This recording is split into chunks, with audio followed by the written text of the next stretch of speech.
Chapter 1001. Don't underestimate your opponent. Seeing Tang Ru's expression, Yishio made sure to give her a reminder. He had to say something that stunned everyone who heard him. Hey, don't underestimate your opponent. Yishio ran out of his seat and called out to Tang Ru. Underestimate your opponent? Xiao Shiqin was heading to the player booths and almost tripped when he heard these words. What was that? It sounded very unfamiliar. How long had it been since he heard someone utter those words? Xiao Shiqin steadied himself. He couldn't help but turn around and look.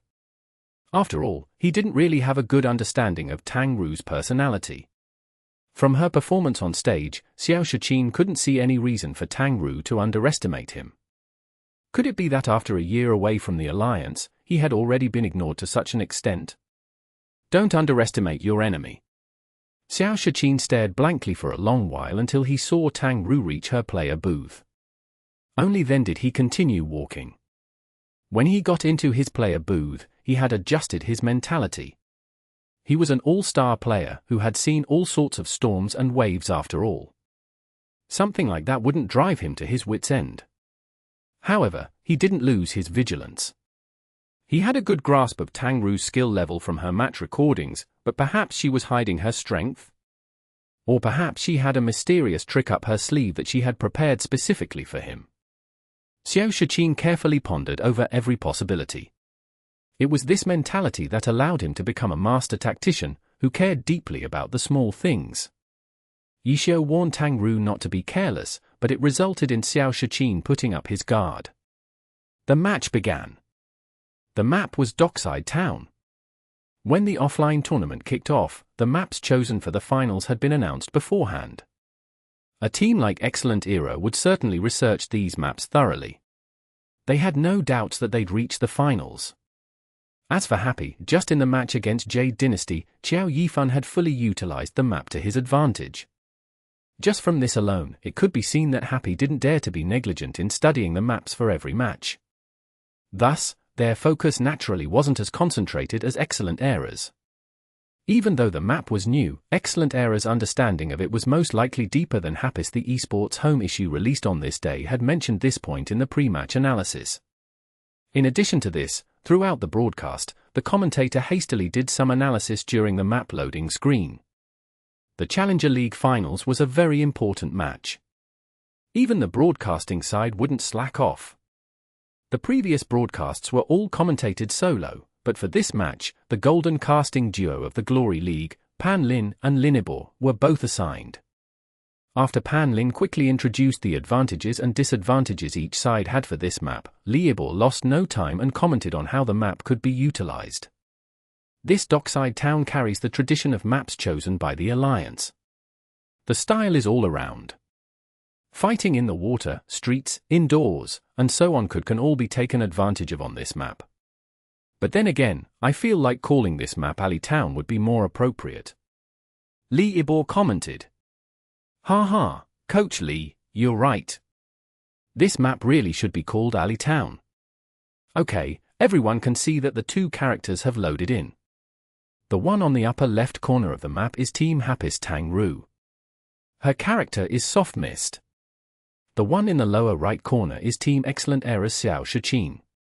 His character is Life Extinguisher, a character we are all very familiar with. He's left our sight for almost a year now. Now that he's appeared again, I'm sure many of our viewer friends are feeling reminiscent. The commentator Pan Lin said. The difference between him and the other players on Excellent Era is that Xiao Shiqin transferred into Excellent Era after Excellent Era was relegated last season. From this point, we can see his determination and foresight. Li Ibor said. Yeah, he obviously didn't join Excellent Era to play in the Challenger League. What he's looking at is Excellent Era's future next year. The commentator Pan Lin said. At this point, it should be the next half of this year. Li Ibor said. But he still has to help Excellent Era win this match first. Right now, the two characters have started moving. Tang Ru's Soft Mist is going straight towards the center, while Xiao Shiqin is moving more strategically. Pan Lin said. That's his usual style. Liebor said with understanding. Yes, I don't think there's a need to say too much about Substitution. Then, let's talk about Team Happy's Tang Ru. What are your thoughts, Coach Lee? Pan Lin said. I've been paying attention to this player recently. Her skill is quite good. From what I've heard, there are numerous teams that are interested in her. Her future prospects are boundless. Liebor said. Okay, Tang Ru's soft mist has already reached the center of the map, but there are no signs of her opponent. It seems like she's already realized that her opponent is moving more strategically. She's now having her soft mist move around.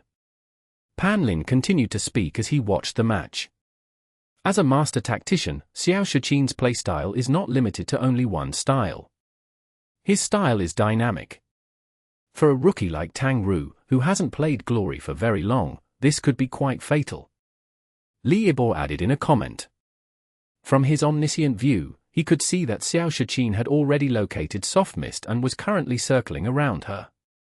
It looks like our previous analysis was correct. Excellent Era has a deeper understanding of this map. It seems like they focused their research towards the finals early on. After seeing the path that Substitution took, Liebor sighed with sorrow. On the other hand, Happy's player appears to be a bit lost. A rookie's ability to grasp an unfamiliar map can't compare to a veteran's. Good. Right now, Substitution's life extinguisher has already successfully circled around to soft mist's side. Tang Ru still hasn't noticed and is still moving forward. The terrain up ahead is very wide. Is she trying to letting the opponent find her? Pan Lin said. If this terrain is used properly, she might be harassed to death by the mechanic. Liebor predicted how things would develop. Then what will Substitution do? Life extinguisher is quietly following behind her. Is he going to play dirty? Life extinguisher hit a bouncing mine. It looks like he will be playing dirty. Mechanical Seeker has been sent out. And then, airdrop. Life extinguisher summoned an airdrop. He's going on the offensive. Pan Lin said. The two things nicknamed Rising Winter Melons flew above Soft Mist's head. Their stomachs opened and bombs rained down. Soft Mist rolled on the ground. After getting up, she dashed forward. The two Rising Winter Melons chased after her. The bombardment of bombs practically landed at her feet. A huge scene exploded behind her. Fire and earth flew everywhere. The airdrop was thrown behind her and kept on dropping bombs until the skill's duration ended. The instant the place quieted down, Tang Ru heard a carcass sound. She looked down. A little mechanical seeker had run up to her feet.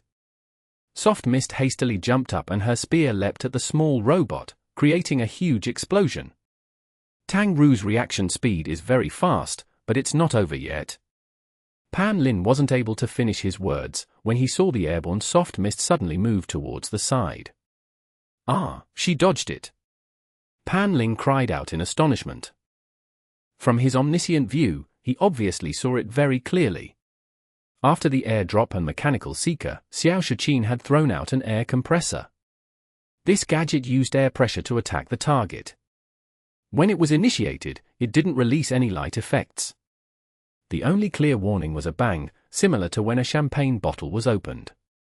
The mechanical seeker's explosion covered up that sound, yet even in this situation, Soft Mist was able to evade it. How did she find out? How did she move in midair? Pan Lin continued to be surprised. Usually, Coach Liebor would explain. Inviting him over as the guest was for him to interpret these complex interactions. This time, when Pan Lin cried out, the person to his side was also quiet. He turned to look and saw that Liebor was also furrowing his brow in astonishment. It seemed like he didn't know either. The commentator didn't have to see through it and talk because these complicated situations were for the specialist to interpret. Liebor was their specialist in this case. If he couldn't see through it, it would be a bit embarrassing. Pan Lin had already thrown the question out though. Even if Liebor couldn't answer it, he still had to give some sort of answer. He had the broadcast replay that scene for him. He carefully studied it, while the battle continued. Soft Mist landed on the ground and headed towards the air compressor. Life extinguisher's whereabouts had been exposed. He turned around and ran.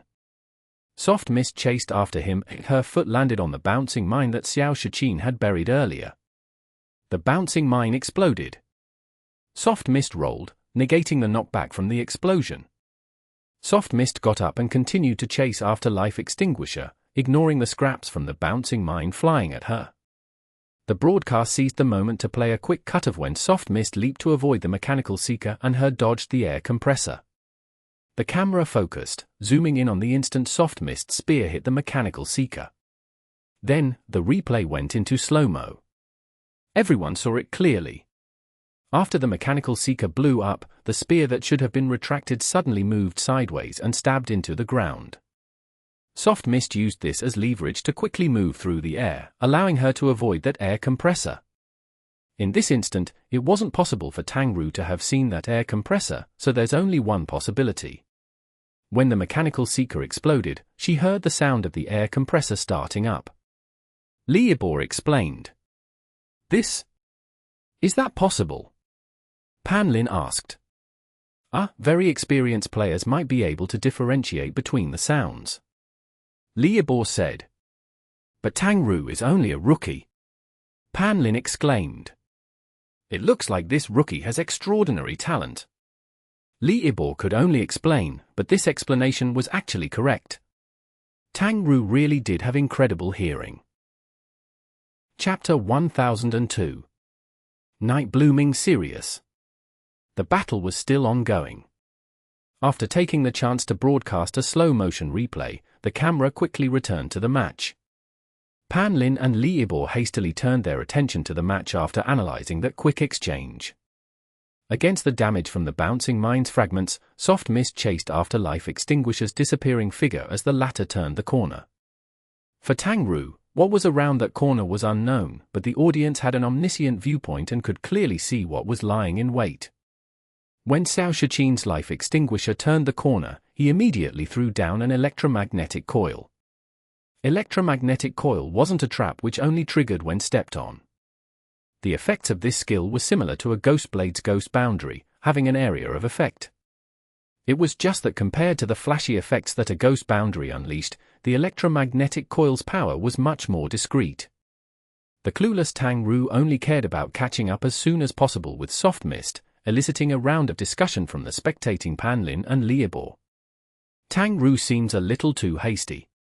If she pursues him like this, then won't she just fall straight into Xiao Shichin's trap? Pan Lin said. Yeah, any experienced player probably wouldn't engage a mechanic with this sort of complex terrain. Mechanics have all sorts of strange gadgets, which are easily concealed in this sort of environment. Xiao Shichin has very successfully led Tang Ru into an area where he can utilize his advantages to the maximum, Liebor said. Tang Ru has already reached the corner. As the match developed, Pan Lin's speech quickened as well. Xiao Shichin's Life Extinguisher is actually waiting right around the corner, definitely waiting for Tang Ru to step into electromagnetic coil's range to attack. However, with his current point of view, it's not possible for him to track Tang Ru's movements, so how will Xiao Shichin know when to attack? She's in! Pan Lin yelled. And in the data shown on the broadcast, one of the numbers immediately skyrocketed, Tang Ru's weight. Xiao Shichin's Life Extinguisher struck at practically the same time. How did he do it? Pan Lin yelled. Probably by the sound of her footsteps. This question wasn't hard for Liebor to answer. Many pro players were able to use the sound of another's footsteps to judge the distance between them.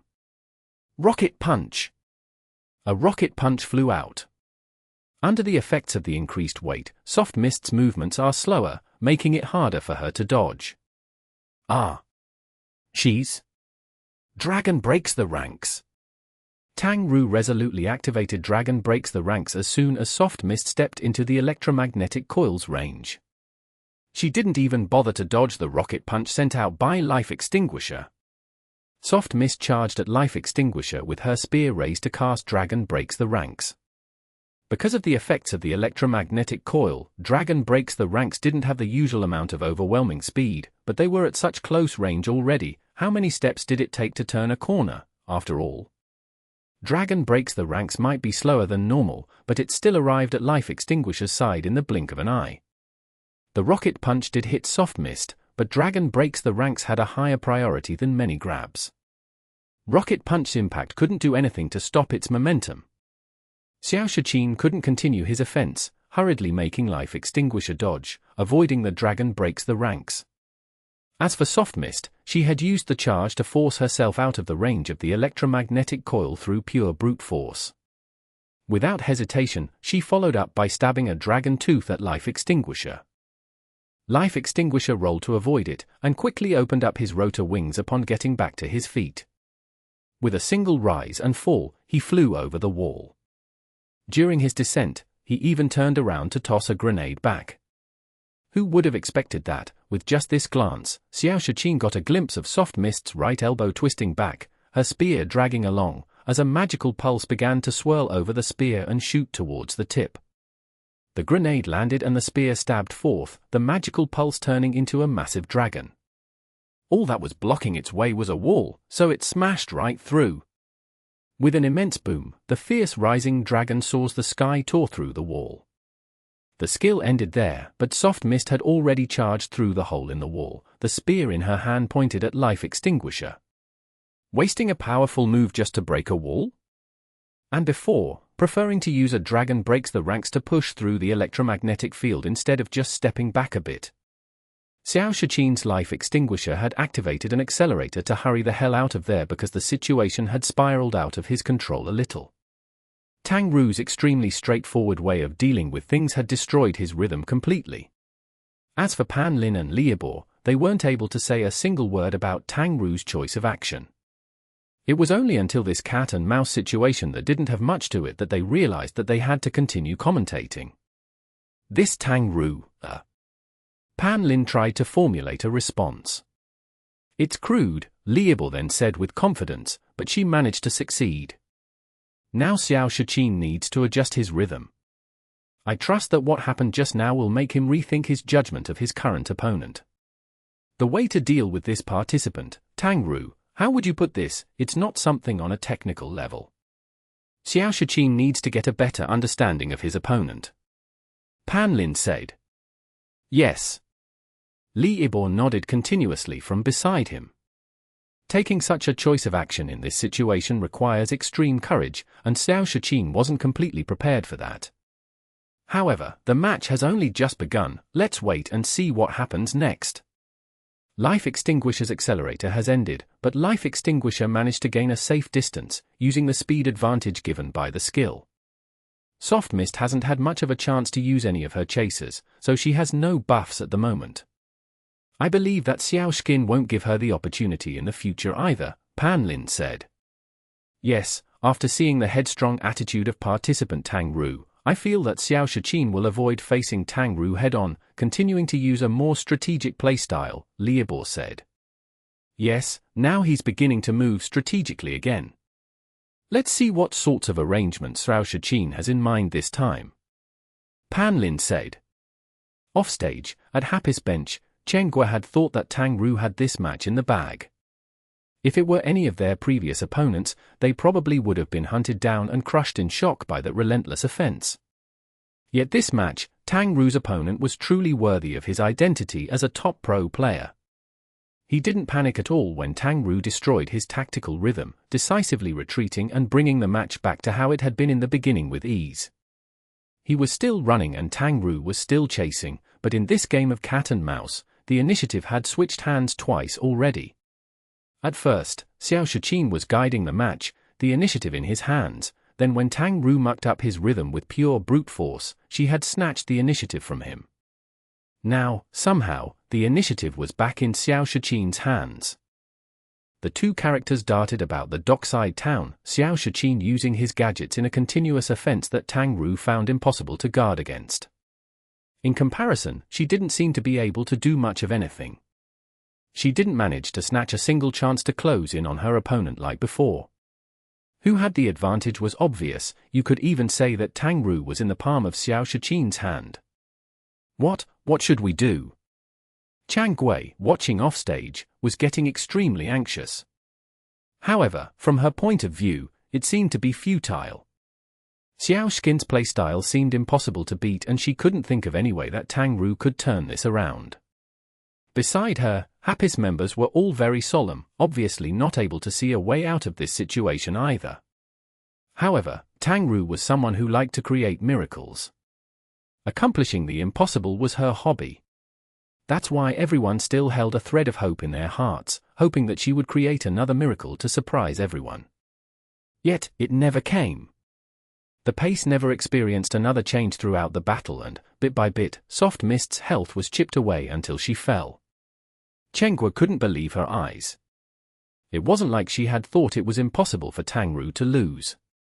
She just didn't think it was possible for a match with Tang Ru in it to be like this. If you used a single word to describe it, then there was no more suitable word than depressing.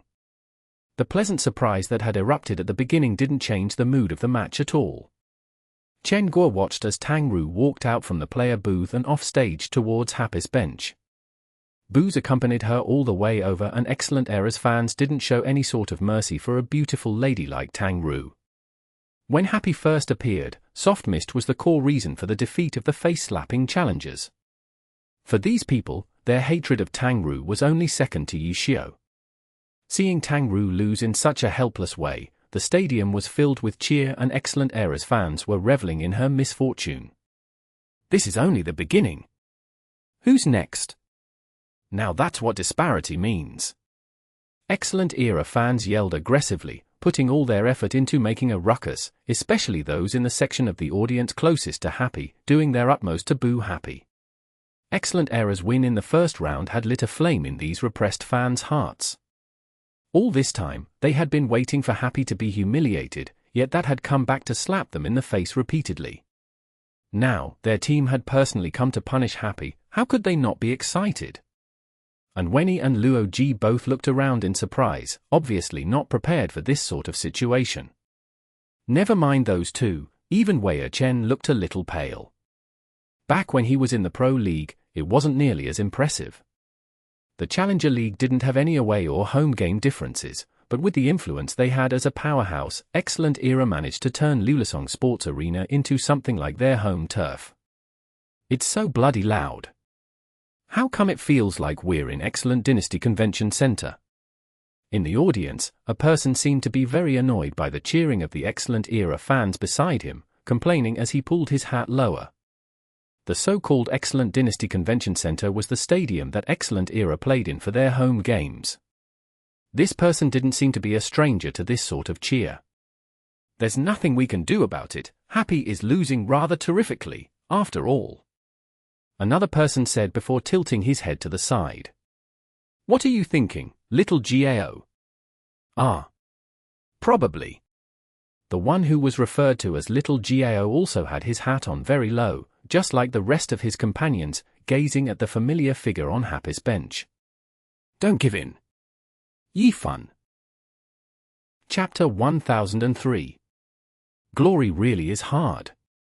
The three hiding in the audience carefully spectating the match were three members of Team Tiny Herb, Xu Bin, Liu Xiaobie, and Jiao Yingjie. Although Lulisong Sports Arena wasn't Tiny Herb's home stadium, City B was Team Tiny Herb's turf. Hearing so many people cheering with such excitement for another team on their own turf made Liu Xiaobie, who was born and raised in City B, feel extremely uncomfortable. Happy didn't take out too much of their opponent's health. The next few rounds will be rather hard on them. Xu Bin was the one whose focus was constantly on the match. After all, he had only transferred to Team Tiny Herb for a year now, and he wasn't a local either, so in regards to emotions, he wasn't as involved as Liu Xiaobie. Yeah, I would never have expected. Liu Xiaobie turned his attention back to the match, also expressing his surprise. Who in the pro circle had gotten to know Soft Mist earlier than them? Back then, it was still when the 10th server had just opened and everyone had been playing on level 20-something Smurfs when they had first met this young lady. The Soft Mist was a complete newbie back then, and now? In under a year. It was because of this sort of history that Tiny Herb's players didn't dare to underestimate her. In reality, if Tang Ru wasn't an irregularity among Glory players, she would probably be Liu Xiaobie and company's teammate by now. Which Glory player would reject an invitation from a champion team like Tiny Herb? Who do you think will go next for Happy? Xu Bin wondered. They weren't unfamiliar with Happy's players at all. In the previous battle for the newer bosses, the pro players had rotated in teams to fight off Happy's players and gotten to understand them. One should remember, if two teams didn't enter the playoffs, they only crossed swords twice a year. Against Happy, they probably fought once a week during the battle for bosses. Yifan probably won't appear in the group arena, right? Liu Xiaobie said after glancing at Jiaoyingjie. He knew that these two young men were special to each other, and knew that the reason Jiaoyingjie had decided to come today was to support Xiao Yifan. With the current situation in Happy, they just might have him play, Xu Bin said. When he joined, Xiao Yifan had already left the team, so they didn't have much interaction. However, after Happy rose to infamy, this name was often mentioned in Team Tiny Herb, and Xu Bin knew who he was now. It's not Xiao Yifan. It was then that Jiaoyingjie shook his head, because he had already seen that the member of Happy that stood up to go on stage wasn't Xiao Yifan.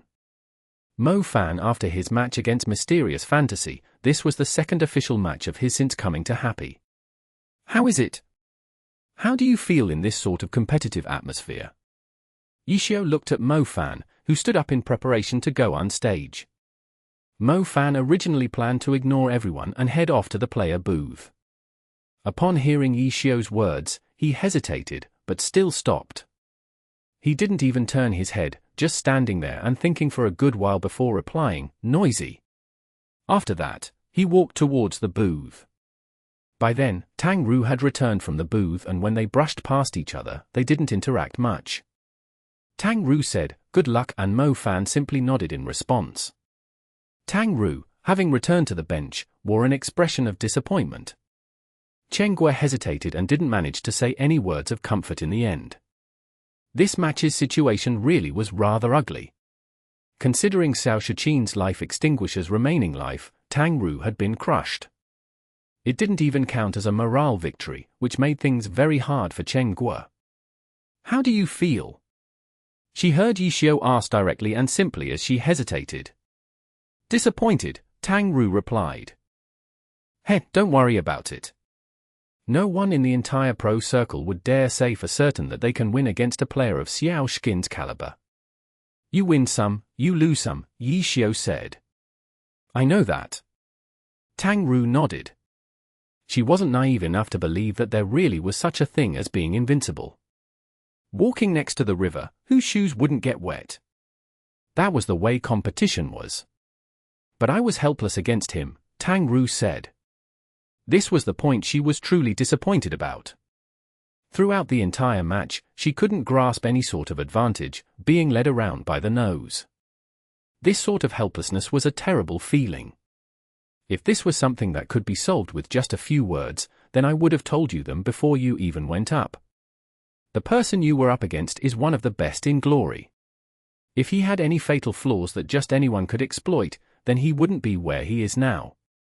Work on improving yourself, in all aspects. There'll be no more shortcuts from here, Yishio said. Tang Ru gazed at the replay shown by the projector of the match just now. However, there really wasn't anything to see in the last match. The opportunity Tang Ru had created for herself at the beginning of the match might count as interesting, but considering the results of the match, it was much less impactful. Glory really is hard. Tang Ru sighed, gazing at the powerful yet helpless figure of Soft Mist. That's precisely why it's fun, no? Yishio asked. Yeah. Tang Ru nodded, her gaze already turning to watch the second match that was about to start. Her defeat had been devastating, but it would also provoke her determination to pursue this. She was already focused on the next match, ready to learn what she could from it. As the hologram was projected, the second match officially began. The map wouldn't change in the group arena, but the spawn point would change randomly, but would usually stay in opposing corners. Deception, her. Xiao Shiqin gazed at the second player on Happy's side. Since this was only his second official match, the amount of info they had on Mo Fan was pitiful. However, just that one match had fully displayed Mo Fan's style.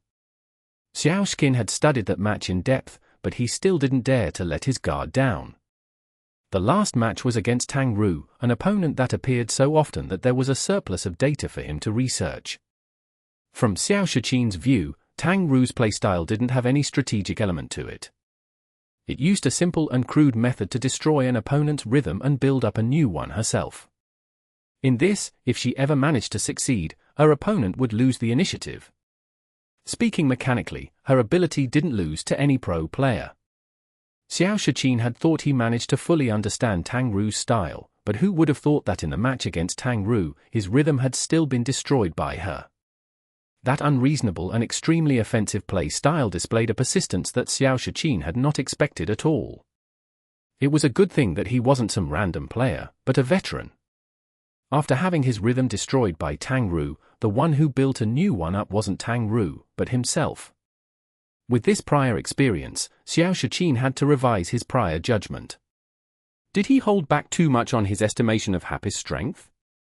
If this was true for Tang Ru, who they had a lot of data on and had done a lot of research into, then could Mo Fan, who they only had one match worth of data on, be hiding some huge potential? Okay, now the match has started. Xiao Shiqin is still choosing to move strategically. As for his opponent, Team Happy's Mo Fan has only played one match in the offline matches, or rather, the entire Challenger League. Coach Lee, did you watch that match? Pan Lin began the discussion as the match began. Of course, that match left quite a lasting impression on me. It can be seen that this participant, Mo Fan, has extreme patience, and has an accurate understanding of when to attack and when to retreat, Liebor said. Actually, this character's name, Deception, I believe many know, belongs to the infamous scrap picker of the heavenly domain. Coach Lee, do you think his playstyle and habits were developed through his scrap picking? Pan Li asked. I think that it's very likely, Liebor said confidently. Patience, timing, being able to execute a full retreat, these are all very important skills a scrap picker should have. However, I think we shouldn't spend too much time on this topic, Pan Lin said. Yes, let's watch the match.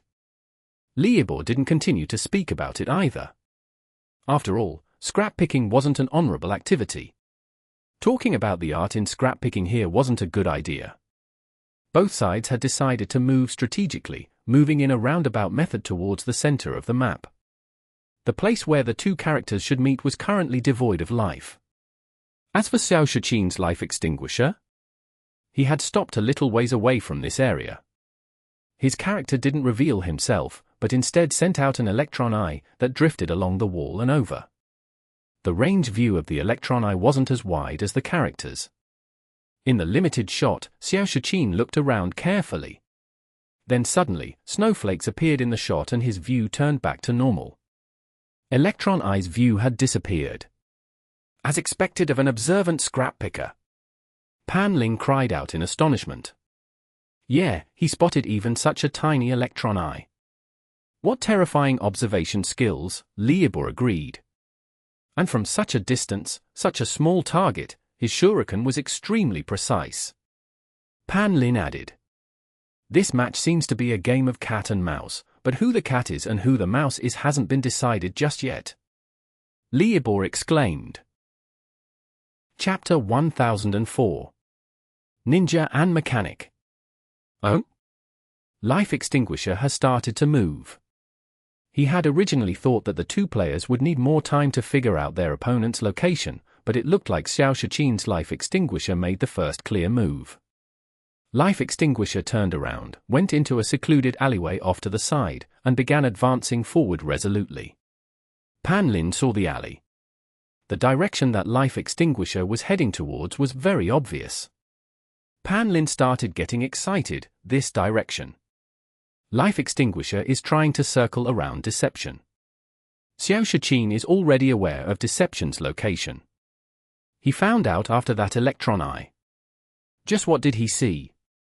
The broadcast immediately replayed the scene from the electron eye. Everyone's eyes went wide, but up until it was destroyed, no one saw anything eye-catching. How did Substitution do it? Coach Lee? Pan Lin asked. When Tiger-Borne watched the replay, he had watched even more seriously than anyone else, because he knew that if Pan Lin couldn't figure it out, the problem would be thrown his way. That was his responsibility as a consultant, but this time, Tiger-Borne really didn't find anything from this replay. When Pan Lin asked this question, Tiger-Borne grunted as if he were about to reply, but then he suddenly said, "Wait, let's take a look at Mo Fan's deception first." Mo Fan's deception suddenly started moving. He had been crouching down on the corner of a rooftop. At this moment, he drew back from the corner, but he didn't get up. He simply climbed in this way onto another rooftop. Does Mo Fan know Substitution's life extinguisher is moving towards him? Pan Lin cried out in a surprise. Deception's movements were like a praying mantis hunting its prey. From the omniscient view, the viewers watching could see the movements of the two characters and didn't dare to breathe. It was as if saying something would reveal the hidden movements of the two sides, but in the stadium, Excellent Era's fans were jumping and cheering madly because if this scene continued to develop like this, Substitution's life extinguisher would be the ambusher. This was also why the competitors were sound isolated from the outside crowd during a match. If not, a warning from a third party could affect the outcome of the match. Life extinguisher is closing in. It looks like his target is obvious. Substitution knows that the other side is hiding on this rooftop. But the problem is, that was before.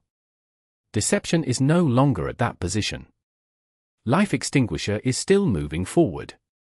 Oh. When Substitution's life extinguisher was about to reach his destination, he looked like he was about to send attacks towards that rooftop. Because of his class's features, life extinguisher didn't need to approach. Right when life extinguisher was fiddling around with who knew what mechanical tools, Deception activated the disappearing body technique and slowly climbed down noiselessly from the rooftop behind life extinguisher. Cutthroat. Deception initiated with an assassin skill. His knife slid across life extinguisher's neck, and blood spurted out as a ray of cold light flew out. Substitution only just noticed. Life extinguisher didn't turn his head back and immediately rolled. However, Mo Fan wasn't slow. With a broken flash, he kicked the fleeing life extinguisher up into the air. Storm Shuriken. Deception swung his hands and a storm of shurikens shot towards the airborne life extinguisher. The shurikens wove a net. Let alone in the air, it would have been difficult to dodge even while standing on flat ground. Life extinguisher was hit by multiple shurikens. During this time, Deception had closed in. He swung his ninjato and struck life extinguisher with flame cut. Bang! At the same time Deception cut life extinguisher, Substitution had already counterattacked. Even though he was unable to dodge the cut, he was able to turn his body and fire a merciless gunshot at Deception. It was only a normal attack, so the damage could be tolerated. Mo Fan seemed to ignore it. After getting shot, he leaped up and Bird fell onto life extinguisher. Boom! When Bird fall hit life extinguisher, a flame burst forth. That obviously didn't originate from Bird fall. Life extinguisher had stealthily thrown a grenade, which exploded when Bird fall hit. Life extinguisher crashed into the ground because of Bird fall, but Deception could not follow up. The shockwave from the grenade's explosion flung Deception to the side too. Beautiful! Tiger-Borne shouted, the timing of that grenade was too perfect. Everyone, look! If this grenade had exploded earlier, Deception's Bird fall wouldn't have landed. The shockwave of the explosion has lower priority than Bird fall. Deception's attack would have hit life extinguisher, and Deception would have dropped to the ground along with life extinguisher. However, by having the explosion come immediately after Bird fall hit, Deception was sent flying away, unable to continue his combo. Shadow clone technique. Pan Lin suddenly roared. Deception suddenly used shadow clone technique, instantly teleporting to life extinguisher's side, but before he could attack, life extinguisher raised his arm. His punch seemed to instantly expand as it flew towards Deception. Mo Fan reacted extremely quickly. Deception stepped to the side and the rocket punch flew past him. By the time he turned back, Life Extinguisher had already rolled to the side. In his original location was a small gadget instead. Bang! Air Compressor's unique sound effect was extremely distinct. A high-pressure air blast was released. With the distance between them, Deception had no way of avoiding it and was instantly sent flying into a wall. Life Extinguisher half-squatted on the ground. His hands never stopped to rest. Mechanical Seeker, Airdrop, Predator, Cruiser. All sorts of offensive mechanic gadgets barraged Deception. At the same time, under the effects of an amplifier, all damage from his skills was instantly doubled. Boom boom boom boom boom. All sorts of noise erupted. Deception had only just crashed into the wall, and in the next second, he was covered by fire and light. Apart from gasping at Xiao Shichin's combo, nothing else could be said. He had clearly been the one ambushed, but a short moment later, he was the one dealing more damage to the ambusher. What could be done? This was a game after all. If this was real life, Deception slitting his throat would have been enough to instantly kill him, but in the game, life was a calculable statistic. A sneak attack would only let you seize the initiative. It wouldn't let you win with a single strike. Excellent Errors fans had been worried for Xiao Shichin the previous minute. Now, they were cheering again. The ones closest to Happy continued to shout. Did you see that? That's true skill. Skill. Fucking scrap picker, go pick up trash. Just when the crowd was riled up, Life Extinguisher stopped attacking. The numerous bright lights receded. In the hole blasted apart by this fierce wave of attacks, there was no Deception to be seen. The only thing that lay in the hole was a charred scarecrow. Ninjutsu, Body Replacement Technique. Body Replacement Technique and Shadow Clone Technique were similar, but because the substitute was a scarecrow, it was easy to distinguish it from the real body. It was mostly used as an escape tool. However, in the pro scene, there was no such thing as an absolute escape. A winner had to be decided in a match. Body Replacement Technique was often used like Shadow Clone Technique in this case. It was the sign of a sneak attack or a counter-attack. As soon as Xiao Shichin realized something wasn't right, he immediately stopped attacking. Where did Deception's real body go? Life Extinguisher spun around in a circle, but he didn't see any signs of Deception. The teleportation range of Body Replacement Technique wasn't very large. Deception should be within his line of sight, but he wasn't. That could only mean one possibility. The earth beneath Life Extinguisher suddenly started rumbling. A blade leapt up out of the ground. However, Xiao Shichin already knew what was coming. When the effective underground tunneling technique was cancelled, Life Extinguisher had used rotor wings to fly up into the air. Underground tunneling technique missed. Life Extinguisher immediately threw a grenade as a congratulatory gift. Deception hastily dodged and threw several shurikens at Life Extinguisher, but as the number one mechanic, how could Xiao Shichin's control over rotor wings be questioned? Life Extinguisher weaved around in the air, dodging all of Deception's shurikens. Mo Fan saw that he couldn't get anything more and began retreating, but with the other side looking down from above, it wouldn't be easy to run. He could only use a skill, Ninjutsu, Smoke Bomb. Thick purple smoke pervaded the area. The user of the skill would not be affected by the effects. Mo Fan had his Deception turn around and run. However, Xiao Shichin immediately had his Life Extinguisher fly lower to the ground. The airflow induced by the rotating rotor wings dispersed the thick smoke. Not long afterwards, Deception was uncovered. Mo Fan saw that quietly slipping away was impossible. He quickly formed a hand seal. While the cover from the smoke bomb had yet to be completely blown away, he activated Shadow Dance. Upon seeing this, Xiao Shichin had Life Extinguisher throw down an electromagnetic coil and then used a rocket propeller. Despite having the absolute speed advantage, he didn't retreat. Instead, he continued to throw down all sorts of tools in preparation to face Shadow Dance directly. Mo Fan didn't mind. His goal was still to retreat. Shadow Dance was merely a distraction. Seeing that Life Extinguisher's attention had been attracted, his real body immediately ran outside of the range of Shadow Dance's heart, causing the numerous shadow clones to disappear, but then several rising winter melons hovered over his head and exploded. The skills wantonly used to contest Shadow Dance weren't wasted. They actually headed straight for Deception. Chapter 1005. Missing the Crucial Opportunity. No wonder Xiao Shiqin is one of the master tacticians of glory. His ability to switch targets is very quick and fluid. All sorts of gadgets are rushing towards Deception again, while Life Extinguisher is not in a hurry to head over. He's just like a general devising a plan. Being such an excellent master tactician, wouldn't he be even more outstanding if he were a summoner, Coach Li? Pan Lin said. Haha, I know what you mean, but I believe a pro player with qualities like Xiao Shiqin would be able to produce great results no matter what class he picked. Liabor's answer was fairly evasive, so Pan Lin promptly gave a laugh as he caught on. Haha, that's very true. Deception is now trapped by Life Extinguisher's attacks. Does he have any method to escape? The body replacement technique is currently on cooldown. Oh, there's the Shadow Clone technique. Deception used Shadow Clone technique. Ah, it's unfortunate. The Shadow Clone technique didn't allow to let him escape from Life Extinguisher's attacks. Pan Lin said.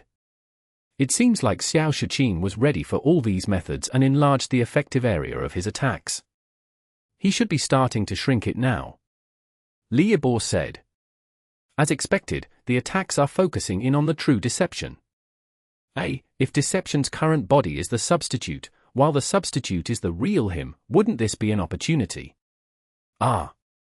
Pan Lin cried out after finishing his sentence because the Deception that was surrounded by attacks was instantly destroyed.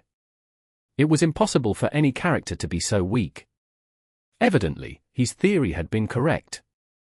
Deception actually used a clone to pretend to escape. This was done so he could lure Xiao Shiqin away. His real body would only start to take action when he got into attack range. Haha, Mo Fan actually did it, but the results don't seem to be too good. Liabor said. True. Xiao Shiqin's target switching is truly too fluid and too beautiful. Pan Lin gasped in admiration. In reality, this was because Xiao Shiqin's reactions were a lot quicker than the commentators. When Pan Lin was still talking about his theory, Life Extinguisher had already started to adjust his attacks. When Pan Lin cried out the attacks were already heading towards Deception's real body. The clone was simply taken down in passing as it was still within range. Deception continued to suffer under Life Extinguisher's continuous attacks. All kinds of gadgets emerged non-stop, ones flying from the sky, one scurrying along the ground, and even ones coming out from underground. Deception was dodging and running, but he couldn't even find any opportunities to escape, let alone retaliating. The broadcast gave a close-up shot of Deception's body replacement technique cooldown. Under the current circumstances, apart from waiting for the rescue skill to come off cooldown, there seemed to be no way out. Everyone looked at the stopwatch and counted quietly in their heads. 3, 2, 1. The clock flashed, and the body replacement technique went off cooldown. Deception's hand started to form the hand signs. The action was so quick that it seemed like a blur for everyone else. His silhouette shook. After the fog scattered, all that was left behind was a straw dummy. At the same time, Life Extinguisher's focused attack started to expand and increased in range. Deception's straw dummy didn't attract any firepower. On the contrary, his real body started to receive attacks the moment it reappeared. Although the attacks were weaker than before, there were only 1 or 2 seconds of peace before the attacks focused on him again. The lonely straw dummy was left in its original spot all by itself, and none of the attacks bothered to strike it. Xiao Shiqin was vigilant about this and calculated the opponent's cooldown time. This is one of the biggest differences between a pro player and a normal player. Liabor sighed at once. Even though he had waited for the life-saving skill for so long, it didn't manage to save him in the end. Even though there was only one opponent, Mo Fan felt as if he were surrounded by tens of thousands of troops. No, it was even more serious than that. When he was scrap-picking, although he was actually surrounded by many, they might not necessarily attack him. The scrap-picking areas tended to be areas of conflict, so the players were too busy clawing at each other's necks. As a result, they didn't tend to scrap pickers as much. However, there was only one opponent, so the focus of Xiao Shiqin's attacks was extremely obvious. Mo Fan tried to control Deception to break out using whatever methods he could think of, but none of them worked. It only took a single person to create such an impenetrable net. It has been a long time since Mo Fan had felt so nervous. No one was born an expert. Mo Fan had been a noob before too. At the time, he was constantly put in dangerous situations where he was isolated and surrounded by enemies. Slips happened quite a few times. However, as he continued to improve, he could do as he liked in chaotic battlefields. Even if there were occasional slip-ups, there were a lot of reasons for it. At least, he had never felt so nervous or felt a sense of crisis again. Despite having only one opponent attacking him, Mo Fan felt as if the pressure of being surrounded by danger during his days as a noob had returned. He wanted to leave, but there was no way out. Was this the end? Amidst all kinds of explosions, Life Extinguisher's silhouette was faintly discernible, and his whereabouts were still rather ambiguous. If he couldn't escape, what about attacking him? When the thought popped up in his head, the silhouette appeared among the lights once again. Mo Fan subconsciously controlled Deception to throw a shuriken from his hand. Xiao Shiqin was cautiously controlling his skills. He had witnessed Mo Fan's excellent escaping techniques. Mo Fan could find opportunities at the slightest opening. However, he obviously lacked experience in high-level matches. If he didn't use the body replacement technique right away, and left it available to use, it would have made things much harder for Xiao Shiqin.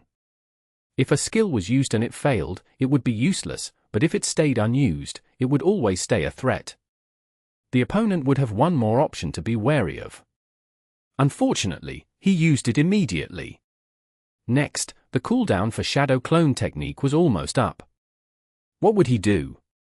While Xiao Shiqin was thinking about this matter, something flashed on his screen. As a veteran, he didn't attempt to work out what it was, and controlled Life Extinguisher to dodge aside. When he spun his view to see what it had been, he saw that it was a shuriken. Not good. Xiao Shiqin's heart tightened. This dodge resulted in a small pause in his attacks. If this was a normal opponent, they might not be able to grab this chance, but this guy was an escape artist. Would he let go of such an opportunity that he had created? Xiao Shiqin hastily attempted to correct it, but as he expected, dodging the unexpected attack caused a tiny mishap in his rhythm. Mo Fan was able to grab onto this moment, and Deception silhouette rushed out of the fires of battle in the blink of an eye. Sigh. It looks like I'll have to put in a lot of effort again. Xiao Shiqin thought, but he didn't expect that Deception didn't leave after rushing out of his barrage. Deception flicked his hands and several more shurikens flew out. Deception himself also followed closely behind. He wants to attack. Xiao Shiqin realized that Mo Fan wasn't planning to escape. After looking at the skills he had available, he realized that majority of them had been thrown out already. Deception had left them in the dust. A skill that was used was equal to nothing. Xiao Shiqin was thinking about it just moments before, but he was now put in a similar situation. Flame cut. Deception slashed down with a flame cut from behind the shurikens. Life Extinguisher jumped aside and activated the rotor wings to start to move. However, before he could move another step, Deception instantly dashed in front of him. Shadow Clone technique. Mo Fan used it to block Xiao Shiqin's path. When he appeared, an attack was launched by a series of quick hand signs. He didn't give Xiao Shiqin any opportunity to guess which was the real character. Ninja technique, 100 streams. Several streams of water shot towards Life Extinguisher like arrows. Life Extinguisher dodged, but this was exactly what Deception had anticipated. Deception jumped and stomped on Life Extinguisher's shoulders with a bird fall. The moment he pushed down, he swung out the rope's end on his ninjato. He was able to accurately loop it around Life Extinguisher's neck with a body bind technique and threw him into the ground ruthlessly. He caught him. Deception caught Life Extinguisher. Xiao Shichin is unable to get away this time. The commentator, Pan Lin, cried out. The stadium bubbled with excitement. Deception was completely suppressed just moments before, and he was able to suddenly strike back. Audiences loved these quick changes in pace the most. Of course, this wouldn't include Excellent Era's fans, as the current situation had shut their mouths. They nervously watched Xiao Shichin's performance while they accumulated repelling energy. Mo Fan's wave of attacks is splendid, and the way he grabbed that opportunity was quite exciting. With such a counterattack, the situation should What? Liebor was just commenting on Mo Fan's performance and was about to give new anticipation towards this match. However, Xiao Shichin's Life Extinguisher was able to break out within the time it took him to speak.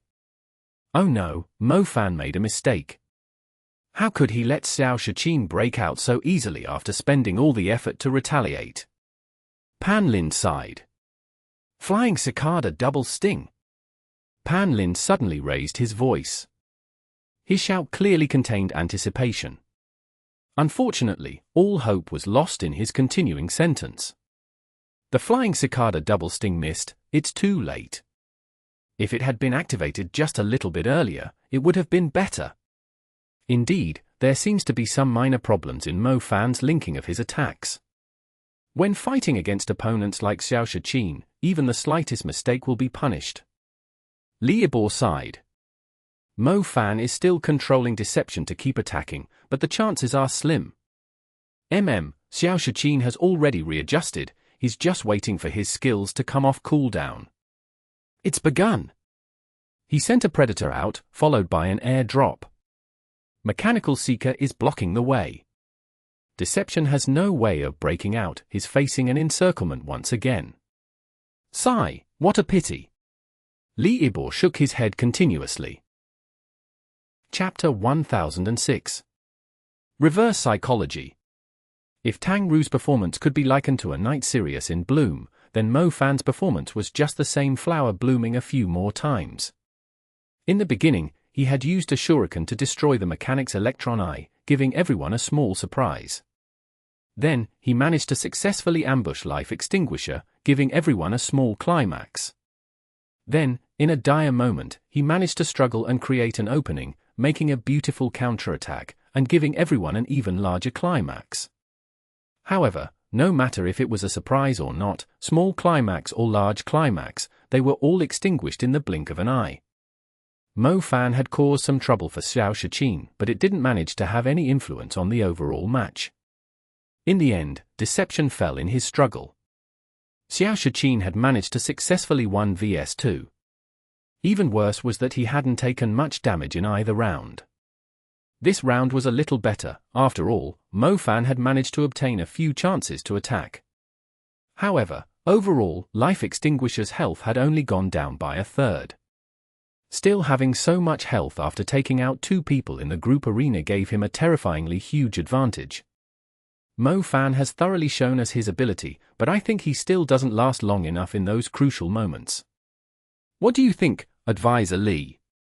Taking the pause in Happy's switching of players, the broadcast began replaying some scenes from the match, and the shots were mostly Mo Fan's shining moments. Pan Lin then began to commentate. It's true. 2 times he managed to grasp the upper hand, but his opponent quickly turned the tables.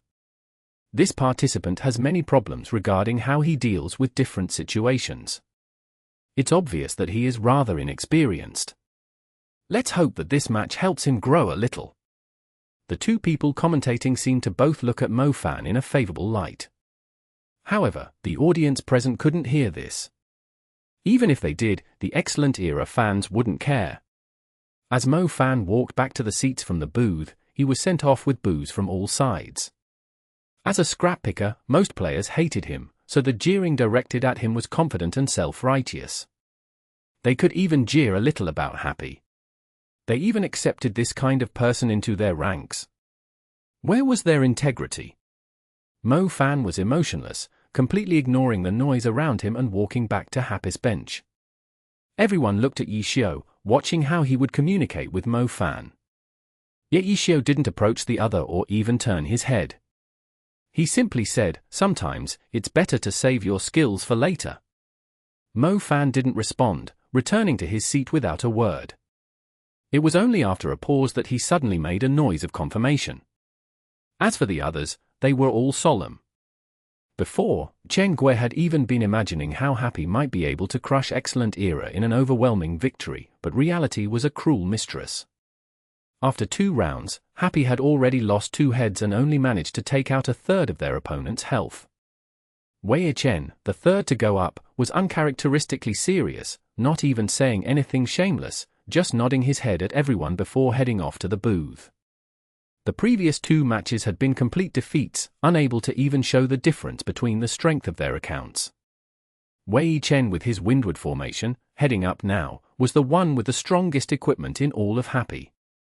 However, his opponent, Xiao Shiqin's Life Extinguisher, was an all-star level character. Disregarding the quality of the equipment, Windward Formation's 8 pieces of silver equipment was nothing compared to Life Extinguisher in terms of quantity. Life Extinguisher had a whole 11 on him. Chen Guo's optimism died completely. Watching Wei Chen walk step by step to the competition booth, anxiety rose in her heart. They couldn't lose this round. Good luck, old Wei. Chen Guo silently encouraged. She saw him walk towards the competition booth, not even responding to the boos from the Excellent Era fans. Today's Wei Chen was completely focused because of the dire situation they were in. He didn't even have the energy to spare for shamelessness. The 3rd round quickly started and, as always, the characters spawned and the commentators introduced the players. This was the 3rd time Xiao Shiqin had entered the group arena already, so there was no need to introduce him again in such a short span of time. Pan Lin and Li Yibo's discussion naturally focused on Wei Chen. Those who haven't been fans of Glory for long would probably be unfamiliar with this player, Wei Chen. However, if there are any Blue Rain fans around you, you might want to go up and ask them about it. Wei Chen was the first captain of Team Blue Rain, and in the first years of Glory, he was one of the figures at the very top. I doubt anyone expected him to return after all these years. Wei Chen has often gone on the field in these past matches. Advisor Li, what do you think of Wei Chen's current status? Pan Lin said. So many years have passed, but Wei Chen's playstyle really hasn't changed a bit. Li Yibo exclaimed, casually making a boast about his experience, before beginning to comment. From these few matches, he hasn't lost any of his experience or awareness despite not having fought in a pro match for so long, and he also has the advantage being of a veteran, his mental fortitude. However, in regards to performance, I feel that none of the past matches have really pushed him enough to show his limits. Maybe this match can show us what level he's truly at? How will Wei Chen respond to this player who is currently at the top of the alliance? Okay, let's turn our attention to the match. Xiao Shiqin has, again, let Life Extinguisher take a more strategic route, and Wei Chen's windward formation. He wandered around a little and didn't leave, staying at his spawn point. This seems to be exactly the same as how he started the past few matches. We can hear very loud booing from the audience present. Seems like the audience really doesn't like this strategy. I trust that after using it several times, Wei Chen is clear on what the audience thinks, but he doesn't seem hesitant at all. Pan Lin explained the current situation. That's always been Wei Chen's style. For victory, he's willing to do anything, Li Yibo said in a tone that suggested he understood Wei Chen very well, once again low-key boasting. This time, Pan Lin decided to cooperate. Actually, Advisor Li, you fought Wei Chen back when you were a pro player, so if it's possible, could you analyze Wei Chen's intentions for us from an opponent's perspective? It's probably a psychological tactic. When a player doesn't meet their opponent, very rarely will they guess that their opponent hasn't even moved. Not being able to find their target after so long, they begin to worry and become impatient. Meanwhile, Wei Chen can wait off to one side, building his advantage on a psychological level, Li Yibo said. But won't everyone know after they watch the match recordings? Pan Lin said. Yes. It's precisely because it's so simple, that no one would expect him to use it over and over again. Liebor said. Reverse psychology. That's right. Liebor nodded. But who after the participant knows that there's this chance that he'll use it, they'll probably go over when they don't find him. That way, he can't build a psychological advantage. Pan Lin said. Then what if they can't him find when they come over? Liebor said. Oh. Pan Lin came to a sudden understanding, so this is to confuse his opponent and make sure they can't guess his intentions. Actually, the intention of this playstyle is precisely to make sure his opponent can't guess his intentions, Liebor riddled out. Okay. Now we can see that Xiao Shiqin's life extinguisher is approaching the center of the map. Naturally, he didn't find Windward Formation. Life extinguisher seems a little hesitant. It seems like Xiao Shiqin isn't sure how to proceed. Pan Lin said. It's because Xiao Shiqin must have seen Wei Chen's match recordings, so he knows of the possibility. And it's because he knows of the possibility that he has to be wary of it. What he's afraid of isn't Windward Formation staying at his spawn point, but Wei Chen countermining him, making him believe that Windward Formation hasn't moved when he is actually making his way over strategically. Liebor said. However, it seems that Windward Formation hasn't planned to do that now. Pan Lin said. But Xiao Shiqin needs to make sure. Liebor said. As expected, Xiao Shiqin had life extinguishers wander around the area. After still not discovering his opponent, he began to make his way towards Windward Formation's spawn point. Life extinguisher is coming. What will Wei Chen do? Will he have Windward Formation move and continue to trick Xiao Shiqin? Pan Lin cried out. In reality, the stadium was filled with booing, and even the audience watching the live broadcast on TV were getting impatient. No one was interested in a single-man act like Xiao Shiqin running around trying to find his opponent. Everyone was waiting for the two sides to clash. This made things hard for the commentator, who discussed this sort of boring situation as if it was extremely interesting. Life extinguisher is quickly approaching, but Wei Chen doesn't seem too intent on having Windward Formation leave. Pan Lin said, glancing at Liebor. The situation wasn't as Liebor had predicted. This is probably a reverse psychology of last time's reverse psychology star. Wei Chen predicted that his opponent might guess that he would move his character to try and confuse him, so he instead just left his character there to achieve an unexpected goal, Liebor said. It's possible. Pan Lin agreed uncertainty, looking at Liebor helplessly. Reverse psychology of a reverse psychology, that was a tangled riddle that only Liebor could come up with. Pan Lin didn't know how skilled Liebor used to be as a pro player, but he dared to assert that Liebor must have great mental fortitude as well and wouldn't be defeated by any sort of trash talk. He was just way too thick-skinned. Liebor carefully analyzed Wei Chen's actions and Wei Chen didn't disappoint him, staying there with his proud reverse psychology of reverse psychology. In the stadium filled of booing sounds, Xiao Shiqin's life extinguisher had finally arrived and the two characters faced each other. Wei Chen's Windward Formation attacked immediately, waving his hand and casting Chaotic Rain. Chapter 1007. Details. Life extinguisher has entered Windward Formation's line of sight. Wei Chen immediately had Windward Formation launch an attack. Chaotic Rain has already been cast. Xiao Shiqin. Xiao Shiqin's life extinguisher dodged it. Pan Lin instantly became excited as soon as the attack came out, but it ended up having a strong start but a weak finish.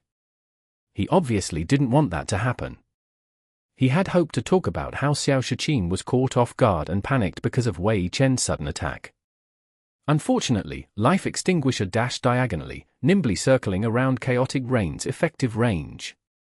Xiao Shiqin reacted without delay, not at all rushed. Evidently, Wei Chen's Windward Formation standing there and attacking didn't have any of Liebor's reverse psychology to it. Xiao Shiqin had been prepared. After dodging Chaotic Rain, Xiao Shiqin waited to counter-attack. Another curse from Windward Formation flew over. A hexagram prison suddenly emerged, attempting to seal him in, but Xiao Shiqin reacted promptly and had life extinguisher dodge it too. At the same time, he also threw out a mechanical seeker. The little robot strode cheerfully, marching towards its target. At this distance, Xiao Shiqin obviously wasn't hoping for this skill to damage windward formation. It was mainly to distract him, so Wei Chen would have to split his attention elsewhere and have a harder time locking him down. Wei Chen seemed to not have noticed the robot though.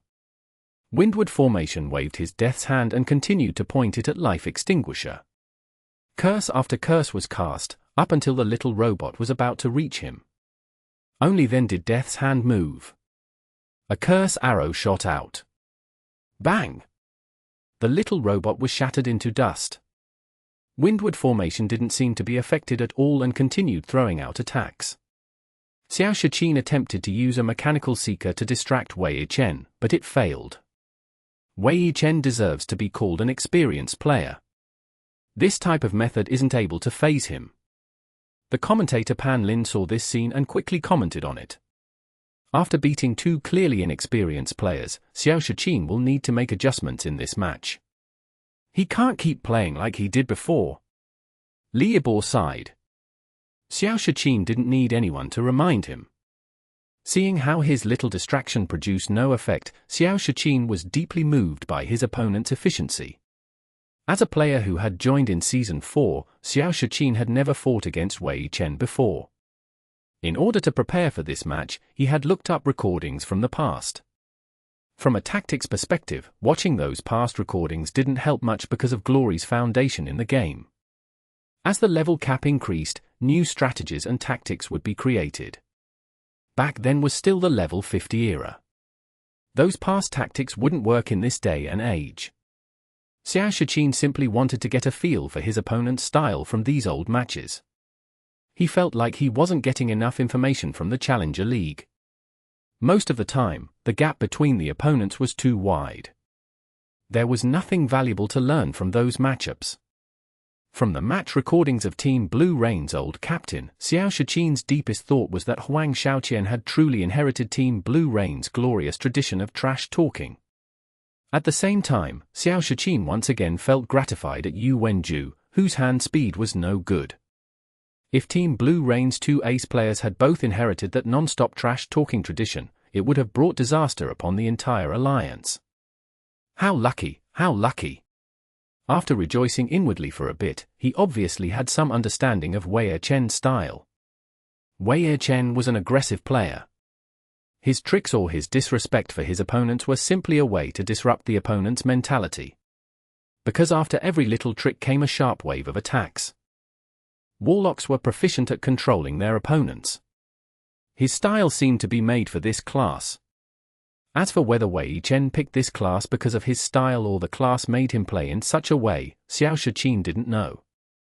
From those past matches, Xiao Shiqin deeply felt that facing this player required staying calm and maintaining steadiness. This wasn't easy. You could restrain your actions, but how could you restrain what you felt?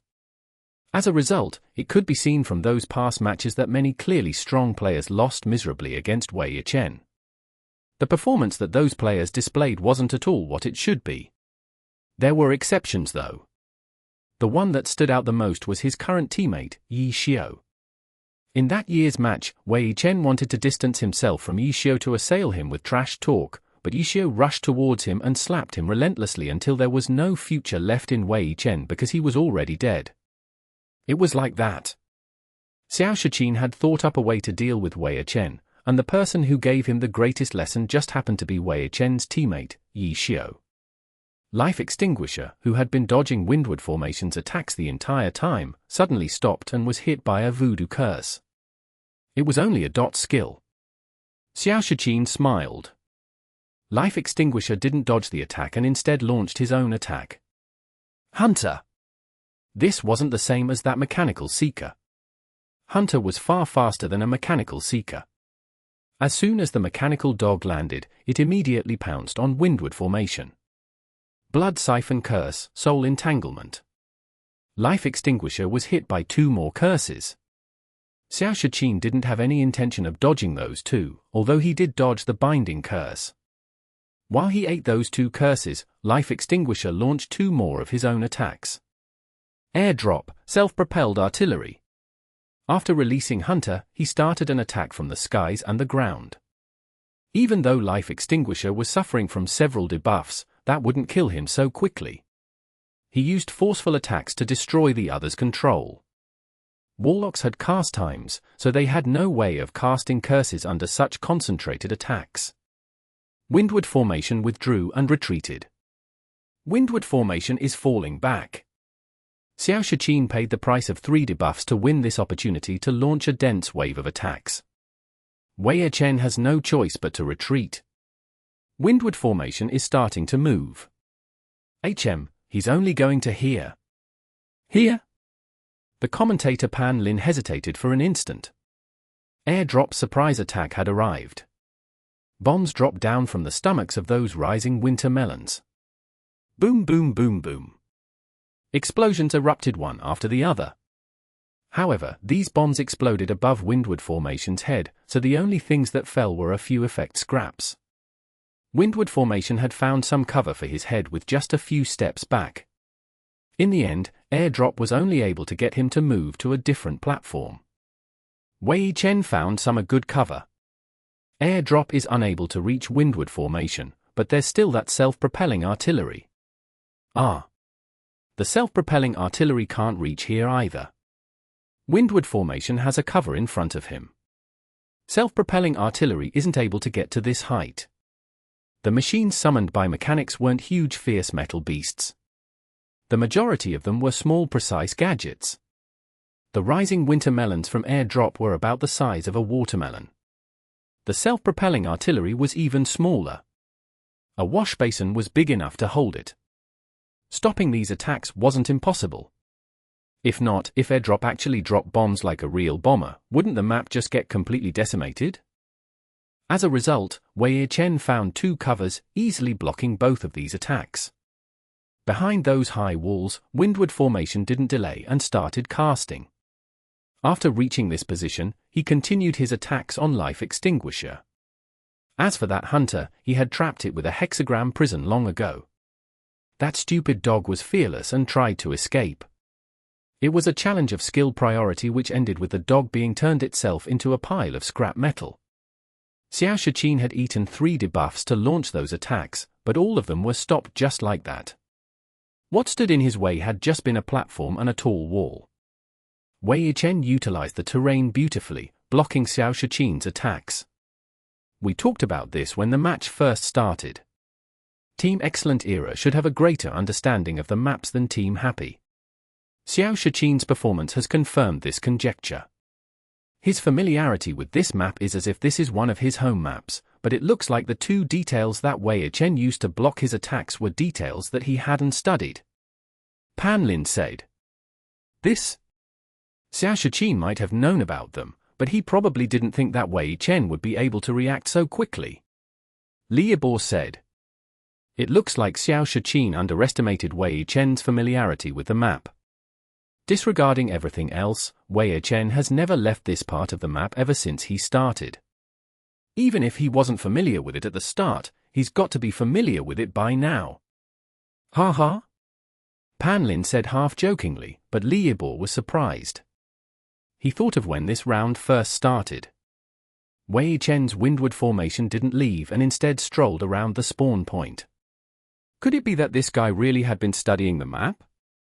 He planned on fighting Xiao Shiqin here, so he utilized the time it took for Xiao Shiqin to reach there to study the area around his spawn point? Yes, it must be like that.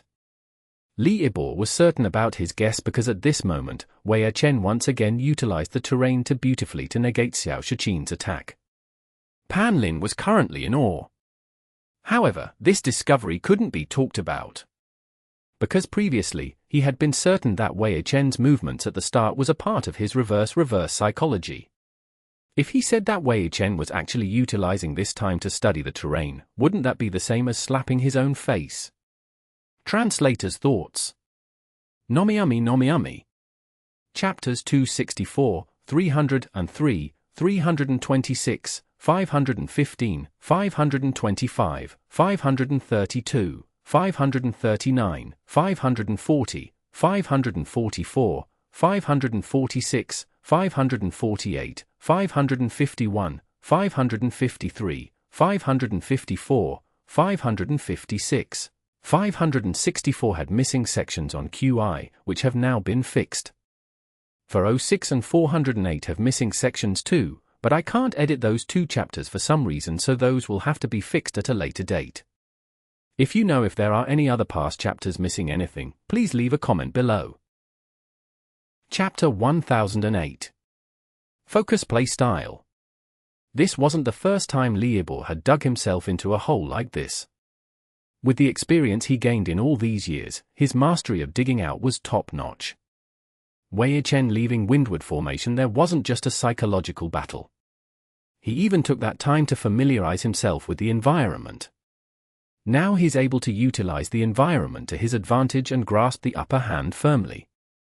Liebor was composed as he continued talking, still not denying the idea of a psychological battle as he explained his new discovery.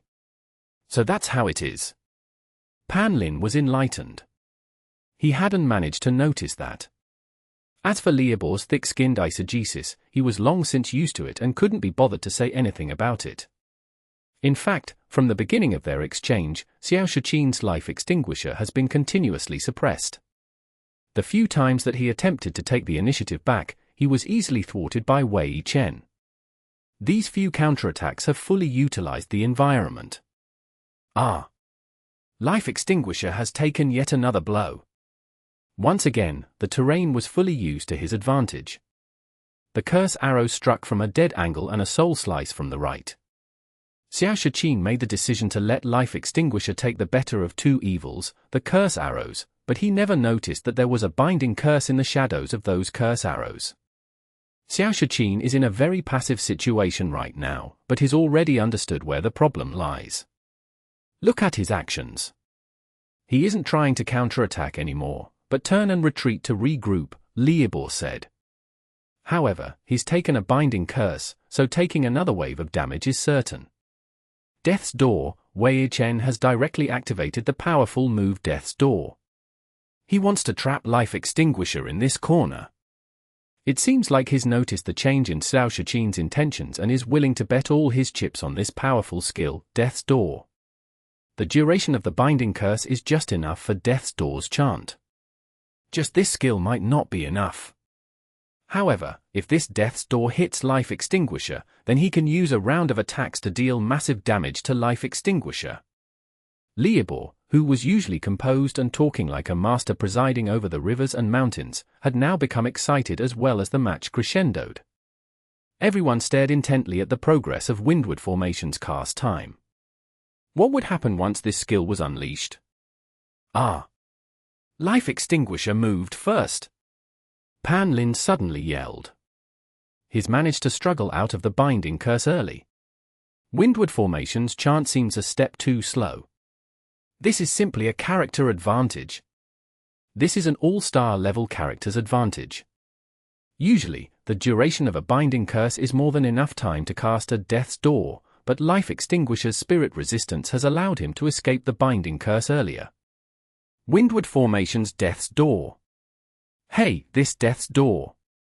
Liebor suddenly came to a halt in the middle of his sentence. Windward Formation's chant ended a little too late, and this lateness was meant to be the crucial opening for Life Extinguisher's successful escape, but in reality, that wasn't what had happened, because this Death's Door had a larger range. Life Extinguisher might have been able to get the chance to run earlier, but he was still under the control of this Death's Door. Life Extinguisher didn't manage to escape. He's still within Death's Door's range. How come this Death's Door seems larger than the usual Death's Door we're familiar with? Coach Li? Pan Lin said. Yes, this Death's Door does have a larger range indeed, at least 2 levels higher than the usual Death's Door, Liebor said. 2 levels higher, how excessive. Pan Lin was shocked. For a powerful skill like Death's Door, 1 level would cost an immense number of skill points, and for this skill, its crowd control was more important for warlocks who specialized in control, not damage. So, for this powerful skill, usual skill builds wouldn't max it out, only upgrading the skill to meet their needs. Especially for pro characters, they would be built according to their team's style, strategies, so they went for an efficient build. After all, skill points were limited. If it really was possible to max out all skills, then this problem wouldn't exist. For Warlocks, a maxed out Death's Door? That was common amongst most normal players, but in the pro scene you couldn't even describe it as being like Phoenix Feathers and Chilean Horns, because it didn't even exist. This is probably a habit from Wei Chen's years in the online game after retirement. Having gotten used to it, he probably finds it hard to change his habits, Liebor explained weakly. How would he know that the main reason for the grandiose Death's Door was that Windward Formation had more skill points than most pro characters? For many characters, investing in this skill would have been a burden, but for Windward Formation, 2 levels up was nothing, and his silver weapon Death's Hand added a level, too.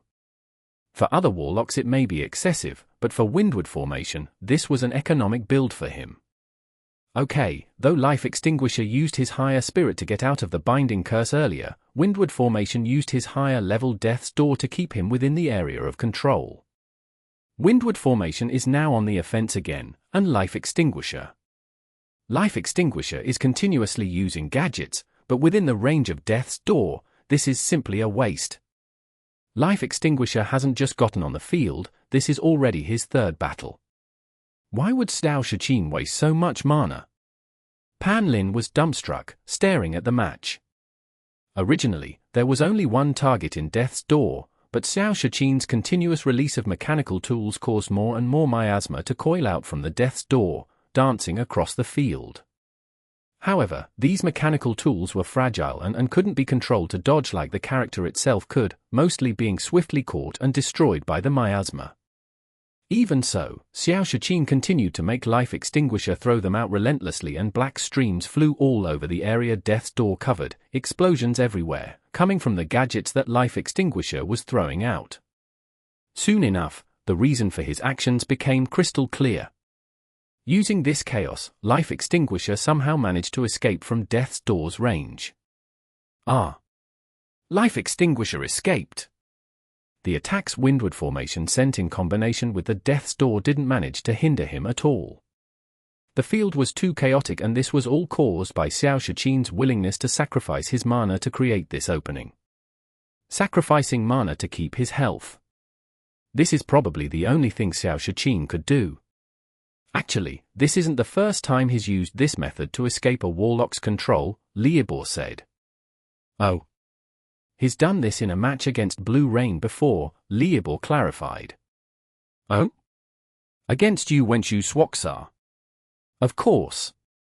Since Yu Wenju isn't as up to task regarding hand speed, he didn't manage to keep pace in such a chaotic situation like this, and Xiao Shiqin's Life Extinguisher managed to escape. For Wei Chen, he is no longer in his prime, so his reaction speed and mechanics can't keep up with a situation like this either. Blue Rain's ex and current Warlock players were both thwarted by this method of Xiao Shiqin's. This coincidence? Liebor sighed.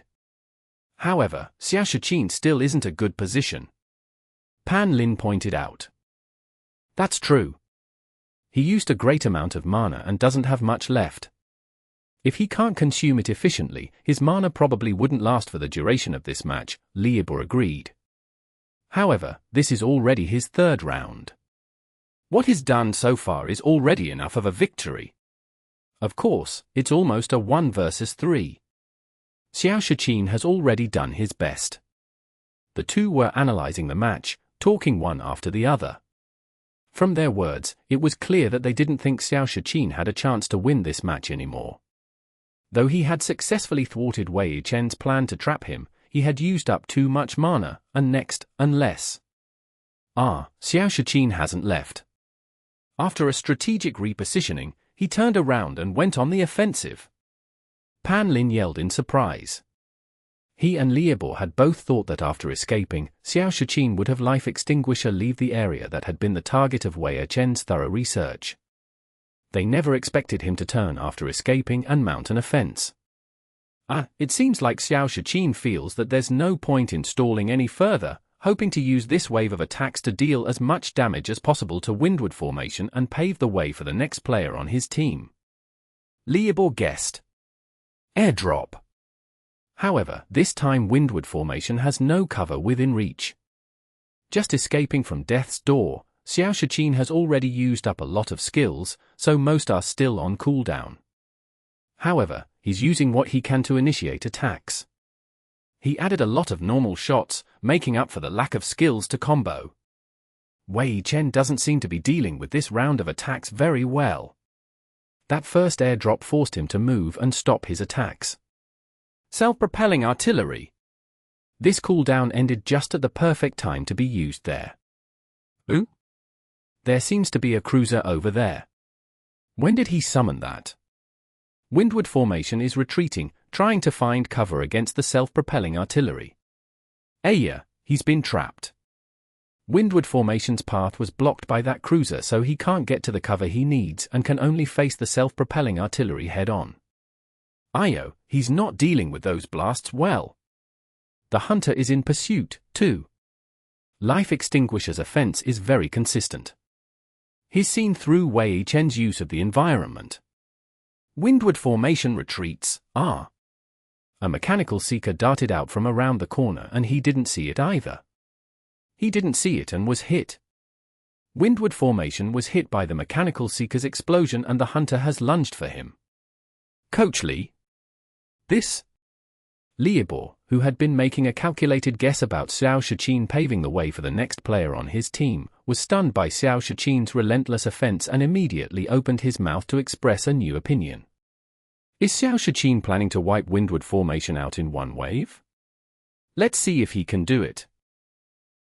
Chapter 1009. A True Mechanic. A. Does Life Extinguisher have enough mana to wipe him out in one go? At this time Pan Lin raised a question, one that almost everyone was concerned about.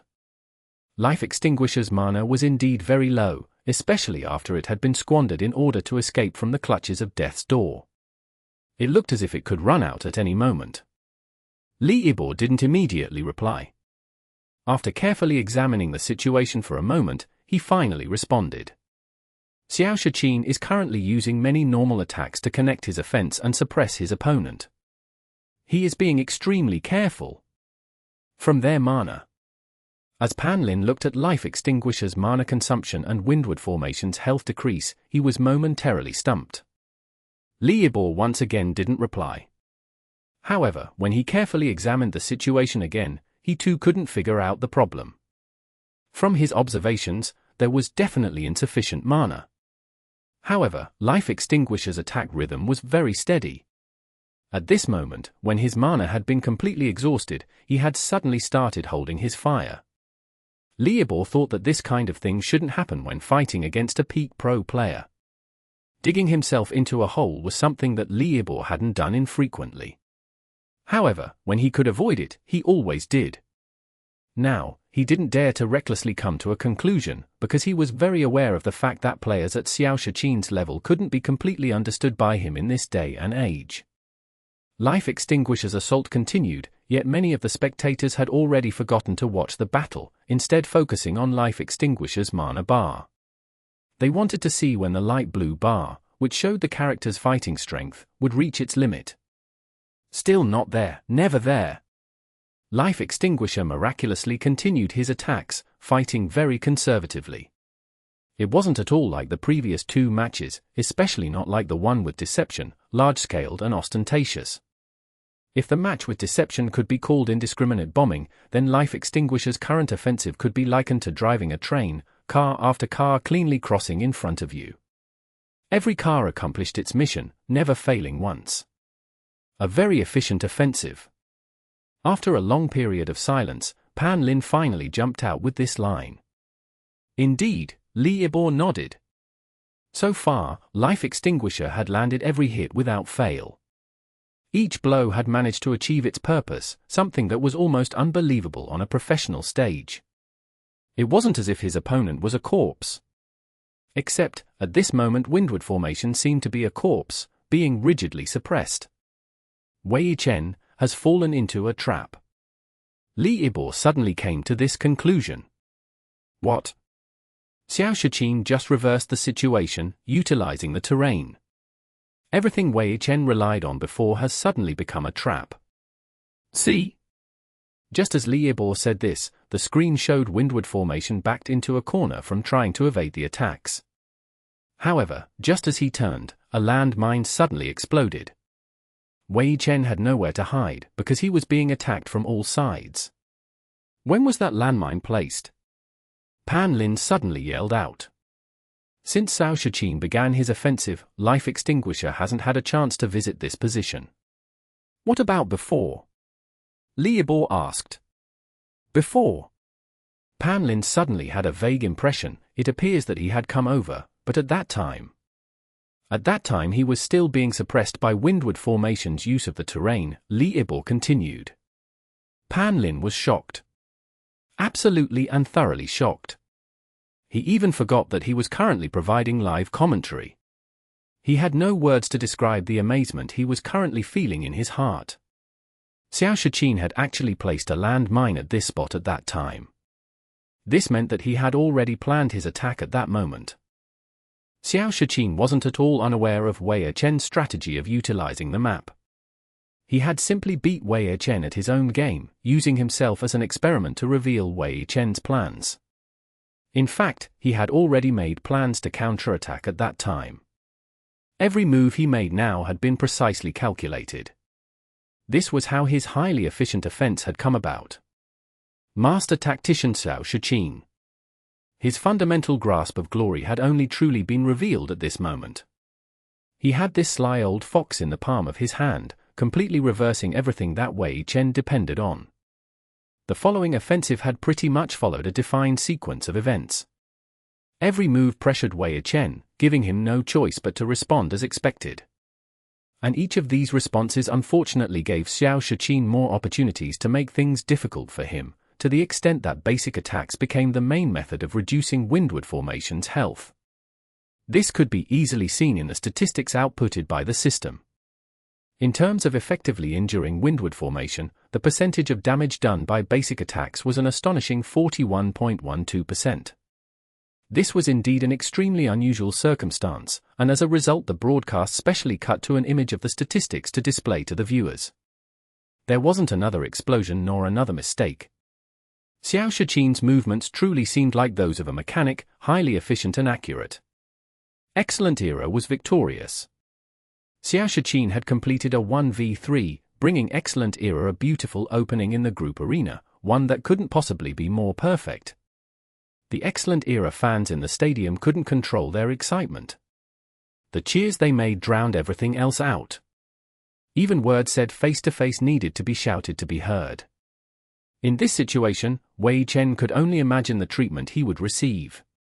Yet, he was already past the point of caring about these things. As he returned to his seat on Happy's side, his face was grave, to the point that Chen Guo almost couldn't recognize him.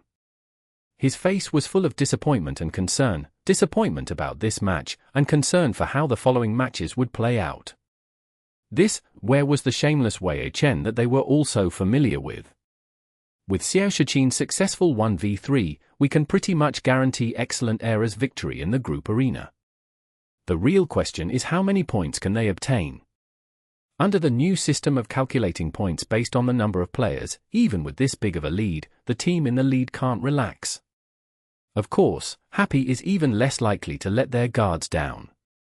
So, who will Happy send on stage next? The camera pointed towards Team Happy's preparation area. The person who stood up was completely unfamiliar to the camera, because prior to this, he had never allowed himself to appear on screen, refusing any coverage. Except this time, after coming out of retirement, he didn't seem to resist at all. It's Yi Qiu. Even though Pan Lin didn't recognize him, he could see who it was from the competition's lineup. Now he ought to be called Yi Qiu, but simply changing a name doesn't erase much. Happy's fourth player is indeed Excellent Era's former captain, the founder of Glory's first dynasty, God Yi Qiu. After announcing his retirement, he suddenly established the grassroots team Happy to return to the Glory scene. Throughout the Challenger League, he has brought us many surprises.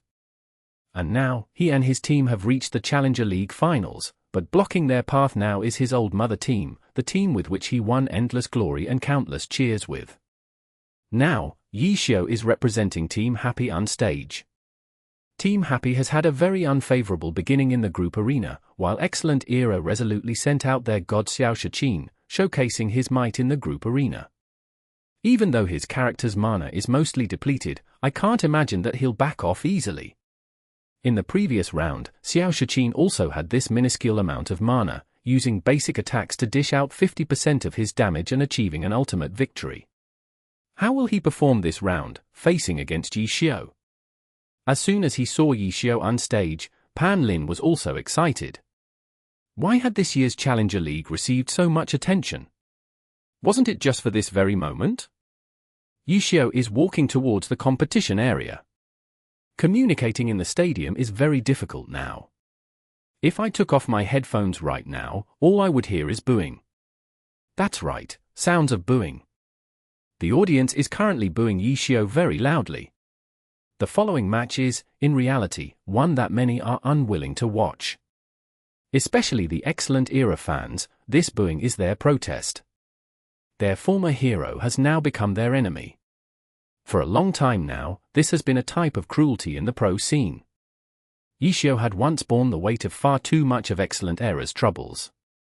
Now, his animosity is something that many fans are unable to accept.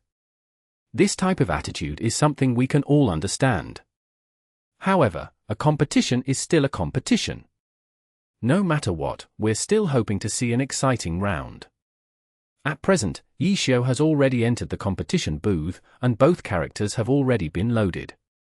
The match is about to begin. From the data on screen, we can see that Life Extinguisher truly has very little mana left. If he still wants to kill his opponent like this, then I think his normal attacks would have to make up for more than 95% of his damage output, right? From the moment Yishio appeared, Pan Lin had remained excited. Even as Yishio walked over to the player booth, he had talked incessantly, not pausing until this moment when he had finally given Liabor a chance to get a word in. There's really no point in calculating this. Life Extinguisher's remaining mana really isn't enough to launch any kind of offense. Even during the last round, although normal attacks did a significant amount of the damage, the things that truly suppressed and controlled Windward formation were still his gadgets. With Life Extinguisher's current mana supply, there's really no suspense to this match. Let's instead watch in anticipation for the dialogue these two will exchange. Liabor said. Dialogue? There was no dialogue. As the fourth round of the group arena began, Substitution finally stopped relying on tactics to open the match. Instead, he directly controlled Life Extinguisher to move towards the center of the map, directly meeting Lord Grim in the middle. The two sides clashed without hesitation. Life Extinguisher's mana level was indeed too low to back up his attacks. After a few exchanges, Life Extinguisher's mana ran out completely, and afterwards, the match concluded in the most straightforward way possible. After typing out a GG in the public channel, he directly withdrew from the match. Author note: GG is a polite phrase used in esports meaning good game. If you don't know this, let me spread the word. Withdrawing meant admitting defeat. In the esports scene, this had always been allowed, and Glory was no exception. Although Life Extinguisher still had some health left after his mana ran out, Substitution decisively used this method to withdraw. No one in the audience felt much regret about this. Rather, they exploded in enthusiastic cheers and applause. At this, even Excellent Era's boss Dao Xian smiled in satisfaction, standing up to applaud. In this manner, he showed his support for Substitution's decision to directly withdraw. Continuing to skirmish and tiring out the opponent a bit would also have been okay. However, with this kind of dominating lead, continuing to fuss over small amounts really wouldn't be proper for a former dynasty team. Dao Xian felt very gratified that Substitution had not brought his habits from his previous team over to Excellent Era. This kind of relentless fighting really didn't suit Excellent Era, especially against this kind of opponent. As for Substitution's performance, Dao Xian was truly pleased. He had integrated into this team well, possessing the style that the team should have. At this moment, Excellent Era's second player had already stood up, a youth that was unfamiliar to many people. Under the cover of the stadium's cheers for Substitution, he silently walked towards Excellent Era's player booth. Chapter 10:10. Excellent Era's rookie. Team Excellent Era's second player for this match is now heading for the stage. I believe many of you are unfamiliar with this pro player. His name is Chiu Fei, and was promoted from Team Excellent Era's training camp just this season. The team underwent large adjustments during the time of its elimination this summer. 3 core players left the team with Xiao Shiqin joining. In addition to that, Chiu Fei was selected to join the front lines from the training camp. Pan Lin introduced the Excellent Era player upon his debut. Yes, if we add on the fact that Yi Qiu retired last winter, and the addition of Sun Song, Excellent Era changed almost all of their core members within the last year and a half. Liabor said. Yeah, especially their captain Yi Qiu, and vice-captain Liu Hao. These 2 core player left. Then there's also He Ming, the member who appeared mostly as the 6th player in the matches. He and Liu Hao were traded for Xiao Shiqin and joined Team Thunderclap. There was also Gui Yang, who joined Team Wind Howl last summer. Pan Lin introduced Excellent Era's trades. All the players that left Excellent Era are doing well this year. Liabor spoke. Indeed, they are now part of the main rosters of their respective teams. Team Wind Howl, which Gui Yang joined, also went through some large adjustments throughout the year. There's the addition of Tang Hao, the new ace, and Zhao Yuzhe, last season's best rookie, as the main roster's pillars. With the addition of a capable player like Gui Yang, Team Wind Howl's performance this season has been outstanding. We can say that the team has risen to the top of the league, no? Pan Lin said. Yes, for Team Wind Howl, they no longer have to think about whether they can make it to playoffs. They should be considering how they can make it to the finals. Liabor said. Liu Hao and He Ming have also been very good after joining Team Thunderclap. Team Thunderclap was very close to squeezing into the finals in the first half of the season. However, after the Glories update in the winter season, Team Thunderclap took a hit to their placings and are currently slipping behind. That's unavoidable for updates like these. Liabor said. True, as for Chiu Fei, he's a rookie found by Excellent Era after all those outstanding players left the team. Pan Lin rounded back to what was currently happening. There's a lot of strong rookies this season. Liabor sighed. Yes, like Lu Hanwen of Blue Rain and Jiao Yingjie of Tiny Herb. Both of their performances this season have been outstanding, so much so that they even played at All-Stars. I've noticed something interesting. The classes of Lu Hanwen, Jiao Yingjie, and Chiu Fei coincidentally all match the class of their team's ace players. Yes. They will all become the future of their team as well as the league's. However, compared to Lu Hanwen and Jiao Yingjie, who have experienced the matches from the league, Chiu Fei can only fight in the Challenger League this season. Although he's played a few matches, this might seem disrespectful towards Excellent Era's opponents, but I've got to say, the level of the opponents in the Challenger League aren't really a good judge of Excellent Era's level. That's true. Liabor agreed. That's why for Chiu Fei, this is the first challenge he's ever truly faced. Pan Lin said. This is a pretty big one too.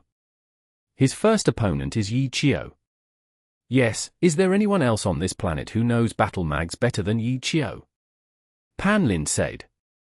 Keep it low, there are also a lot of outstanding pro players internationally. Liabor laughed. All right. His words from before were only a form of hype, so he didn't try to argue back. He continued to talk about the highlight player, Chiu Fei. If Excellent Era nurtured this player with the intention of making him the successor, then the first player he would have succeed would be Yi Qiu. Obviously. Then when Yi Qiu was still part of Excellent Era, he would have taught Chiu Fei through words and example. The both of them might be familiar with each other. Pan Lin said. But Yi Qiu has changed classes since, and no one has ever seen this type of character before in the pro scene. No one would dare to say they are familiar with his class. Liabor said. But with Yi Qiu's familiarity with the battle mage, he wouldn't simply forget about it after changing classes. If it were like that, this match will be even harder for Chiu Fei. Pan Lin said. That's not entirely true, Liabor laughed. Yi Qiu knows about the battle mage, but that doesn't mean he knows the player. The Chiofei that he knew was the Chiofei from 1.5 years ago. Young players like Chiofei won't be in a set shape in all areas, so no one can predict his growth. If Yi Chio is trying to understand him by sticking up with the past, then I believe Chiofei will definitely give him a surprise this match. There must be a reason for Team Excellent Era to arrange such a young player to fight this round. I think it might be based on this mindset. Pan Lin was truly convinced by Li Yibo's thinking. You are right. Alright, Chiofei has already entered the competition area, the match is about to start. When Yi Chio started to appear on stage, the topics of the commentator increased. After the appearance of Chiofei, the two echoed each other and talked non-stop. Now that the match official started, Pan Lin's spirit also rose. He personally looked forward to such a showdown. The current screen is now showing information about Chiofei's character, combat form. Team Excellent Era is worthy of possessing the battle god, One Autumn Leaf. Chiofei's combat form also has good equipment. His character has 10 pieces of silver equipment. This is comparable with many of the top god characters. The character's stats are also outstanding. 13-14 strength and 13-10 intelligence. Chiofei's combat form inherited One Autumn Leaf style, where the strength and intelligence are relatively balanced. Haha, when I saw that data, I was also shocked. Those stats are even higher than One Autumn Leaf's. Ha, it seems like you must have forgotten for a moment that it's the level 75 generation. You were probably comparing this data with One Autumn Leaf's data from the level 70 generation. I was. It's a habit gained from commentating for a few years, so I wasn't able to adjust my mind at the time. Li Yibo said. I hope that, after this match, whether it's combat form or One Autumn Leaf, both will leave a new impression in your mind. Alright, the match has officially started. The map is still Dockside Town, and both characters have appeared at the spawn point. What will they do? Oh. None of them are moving strategically. Neither of them are moving strategically, whether it's Yi Chio's. Sorry, he now goes by Yi Chio, whether it's Yi Chio's Lord Grim or Chiofei's combat form, neither of them are moving strategically. Both of them are heading straight for the center of the map. Pan Lin shouted. What Chiofei did was correct. Even if he could give Yi Chio, Yi Chio a lot of unknown moves, in terms of tactics, I think it would be best if he didn't try to surprise Yi Chio. Li Yibo said. You're right. As for Yi Chio, if this were the first round of the group arena, he would have carried out some form of tactics, but after Xiao Shiqing continuously fought 3 people from Happy, the morale is in dire need of an increase. They would need a person to stand out and fight resolutely, then defeat them directly. This would be a way to boost morale. After all, the group arena isn't everything, there's still the team competition afterwards. If Happy is in fear of Excellent Era's grandeur, then they will definitely lose. The most urgent matter for Yi Chio is to save Team Happy's morale. That's right. Okay, both of them have now gotten closer to the center of the map. They should be opponents that are familiar with each other, and they might still have the bond of teacher and student. However, they didn't exchange any words and headed straight towards the center to fight. There are still around 40 units of space between them, so they will meet soon. 30 units. Oh. He attacks. Yi Chio launched the first attack. Lord Grim is running while firing his gun. Pan Lin shouted. Lord Grim's silver weapon is very interesting and can change into various kinds of forms. As far as we know, it already includes the weapons of the 6 main classes. This is why Yi Chio can control Lord Grim to easily use all the skills an unspecialized can use among the 6 main classes. A lot of newer players might not know too much about the unspecialized class. This playstyle was popular for a certain amount of time in the early days of Glory. However, the main problem was changing weapons to use skills. As everyone knows, many of the skills in Glory can only be used with the corresponding weapon of that class, so an unspecialized would have to change his weapon constantly in order to continue using skills of all the classes. Putting the matter of how complicated and often he would have to change his weapon aside, the cooldown between changing weapons also needed to be taken into consideration. This would confine the options the unspecialized could take. However, the myriad manifestations umbrella in Lord Grimm's hand perfectly solves all of those problems. The various forms of transformation his umbrella undertakes doesn't seem to have any cooldown. It could be said that this weapon is specifically designed for an unspecialized character. Okay, we can save this topic for later, so let's watch the match for now. Liebor saw that the two had already clashed in the match, so he stopped with his introduction on the information. Qiufei controlled combat form to dodge Lord Grimm's previous fire. Lord Grimm didn't use a kiting method despite having the advantage of a greater attacking distance. He still continued to rush straight at combat form. Combat form attacks and starts with falling flower palm. Lord Grimm moves and successfully dodges. Oh. There's a small detail here. Tyrant's destruction. Pan Lin's yell cut off Liebor's attempt to explain. Liebor was helpless because the fight was intense from the very start. He didn't have the chance to take advantage of what happened to give some high-level explanations. Lord Grimm blocked it. This is the Blade Master's guard. Combat form's falling flower palm was connected very suddenly with Tyrant's destruction. Lord Grimm had no way to dodge, so he could only use guard to catch it. Pan Lin cried. Chapter 10-11. A confrontation separated by a year. Sky Strike. After combat form's Tyrant's destruction was blocked, he immediately followed up with a Sky Strike. How fluid. This is a very basic combo though. I'm sure many players in the game can do it, but being able to link them together so fluidly isn't easy. Pan Lin shouted.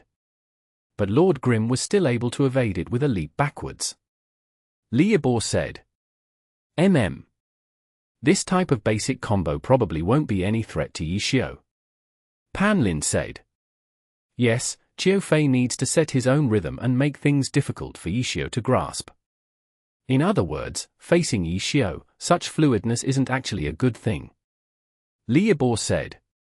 Yes, Qiufei's playing is as precise as a textbook, but the problem is, the textbook was written by his opponent.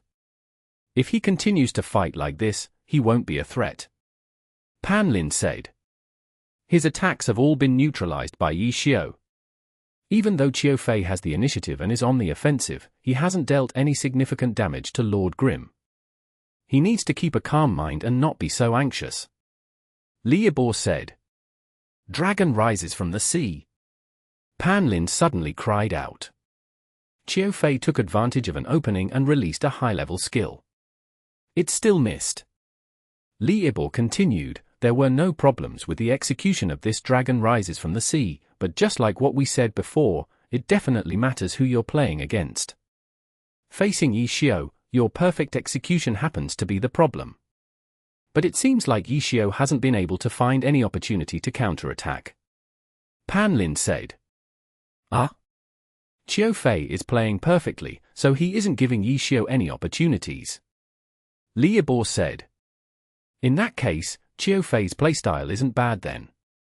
It's at least put him in a position where he can't lose. Pan Lin said. Liebor was rendered speechless. This time, I fell into that trap way too easily. Luckily, it looks like the tides are turning. Combat form used a Sky Strike. Lord Grimm attacked to block it, while simultaneously leaping backwards. This time, Qiufei didn't quickly follow up. Sky Strike had been blocked and Lord Grimm may not have taken much damage, but because of the knock-up effect, Lord Grimm's leap backwards was affected and went a bit higher than what was expected. This slight change became a turning point in this match. Combat form thrust his spear forward with a dragon breaks the ranks. Not many could see such a tiny detail. After seeing the high-level skill come out, the stadium erupted with cheers. Even Liebor shouted it hit. But Dragon Breaks the Ranks missed. Lord Grimm activated rotor wings and flew towards the sky, dodging the attack. The crowd felt disappointed. Liebor, who cried out it hit, felt embarrassed. He used rotor wings to dodge it. Only an unspecialized can be so flexible. It looks like our coach Lee isn't too familiar with the unspecialized class either. Pan Lin left this question hanging when he saw Liabor's expression. He knew that Liabor probably wasn't too happy with his teasing, but he couldn't deal with it right now. The match was still underway.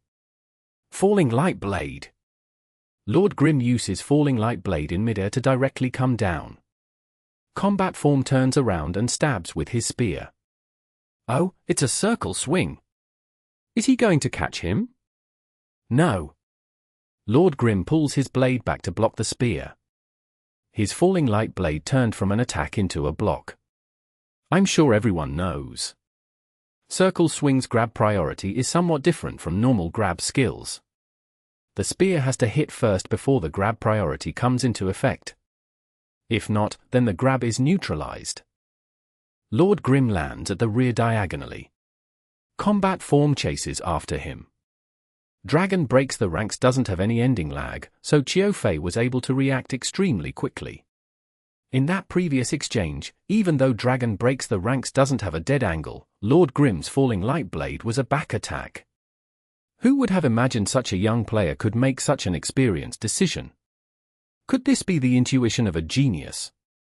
Seizing the opportunity while the two sides weren't fighting, Pan Lin commented on the previous exchange. After he finished saying these words, Qiu Fei's combat form rushed to Lord Grim's side. A dragon tooth came out. It was a very normal combo, but it was timed perfectly. Lord Grim, who had just landed on the ground, turned around. He lifted his Myriad Manifestations umbrella and opened it up to form a shield.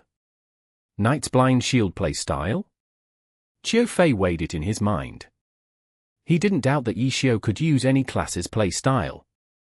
It was not just battle mags. Many of the playstyles for many of the classes in Glory had been created by him. There were so many that it was impossible to count. Combat Form retreated one step. As he expected, Lord Grim's Myriad Manifestations umbrella was quickly retracted. The umbrella tip opened and an artillery shell flew out. Combat Form's step back helped win Qiu Fei some time to react. Combat Form twisted his body and dodged the artillery shell.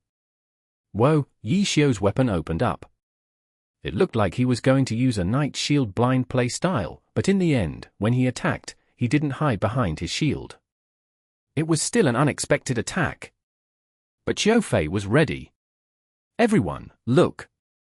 Just before the attack, Combat Form took a step back, giving him enough time to react. If he hadn't taken that step, no matter how fast his reaction speed was, he probably wouldn't have been able to dodge it. Liabor commented. Dragon Tooth. Combat Form used another Dragon Tooth. The cooldown on that skill is very low. Pan Lin said. After dodging the artillery shell, Qiu Fei used a Dragon Tooth, which had just gone off cooldown.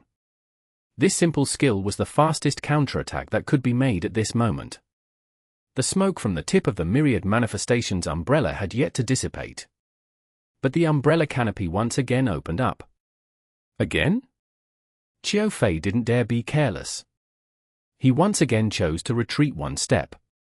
However, this time, the umbrella canopy opened up until it was transformed Myriad Manifestations umbrella spear form.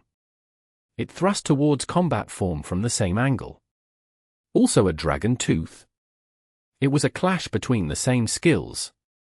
In that case, whoever had the higher attack power would have priority. In terms of stats, Qiu Fei believed that his Combat Form didn't lose to Lord Grim. A level 70 silver weapon wouldn't be too different from a level 75 orange weapon in terms of stats, but the weakness was that Unspecialized didn't have armor proficiency. All 20 for Glory classes had armor proficiency. When they used armor that the class was proficient in, there would a bonus in stats. And this was something that an unspecialized character couldn't possess. As a result, even if they were wearing same level equipment, unspecialized characters lacked armor proficiency, so there would naturally be a disparity in stats. Of course, more importantly, Lord Grim didn't have any silver equipment apart from his weapon, so the stats of his equipment were quite obvious. Even though Qiu Fei didn't have the exact numbers, he could do a rough estimate of the capabilities of Lord Grim's equipment. Since both of us used Dragon Tooth, I should win the exchange. Qiu Fei verified this thought in an instant. As a result, he didn't retreat and had his dragon tooth continued forward. In this way, the two spears clashed. The degree of precision displayed was astonishing to see. However, right when the two sides clashed, from how the attacks changed due to priority, Qiufei determined that this wasn't Dragon Tooth. Yes! Lord Grim hadn't used Dragon Tooth, but another battle mage skill, Double Stab. The first attack lowered Dragon Tooth's striking power, but the first part of Double Stab was weaker in priority than Dragon Tooth. However, after the first stab, Dragon Tooth's speed had been greatly reduced, while the second stab came like lightning towards combat form. Use the first hit to interrupt and the second hit to strike. A bunch of words floated in Qiufei's mind. It was a technique commonly used by Yi Xiu. At the same time, it was also when Qiufei played for Guild Excellent Dynasty against Happy. When he fought against Yi Xiu, who had been using Soft Mist, Qiufei had missed the opportunity to use that technique, which Yi Xiu had pointed out to him. A year had passed since then. Last time, he missed the opportunity to use it. This time, he was hit by that very technique. Thoughts floated through Qiufei's mind. He thought of that match last year to when Yi Xiu was still in Excellent Era to when he was still in the training camp. Team Excellent Era was a top team in the Alliance. The scale of their training camp was far greater than most teams. Among these trainees, 9 out of 10 dreamed of becoming one Autumn Leaf successor, even if that trainee didn't play a battle mage. Nothing would affect this dream of theirs. Qiufei had played a battle mage from the beginning. From day one in Glory, he had loved this class at first sight. That year, Team Excellent Era won the champions for the 3rd time in a row. God Yi Qiu's fame soared like the sun. But this god never gave anyone a chance to meet with him in person. The only indication of him was the character that stood on stage. Battle God One Autumn Leaf. The heroic pose displayed when he fought was deeply imprinted into Qiufei's mind. Later, he joined Team Excellent Era's training camp. However, he was different from the other kids. His dream wasn't to become one Autumn Leaf's successor. He wished to bring his own character and leave the same mark in battle like that year's one Autumn Leaf. Who took a young child's dream seriously? As he gradually stood out in the training camp, Qiufei became titled as one Autumn Leaf successor. This was a position that who knew how many trainees envied. However, Qiufei's dream never changed. He liked his own character much better. He liked his combat form, and in Excellent Era's training camp, he finally got to see God Yi Qiu with his own eyes. God Yi Qiu was completely different from what he had imagined. The mysterious God Yi Qiu, who never appeared in public, wasn't as arrogant as most people thought he was. Every day, with a cigarette in his mouth and smoke circling around him, he chatted with everyone at Club Excellent Era. He was the Alliance's #1 player, but even Club Excellent Era's janitor could proudly say that he had fought a match against Yi Qiu before. The janitor wasn't lying. Numerous people in the club played with this god before. Rumors said that whenever these people got into a conflicting game, if they couldn't win, they would pull Yi Qiu over to play for them, and Yi Qiu would happily go over. God Yi Qiu dominated the Alliance, but he enjoyed glory in the simplest and most ordinary ways. Qiufei had seen him play on an alternate account not just once or twice. Every time, the account was different too. Don't tell anyone. The god would always look at him, in a bit, I'll gift you a good piece of equipment. The god would always pat his shoulder and say, how could there be any good equipment? The alternate accounts that God played on had the worst equipment. Who would have imagined that behind these trash characters stood the god who controlled the most powerful character in the Alliance, Battle God One Autumn Leaf. Chapter 10-12. New Skill. The god that Qiufei saw with his own eyes wasn't so spectacular that it was impossible to look at him, as he had originally thought. The real god was very normal and simple, but it was easy to see that his love for glory came from the heart. Competition wasn't just about winning, it was a joy in and of itself. Qiufei really liked this quote from the god and was eager for the day he could experience the joy of competition. He never relented in his efforts, hoping that this day would come sooner. Some of the other trainees laughed at him for being dumb. To them, it was way too soon for him to even be thinking about succeeding God Yi Qiu. that wasn't how Qiu Fei thought. God Yi Qiu's successor? This was just a title given to him by others. As for him, he hoped to stand beside God Yi Qiu on the battlefield, enjoying the match and pursuing victory together. Although he was coincidentally also a battle mage and it was rather hard to become a core member when there was a class overlap, but no one ever said that it was impossible, right? Qiu Fei had worked hard to achieve this goal, and that God would occasionally come to the training camp to give him guidance or play a training match or two with him. His habit was to point out flaws during the battle and then find a chance to personally demonstrate them. There was a reason that he was a master of all classes. Excellent Era's training camp did consist of more battle mags, but there were plenty of other classes. That God could give guidance to any player of any class, even more imposing than the fabled cheat. Qiu Fei hadn't lacked that God's guidance back then. Each time it would be his problems that were pointed out before that God showed them how to deal with the said problem. Last summer, when the two met unexpectedly, that God had fought a training match of unprecedented standards, except that time, that God hadn't had the chance to show him how to fix those problems. Now, after a year, that God had finally displayed the way to combo after cancelling a double stab. Though this might have been a coincidence, Qiu Fei couldn't help but think of that training match he had last year. Was the unfinished demonstration finally being completed in this match? He couldn't dodge this strike. Combat form has been hit. With the commentator's yell, Lord Grimm followed up on the hit that Qiu Fei couldn't avoid. Sky Strike. Shuriken. Moonlight Slash. Gore Cross. Earthquake Sword. Shadow Cloak. Earth Thou. Commentator Pan Lin was shouting out all the skills as Lord Grimm used them, but then his voice trailed off. He wanted to cut in again a few more times, but before he could announce the skill, Lord Grimm was already using the next skill. All of them were level 20 and under skills with little end or starting lag, and Lord Grimm's combo was kept at an extremely fast pace, and in addition, he wasn't using any combinations Pan Lin was familiar with. Thus, after a few skills, Pan Lin could no longer keep up with the combos and could only shut up in disappointment. Is he going to just keep this combo up for the rest of the match? Qiu Fei found Lord Grimm's combo very alien. He was very much familiar with these skills, but the combination created from them wasn't something within his realm of study. His mind couldn't keep up with the combo. This wasn't just a lack of experience, but it was like stepping into an entirely new realm, as if he was going up against a class from a different game. What made Qiu Fei feel even more helpless was that Yi Xiu predicted all of his attempted countermeasures, avoiding the chance of him fighting back and prolonging his own offense. The few plans Qiu Fei had tried to execute were all quickly foiled because Yi Xiu managed to adjust before Qiu Fei had a chance to properly put them in motion, causing all of them to fail. Will none of these do? Then it seems like I have no choice. The airborne combat form timed himself to grasp a chance and suddenly twisted. Lord Grimm pursued him and made to counter, yet combat form's raised spear didn't stab towards Lord Grimm, but rather at the ground beneath him. A halo of light descended from the spear and sunk into the ground. Following that, a pulse of magic spread through the earth and combat form swung his spear in the air. Suddenly, the ground seemed to tear apart and chunks of earth were blown into the air exactly where Lord Grimm was.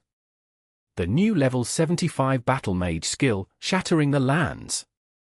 The skill could transfer destructive magical energy and eventually erupt like that to land a sneak attack on an opponent. Level 75 skills only appeared a long time after Yi Xiu had left Excellent Era. Yi Xiu hadn't helped Qiu Fei master these skills, so he had mastered this skill independently. This was finally something that Yi Xiu couldn't easily predict. This Shattering the Lands interrupted Lord Grimm's offense and helped Qiu Fei balance out the situation. Very nice. This Shattering the Lands was used perfectly. As a level 75 skill, there's no standard method of using it yet, so every player uses it according to their own method. We don't know how well Qiu Fei has mastered these skills either, but in that instant just now, Shattering the Lands was used beautifully, immediately cutting off any possibility of Lord Grimm prolonging his offense combo and giving him a wonderful chance to strike back. Combat form advances.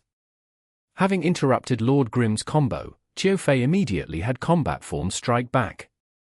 He started with Dragon Tooth, a typical opening, but still one of the most commonly used for battle mags, and Chiofei used it with the most focus he could gather. Dragon Tooth, Sky Strike, Falling Flower Palm, Circle Swing. These 4 skills were the lowest level skills for battle mags, but the small and simple combo formed through these 4 skills was something any battle mage could use with fluency. Under Chiofei's meticulous mechanics, the combo was flawlessly executed. In an instant, the 4 skills were all used, but they were still easily neutralized by Lord Grimm. Many people knew how to execute these skills flawlessly, but their countermeasures had also long since been perfected. Lord Grimm easily dodged the 4-skill combo, but he didn't expect Chiofei to suddenly perform another unexpected action, unleashing another level 75 skill. Cloud Whirling Windstorm. The spear was whirled, whipping up the winds with a magic pulse, and the magic pulse was injected into these winds, raging towards their target alongside the spear. That was when Lord Grimm opened up his umbrella, hiding behind it lightly, unafraid of wind or rain. This time, Chiofei didn't back down, and instead stepping forward when the Myriad Manifestations umbrella opened up, slamming his attack right down against it. Chapter 10-13. One more hit. The new level 75 skills were studied by everyone. It didn't matter what skill level one was at. In the end, it was still something new. Those at a higher skill level would use it very effectively. Those at a lower skill level would easily get their attacks neutralized. While at the pro level, it was no longer as simple as if the timing was right or wrong, better or worse. What mattered was suitability. Every player had their own style. Every character had different stats. As a result, how a skill was used would be different. The variances from standard combos came from these differences. Pro players would make adjustments to these combos depending on their strengths and their style. Chiofei was no longer that young training camp kid. He had always dreamt of his character standing on stage. From the very start, he never blindly imitated anyone. He had his own understanding of the battle mage and his own play style. It was true that Yishio had studied the new level 75 skills, but that didn't mean he could predict how every player would use them. Yishio had a good understanding of Chiofei, but it was like what Liebor had analyzed. No one could predict how young players grew. After another year of growth along with Chiofei's own understanding and utilization of the new level 75 skill, Chiofei had finally created his own style. Falling Flower Palm. Combat form slid forward and smacked the Myriad Manifestations umbrella. Shields not only reduced the damage from an incoming attack, but effects like knockbacks were reduced significantly too. However, the reduction was directly proportional to the shield's weight. The Myriad Manifestations umbrella could swiftly change into different forms. As a result, could be determined that the weapon shouldn't be too heavy. Therefore, when the umbrella switched to shield form, Chiofei was confident that it would be unable to completely block Falling Flower Palm's knockback effect. As expected, when the Falling Flower Palm struck the umbrella, Lord Grimm was forced back. The path of the attack had been from bottom to top. As Lord Grimm slid back, the umbrella also moved up, leaving a huge hole. Chiofei wanted this result and attacked with a Tyrant's Destruction. Even though he couldn't completely see Lord Grimm, he knew that his spear would reach him.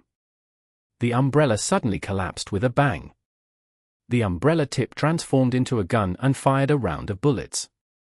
Chiofei reacted quickly. Combat form borrowed the momentum from Tyrant's Destruction to twist his body and dodge it. However, Lord Grimm borrowed the recoil of his gun to slide even farther back, causing combat form's Tyrant's Destruction to miss. Wow, is this for real? The transformations from Lord Grimm's Myriad Manifestations umbrella are truly too unexpected. Pan Lin sighed, seeing Chiofei's attack miss. What's more important is that it can change forms instantly. Liebor said. But Chiofei isn't done yet. Pan Lin shouted. Dragon breaks the ranks. Combat form raised his spear and a dragon roared out. Yishio had predicted it though. Lord Grimm forcefully changed directions while sliding back, but to his surprise, this dragon breaks the ranks didn't move in a straight line. There was a slight curvature to it. Lord Grimm tried to move away, but in the end, he fell into Dragon Breaks the Ranks path. Dodging was impossible. With no time left, Yixiao could only have Lord Grim guard.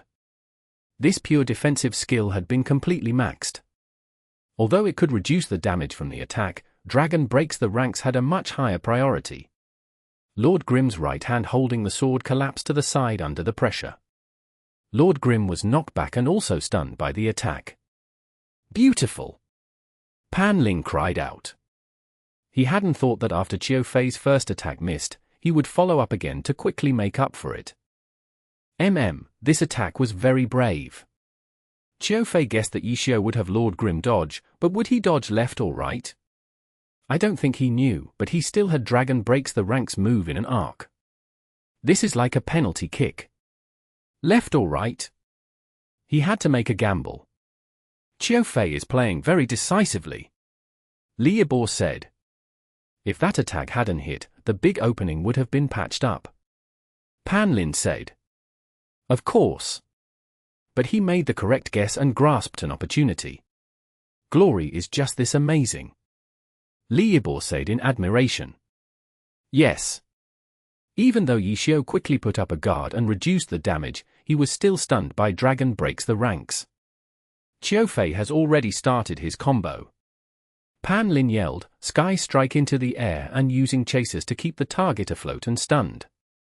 This is a conventional battle mage combo, but this combo is also very difficult to pull off.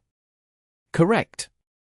It's exactly because executing this combo is so difficult that it's given rise to the random chaser combo, which is much easier to execute and still very formidable. More and more players are starting to use it nowadays. In fact, it's actually very rare for someone to execute the original combo anymore. Li Yibo said. But in theory, this combo is impossible to escape from. Pan Lin said. That's only in theory. Li Yibo smiled. Even Yixiao at his peak was only able to pull off an infinite inescapable combo that one time, no. Haha, the first classic in the history of glory. I've seen that clip. It's truly incredible. Pan Lin said. Yes, classics can't be reproduced. After that, even Yixiao was unable to do it again. Usually, an inescapable 10-hit combo is already considered quite good. Li Yibo said. But we know that for the random chaser combo, 15 hits within a short time frame isn't anything difficult. Pan Lin said. True. The random chaser combo's burst is much better and is easier to perform. In real combat, I think it's a lot more practical. Li Yibo said. But Qiu Fei is choosing this more difficult to control combo. He doesn't have a choice. The random chaser combo requires a certain number of chasers to pull off. There has to be at least 4. However, Yixiao intentionally limited the number of times that they exchanged blows, making it impossible for Qiu Fei to produce many chasers. Qiu Fei is choosing this combo out of helplessness. Then what about other combos? Well, if he can get 10 or so hits from this combo, then the damage is quite considerable. Qiu Fei probably doesn't want to let this opportunity go so easily. Yeah, he's doing well right now. Yes, neither too slow nor too fast. It's already his 7th hit. 8. Usually, 10 hits isn't a problem. We'll have to see how long he can continue. While the two commentators discussed this, Qiu Fei had already reached 10 hits. He stared at the screen, not daring to relax. He knew the difficulty of this combo and he knew how well his opponent understood it, but it was exactly because of his opponent's mastery over it that he could develop this combo into an unbreakable one. 10 hits. The passing line had been reached. Qiu Fei still didn't relax. It was a rare opportunity, and he needed to do as much as he could with it. 11, 12, 13. The combo continued. Truthfully speaking, Qiu Fei didn't feel like it was that difficult. His brain seemed to be frozen. He was no longer thinking. His fingers moved instinctively, making it so that Lord Grim never left his spear's tip, making it so that the chasers constantly flew about ready to use at any time. 15, 16.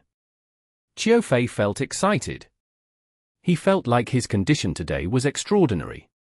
Originally, he had been planning on finding an opportunity to end it with a high-level skill when it was about time, but he felt like he could keep going on. All the way until death? Pan Lin and Li Yibor started discussing this topic. The viewers were hoping for it, but Qiu Fei wasn't thinking about that. One more hit? That was the only thought occupying his mind. One more hit. He single-mindedly pursued each hit, and he succeeded hit after hit all the way until 20. Qiu Fei's combat form, facing a battle mage master, had performed a 20-hit combo. This was more than enough to make the crowd go wild with cheers. Excellent Era's fans felt incomparably proud. They had such a talented player. They felt like they were invincible. But at the 21st hit, there was finally a slight deviation. No one discovered this deviation. Not even Qiu Fei did. He had already started his attack. The commentators and viewers were all waiting for this attack to strike. But when this attack came, Qiu Fei saw Lord Grimm's movements. 22nd hit? Qiu Fei was the first to question it. The attack hit, but Lord Grimm had already transformed into smoke. Shadow clone technique. When Qiu Fei realized it, the first thing he thought of was his back. However, the attack came from beneath. Underground tunneling technique. Lord Grimm tunneled out from the earth and attacked.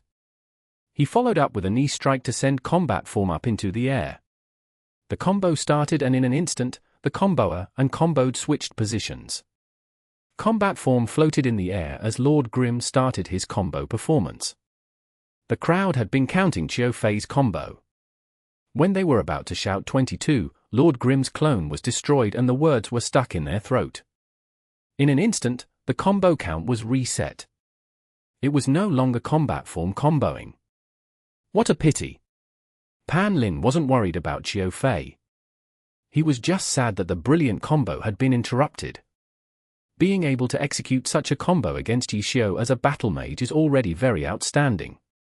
Only Yi Xiu would have been able to seize that tiny opening. Li Yibor said solemnly, but where had that tiny opening even been? He had absolutely no idea. He didn't even know, and he said with certainty that Qiu Fei had exposed an opening. Ultimately, it was because he was also convinced that the original combo studied meticulously by Yi Xiu was unbreakable if performed perfectly. Chapter 10-14. Can't tell. The commentators had a lot to say to the audience on the combos of a battle mage, but when Lord Grimm began his offensive, Pan Lin was only able to keep up with announcing the skills for a while before he fell silent once more. The same thing had happened twice in one match, being forced to shut up because he couldn't keep up with the pace of the actual match. The last time, Qiu Fei had unexpectedly used a level 75 new skill, interrupting Lord Grimm's combo, but this time, he didn't seem to be able to find a similar opportunity. Combat form was airborne, as if suspended there. Lord Grimm darted about him, landing different skills on him continuously. Ah? This? Pan Lin felt like he should say something. After switching to Qiu Fei's view, he spoke up with some uncertainty. He's using vanishing steps, right? Yes, it's vanishing steps. Li Yibor was much more confident on this than Pan Lin. However, after confirming this, the two couldn't help but exchange a glance. They had both realized something was a little strange. No matter when a high-end technique like Vanishing Step was used, it would count as a climax to the match. So shouldn't they commentate about this with some sort of passion? Yet what did they do? They were both unnaturally calm. This was because the person on the field was called Yi Xiu. To a normal player, using Vanishing Step was a climax, but Yi Xiu using Vanishing Step wasn't that as simple as eating. In reality, both of them knew that was too much of an exaggeration. No matter who was behind it, the use of Vanishing Step would never be as easy as eating. Like a software that a CPU could only use smoothly when at 90%. Even if Yi Xiu had better hardware, there was still a limit to his actual abilities. Comparing him to the other gods of the Alliance, on par was the best description. Yet when Yi Xiu used these high-end techniques, Pan Lin and Li Yibor would think it very normal. If it was another god, like Wang Jieshi, Huang Shaoqian, Zhu Zikai, no matter who it was, Pan Lin would probably be willing to yell about it until his voice gave out. That was what you called influence. In the hearts of these people, who had been with Glory for a long time, there would always be an unshakable and powerful figure, and that figure was, without a doubt, Yi Xiu. When he accomplished something extraordinary, people had higher expectations of him, and what was extraordinary became ordinary. It's just a vanishing step, that's all. If someone dared say that casually, they'd probably get slapped by the millions of people that played Glory. But when you added Yi Xiu to the sentence, it suddenly seemed much more reasonable. It was because of this that Pan Lin and Liebor kept their cool when Yi Xiu used Vanishing Step. By then, the program director had cut the shot to Qiu Fei's view already, waiting for them to commentate on this spectacular moment. So, Vanishing Step, what Yi Xiu is using right now is actually a very high-end technique, Vanishing Step. What we're currently broadcasting is Qiu Fei's view. You can see here that Lord Grimm's figure never appears in Qiu Fei's view. Who? Just as Pan Lin said this, Lord Grimm's figure appeared in Qiu Fei's view. Chance! It was then that excitement got to Pan Lin and he suddenly yelled. The broadcasted shot switched back to the battle at large. Combat form was still suspended in the air, Lord Grimm was still darting about, his attacks not stopping. The situation hadn't changed at all. Ah, what a shame! Pan Lin sighed. He thought that it was Qiu Fei who had missed the opportunity. Liebor coughed a little, but couldn't really correct Pan Lin on this. They were live. The so-called chance that Pan Lin had been yelling about wasn't actually any sort of opportunity. The foundations to the Vanishing Step were built on finding an opponent's blind spot and attacking from there. Here, landing the attack was the ultimate goal and walking into the opponent's blind spot was simply a method to achieve this goal more easily. So, when you could easily hit an opponent, there was no need to expend any excessive effort into finding the said blind spot. The reason Lord Grimm had wandered into Qiu Fei's view was because in that moment, there was no need for him to conceal his attack using Qiu Fei's blind spot. He actually managed to do that. If he didn't check Qiu Fei's view, there was no way Liebor would have noticed that. After noticing it, Liebor was shaken. He didn't know that Yi Xiu had managed to reach this stage with this skill. Using Vanishing Step continuously was also very tiring. If one was able to use it like this, then it would reduce a lot of unneeded mechanics and effort, but at the same time, there was a lot more precision and accuracy needed in terms of judgment and awareness. Liebor was certain that no player in the current alliance was able to use Vanishing Step so masterfully. Liebor felt that what he had just seen was a coincidence with Yi Xiu's actions. If it really had been used purposeful, then that was terrifying. At the age Yi Xiu was at, he was already approaching the end of his pro career, yet his technical ability was still at such heights. It was terrifying even to think about it. Suddenly, Liebor felt that the broadcasting room was rather cold. Chance! It was then that Liebor heard Pan Lin yell out in disappointment again. He, on the other hand, had gotten completely distracted and had no idea what had just happened. He couldn't really go and ask, so he could only say, such a shame. He really shouldn't have missed that opportunity either. Yeah, Qiu Fei has already wasted 2 good chances, Pan Lin said. 2. Liebor was stunned, but quickly recovered. Pan Lin was still making Lord Grimm's appearance in Qiu Fei's vision during the Vanishing Step out to be an error on Yi Xiu's part, and a chance for Qiu Fei. It wasn't a good time for him to rain on that parade, but he didn't want the experienced people watching the TV broadcast thinking that he, Liebor, wasn't up to standard, unable to even notice something like this. He felt conflicted, but what he heard was Pan Lin counting Lord Grimm's combo. He couldn't keep up with the pace with the skill names, but he could easily count it. 1, 2, 3, 4, 5. Wait, 1, 2, 3, 4, 5? Why was the count resetting? Liebor had missed too much while he had been momentarily distracted, and hadn't even managed to catch up when Pan Lin yelled out again, ah. It broke, chance, chance, chance, chance. Hey, what's wrong with you, Qiu Fei? Pan Lin's tone was extremely frustrated, and Liebor kept an eye on the match this time. Just now, Lord Grimm's combo really did break and Qiu Fei didn't take the chance to counterattack either. This really shouldn't have happened, Liebor commented. Although Qiu Fei is a player without much experience in official matches, he should still have the ability and awareness to try and grasp this chance. However, from combat form's movements, it doesn't seem if he even intended to even try. Yes, starting from Yi Xiu's counterattack until now, Qiu Fei has already missed 3 chances to turn the tables. Seems like this young player is a little too young. His rhythm has been messed up by Yi Xiu's single wave of counterattacks. It won't be easy for him to get back into the right mindset in this sort of desperate situation. That's very true. In the audience, Liu Xiaobie was watching the projection while listening to what was coming from his earphones. However, at that moment, he pulled them down with an expression of disdain. What bullshit? What's up? Xu Bin turned his head around to ask.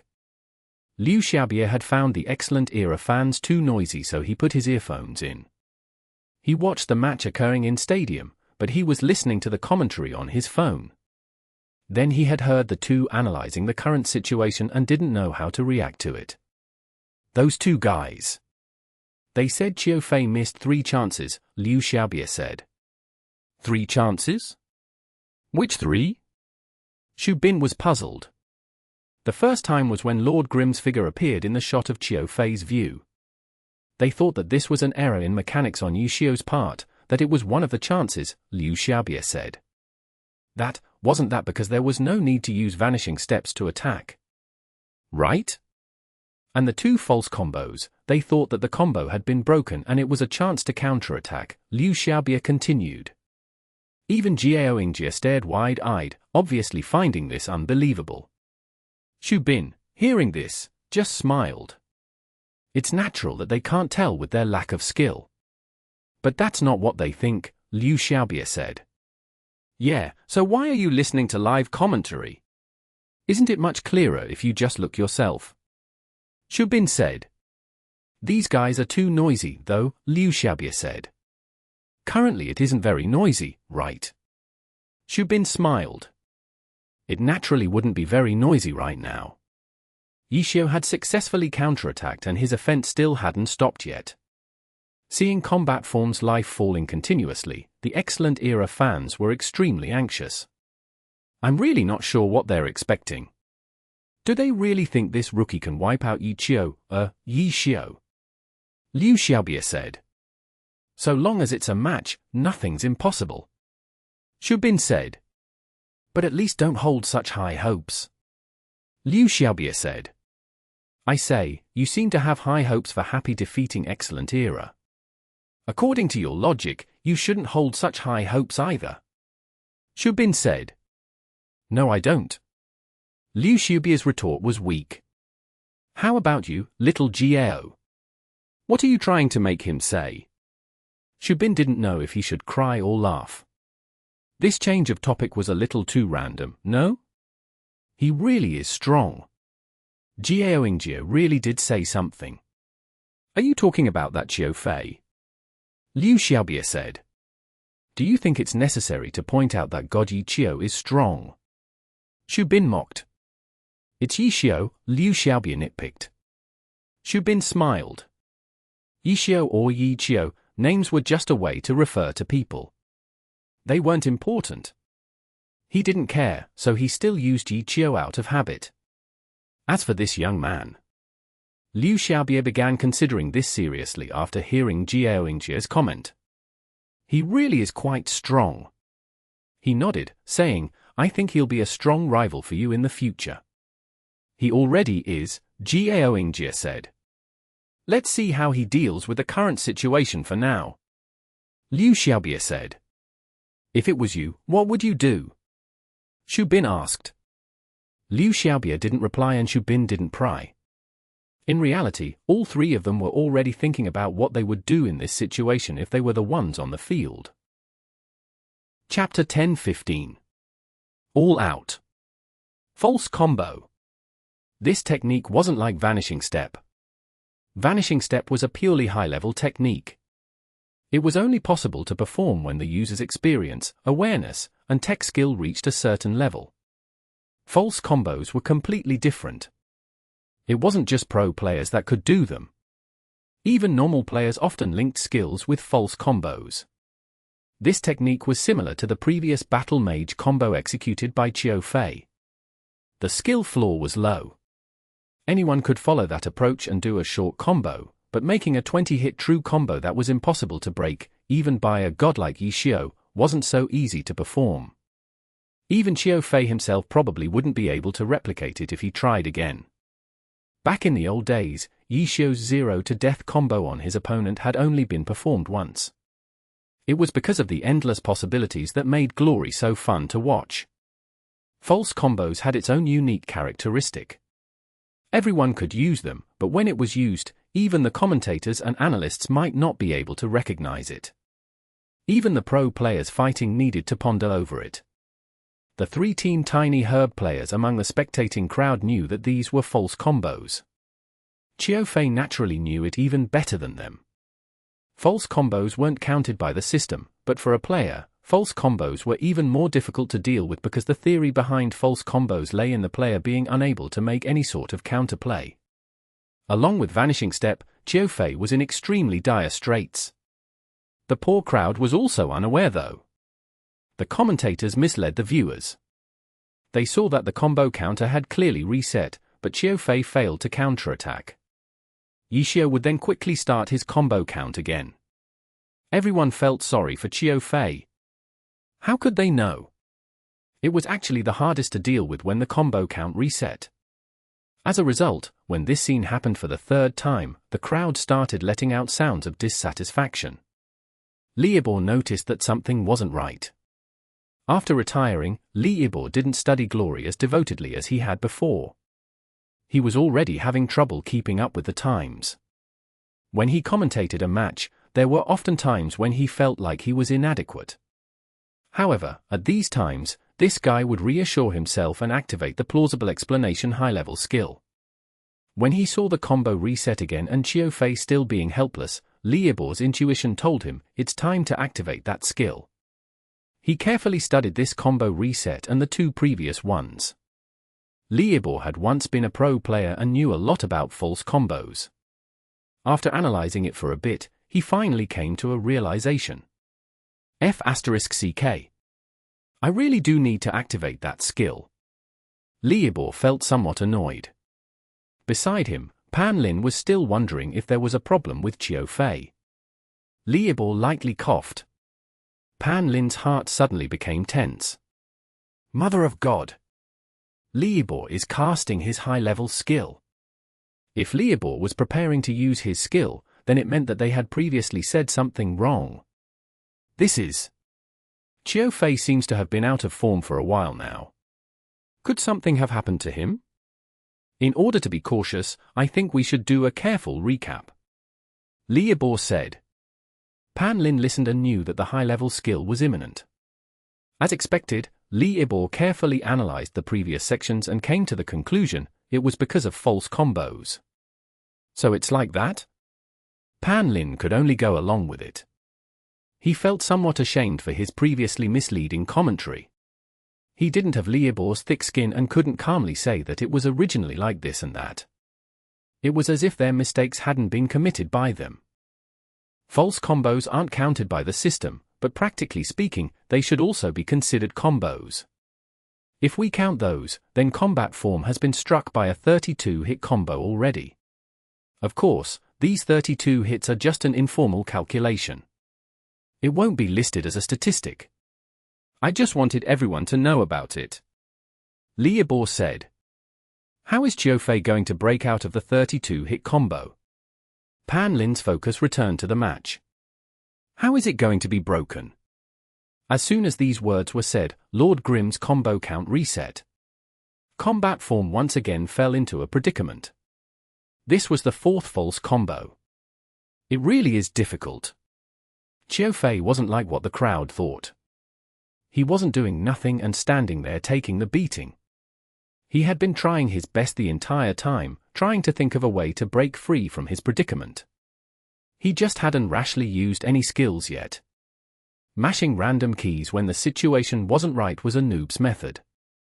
Pro players would never do that because skills were most threatening when not used. Qiu Fei remembered these words. These words had been said by the opponent in front of him and had helped him eliminate many of his bad habits in the beginning. He was unable to return the favor to his coach. He could only prove himself through victory. These were Qiu Fei's thoughts. He didn't say them out loud because he knew that the other side knew. Both sides were going all out in this match. This was the best proof. What were his old coach's efforts for? Wasn't it for all of this moment on the stage? After combat form was dealt 2 devastating combos by his opponent, he didn't have much health left.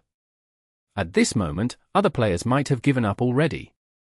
They probably wouldn't go so far as to randomly start mashing their keyboard, but they would almost be at that point.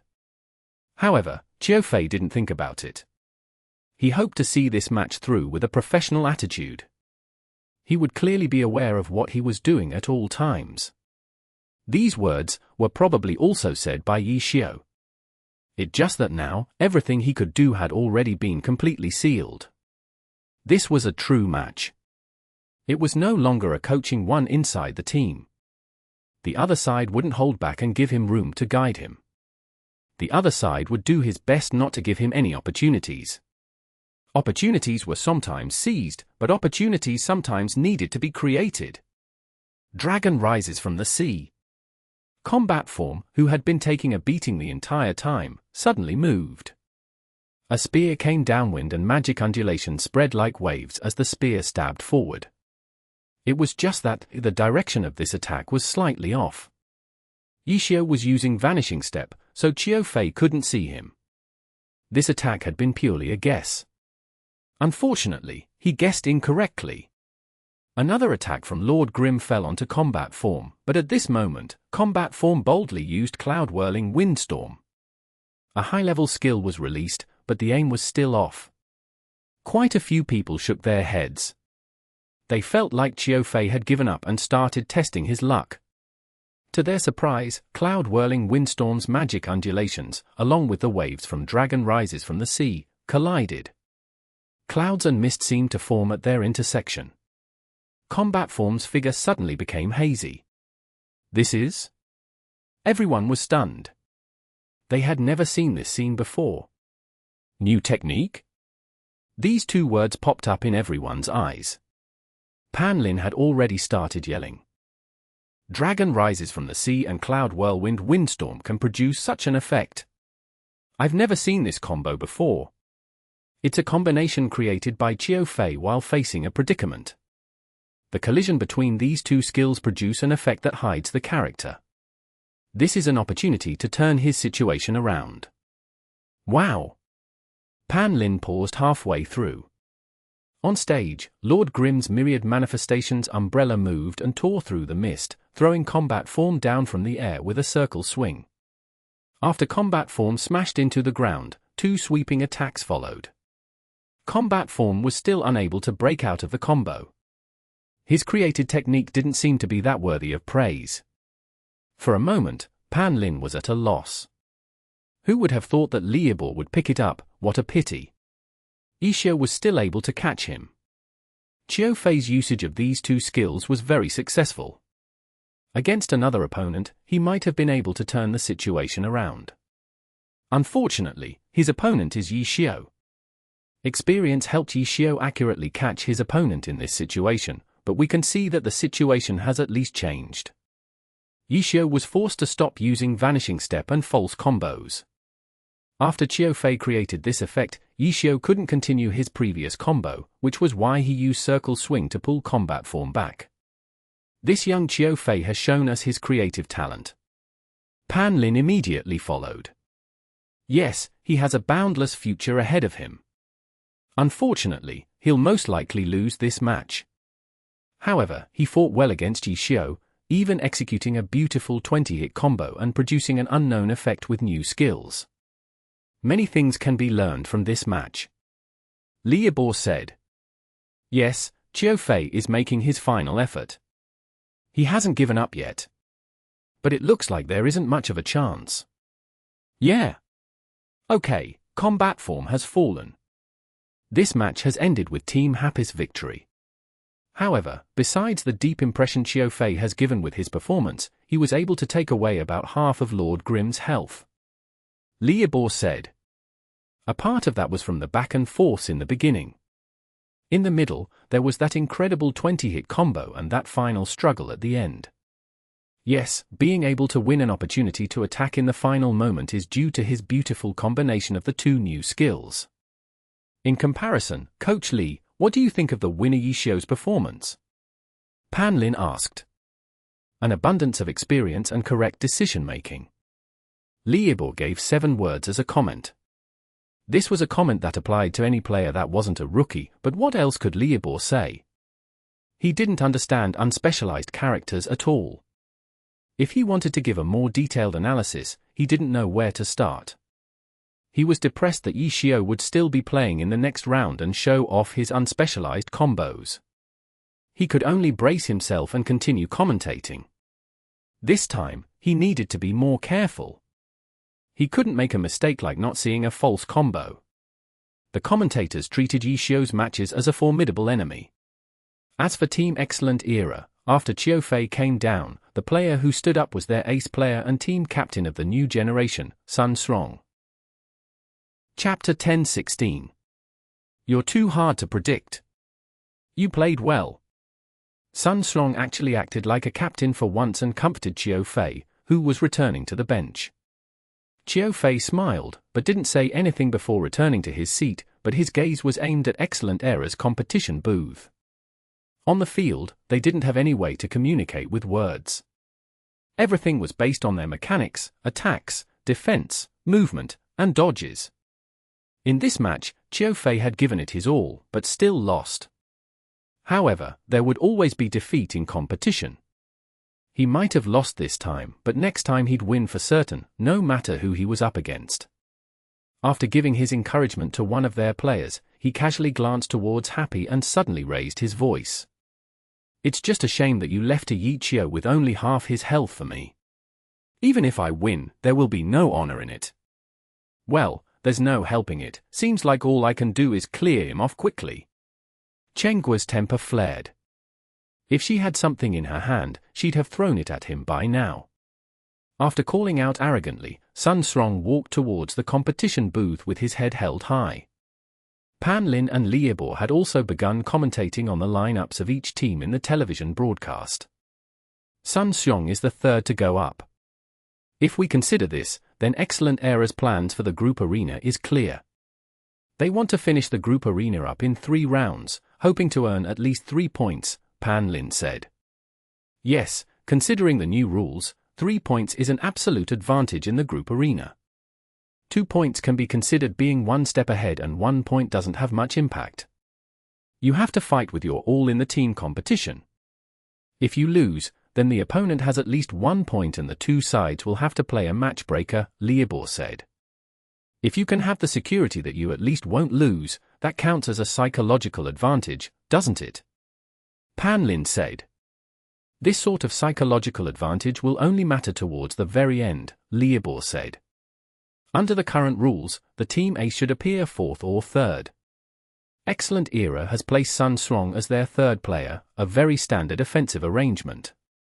However, from the current situation, I feel like they could have been a little more daring and placed him 2nd, Pan Lin said. I think Excellent Era is still wary about Yi Xiao's strength. If it were any other god, they could be a bit more offensive, but Yi Xiao knows them all too well, Liebor said. But they also know Yi Xiao very well, Pan Lin said. Unfortunately, Yi Xiao has changed classes since then, Liebor said with a smile. Okay, now Sun Srong has entered the competition booth and the 2 characters are being loaded into the game. On Excellent Era's side, we have Excellent Era's current captain, Sun Srong with his account, 1 Autumn Leaf. And on Happy's side, his opponent is the ex-captain of Excellent Era, Yi Xiao, now called Yi Xiao, and 1 Autumn Leaf's previous owner.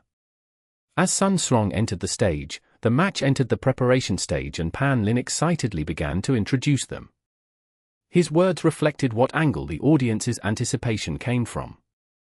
Sun Srong's identity and account were clearly emphasized. As for Yi Xiao, his old identity and old account were emphasized. Lord Grim, happy, these crucial words that should have appeared in the introduction hadn't been mentioned once. Now for the countdown, the match is about to begin, Pan Lin said. This is a battle between the current and ex-captain of Excellent Era. The account, One Autumn Leaf, that was once Yishio's companion for so long is now in Sun Song's hands and has become the opponent Yishio has to defeat. I wonder how he feels, facing this familiar and, you could say, closest ally. How will he perform? As if afraid that someone wouldn't be able to catch the drama behind this match, Pan Lin went over the highlights again as the match officially started. The two characters appeared on the map simultaneously. Without hesitation, Sun Song immediately pushed One Autumn Leaf into a sprint, foregoing strategic positioning entirely. Sun Song had thought and felt that it would be a shame that he would probably not have a chance to face Yishio in an official match using One Autumn Leaf. He really wanted to use a spectacular victory to establish his ownership over One Autumn Leaf, and the previous user Yishio was the best stepping stone in his eyes. He hadn't thought that, after a year and a half, he really did get the chance to meet Yishio in an official match. Though this stage wasn't as impressive as he had hoped for, the amount of attention this match had gained was satisfactory. Especially all the publicity done by the media, it made this all the more appropriate opportunity to perform his sacrifice. However, due to the new rules, he couldn't have Yishio duel him one-on-one. He could only act in accordance with the rules. Now, he had finally got the chance to face off against Yishio. It was a shame that Yishio was already at half health from his fight with Chiu Fei. This was frustrating to Sun Song. If he could be second in line, that would have been perfect. However, the team wanted to emphasize security, so he had to be third. This was agreed on by their boss, Dao Zun, making it so that Sun Song couldn't object. Now look. Their victory was secured, but his perfect plan to crush Yishio was completely ruined. There was no honor in winning against a Yishio with only half his health. Where are you, Yishio? Stop hiding, come out and fight me. Sun Song pressed forward with One Autumn Leaf towards the center of the map. Not seeing Lord Grim, he immediately went to yell at Yishio in the public chat. Don't rush me, I'm recovering my health, Yishio replied. Recovering health? Sun Song was stunned for a moment. He had no idea that the stadium was filled with booing now. From the very beginning of the match, Yishio's Lord Grim never advanced. With a shamelessness that rivaled his teammate, Wei Chen, he had hid in a corner and began to heal himself. That's right, heal himself. Though unspecialized could only use level 20 and under skills, but for the players to fully experience the differences between classes, these low-leveled skills displayed their class distinctiveness. Clerics had 2 level 20 and under healing skills. Small heal and small cure. One was a chant to recover health and the other was an instant cast. Though the effects weren't as good as high-level healing spells, even level 75 clerics still needed to utilize these 2 skills. Low-level skills had advantages that high-level skills didn't. Small heals had a shorter chant, and small cure had a shorter cooldown. In the pro scene, these advantages were very crucial. They often needed to be able to quickly use skills. By the time the slow chant of a holy heal was complete, the one who needed the heal might have died already. The current Yishio didn't use any small cures. Instant casts like this had cooldowns, and they usually weren't very short, so they were usually saved for dire situations, but chants were alright. They didn't have cooldowns, so Lord Grim was chanting continuously. The white flash of a small heal hadn't dimmed since the round began. Apart from that, Lord Grim had a recover on him, too.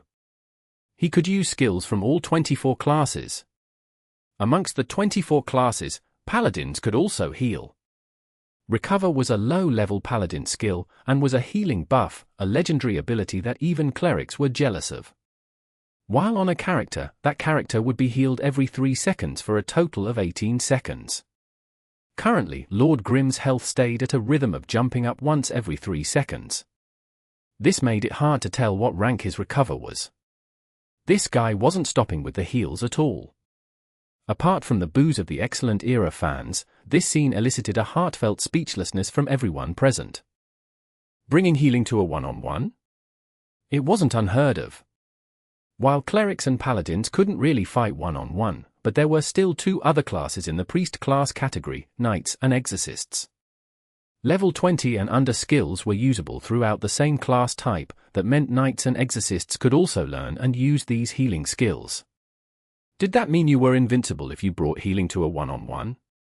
Those who had some experience knew it wasn't so simple. Knights and exorcists could learn a few low-leveled heals, but their effects were incomparable with cleric and paladin healing. First of all, the two had bonuses from class specialization, and then healers also had special equipment to boost their healing. Healing was something unrelated to physical and magic attacks. If knights and exorcists wanted to boost their own healing abilities, they'd have to sacrifice other stats. After this sacrifice, no one would feel like it was unfair that they had healing abilities. So healing in a one-on-one wasn't very rare, but people like Yi Xiu, who hid their character in a corner to continuously heal themselves without restraint, was unheard of. The entire audience was struck dumb. Even Pan Lin and Liebo were speechless for a long time upon seeing Yi Xiu's actions. This should have been a drama-filled match. Look at how pumped Sun Slong was. Yet Yi Xiu had immediately turned this match down a shameless path. Yi Xiu's Lord Grimm is currently healing himself, Pan Lin commentated. His passion from before had been completely extinguished.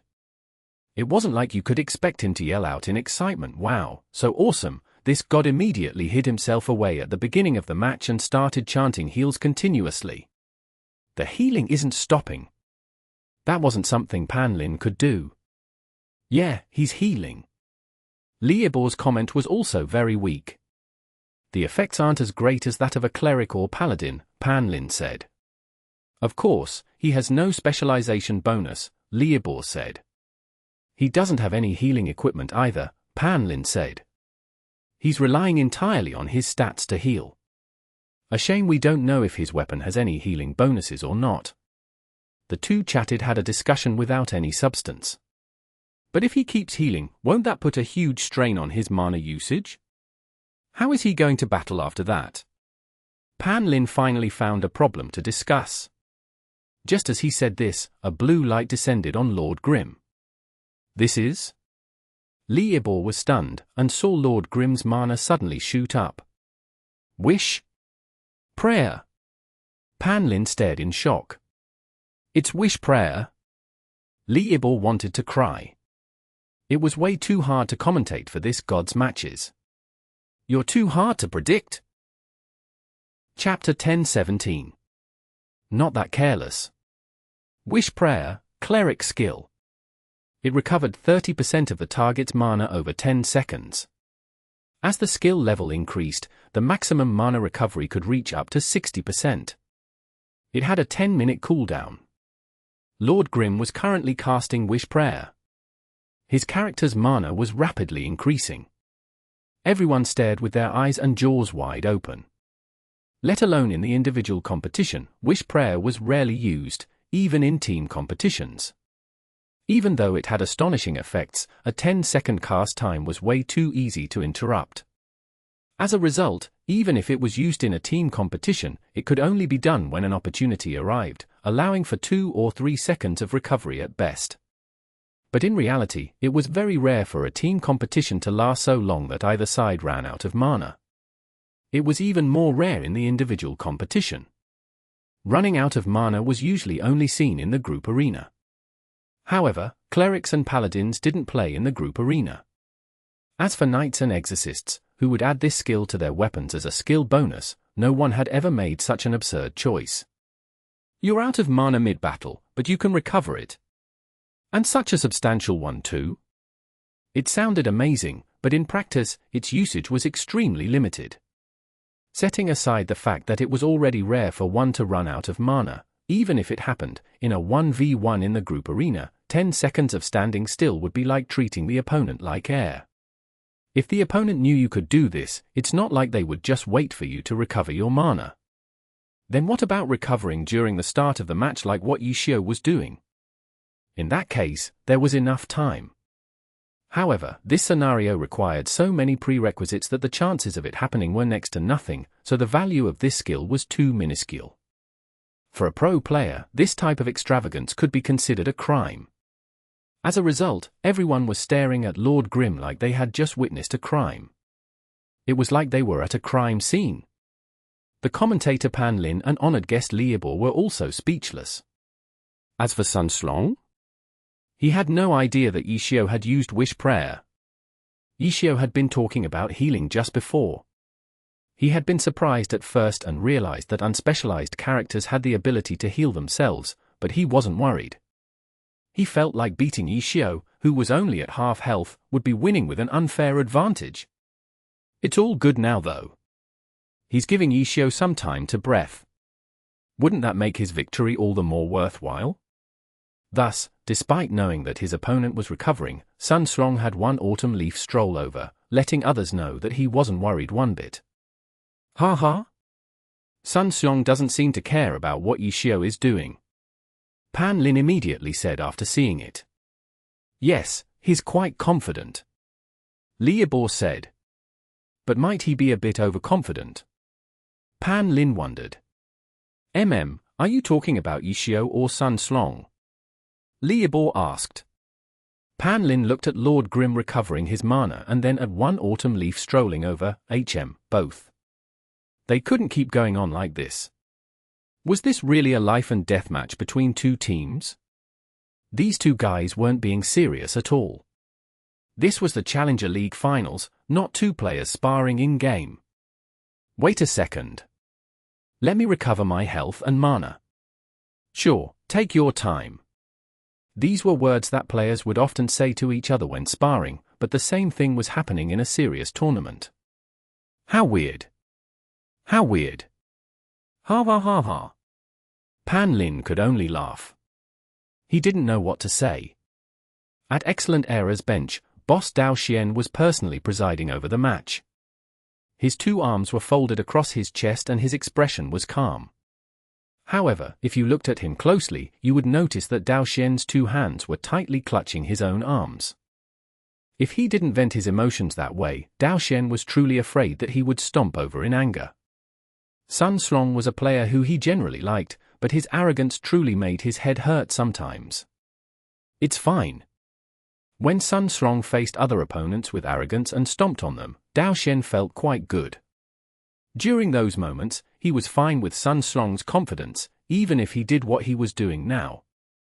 Dao Xian might even laugh, feeling like his team was brave and mighty. But Dao Xian's attitude was completely different with Yishio being the opponent. It was a sort of contradictory feeling. For example, when Xiao Shiqin left the stage with a GG, although Dao Xian had truly felt pleased with this conduct, he also felt a bit of regret. If Xiao Shiqin had worn Yishio down a bit more, that would have been great too. Xiao Shiqin's behavior made Excellent Era look weak and not like a powerhouse at all. You can't have it both ways, star. This was the contradiction that Dao Xian felt. At this moment, Sun Slong's behavior could be regarded as the heir of a powerhouse, but seeing Yishio's Lord Grimm healing his health and even finishing with a 10-second wish prayer without being interrupted, Dao Xian couldn't stay calm. Unfortunately, Sun Slong remained calm. The difference in thinking made him somewhat annoyed. Fortunately, Yishio didn't continue challenging his heart's limits. After the 10-second wish prayer, Lord Grimm finally came out from the corner. "Are you here?" Yishio asked in the chat. "What? You're done recovering?" Sun Slong replied. "Pretty much." Yishio said. "Pretty much? I advise you to recover a bit longer." "I'm not in a hurry." Sun Slong said. "Ooh? What's that sound?" On Excellent Era's bench, one of the players heard a strange noise. The teammates next to him immediately kicked his foot and gave him a sharp glance. That player looked over and saw the boss grinding his teeth. If I don't remember incorrectly, this is the first time today that the players have chatted with each other. Pan Lin said. "Yeah, it seems like it." Liebor said. Ha ha ha ha. Pan Lin chuckled again. The two sides had finally talked to each other, but couldn't the content be a bit more professional? The conversation between Yishio and Sun Slong was too much like what Pan Lin had imagined normal players to be like. It's good enough. I don't want you to lose in such an unsightly manner. Yishio continued to type in the chat.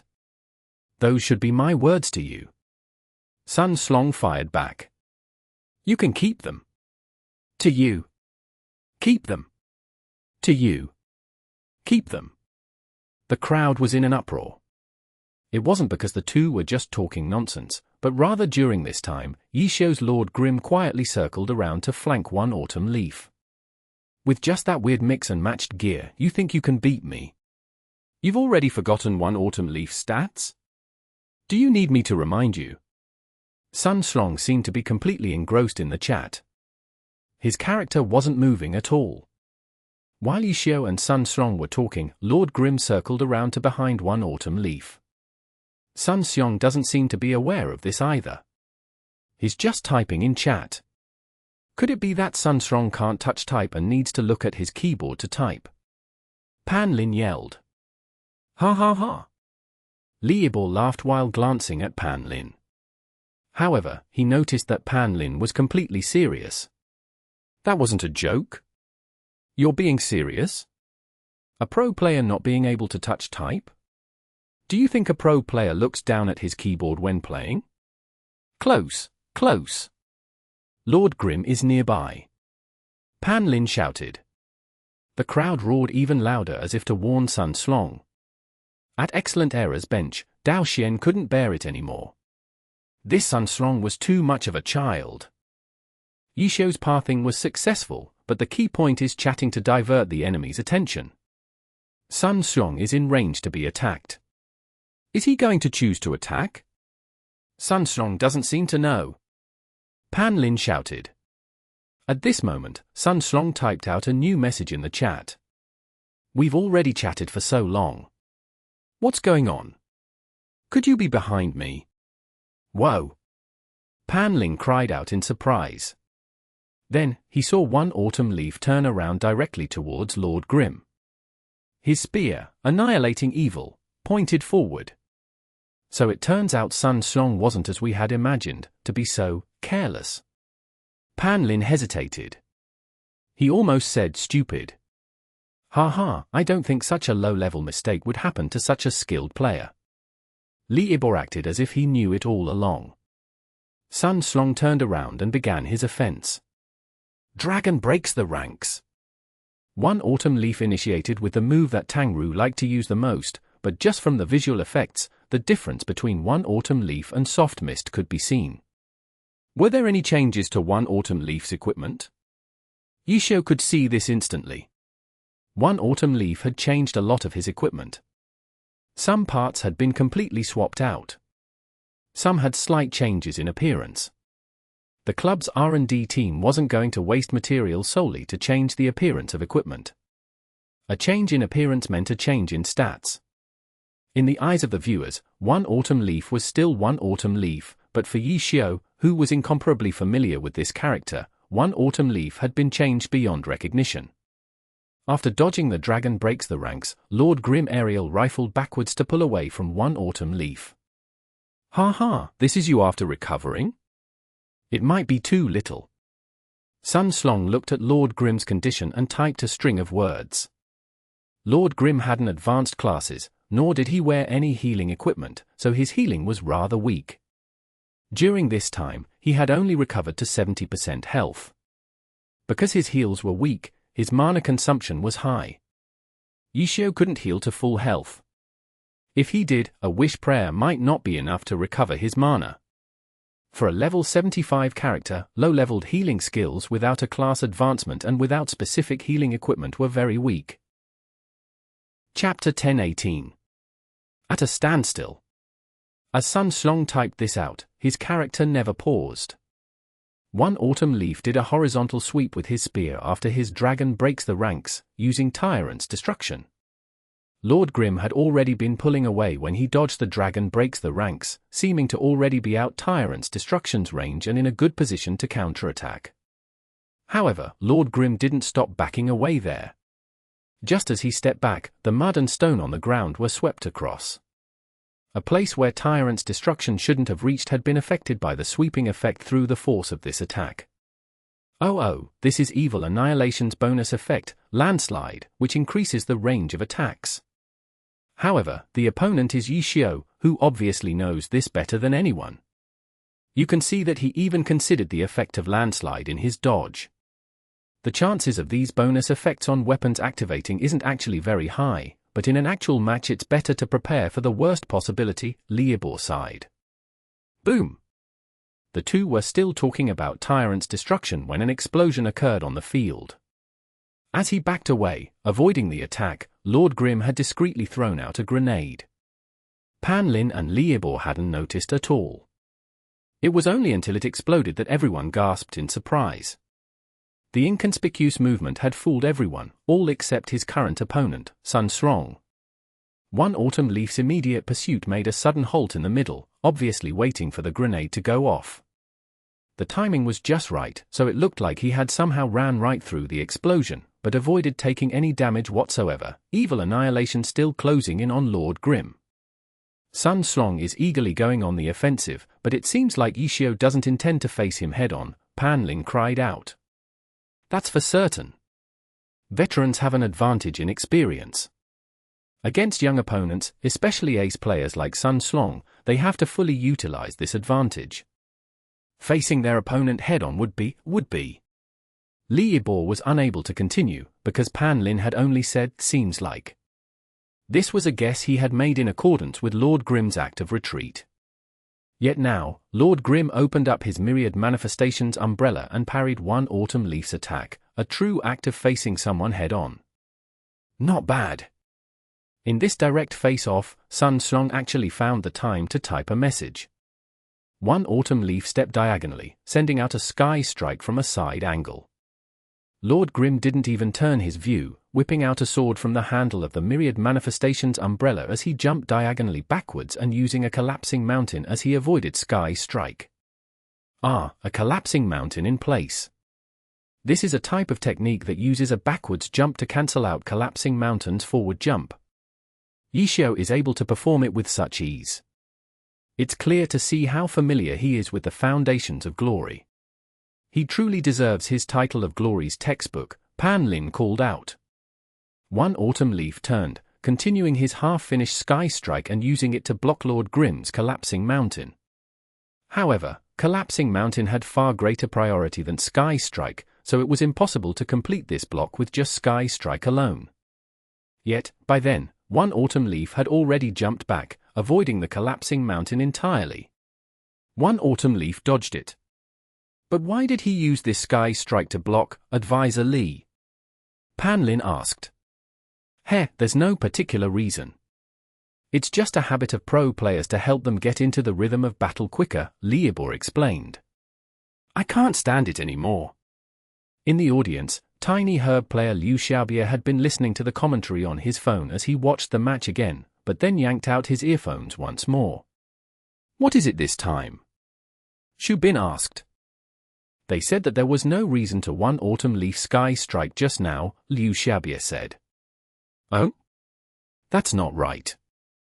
If it weren't for the block done with that sky strike, there would be no avoiding that collapsing mountain, Xu Bin said. The block done with sky strike slowed down the speed at which collapsing mountain descended and, at the same time, used the force to speed up his backwards jump, Jiao Yingjie said. Commentators nowadays are getting more and more unprofessional.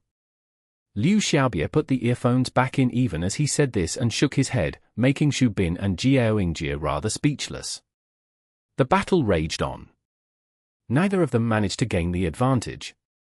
Though both were continuously losing health, this exchange of health was carefully controlled and neither of them managed to land any critical hits. Fine techniques such as the sky strike block and collapsing mountain in place were endless in this battle. Audience members like the three Tiny Herb pros found it spectacular, but it was a shame for those who were watching the stream. Pan Lin and Tiger-Borne would probably only see 70% of finesse in this, and in that 70%, they would misexplain 20% of it. This was probably one of the problems caused by the late start and rapid progress of the Pro Alliance of Glory. Though they might have missed many amazing details of this match, that didn't affect the enjoyment for normal spectators. This fast and chaotic rain of attacks from both sides was exactly what the audience loved the most. However, Dao Xian, sitting on Excellent Era's bench, was anxious. To be honest, he liked this sort of spectacular match as well. This beautiful scene was exactly what Dao Xian hoped for Excellent Era. But not at a time like this. Who was Sun Strong's opponent? Yi Xiao. The person whose ability had deteriorated, whose performance had slipped, who had been replaced by Sun Strong. To make sure this went smoothly, Dao Xian had put in a lot of effort. Yet now, Yi Xiao was fighting Sun Strong to a standstill. This was already slapping Excellent Era's face harshly. Like this, it was hard to say who would win and who would lose. Though Lord Grimm had started the match with 70% of his health and was at a disadvantage from the beginning, this standstill wouldn't last until the end of the match. There would definitely be fluctuations and peaks in performance in the match, especially from Yi Xiao, who was behind. How could he possibly let himself die slowly in this exchange of damage? Dao Xian couldn't stay calm. Even after telling himself that One Autumn Leaf was the stronger character and Sun Strong was younger and had more energy, he just couldn't build up any confidence when it came to facing Yi Xiao. The match is at a standstill right now. I feel that Lord Grimm actually has the slight advantage right now, Liebor said. How come? Pan Lin was confused. Because the characters have a difference in power. Although the level 75 orange equipment has helped Happy greatly reduce the gap between them and Excellent Era, this reduction is only in basic stats. However, if you take a detailed look, orange equipment can't be as perfect as silver equipment, Liebor said. But we can also see that Team Happy does have some silver equipment. Wei Chen's Warlock, Windward Formation, is even at pro level with 8 pieces, Pan Lin argued. But you can't judge silver equipment just by the number of pieces of silver equipment you have. What's the biggest advantage of silver equipment? They're specially tailored to suit the player. Only if it suits the user's playstyle and needs can it be utilized to its fullest. In contrast, if a piece of silver equipment isn't tailored to their needs and only made to maximize stats, it would still be stronger than orange equipment of the same level, but it will lose its greatest advantage. Some players like faster attack speed, some players want each strike to do more damage. If you give attack power equipment to a player that prefers speed, the equipment is good, but it doesn't suit their style, so how well can its stats truly be utilized? Liebor smoothly explained. I understand now. You mean to say that Team Happy's silver equipment might not necessarily have reached that level of specialization, Pan Lin said. First of all, Team Happy doesn't have that much silver equipment. In addition, we don't know how Happy obtained their silver equipment, but I doubt that they have a development team working on it like Excellent Era does. So they don't really have much flexibility with their silver equipment. If they have silver equipment, then they will use it. They don't have much choice. It'll be very hard for them to reach perfection. Liebor exclaimed. You're very right, Advisor Li. If we look at it from this perspective, it'd actually be very hard on Yi Xiao to have Lord Grimm fight Sun Strong's One Autumn Leaf to a standstill. It's hard to believe that he still has this ability at this age, Pan Lin said. In the end, all matches depend on performance. When we say a player's ability is deteriorating, we don't get that conclusion from just 1 or 2 matches, but from a long period of observation. In this period, he might perform spectacularly sometimes. This sort of fluctuation is common for everyone. The performance in single match can't really tell us anything. Juzekai might lose in a one-on-one battle, but can we say that the player that beat him is now the new best player in the alliance? Liebor said with a smile. I understand what you mean now. Pan Lin nodded. Okay, let's continue watching the match. The two are still at a standstill and both characters have lost around 20% of their health. However, since Lord Grimm only had 70% in the beginning, he's currently falling behind. Hey, Advisor Li, do you think Yi Xiao will suddenly escape halfway through the battle to replenish his health and mana again?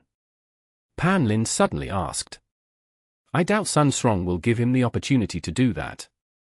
If he's going to let his opponent run away to heal so easily, then I'll probably even be able to beat him. Ha ha ha ha. The two began to laugh in the live broadcast. That was when Sun Strong typed out another sentence in the channel. I say, isn't it time to speed up now? Speed up! Pan Lin yelled out in shock. Does this mean Sun Strong hasn't been going all out before now?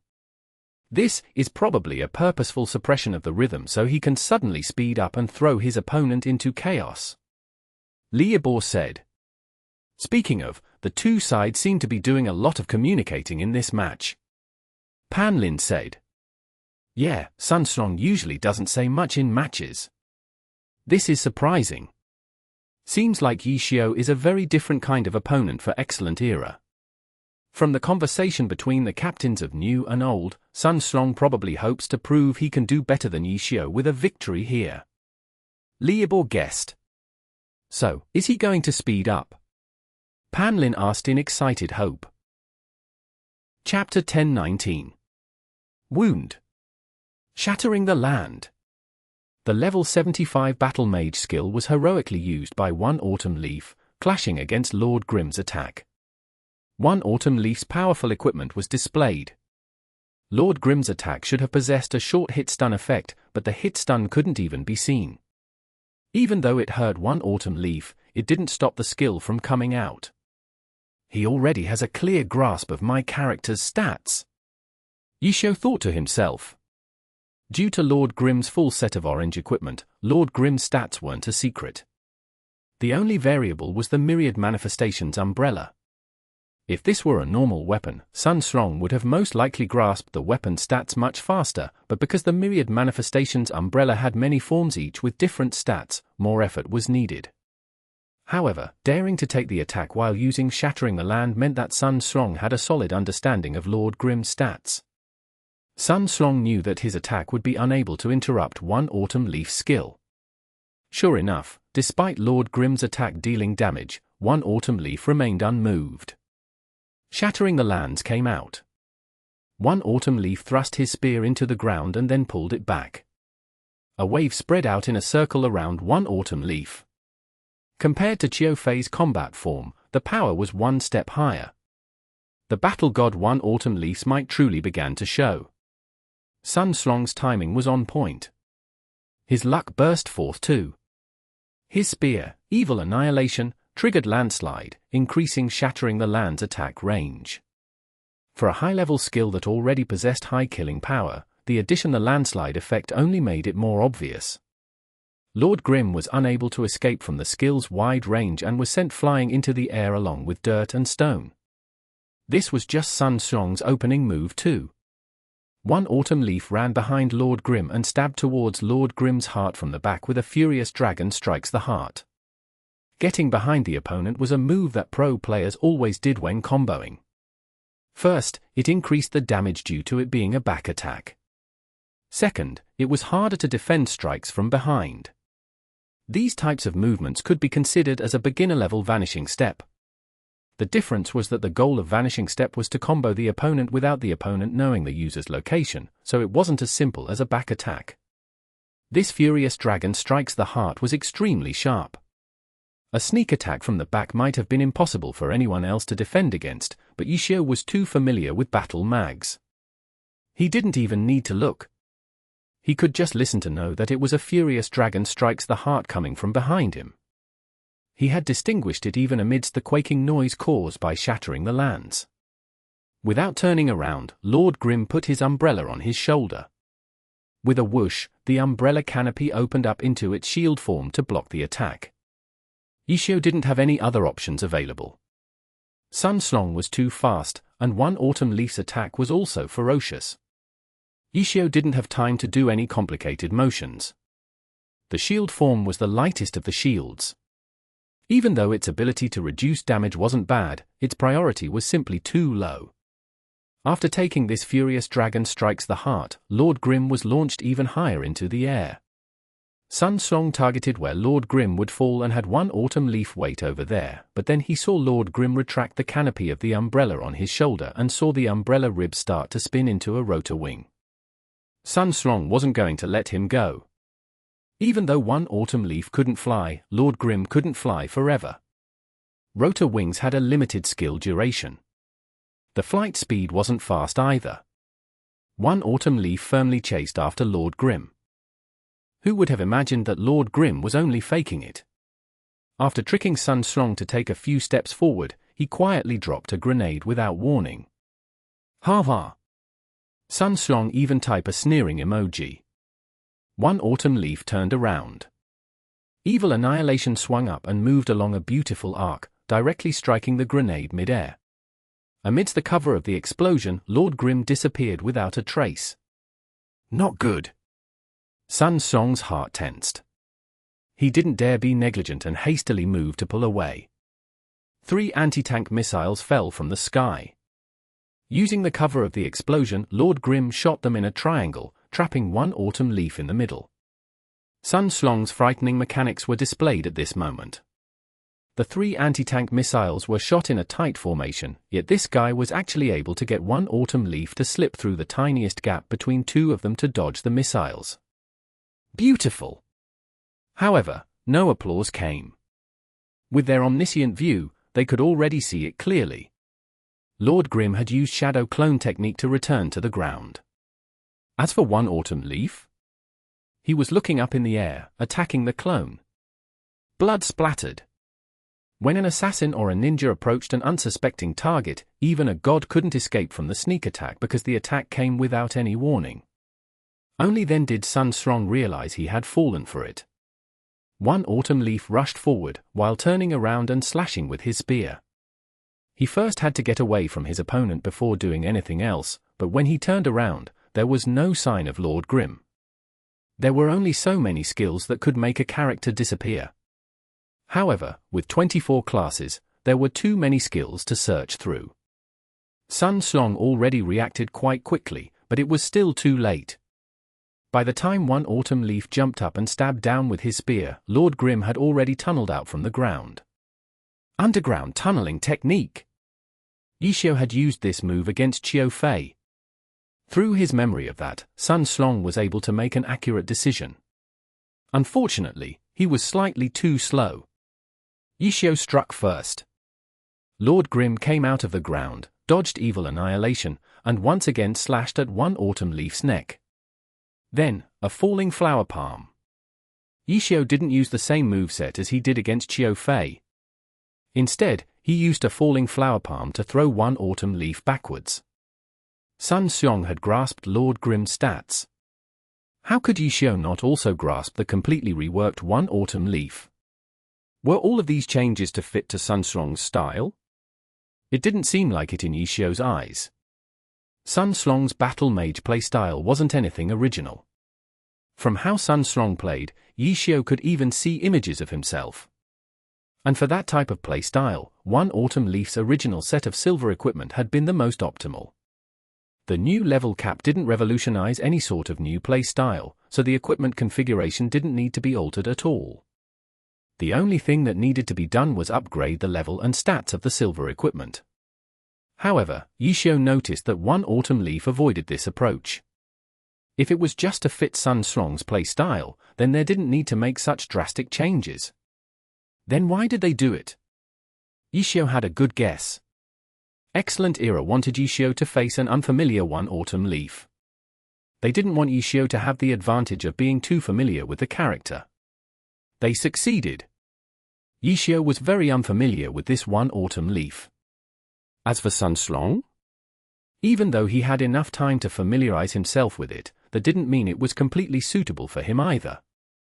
This completely changed one autumn leaf made it so he no longer knew the enemy anymore, but it also lowered Sun Strong's synchronization to the character at the same time. This was a double-edged sword. For now, the damage to Yishio was greater. Yishio lost a huge advantage. As for Excellent Era's wound, if it was just limited to Sun Strong's capabilities, then the wound wasn't that big. Sun Strong just wasn't able to reach his maximum potential. That didn't mean he was terrible all of a sudden. If switching a character made a pro player's skill level drop to 0, then that pro player was too awful to be considered a pro. This wound needed to be made bigger. That wasn't easy to do though. Just knowing that Sun Strong was unable to play to the best of his ability wasn't really going to help Yishio win. What he needed to figure out was why Sun Strong couldn't play at his peak and what Sun Strong was being limited by. This was how he would beat a strong opponent. The price he would need to pay to find the answer would be extremely high. It required him to take Sun Xiong's different attacks. Lord Grimm didn't have much health remaining though and was on the losing end. By the time he found the answer, would it be too late to counterattack? Nothing was certain, but Yi Xiu had made his decision. Because he was certain that this wasn't an individual competition, but a group arena. Even if he couldn't win, he could pave the way for their next player. In the group arena, only one person could play at a time, but it was also a competition between two teams. Even if he couldn't win, he could still provide the win conditions for their next player. This was how the group arena should be played. After using Falling Flower Palm, Yi Xiu had Lord Grimm charge forward bravely. Right now, he had the initiative. If he had the opportunity to kill Sun Xiong, he obviously wasn't going to mind, but Sun Xiong clearly wasn't going to be so polite. One Autumn Leaf's high character stats made it so that Lord Grimm's attack effects were reduced. The knockback from Falling Flower Palm wasn't as far as Yi Xiu had anticipated. From this point, it could be seen that the changes done to One Autumn Leaf by Excellent Era were successful. They disrupted what should have been a flow that Yi Xiu was familiar with. Evil Annihilation and Myriad Manifestations Umbrella once again clashed. One Autumn Leaf's priority advantage was very obvious. Every time the two weapons collided, Yi Xiu had to do more to neutralize the attacks. The two sides are fighting again. Yi Xiu is trying to play more intelligently, but Sun Xiong is sticking close to him. It can be seen that Yi Xiu's stamina is going down already. In this exchange, he seems to have given more chases to Sun Xiong. In the beginning, he had been doing his utmost to limit the chases, but now it seems like he's not able to do it anymore. Li Ibor observed the situation and felt like victory was already leaning towards one side. But Yi Xiu has maintained the possibility of counterattacking at any time. Pan Lin said. Yes. He's not panicking. He's still playing very calmly. However, what I'm worried about is that if this continues, will Yi Xiu still have the energy to play well in the team competition? In this match, because of the difference in characters, Yi Xiu is clearly spending more effort and energy to get this fight to be evenly matched. Li Ibor remarked. Chapter 10-20. Not like this. Li Ibor had been making mistakes throughout the match, but this time, he was on point. At Happy's bench, Wei Chen saw the way the round was going and started getting uneasy. What exactly is he planning? Wei Chen called out. What's wrong? Chen Gui hastily asked. She was also extremely nervous. She wanted to close her eyes and wait until this round was over before opening them again. Hearing Wei Chen suddenly speak out, Chen Gui immediately wanted to ask how he thought this round would go. All she saw was that the health on both sides were dropping. Neither side seemed to have the upper hand. However, Lord Grimm had less health at the start, so if this continued on, Lord Grimm would be the one to fall. He's already lost reason. If he lets his emotions affect him, how is he going to play in the team competition? Wei Chen was somewhat mad. Chen Gui could see that Wei Chen was truly angry, but she didn't understand what Wei Chen was talking about. Don't worry. He definitely has a reason for playing like this. Widely known as being wild, Sun Chiping was actually very calm at the moment. Even though he was talking to them, his eyes never left the stage. If he plays like this, even if he beats Sun Xiong, what's the point? To satisfy his vanity? To tell everyone that One Autumn Leaf successor isn't as good as him? Wei Chen's words were difficult for Chen Gui to accept. In her eyes, even though Yi Xiu had his problems, he wasn't that type of person. If he cared about that, how could he have let Excellent Era prance around him as they pleased? What are you talking about? Chen Gui was also getting angry. If he keeps on playing like this, how is he going to play in the later team competition? Wei Chen said. What's wrong with that? Which pro player doesn't play in the team competition after the individual competition? Chen Gui said. You don't understand shit. Wei Chen was indeed feeling anxious. His speech became much more intense. he wasn't in the mood to explain it to Chen Guo. He had carried a lot of doubt and hesitation before reaching this point. He knew very well that the current alliance no longer had a place for him. Any pro player nowadays needed him to rack his brains to beat. Even so, he had persisted until this day because his dream still burned brightly in his heart and because he trusted the person who had convinced him to return. Even though they had once been opponents in the past, it was for that reason that he understood Yishio's thirst for victory. When Wei Chen came out on stage, he lost to Xiao Shiqin. It took him, Tang Ru, and Mo Fan to take down Xiao Shiqin. 3v1, this type of performance wasn't worthy of any praise. Wei Chen also felt disappointed and worried because of the outcome. However, he wasn't discouraged because he knew that this was only a small portion of the finals. The match hadn't ended yet. However, when he saw Yishio's performance, his concern turned into panic. Yishio was the pillar of the team. If even Yishio lost his reason and began to only care about himself, how could the far weaker Happy have any chances of winning? Chen Guo looked at Wei Chen. She didn't bicker about his impoliteness because she knew that Wei Chen was too scared of losing. He would be 30 this year. After 7 years of retirement, getting this one chance to return to the pro scene could already be considered a miracle. He hoped to return to the alliance with Happy more than anyone else. This was his last chance. He was an outdated player with no future for growth. His only hope lay in Happy. The greater the hope, the greater the despair. Chen Guo didn't argue with Wei Chen. She wasn't good enough. She really couldn't see anything strange about the situation, but she believed that Wei Chen wouldn't be worried over nothing. However, she was more willing to believe in Yishio. Even if she couldn't understand it, she knew that Yishio definitely wouldn't be like what Wei Chen worried for. Losing his reason and only caring about himself was only good for playing Super Mario. You must have made a mistake. I believe in him, Chen Guo said firmly. Wei Chen stared blankly for a bit and then sighed, I hope so. Yes, so it's like that. Sun Zhiping had been watching the match intensely the entire time.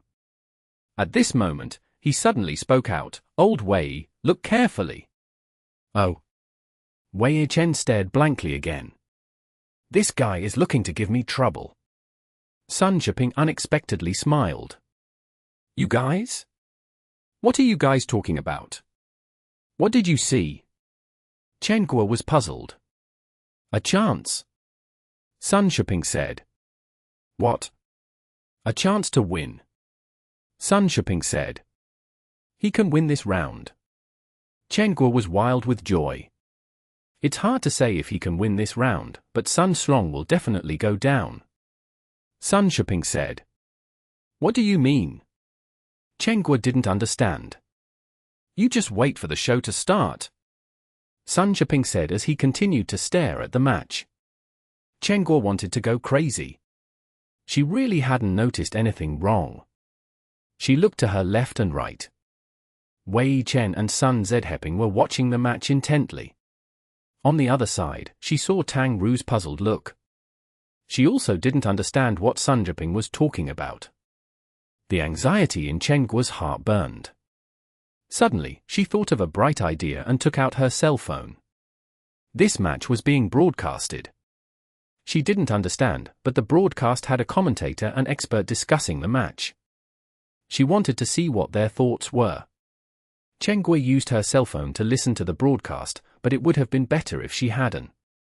As soon as she started to listen, her eyes were about to pop out.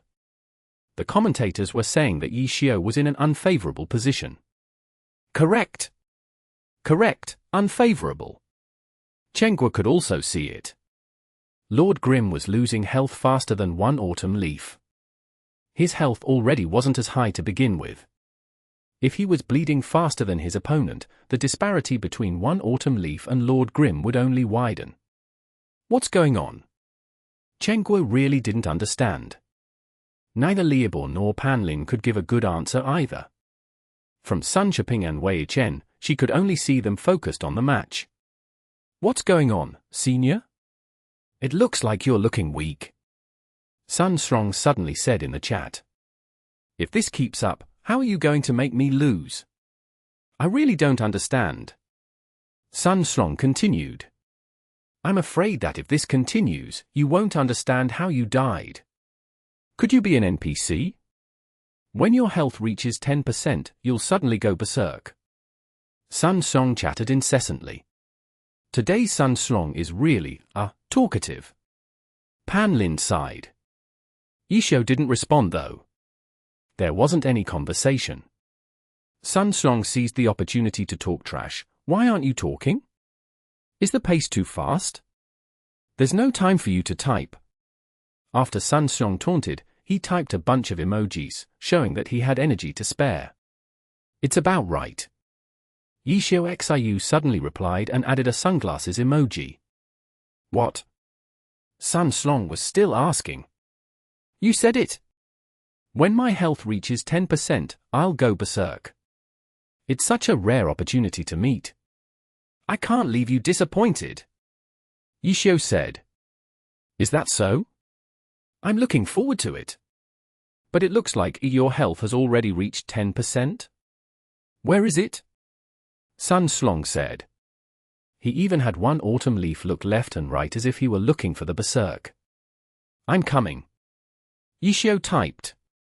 Sun Strong heard a sharp whistle from behind his character and hurriedly had his one autumn leaf dodge to the side. A shuriken flew past him.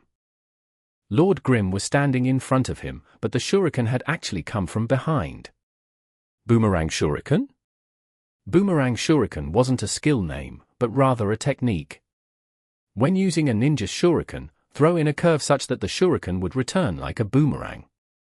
Sun Strong wasn't surprised that Yishio could do it, but how come he hadn't noticed when he threw that shuriken? Sun Strong attached a lot of importance to this match. Even though he spoke a lot, he was very focused. Yet even so, he hadn't noticed when that shuriken had been thrown. His brain quickly went over the previous exchange. There had just been one tiny moment when he turned away and Lord Grimm disappeared from his view, yet Yishio had actually grasped that tiny opening. Sun Strong was surprised, but just that alone wasn't enough to beat him. If that was what a berserk entailed, Sun Strong was afraid that he would laugh so hard his teeth would fly out. This obviously wasn't the berserk. After one autumn leaf dodged the shuriken, it started. Lord Grimm stepped forward. His myriad manifestations umbrella changed into a spear and slashed up with a sky strike. Sun Strong didn't dodge it. One autumn leaf's evil annihilation faced it with an attack to block it. But Lord Grimm started to move the spear horizontally. The sky strike's trajectory was no longer a straight line, but a curve. Sun Strong didn't fear this type of change. He had one autumn leaf chase after the sky strike, as if he wouldn't rest if the two spears didn't clash. Who would have thought that Lord Grimm would have moved his spear back? Sky Strike once again went along its original trajectory as the Sky Strike continued. It was too late for Sun Strong to make any adjustments. He hastily jumped backward. Sky Strike suddenly swayed in front of his eyes. Dragon Tooth! The umbrella shot at him like a viper. His spear's block was off and one autumn leaf was in midair. In that instant, Sun Strong's mind went blank. He actually wasn't able to respond to such a simple attack. His hands felt his keyboard and mouse, unable to do anything. What's going on? How did this happen? Chapter 10:21. Overturning the Sky. Dragon Tooth looked like a normal attack. For a low-level skill like Dragon Tooth, if only the damage was considered, the powerful one autumn leaf wouldn't even bother to block it. However, the value of Dragon Tooth didn't lie in the damage, but rather the stun effect that it carried. Dragon Tooth could be considered the most used skill among battle mags. It had the greatest coverage. It could be used to start a combo, and in theory, could be used as a follow-up for any skill. In theory. Facing one autumn leaf, turning theory into reality wasn't easy. Because one autumn leaf was too strong. Due to the character's resistances, the stun from Dragon Tooth would be significantly reduced, leading to many follow-ups with Dragon Tooth being unviable against one autumn leaf. This was why god-level characters were fearsome. It wasn't as simple as having higher defense and attack. Strong resistances greatly limited the opponent's options. These limitations weren't just the result of piling stats on a character. The R&D teams would adjust the character's stats depending on the player's tendencies. The character's stats would try to make up for the player's weaknesses, as well as support the player's strengths. This was the problem that Yishio saw with Sun Slong and One Autumn Leaf. One Autumn Leaf's switched equipment was still very good, but the synergy between the character and player wasn't as perfect. Strictly speaking, this tiny imperfection couldn't be considered a whole, but Yishio couldn't be any more familiar with Battle Mage stats and One Autumn Leaf's original stats. Yishio analyzed it bit by bit and turned it into a whole. Eating a dragon tooth mid-jump backwards? In the eyes of the spectators, so what?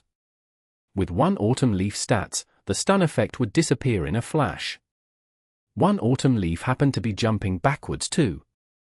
There wasn't any opportunity for Lord Grimm to make any follow-ups after the stun.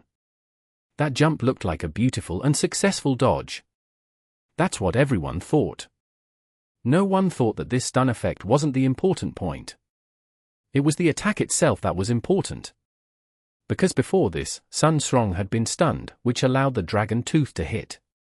The Sky Strike changing directions twice tore at the slight imperfection in the synergy between Sun Slong and One Autumn Leaf. If this had been the original One Autumn Leaf, Sun Slong would have been able to block it. But now, he couldn't dodge or block it. This was the scariest part about this attack. Sun Slong was at a loss as One Autumn Leaf landed on the ground. Lord Grimm didn't chase after him, but the spear in Lord Grimm's hands did. Magic undulations coiled around the myriad manifestations umbrella into a humongous dragon. Rising dragon soars the sky. The myriad manifestation umbrella spear form actually transformed into a high-level skill. Even though this skill could only be at the lowest rank one, this was already an incredibly powerful skill considering Lord Grimm's skill set. One Autumn Leaf hastily rolled to the side. From those movements, it seemed as if Sun Slong was panicking. Yishio hadn't hoped for this attack to hit. After Rising Dragon soars the sky, he had hidden a follow-up attack. But this follow-up attack wasn't actually needed. This guy dodged too far, no? Sun Slong's movements had been too excessive. It was outside of Yishio's expectations. Moreover, Sun Slong didn't counterattack as soon as the first clear opportunity appeared. It seemed like he was still thinking about that previous dragon tooth. Has his focus been disrupted? That would be a pleasant surprise. Yishio hadn't expected Sun Slong's mental state to tilt after that attack. If a player wasn't focused, the player's reaction speed and playing would slow down. At the highest levels of play, this was enough to be fatal. Lord Grimm's myriad manifestations umbrella transformed into a gun form. 3 anti-tank missiles shot towards One Autumn Leaf. If this was the usual Sun Slong in peak condition, he would have just taken these attacks and charged through them, but at this moment, Sun Slong's reaction speed was clearly a lot slow. By the time he started moving, the missiles had already reached his face. He could only make a roll and dodge these missiles in a crude manner. Lord Grimm quickly approached. Sky Strike! Sun Slong tensed up. He still didn't understand what had happened previously, but he was certain that it wasn't a coincidence. Yishio had definitely done it intentionally. Changing the arc of Sky Strike twice was to allow the following dragon tooth to hit. Even though there weren't really any follow-up after that dragon tooth, that was just one time. What about next time? Sun Slong didn't dare to be negligent. When the Sky Strike arrived, he chose to dodge it. Yishio smirked. Sun Slong gave up on blocking with an attack and instead chose to dodge. For Sun Slong, that was equivalent to giving up on what he was best at. Blocking with an attack fit Sun Slong's personality best. It was also what was easiest for him. He was still very good at dodging, but it wasn't what he liked to do. If he had a choice, Sun Slong would very rarely choose to dodge. But now, he felt compelled to choose what he didn't like to do. That was easier than I thought. Yishio thought to himself and had Lord Grimm continued chasing. It was just a Sky Strike. It wasn't enough for him to gain the upper hand.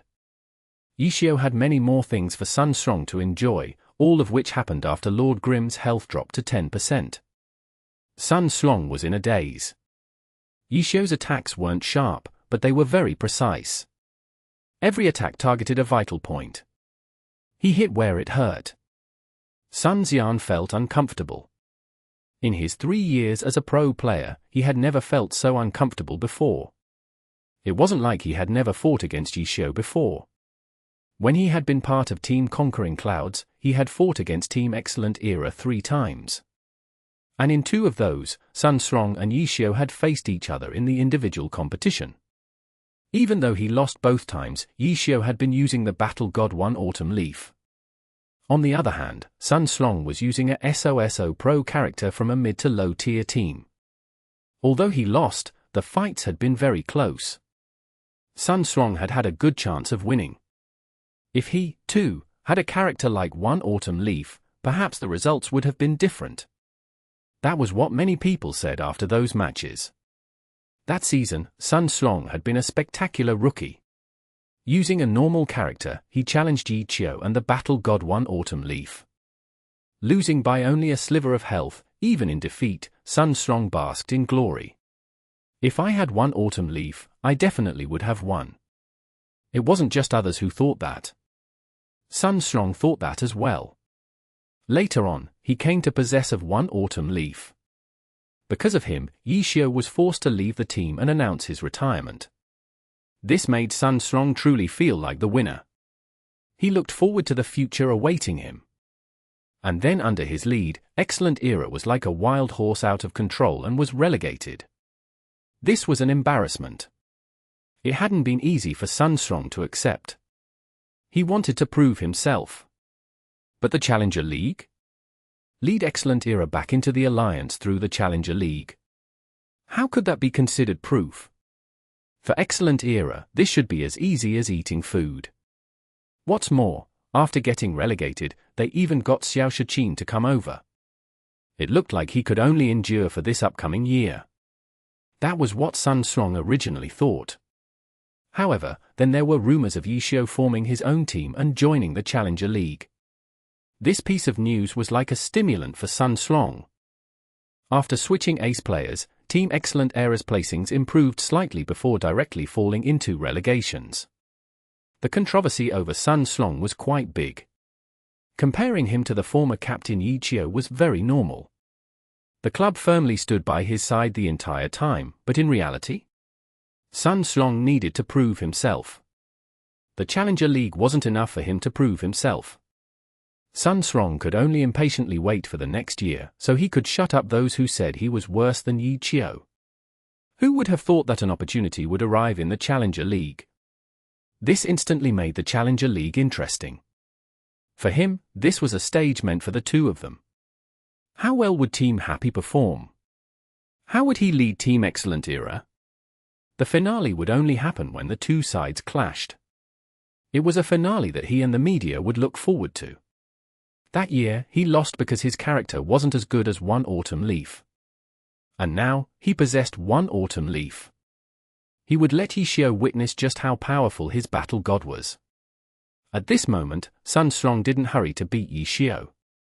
He was like a cat playing with his food, showing off his superiority. Just winning this match wasn't enough. He needed everyone to see that beating Yishio was a trivial matter to him. But now, why was it like this? Another attack hit. This was a sword slash chasing after One Autumn Leaf. It was a very accurate read. What's going on? We know that going berserk at 10% health was just a joke, but why did it actually happen when Lord Grimm's health reached 10%? Even though Lord Grimm didn't follow through with any combos, it was obvious who had the upper hand. Sun Strong's One Autumn Leaf seems to be struggling. What's going on? The commentator, Pan Lin, shouted, but he didn't get a response like he had anticipated. He turned to look at his casting partner. Li Yibor was puzzled. He clearly wasn't prepared for something like this to happen. He had been singing Sun Strong high praises the entire time, saying how Sun Strong was playing well and suppressing Yishio. How did Yishio suddenly overturn the sky in the blink of an eye? Moreover, why was the advantage so obvious? What's going on? You're asking me. I'm the one who wants to find someone to ask. Today's match was making him feel very depressed. Chapter 10:22. Rolling Meat. Lord Grim, who only had 10% health remaining, clearly held the upper hand. A professional commentator wasn't needed to see that. Lord Grim's 10% health seemed to be immovable, as if he had become invincible. On the other hand, one autumn leaf was like an open faucet, gushing blood. Even a berserker wouldn't trade their health like this. This was irrefutable proof that one autumn leaf was at the disadvantage. One autumn leaf still had half of his health left. In the previous exchanges, Sun Strong had been constantly giving Lord Grim heavy injuries.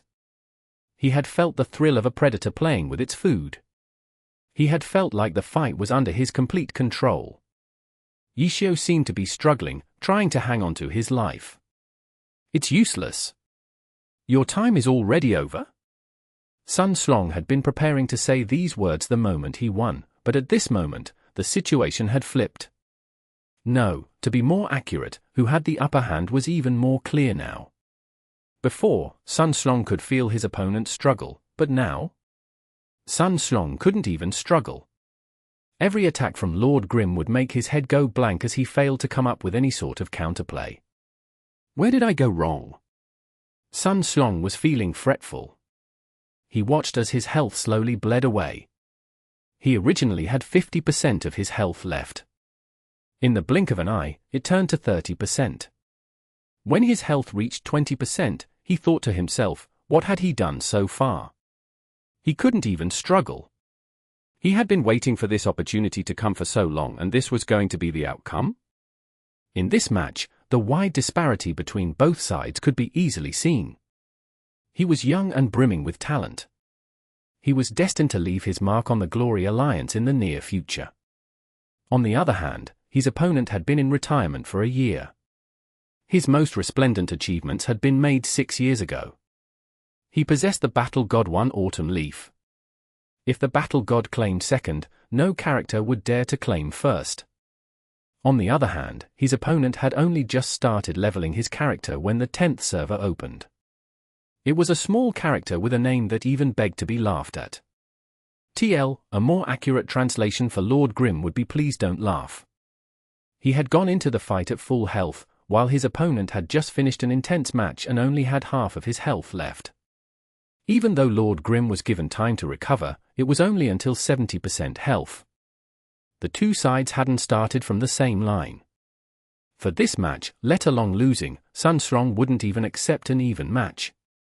But now, he seemed to be walking towards the abyss of defeat with every step he took, while Yishio's Lord Grim was behind him, pushing him closer towards that abyss. Lose like this? No. Sun Strong's spirit suddenly rose as he saw Lord Grim slash towards his head. He immediately had one autumn leaf scrunch up into a ball and roll to the side. He wasn't out of Lord Grim's attack range. It could be said that this dodge wasn't successful. It was a roll that no skilled player would have done. But Sun Strong did it. Not waiting for the commentators to note this mistake, one autumn leaf dodged the blade, but didn't get up and instead continued to roll to the side. It was too ugly to look at. Along with Lord Grim's swing and the rolling one autumn leaf, it made the viewers think of the phrase, rolling meat ***. This wasn't a good phrase. To make people think of this phrase signified just how unsightly one autumn leaf looked right now. The character that was known as the Great Battle God and always viewed as Glory's #1 character, it could actually move in such a vile manner? The crowd instantly fell into silence. Excellent Errors fans had trouble responding. As for Excellent Errors players, Dao Xian was embarrassed. He even glanced to his left and right like a little thief, as if he didn't want others to see one autumn leaf's unsightly appearance.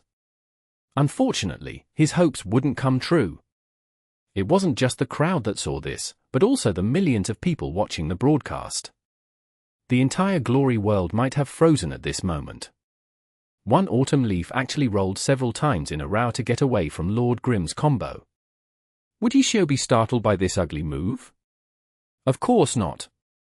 No one knew better than him that, although one autumn leaf's several rolls looked very ugly, these rolls were truly effective. Sun Strong managed to save himself from Lord Grimm's combo with that. The rhythm had been broken. At this moment, the other side would most likely counterattack, and with Sun Strong's personality, the counterattack would only be that much more impatient. Yishio didn't dare to be negligent. He hastily had Lord Grimm move back 2 steps to distance himself from his opponent. However, Yishio discovered that one autumn leaf did the same thing. Not only was Sun Strong not in a hurry to counterattack, he had his character retreat to distance himself. This guy focused again. Yishio was startled. The two characters confronted each other. Neither side made any rash moves. One autumn leaf was at 20% health. Lord Grimm was at 10% health. One autumn leaf's advantage was obvious, but he looked to be on the losing side. Not rushing forward to attack in this type of situation wasn't Sun Strong's style. This guy was the type to think of himself as invincible even if he only had 1% of his health left and would charge forward proudly to fight with his opponent. But at this moment, he unexpectedly chose to retreat. Normal players might not understand what this implied, but those who understood Sun Strong's style would immediately notice this abnormality. Pan Lin and Li Yibor quickly explained this abnormality to everyone. Was this a talent about to go berserk? The two commentators concluded. The two characters started to move. They didn't rush forward, but instead moved horizontally, slowly closing the distance between them. Lord Grimm had long-ranged attacks, but he didn't use them at this moment. Instead, he maintained practically the same rhythm as Sun Strong's one autumn leaf. Both sides have begun to play more cautiously. Neither side plans on making any rash moves. Li Yibor said, "This makes me think of when two masters confront each other in wuxia stories. Even though they're just standing still, neither side has any holes. Whoever moves first is the first to expose an opening." Pan Lin said, "Wow, it really does feel like that." Li Yibor said, "Then is Sun Strong about to burst forth?" Pan Lin asked. He was clearly hoping for this to happen. However, that wasn't what happened. After the two sides carefully moved around, in the end, they started fighting again. Soon afterwards, Sun Strong's one autumn leaf was suppressed again. A talent about to go berserk? What a joke! Pan Lin and Li Yibor once again felt like they had fallen into a trap. Sun Strong doesn't seem to have any way out of the combo. Pan Lin returned back to the previous topic. When the two sides fought a few minutes ago, that was pretty much all he said. The match seemed to have gone back to the old road. Only Yishio knew that that wasn't the case. Before, he had been carefully probing out the level of synergy between Sun Strong and one autumn leaf and then found small holes he could exploit. But now, it was the reverse. Sun Strong had started testing what those problems were using Yishio's Lord Grimm. Previously, Sun Strong's mind kept going blank. He wasn't focused, making it so he wasn't able to figure out where the problems lay. But this time, it was different. He was fully focused now. Sun Strong was keenly inspecting where his problems were. The holes that Yishio had found were being patched up. One autumn leaf's health was still bleeding away. Excellent Era's fans watched on with worry, but Sun Strong wasn't the same. The more he played, the calmer he became. He found the problems one by one. These holes that Yishio had uncovered couldn't help but make Sun Strong somewhat fearful. These were problems that he himself hadn't been aware of, yet Yishio was actually able to find them. And everything had been figured out during the match. He really is terrifying. This was the first time Sun Strong felt fear. He had fought against Yishio twice before. Even though he lost both times, the only thought he had was that he only lost by a little bit. If he was the one with one autumn leaf, then he would certainly have a crushing victory. It was only now did he wake up from his delusion. One autumn leaf's title as battle god hadn't come from just the silver equipment on him. It was a character that had been raised step by step under Yishio's control. The title was granted to the character, but in reality, the title should be granted to the player. It was the player who brought glory to the character. Sun Strong finally understood just how terrifying the battle god was. However, this wasn't going to stop Sun Strong's desire to win. His pride always told him that no matter how great the opponent was, he was better. The holes were quickly repaired. As soon as he figured out the problems, he just needed to be more aware to eliminate them. The imperfect synergy between him and his character was still there, but that itself wasn't fatal. It just meant that it wasn't perfect. Sun Xiong had actually been quite happy about this discovery. His imperfect form could beat Yi Xiao. Wasn't that even greater evidence of his skill? The opportunity to counterattack was almost here. Sun Xiong looked at one autumn leaf's health. 10%. He had also locked onto this moment. On the other hand, Lord Grimm's health hadn't gone down since then. It was pretty much at 10% too. Perfect. Everyone's on an equal playing field. A fair victory begins now.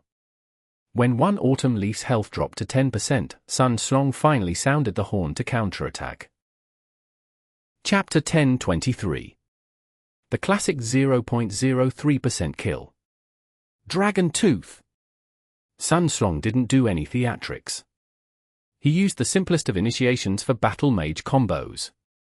After jumping backwards a little to avoid it, Lord Grimm swung with a sky strike. Sun Xiong immediately composed himself to deal with it. When Yi Xiao had managed to use this to create an opening, he had done so by changing Sky Strike's trajectory. So this time, Sun Xiong didn't bother to get one autumn leaf to block and instead sidestepped by 3 body units, swerving to Lord Grimm's flank. Lord Grimm twisted, Sky Strike chasing after him. That was when one autumn leaf suddenly blocked it. Could there be any more variations to Sky Strike? No, the upward stabbing of Sky Strike wasn't endless and limitless.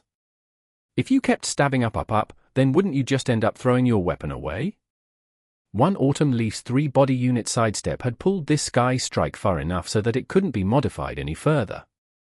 Even so, Sun Xiong didn't hold back from his habitual reaction, block. This actually wasn't just Sun Xiong's personal habit and style. Battle mags needed their attacks to hit in order to stockpile chasers. Blocks were considered hits by the system, so they could also produce chasers. Thus, all battle mags would block if possible.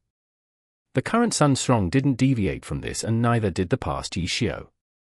So, Yi Xiao knew that while Sun Xiong had done a lot of dodging before, he would still choose to block when it came down to it. He couldn't just dodge instead of block to cover for his openings, because if he did that with a battle mage, he would only be reducing his own strength. Blocks were mostly defensive techniques for other classes, but for the battle mage, blocks were an offense in a defense. Then, when their opponent became too concerned about not letting the battle mage create chasers and intentionally avoided the blocks, the true fatal power of the block was revealed. It had created chaos in the opponent's rhythm. Thus, no battle mage would easily let go of blocks. For Sun Xiong to temporarily give up his habits and resort to dodging so often was an extremely rare and commendable effort. His pride wouldn't allow him change his style so completely. He had experienced the terror of fighting Yi Xiao, but he wouldn't cower because of it. He wanted Yi Xiao to experience his skill, too. The block swept forth brazenly. This Sky Strike had lost the effect and power it originally was meant to have, so Yi Xiao obviously wouldn't send it over and gift one autumn leaf with a chaser. Sky Strike was cancelled and one autumn leaf's block hit air. This created a great opening to take advantage of. The block of a battle mage would bring this sort of trouble to their opponent. Should you let him block or not? Yi Xiao had chosen the latter, giving Sun Xiong a chance to mount an offensive. A falling flower palm was thrown out at Lord Grimm. Mounting an offense often necessitated a lot of low-level skills, as they were fast to activate. As for powerful skills, if you didn't pave a road for them, you would already be late to the game by the time you unleashed them. As for this quick falling flower palm of one autumn leaf's, Yi Xiao didn't seem to have much of a choice but to have Lord Grimm return with his own falling flower palm. The palms of the two characters hit, and released a magical pulse that swept up the dust and dirt around them. Lord Grimm's figure skidded backwards. How could Lord Grimm compete with one autumn leaf in priority for the same skill? This clash had still given one autumn leaf a chaser. Battle Mags had a total of 5 chasers, unleashed through one of 5 low-level skills: Sky Strike, Dragon Tooth, Double Stab, Falling Flower Palm, and Circle Swing. Because of chasers, Battle Mags relied on low-level skills a lot. Falling Flower Palm had ended with Lord Grim being pushed back. As for one autumn leaf, one autumn leaf had managed to gain a fire chaser, which was immediately sent out by Sun Strong. A magical pulse like a flickering flame swirled around one autumn leaf's arms. This was the visual effect from the strength buff that the fire chaser gave. As for that big fireball of a chaser, it had already sped towards Lord Grim. Sun Strong was about to prepare a follow-up attack when something flashed in front of his eyes. What was that? Sun Strong didn't have the time to think, subconsciously having one autumn leaf to dodge. But it was too late. That thing had come too fast, and by the time Sun Strong noticed it, it seemed like his fire chaser had cracked open as if something trying to worm its way through. Lord Grim's attack used the fire chaser as cover. The finesse this required was unreal. Sun Strong hadn't noticed it at first, only reacting when it had shot through the fire chaser, but by then it was already too late. He was shot. Lord Grim had sent out a bullet and one autumn leaf was immediately stunned when it hit. This wasn't the small stun from a normal shot. That minuscule effect would do nothing against a powerful character like one autumn leaf. This was a stun bullet, a low-level skill of the Spurfire class, and stun was its crucial effect. Then, a blade flashed and cut the fire chaser in half before striking the stunned one autumn leaf with a sword draw. In this exchange, it was clear that one autumn leaf had not benefited. The only gains he had was the fire chaser that was buffed his strength. However, the one with the initiative was still Lord Grim. After the sword draw, the myriad manifestation umbrella didn't change forms, already following up with a collapsing mountain. One autumn leaf hastily dodged, jumping backwards, while stabbing forth with evil annihilation, hoping to pull Lord Grim into a circle swing. Lord Grim's sword swerved. The collapsing mountain missed one autumn leaf entirely and struck evil annihilation instead. One autumn leaf gained another chaser, but who would be more clear on the gains and losses of these chasers than Yi Xiu? He knew which chasers he could afford to give and which he couldn't. He wasn't the kind of person who would be troubled by a battle maid's blocks because, unfortunately, he was the one who created this play style. Giving one autumn leaf a chaser had allowed Lord Grim to close in. Sun Strong was uncomfortable. He had thought he had the situation under control, but he never expected that it would spiral away from him again. That was when Yi Xiu stopped using those openings and came at him head-on with these attacks. The careful preparation Sun Strong had made to deal with Yi Xiu's tricks was for naught. Of course, he wasn't afraid of this direct and straightforward brawl, and would even have an advantage due to his young age and stamina. Yet now, he had to keep his guard up against another possibility, where he might fall into a trap due to a subconscious action. So, he had to stay absolutely focused. With Sun Strong completely focused, it wouldn't be easy to distract him, but having to focus on so many aspects was definitely draining.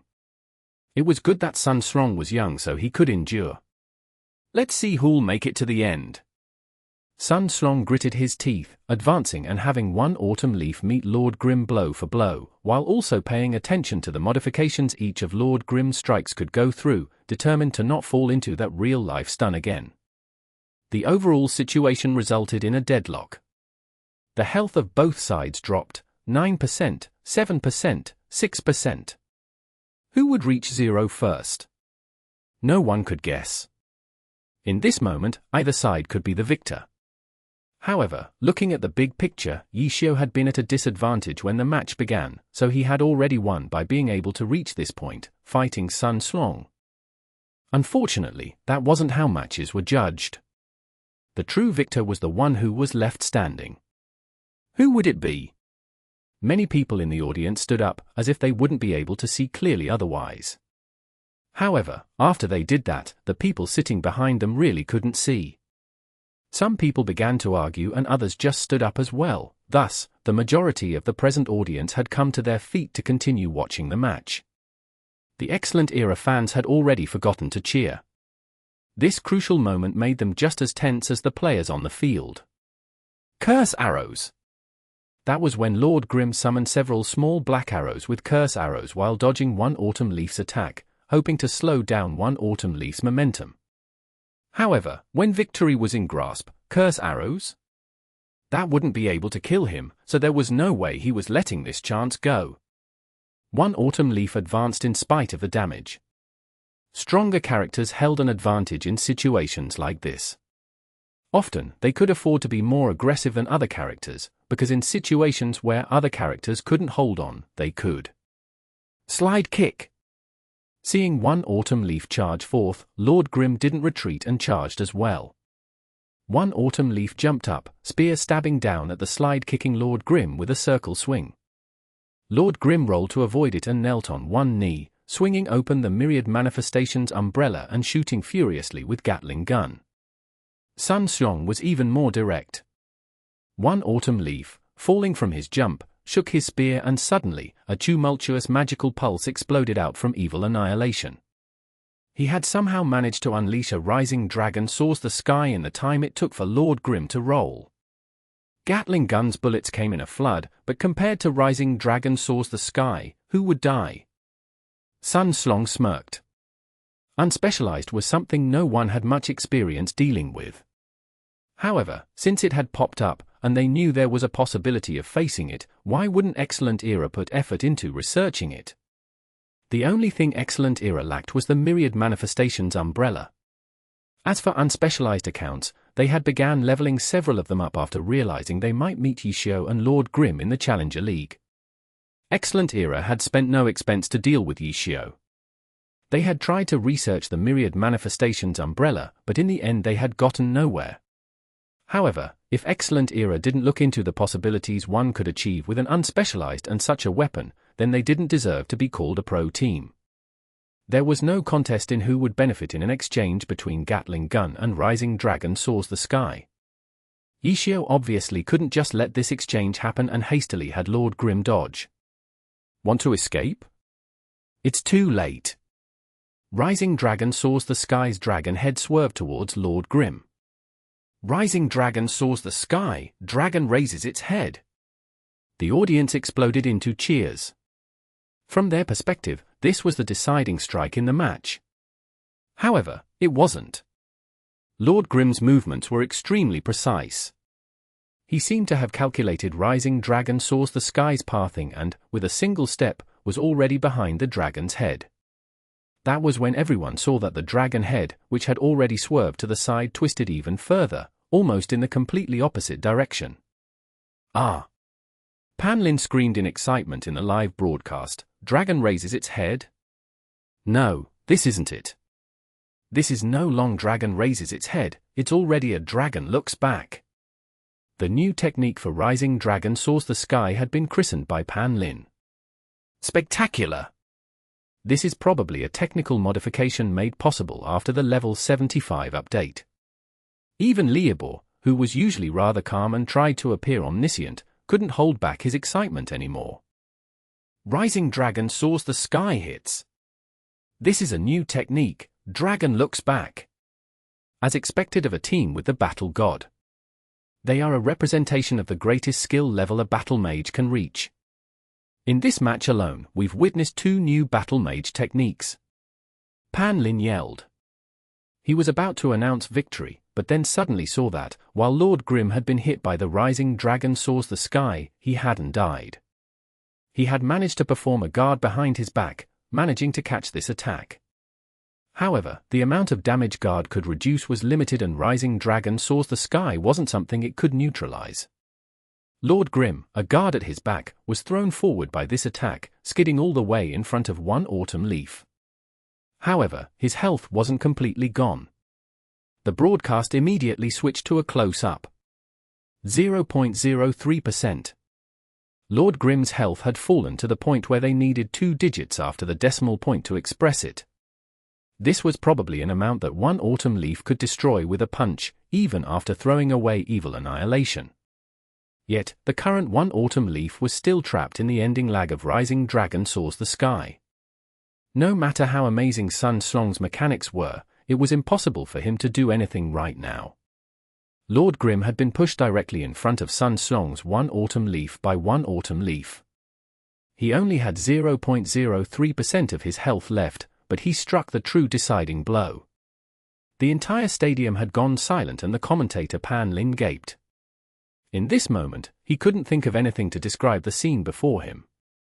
Such a spectacular rising dragon soars the sky. Dragon looks back, didn't manage to kill the opponent, but instead pushed the opponent in front of himself and sent himself to death. Pan Lin had originally thought out what he was going to say. Sun Slong, using a mutation of rising dragon, soars the sky even more spectacular than the dragon raises its head that Yi Xiu created, managed to defeat Yi Xiu. What a meaningful, amazing way of succeeding the old with the new. This scene could have been a perfect ending to this battle, turning it into a classic moment remembered by all those who played Glory. But now it was all gone. All Lord Grim did was guard. Though placing a guard behind a character's back had some degree of difficulty, it was still a level 20 and under skill. How could that possibly compare to Dragon Looks Back? 0.03%. Just that 0.03%, an amount of health that would be lost in any exchange, somehow managed to last till the end. If it didn't, then so long as Lord Grim was killed, the classic moment wouldn't have to be changed, even with that guard. Yet now, nothing was the same. The sixth match of the Challenger League finals went to Happy, Yi Xiu, and Lord Grim.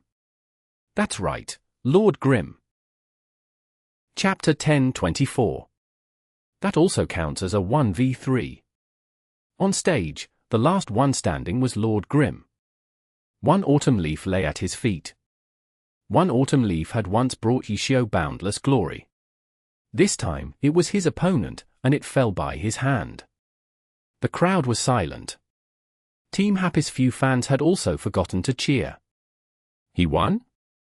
They had a hard time believing it. One autumn leaf's rising dragon soars the sky had been filled with vigor. Dragon raising its head into Dragon Looks Back.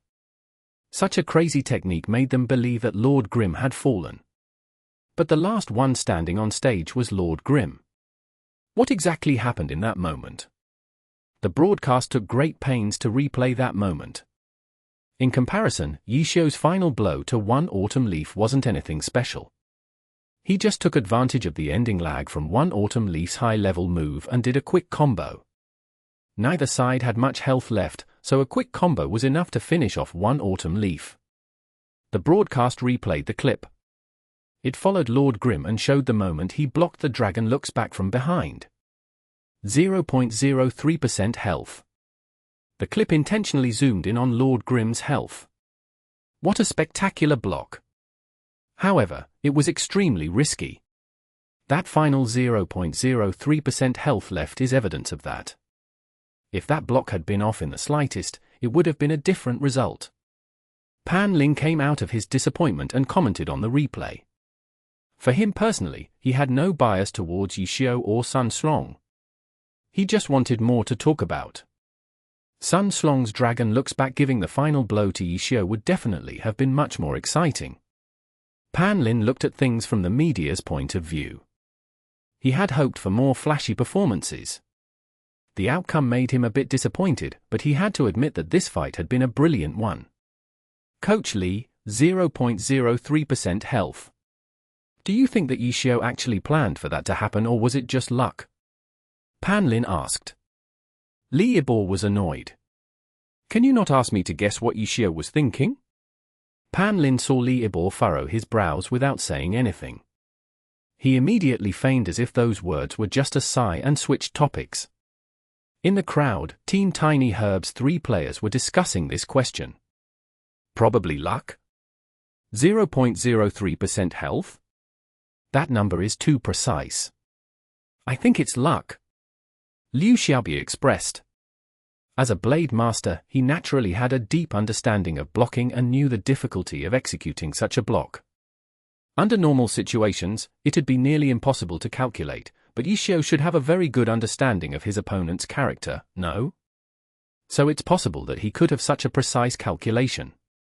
Shubin said. But one autumn leaf is a bit different than before from what I see. Jiao Ingjia said.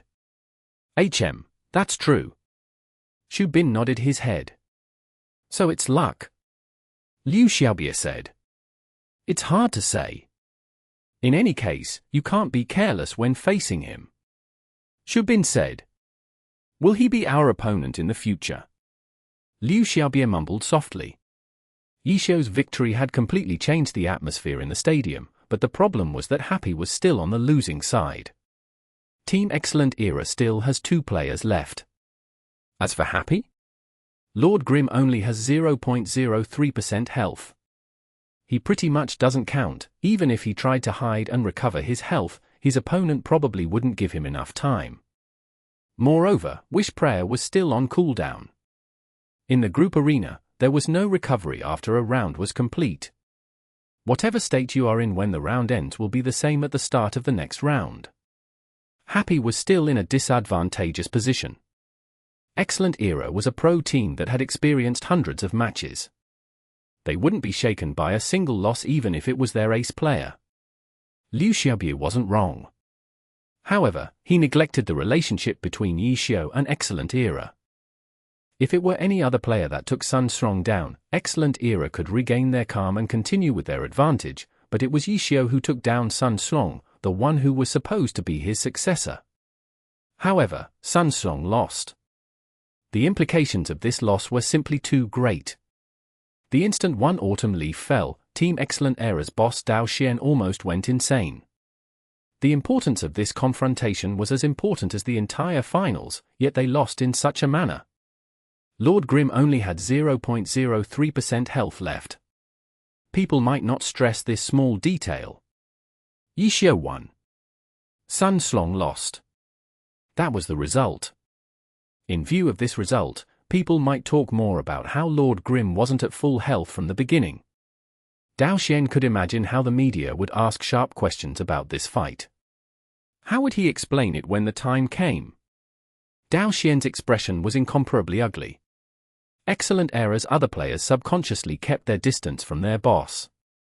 At this moment, Sun Strong exited the stage to their bench. His gaze was filled with incredulousness. He had actually lost. He had faced a character who was inferior to one autumn leaf and was also not at full health, yet he still lost to Yishou. Why did it turn out this way? Am I really not as good as him?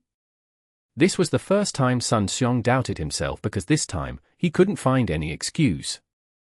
His gaze shifted to the other side at Happy's bench, but he unexpectedly saw Yishou also exit the stage.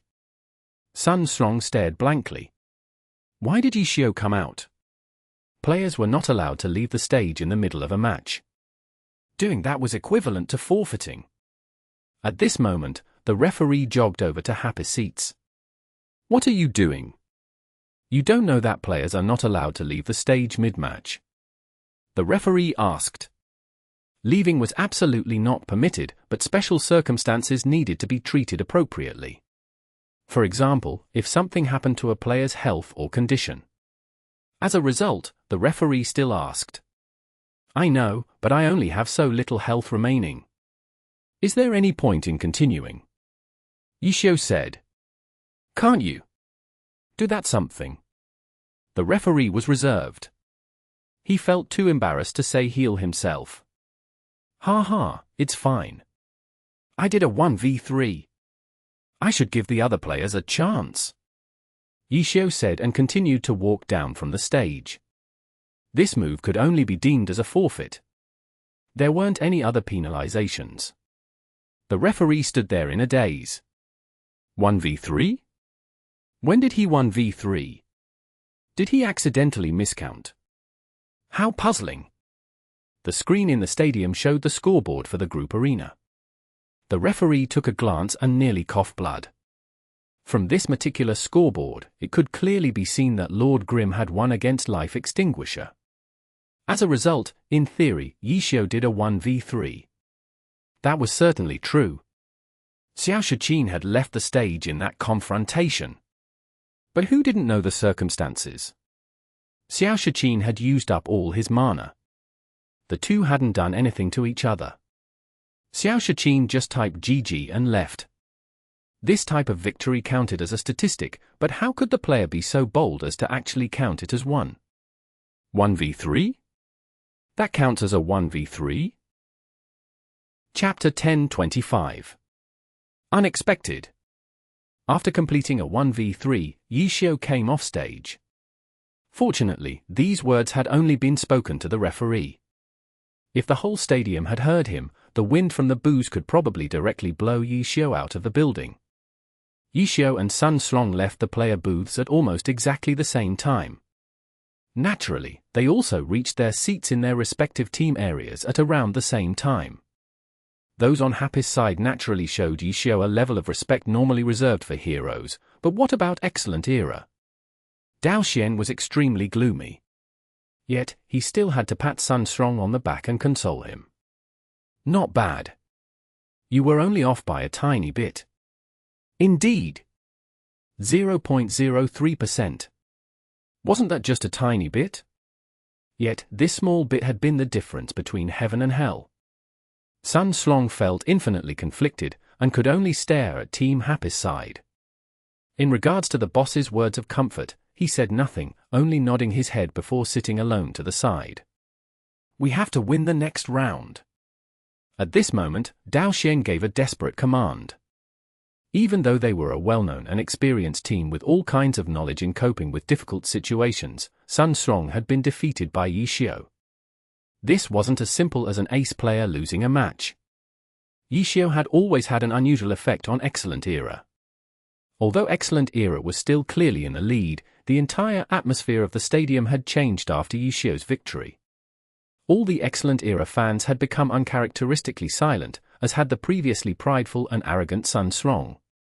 After warning the next player to go on stage, Dao Xian once again glanced over towards Happy's side, his heart sinking at what he saw. Sun Jiping. Surprisingly, Happy's fifth player in the group arena was actually Sun Jiping. Dao Xian glanced at Xiao Shiqin, someone he relied heavily on. Prior to the competition, when they were deciding their lineup, the vice-captain had guessed that Sun Jiping wouldn't come on stage during the group arena. As a first-generation god, Sun Jiping would obviously receive a lot of media attention after suddenly joining Happy. Many reporters present were looking for an opportunity to interview him. With Sun Jiping's personality, he obviously wouldn't cover up his hand injury. He calmly informed the reporters of his current situation. Thus, Xiao Shiqin had assessed the situation and reached the conclusion that Sun Jiping would only be able to play in one of the rounds, either the group arena or the team competition, in the match against Excellent Era. After all, the difficulty in facing Excellent Era couldn't be compared to that of other teams. Unless Sun Jiping decisively forfeited the round when the tides of the battle turned, his hands would definitely have to weather an enormous amount of strain. If he appeared in both the group arena and the team competition, the burden would really be too heavy for him to bear. Except, he was an extremely strong player. This could be easily seen in the few matches in which he had appeared on stage before. As a result, Xiao Shiqin had believed that he would definitely conserve his strength during the group arena, and instead come out during the more important team competition. However, Sun Jiping was actually Happy's last player in the group arena. This was very unexpected in Xiao Shiqin's eyes. In this position, if the previous players fell behind, a huge burden would be placed on Sun Jiping's shoulders. Like right now, he would have to face two players back-to-back. Regardless of whether he won or lost, after facing this kind of strain, would he still be able to compete in the team round? Could it be that the reports by the media were false? Dao Xian wondered. That's not likely. Xiao Shiqin replied. He had entered the alliance at a time when the 100 Blossoms duo, Zhong Jiala and Sun Jiping, had been at its peak. Thus, he had a good understanding of this god. This kind of scheming behavior outside of a match wasn't in line with Sun Jiping's personality at all. In Xiao Shiqin's eyes, this man was the type of person who wouldn't hide his true circumstances. Even if he made a mistake, he was the type of person to face it head-on like a real man instead of trying to pretend it didn't happen. To make a big deal out of something like a minor hand injury really didn't seem like something he would do. These years of retirement would be enough for him to change his temperament. Yet, seeing his performance on stage, he seemed just as fierce, wild, and untamed as before. In light of these circumstances, there was only one plausible explanation: Sunjaping would not be appearing in the team competition. Then, who would be appearing in the team competition? In this way, Excellent Era's lineup for the team round would be disrupted. Xiao Shiqin had no idea that Sunjaping, the definitive number 2 player in Happy who could even be called Yishio's equal, would actually not be appearing in the team competition. This was actually as unexpected as one not bringing a cleric to the team competition. In any case, the lineup for the team competition had long since been decided. There was no way to change it now. Luckily, he would be able to give the other players instructions during the team competition. When the time came to battle, he would simply have to make adjustments based on the situation.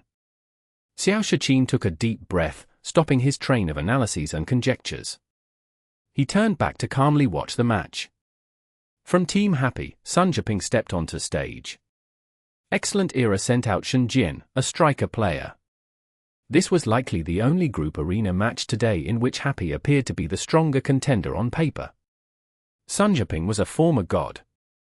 Although he had retired for many years, it was due to an injury, not because his condition was slipping. Zhong Jiala, who had been a player of the same generation as him, was still lively on stage. If not for the hand injury, Sunjaping shouldn't be any worse than Zhong Jiala was now, so he should still be at the same level of an all-star. What about Excellent Era's Shenjian then? In Excellent Era, he could probably only be considered average. Before Sun Song came to Excellent Era, when Excellent Era's troop arrangements during the team competition were relatively stable, the lineup was made up of Yishio's Battle Mage, Su Muqing's Launcher, Liu Hao's Spellblade, Gui Yang's Qi Master, and Zhong Zhaoxing's Cleric. He Ming's Elementalist was usually their 6th player.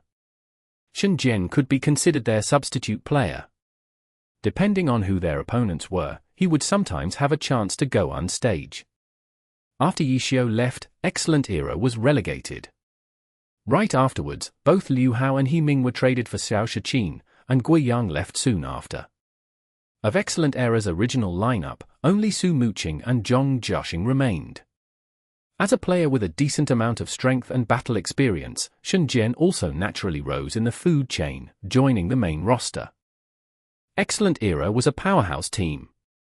Being able to rise to the position of a substitute player showed that Shenjian already possessed an impressive amount of skill. In a weaker team, he might even be considered a strong member.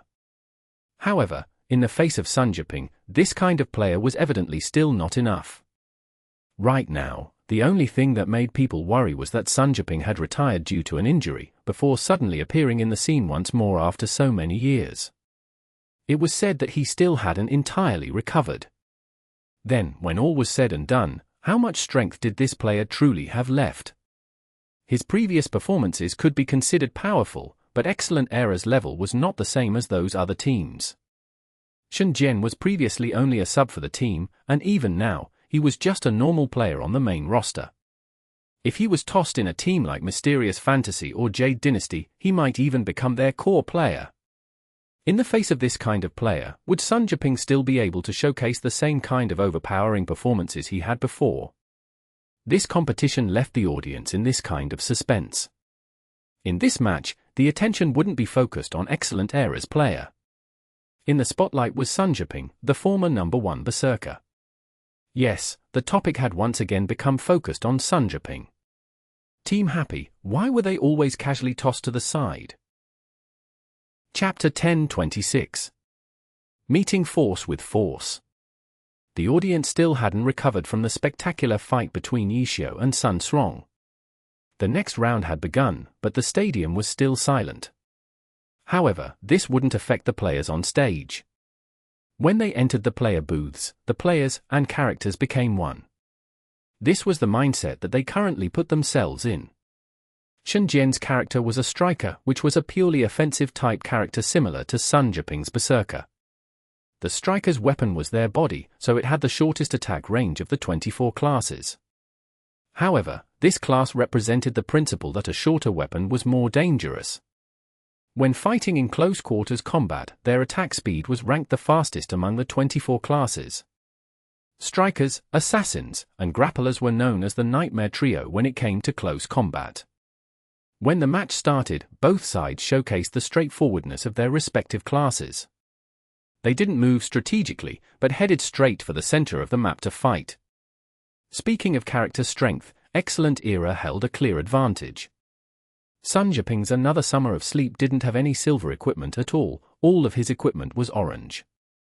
This could be considered a disadvantage because all of his stats were known by the opponent. Shen Jian could carry out the fight according to Another Summer of Sleep stats and bonuses. Although Shen Jian's striker was a sub-Excellent Era was still a powerhouse team. The subs wouldn't have characters too different in strength compared to the characters of the starting roster. Shen Jian had a set of 10 silver equipment, a number enough to make most players drool. In reality, a powerhouse team might not have a small number of silver equipment even for substitute characters. The real difference between the god-level characters lay in the quality.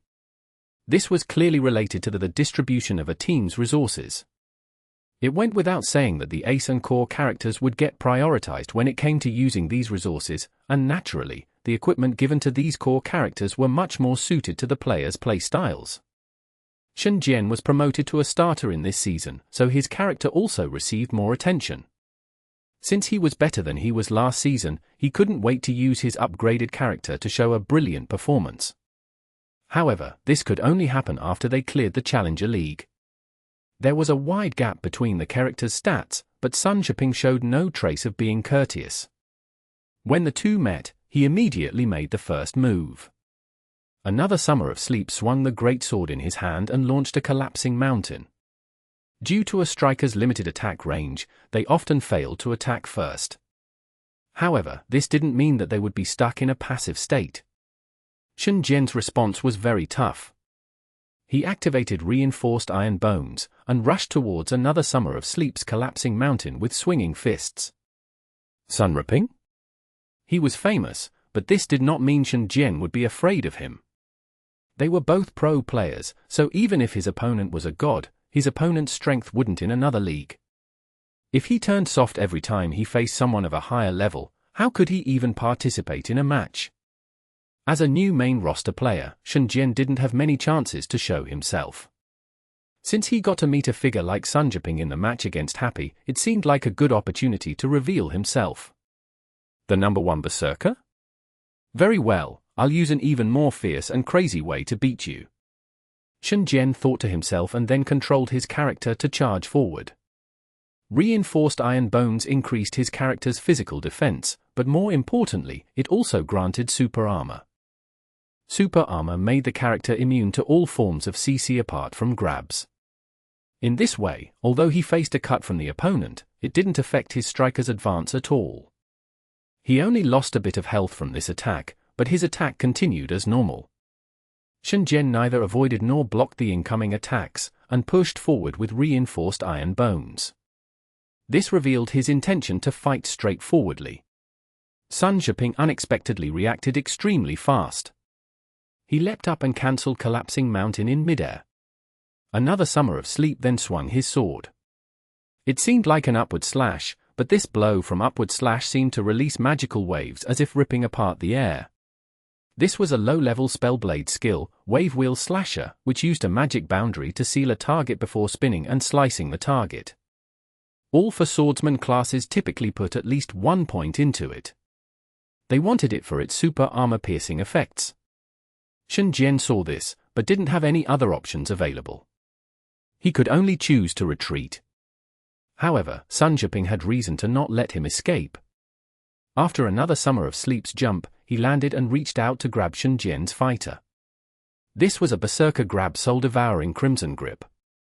The striker jumped back as Shen Jian chose to give way again. Another Summer of Sleep wasn't in a hurry to rush up this time and let out a sword draw instead. Shen Jian's striker was still under the effects of Reinforced Iron Bones, so he wouldn't be beat back by this blow. He rushed forward to smash the sword's light with his body, and swung his fists once more. However, Another Summer of Sleep held his sword in front of his chest and attacked with the Blade Master's lunge. 2-2. The 2 blows landed on the striker. It was true that a striker buffed with Reinforced Iron Bone wouldn't be affected by the skill effects, but the sword was pointed at his chest. If he continued to advance, wouldn't his character be pierced by the blade? Although this was a game, it couldn't be too illogical. The two lunges held up the person like a stick and managed to postpone the incoming force of Shen Jian's striker. Shen Jian was unwilling to give up. There was no big deal in losing a bit of health after activating reinforced iron bones. However, it would be a mistake to not seize the opportunity to attack. The striker that was stabbed twice continued to push forward tenaciously. This time, Sun Zhiping's another summer of sleep retreated. He jumped back repeatedly without turning around. "Where are you going?" Shen Jian cried out in his head and forced his character forward even faster. The striker used straight punch to try to close the gap. Who would have thought that after another summer of sleep's two backwards jumps, he would take out the sword behind his back? As Shen Jian rushed forward, the great sword thrust out and slashed straight down. Demon Slaying Slash. Apart from its outstanding damage, Demon Slaying Slash could also lower the target's defense. When this skill was fully upgraded, a blow could reduce the target's defense by 30% for 8 seconds. All of this couldn't be avoided when one activated reinforced iron bone. Even if it was activated, the damage from the skill was rather heartbreaking. There seemed to be no convenient chance to attack, so this Demon Slaying Slash caused Shen Jian to hesitate a bit before finally choosing to dodge. At this point, even commentators like Pan Lin and Liebo were able to clearly see through Shen Jian's hesitation, let alone Yi Xiu. This guy was set on fighting resolutely and tough, but obviously that wasn't his original style. So when he fought with truly tough players like Sun Zhiping, he backed down. No one understood why he activated reinforced iron bones and wasted the skill's effect in the end. Wasting reinforced iron bone was a huge mistake. This was because when strikers used this skill, they would usually neglect defense and receive a large amount of damage. If a player couldn't find an opportunity to beat the opponent enough to cough up liters of blood in this situation, what was the point of even using this skill? Shen Jian not only had no reason to, he was literally selling his blood too. No, it wasn't even selling blood. By selling blood, there was some profit to be made. Shen Jian was purely giving out blood. Pan Lin and Liebo gave a thorough analysis of Shen Jian's terrible opener. Judging from this aspect, there was quite some distance between Shen Jian and the top gods. After all, Pan Lin and Liebo could comment on it with such ease. When Yi Xiu was on stage before, the two kept on falling into traps. It's obvious that they weren't skilled enough to the point that they wouldn't even be able to finish a single level of Contra if not given 30 lives. By failing to grasp an opportunity with reinforced iron bones and taking a lot of damage, Shen Jian knew how badly he fought and immediately became restless. Was Sun Zhiping the kind of person to give his opponent any chance to catch his breath? His attacks grew stronger blow by blow. He waved his greatsword around like a windmill and slashed crazily. Apart from no wonder he's the number one berserker, as expected from the number one berserker, and look, this is the power of the number one berserker. The two commentators had nothing else to say. They couldn't help but refrain from giving any blunt comments on Sun Zhiping's performance. They had fallen into too many traps today. If they fell into another one again, all 30 of their lives would be used up. On the excellent era bench, Dao Xian's expression was extremely gloomy. Shen Jian's resolute attitude before he went on stage caused him to feel very much at peace. Although he gave a must-win command, there would always be wins and losses in a match. Dao Xian obviously knew about this principle. The must-win command was a type of resolution, so the player would feel pressured as well as motivated. Whether it was a win or a loss, Dao Xian would never bring out the must-win command to criticize a player. In addition, he clearly knew about Sun Zhiping's skill. If Shen Jian couldn't take him down, he wouldn't say much, but he was losing in such an unsightly manner. Dao Xian was angry at how Shen Jian was trying to appear fierce even though he was weak inside. If he fought like this, it would look better if he had just typed GG the moment he stepped on stage. Unfortunately, no one could point out anything in this match, and Shen Jian continued to fight with fear. Using a fierce and crazy way to defeat Sun Zhiping? This plan was long forgotten. An alarmed Shen Jian even forgot to win at this point. He was too busy thinking about how he could survive as if this were an apocalypse. Shen Jian lost without any turning points or any glimmers of hope. His performance was worse than Tang Ru's and Mo Fan's. Even though the two couldn't take down much of Xiao Shiqin's life extinguisher's health, at least they had a few moments of brilliance that belonged to them. They used their efforts to clearly express their intentions. Shen Jian? He had intentions when he went on stage, but it was smashed to pieces in 2 blows by Sun Jiping's Another Summer of Sleep. His thoughts were rather weak. Shen Jian was obviously unprepared. Pan Lin said. Yeah, he might have expected Sun Song to finish everything, so he wouldn't have needed to go on stage. Coach Li expressed his agreement. He probably didn't think he would be fighting a strong opponent like Sun Jiping. It was quite unwise of him to try to match Sun Jiping with force. Yes, Han Wenqing is the only striker in all of Glory that could use such a method to fight Sun Jiping. Even though Sun Jiping retired many years ago, he shouldn't be underestimated like this. Yes. Too careless. The match ended with this. Winner, Team Happy, Sun Jiping, Another Summer of Sleep. Chapter 10:27. Seize the competition. Shen Jian walked off stage in a daze. The Excellent Era fans booed due to their discontent for the first time this match. Previously, Xiao Shiqin's 1v3 didn't need to be said. All the boos had been meant for Happy. Afterwards, Qiu Fei and Sun Song lost, but the crowd didn't react as harshly. The performances from Qiu Fei and Sun Song weren't bad. The fans didn't even look at the results.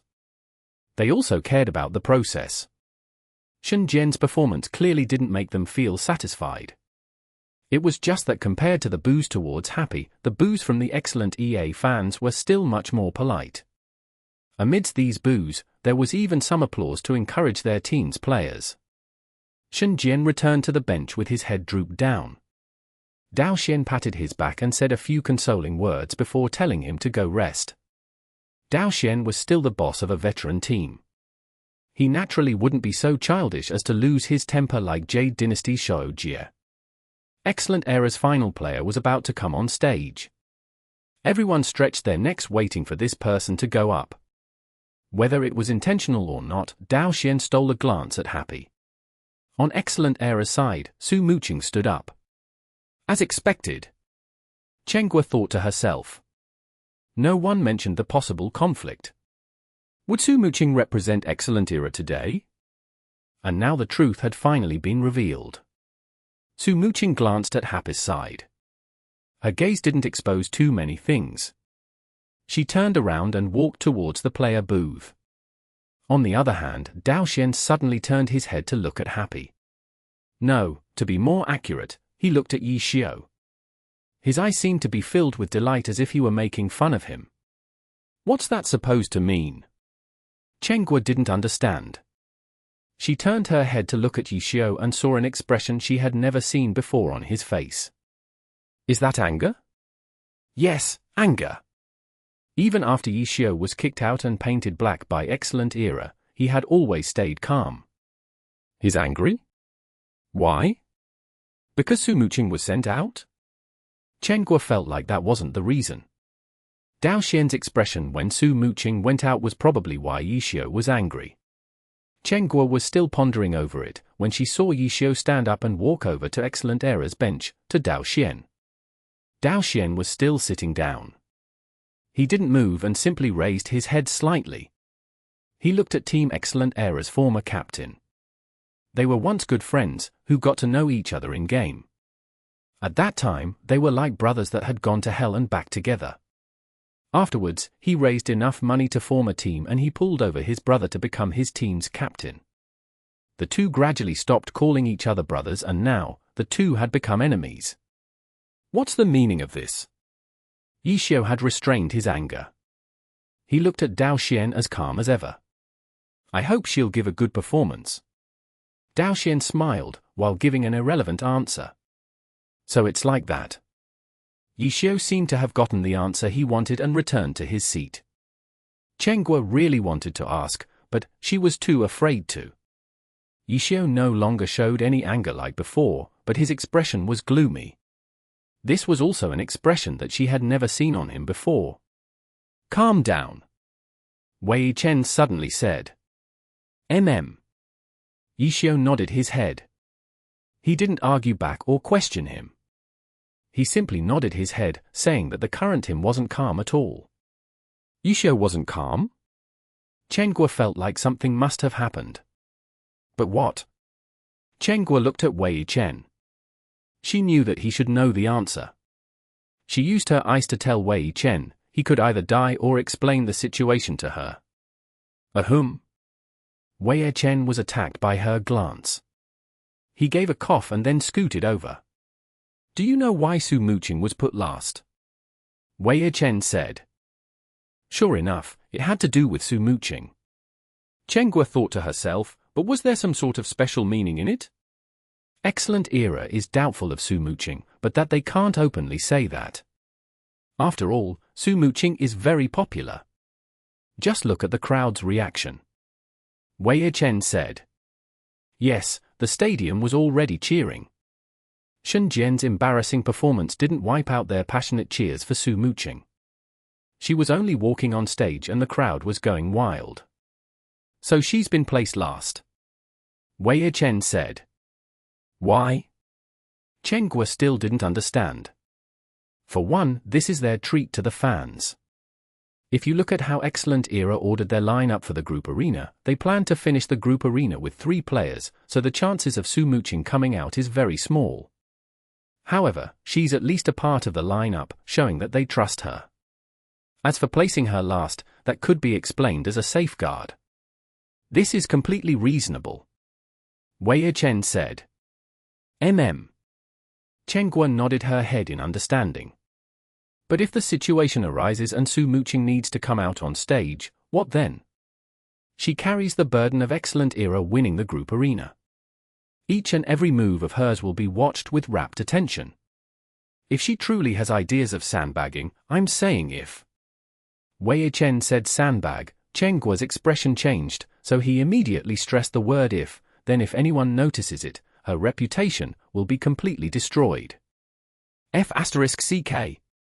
Chengguo suddenly became angry. She shot a death glare over to Excellent Era's side. Unfortunately, no one was looking at her. I'm just saying if. Of course, you and I believe that Su Muqing is a professional, so she wouldn't do that. However, in such a sensitive match, even if she doesn't sandbag, if she loses, she'll most likely arouse the suspicions of others. For a match, a first impression holds more weight than the details. Any mistake she makes could be viewed as sandbagging, so for Su Muqing, she can only win. She cannot lose. If she loses, she'll be affected negatively. Wei Chen explained everything very thoroughly. After saying this, he put up his guard, making sure that their bold boss wouldn't flip a table over and try to murder someone. What he didn't expect was that, after he finished explaining, Chengguo didn't react aggressively like he thought she would. Chengguo watched as Su Muqing walked onto the stage, her expression was filled with bitterness. Su Muqing didn't want to win this match, but she had no choice but to. What type of conflict was going on inside her? Chengguo didn't know if Su Muqing was aware of Excellent Era's intentions. After hearing Wei Chen's words, she felt like it wasn't really hard to figure that out, but even so, it was thanks to Dao Xian leaking out such a delighted expression that Yishio and Wei Chen realized it. If not, no matter how shameless the two of them were, they might not have thought much of it. From this view, Su Muqing might realize this despicable plan. What would she do to resist? Would she directly type GG and leave? Use this type of reckless way against Excellent Era's coercion? Even though Chengguo would feel great if that happened, the aftermath would be very worrying for Su Muqing. Because the consequences were just like Wei Chen said, a complete loss in reputation. No matter the reason, a pro player was not allowed to violate the competitive integrity of the esport. It was for this reason that Excellent Era dared to treat Su Muqing this way. The current Chengguo couldn't bother with getting angry at Dao Xian. She also understood why Yishio was so quick to restrain his anger. It was because the person everyone was concerned about was about to face this difficult situation. Was there time to worry for her? Who was in the mood to split their attention towards Dao Xian? What would she do? Seeing Su Muqing walk on stage and load in her character, Chengguo's heart leapt to her throat. Then, the match started. The two characters loaded into the map. Chengguo watched Su Muqing's dancing rain carefully and finally let out a sigh of relief. Su Muqing at least didn't say GG. The two characters moved. Sun Jiping's Another Summer of Sleep went straight for the center of the map. Su Muqing's dancing rain moved more tactfully and quickly reached a place that Liebo called an excellent sniping spot. Launchers had the longest range out of all 24 classes. Utilizing the terrain, hiding, and constantly kiting the opponent with long-ranged attacks was the usual strategy, especially against an extremely aggressive player like Sun Jiping. This method of kiting could wear away the opponent's mental state and health. Su Muqing should be using this method to covertly attack. This was Coach Lee's analysis, but the crowd saw Su Muqing's dancing rain stand up on the wall with her head held high and the cannon on her shoulders. She didn't seem to have any intentions of hiding. She completely exposed herself on the high grounds and started firing at Another Summer of Sleep. Liebo's mouth dropped wide open. He had experienced 100 battles, but this time, he couldn't save himself because Su Muqing's slap to his face was too quick. As soon as he finished saying that she would hide, she stood up heroically and started firing. This pose was less like taking the initiative and more like shouting out loud, "I'm attacking." Chengguo hadn't given up on listening to the commentators. When she saw the huge difference between Su Muqing's play and the commentators' analysis, her heart suddenly thumped. Su Muqing didn't directly go so far as to say GG, but was she planning on boldly sandbagging to slap Excellent Era's face? Artillery fire instantly covered Chengguo's mood. The heavy suppression made it impossible for the aggressive Sun Jiping to charge at her directly. Under the pursuit of artillery fire, Another Summer of Sleep ran behind a wall, planning his next step, when an enormous force lifted him up from behind. Another Summer of Sleep was overturned along with that wall from Su Muqing's barrage. Excellent Era, are they planning on fighting force with force against Sun Jiping? In the crowd, Team Tiny Herb's 3 pro players could see the pros and cons of that strategy.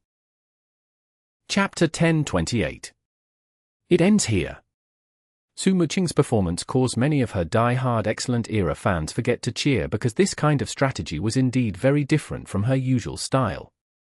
When Yishio was still on the team, Su Muqing's launcher had always played a supportive role. Her character's coordination with One Autumn Leaf had always been very distinct. After Yishio left the team, his successor, Sun Slong, didn't have this same kind of implicit understanding with Su Muqing. Dancing Rain's position on the team also appeared awkward for a time. Fortunately, Su Muqing rapidly adjusted herself, transforming from a support player into one of the main damage dealers. Yet even so, her style still wasn't as aggressive and unyielding as what she was showing today. In reality, not being aggressive and unyielding was something that many people often accused female players of. Team Misty Rain's captain Chu Yunxiu had constantly been flamed by critics because of this, to the point that it was considered one of her trademark weaknesses. Except now, Su Muqing was actually showcasing this kind of tough play style, making many people feel taken aback. Even a player like Sun Jiping had been suppressed to the point that he had no way to directly attack. It was obvious how intense her firepower had to be to reach this point. Sun Jiping's Another Summer of Sleep and the wall behind him were both overturned, but Dancing Rain's offensive didn't stop for a moment. Only now could it be seen that Su Muqing's original positioning of Dancing Rain on high ground wasn't to conceal her character to discreetly launch a sneak attack.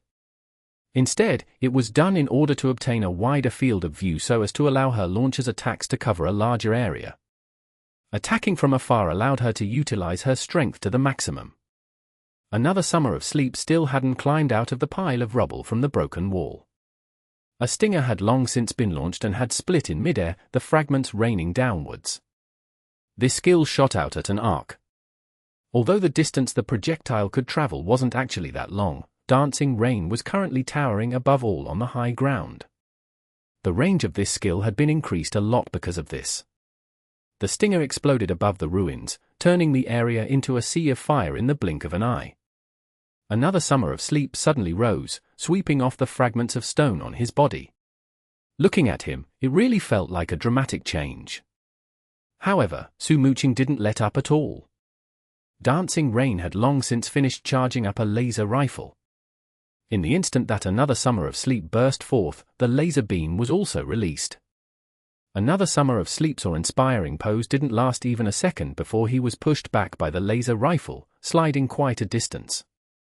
His feet had carved out 2 parallel grooves as he traveled. At this moment, the stadium finally recovered and exploded in applause. Facing Sunjiping, a player who was defined by his aggressive play style, Sumuching was actually able to answer with aggressive plays of her own. Furthermore, her opponent didn't even have an opportunity to respond. If they didn't applaud for this kind of brilliant performance, what would they applaud for? In comparison, Shen Jian's previous performance, which had been like a sheep in wolf's clothing, was unbearable. Except at this moment, who was even still thinking about his clumsy display? It was only brought up because the commentators used it as a comparison when they were looking for topics to talk about. After that, they went back to speaking about Sumuching's beautiful performance. It really isn't easy. Even Sunjiping, who was currently on stage, felt a sense of sorrow. He had lost many matches before, but there had been very few in which he had absolutely no opportunity to advance on his opponent. Today, the beautiful Sumuching had set her heart on showcasing her power. Honestly, when he saw Sumuching go on stage, Sunjiping had had some doubts about the quality of the match. Right now, since he was helping Happy compete, he obviously wouldn't shy away from any topics or problems regarding Excellent Era. He knew that Sumuching was in a very tangled situation. In this kind of match, would a beautiful girl still be able to display her full strength? In his heart, there was originally a question mark. Now, however, the question mark was smashed to pieces. Sumuching had fought to the point that he had no way to push forward. This was practically exceeding her full strength. However, although Sunjiping understood Sumuching's inner turmoil, he wouldn't go easy on her during the competition. In his opinion, these were 2 completely unrelated things. In any case, all he was concerned with was winning the competition. It didn't matter who his opponent was. It didn't matter what the situation looked like. It didn't matter how he felt, or what his state of mind was. On the stage, outside of victory or defeat, there was nothing else. If strength wasn't enough, then what about tactics? No, this was never Sunjiping's style. It hadn't been many years ago, and it wasn't now. Perhaps there were many people secretly watching to see if Sunjiping had lost some of his former grandeur after being forced to retire due to an injury. Sunjiping wanted these people to know that, even if he had a hand injury, even if he could only fight at a high skill level for a few minutes each time, in these trifling minutes, he wouldn't back down. He would press onwards with the same vigor because that was his style. This was Sunjiping. The grace and elegance of the number 1 berserker would not fade for any reason. Even if it could only manifest for a few minutes, so be it. In these few minutes, everyone would witness the grace, the beauty, the marvel, the brilliance, the excitement, the delight. This was the way of the number 1 berserker. Another summer of sleep suddenly charged forward. Sumuching saw this clearly, immediately firing 3 anti-tank missiles. Another summer of sleep raised his sword, releasing a whirlwind strike. The blade of the sword swung towards the incoming projectile. The flames of the explosion were sliced clean in half by the sword, fluttering harmlessly before dissipating next to his body. One, then another, then the third and final one were all chopped in half by Sunjiping in an aggressive manner. Another summer of sleep continued charging forth with large strides. Everyone was stupefied. Under this kind of suppressive firepower, he actually still wanted to push forward. This kind of style was completely unreasonable. It was absolutely crazy. Had any other player acted this way, they would likely have been seen as courting death. However, Sunjiping and his another summer of sleep pushed onward step by step, beating into the hearts of every person watching. All they saw was this pro player and his character, possessing unyielding determination, tenaciously push forward. Step by step, they never stopped to rest. Perhaps he would die on this road, but never would he even think of compromising. This guy. At this moment, all of Happy's players felt incredibly moved. Throwing the game? If anyone watching this match still entertained these ideas, they really should be dragged out of the stadium and executed by a firing squad 100 times over. This confrontation was one that required full commitment from both sides. There wouldn't be anyone throwing the match, nor would either side back down. Everything this stage represented, everything it embodied, all of it came down to the two players' glory. At this moment, everything else became truly irrelevant. Victory! This was what both sides were trying so hard to achieve. Everyone present was influenced by the players' passion. They too forgot everything. At this moment, all their attention was drawn to the confrontation unfolding before their eyes. Their only concern was who would attain victory. Not one person even considered the many consequences that would arise from either side's victory. Who would win? Who would lose? No one blinked, all eyes focused on the two characters on stage. Another Summer of Sleep, a character name that sounded extremely languid and laid back. No one knew what was going through Sunjaping's mind when he came up with a name that had nothing in common with his play style. But now, the languidly named Another Summer of Sleep had finished his long march. Now, he had finally arrived in front of Dancing Rain, and he could finally sink his teeth into the one who had hindered his journey, the opponent who had lined his road with 1,000 different obstacles and dangers. However, it was also at this moment that Dancing Rain finally took a step back. Sunjaping's strike only struck air. He stared blankly. When he recovered his senses a moment later, he unexpectedly laughed. He had only been thinking of charging forward, and he forgot. He forgot that Sumuching wasn't him. In these circumstances, Sunjaping would stay and collide his opponent head-on. But Sumuching, she temporarily retreated. This was something that Sunjaping would never choose to do. Yet it indeed was the smarter choice. I'm going to lose.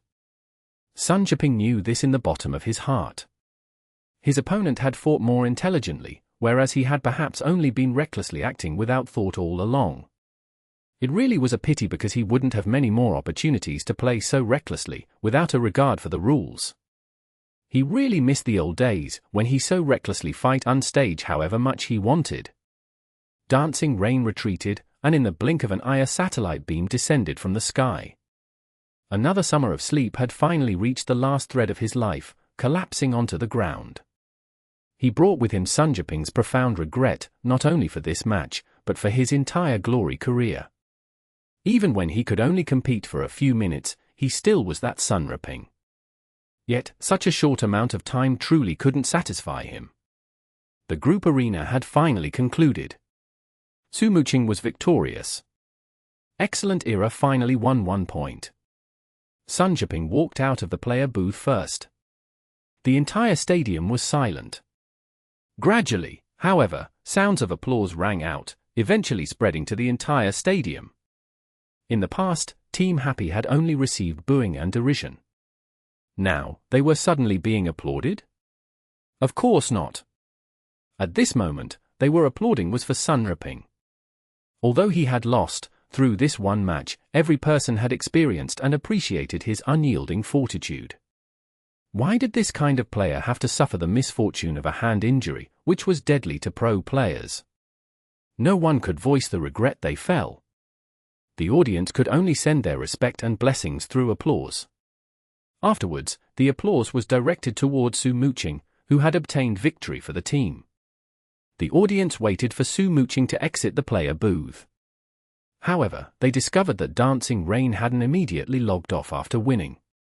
At this moment, she was still standing on stage. My time with Excellent Era ends here. In the competition channel which had yet to be closed, this sentence suddenly appeared. Before anyone could react, Dancing Rain logged out, disappearing from the stage. Immediately afterwards, Sumuching exited the player booth. For a moment, that inexplicable sentence caused the audience's applause to become scattered. Soon after, under the gaze of everyone present in the stadium, Sumuching walked off of the stage towards the team benches. When she passed the Excellent Era bench area, she didn't stop, walking all the way over to Happy's area before sitting down. The entire stadium exploded. Amidst the commotion, it was impossible to make sense of anything. However, Su Muqing didn't care at all. At this moment, she felt more calm and at ease than she had in a year and a half. She no longer felt any inner turmoil, nor any burden weighing her down. Everything had returned to the beginning, when she had followed her brother and Yishio as they struggled to make a living through video games. It had been hard, it had been exhausting, but they had been content. Su Muqing felt tears begin to form in her eyes. She quickly buried her face in the shoulder of the person sitting next to her. "Leave the rest to me," that person said. "Okay." Su Muqing agreed. In reality, she had never wanted the spotlight for herself.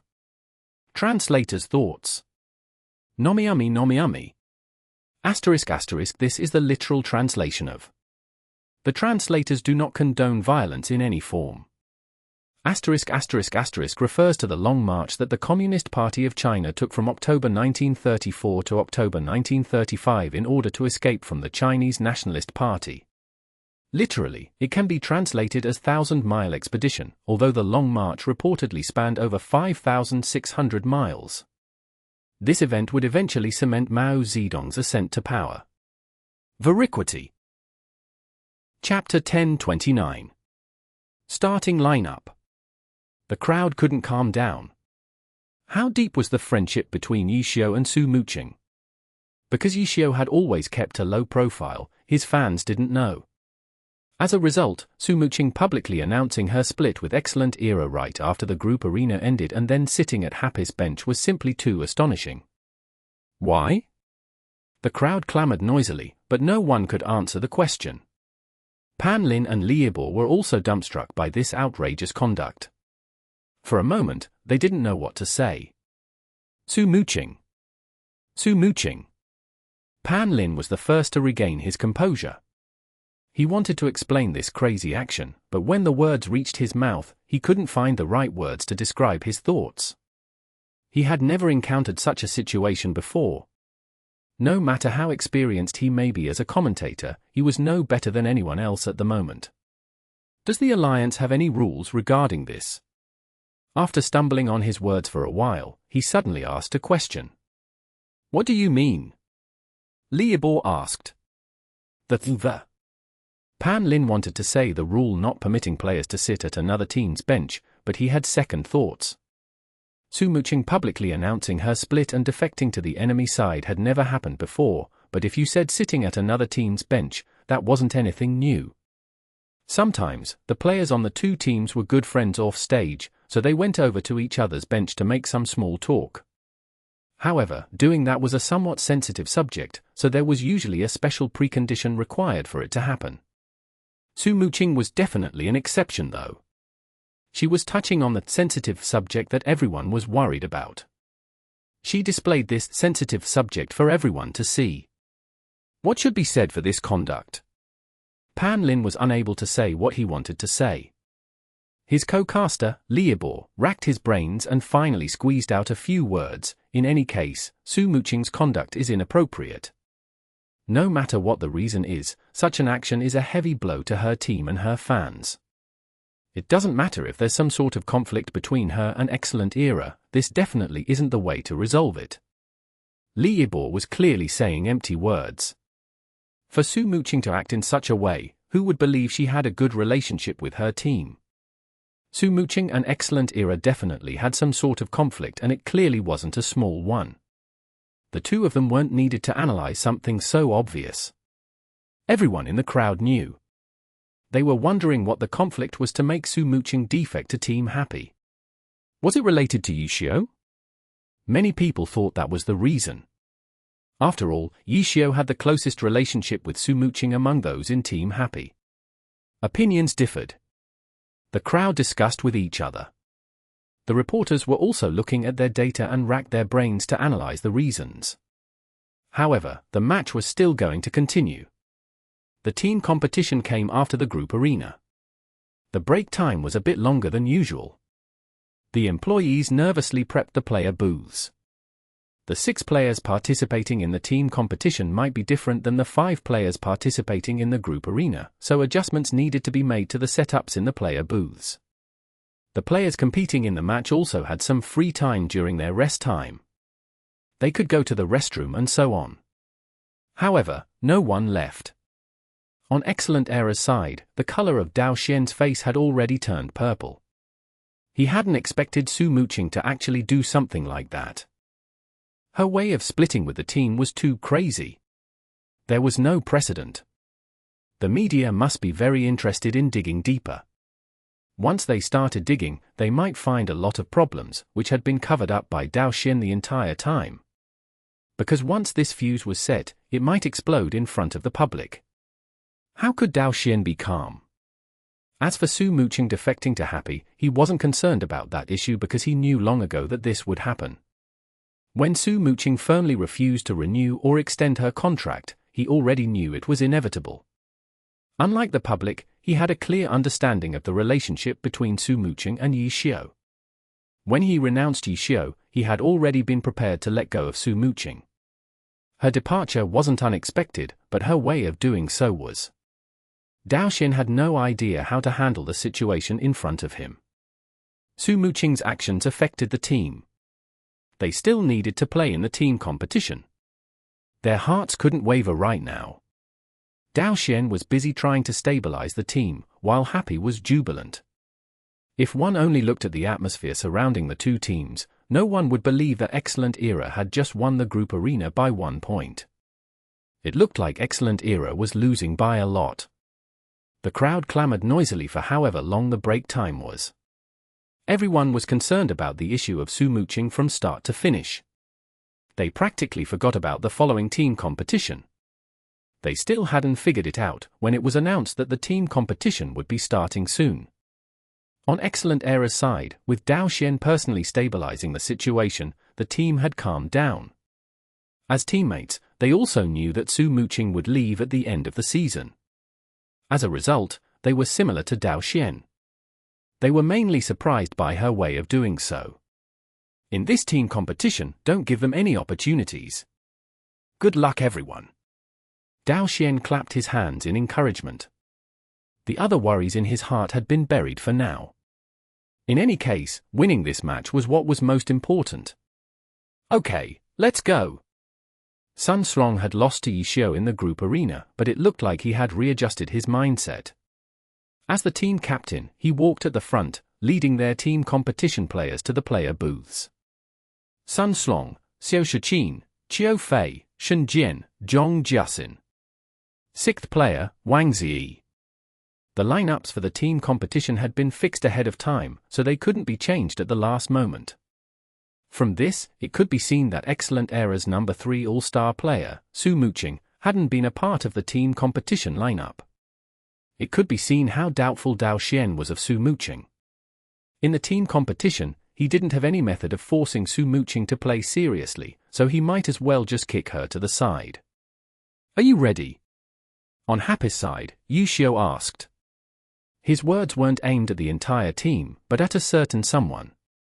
Yes. A player on the bench nodded his head and stood up. At this moment, the Happy players were being introduced. Wu Chen. Launcher. Dawn Rifle. As the introduction echoed throughout the stadium, everyone in Team Excellent Era halted their footsteps. It was not just them.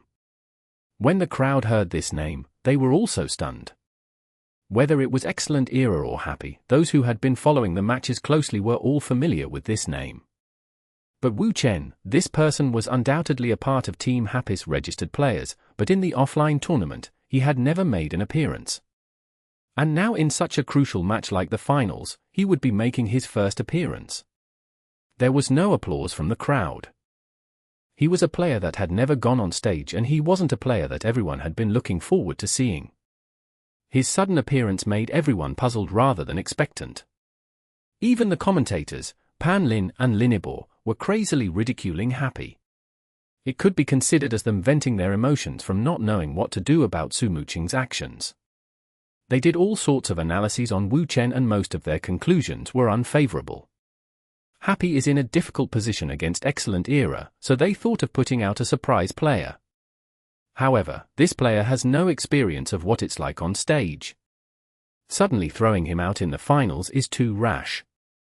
Going too far is just as bad as not enough. Lee Ibor concluded. And at the same time, the players on both sides were walking towards their player booths. Team Happy. Their players were Yi Xiao, Tang Ru, Steamed Bun, Qiao Yifan, and Wenyi, and Wu Chen. Wei Chen and Sun Yiping, the two veterans, weren't participating in the team competition. Sun Yiping didn't participate much because of his hand injury. He couldn't play for too much without his injury flaring up. As for Wei Chen, his age was a reality that couldn't be avoided. His energy was limited. It wasn't obvious in the game. When he pulled an all-nighter and killed monsters, he seemed to be just as energetic as the younger players, but in an intense high-level competition, his energy clearly dropped faster than the others. Happy had fought several intense matches in the offline tournament. Wei Chen had to put in a lot of effort in them. The longer they took, the more tired he felt. In their plan for the group arena, Wei Chen was supposed to face Sun Xiong. This difficult matchup would certainly put a lot of stress on Wei Chen, so in their plan for the finals, they had Wei Chen participate in the group arena, but not in the team competition. In the end, even though Wei Chen didn't face Sun Xiong, he still had to face an all-star like Xiao Shiqin. Their original thinking behind the arrangement was still put to use. Apart from that, there was Luo Ji, who wouldn't be appearing this match. His skill level was rather low, so they couldn't let him play in such a critical match. The biggest surprise was Wu Chen. Through this analysis, Wu Chen's appearance might not have been intended as a surprise, but rather out of helplessness. Wu Chen quietly walked among Team Happy's players. He wasn't aware of the discussion going on because of him. As a player from Team Everlasting that had been a part of the Challenger League for several years, it had been a long time since Wu Chen had received any attention. Even when he was in the pro scene, he had never gotten so much attention. In the eyes of the pros, his skill level wasn't top-notch. But he had a dream and he relentlessly pursued it. Wu Chen had been ready for this match for a long time, perhaps too long. He had always been hoping for Team Everlasting to stride past this obstacle and return to the Alliance. Team Everlasting was no longer there, but the dream in his heart had never died. Get through the Challenger League and return to the Alliance. Chapter 10:30. A Childish Annoyance. The two teams of players had already neatly filed onto the stage. The team competition was like an opera. It was a life-or-death situation. Who won and who lost would decide the fate of both teams. Living meant heaven, while dying meant another year of hell. Yet for Excellent Era, this would be an even deeper hell. Spending 2 years arow stewing in the Challenger League? Even Excellent Era would be embarrassed to call themselves a powerhouse if that happened. Sun Xiong, Xiao Shiqin, they were both all-star players and top players in the Alliance.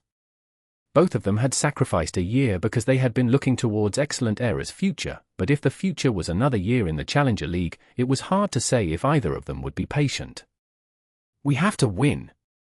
This kind of conviction wasn't something Dao Xian needed to remind them of.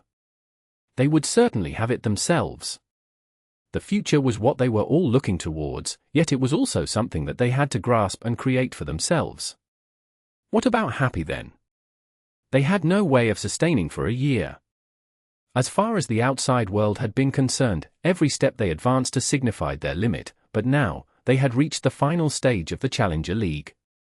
This was already something very unexpected. Defeating Excellent Era?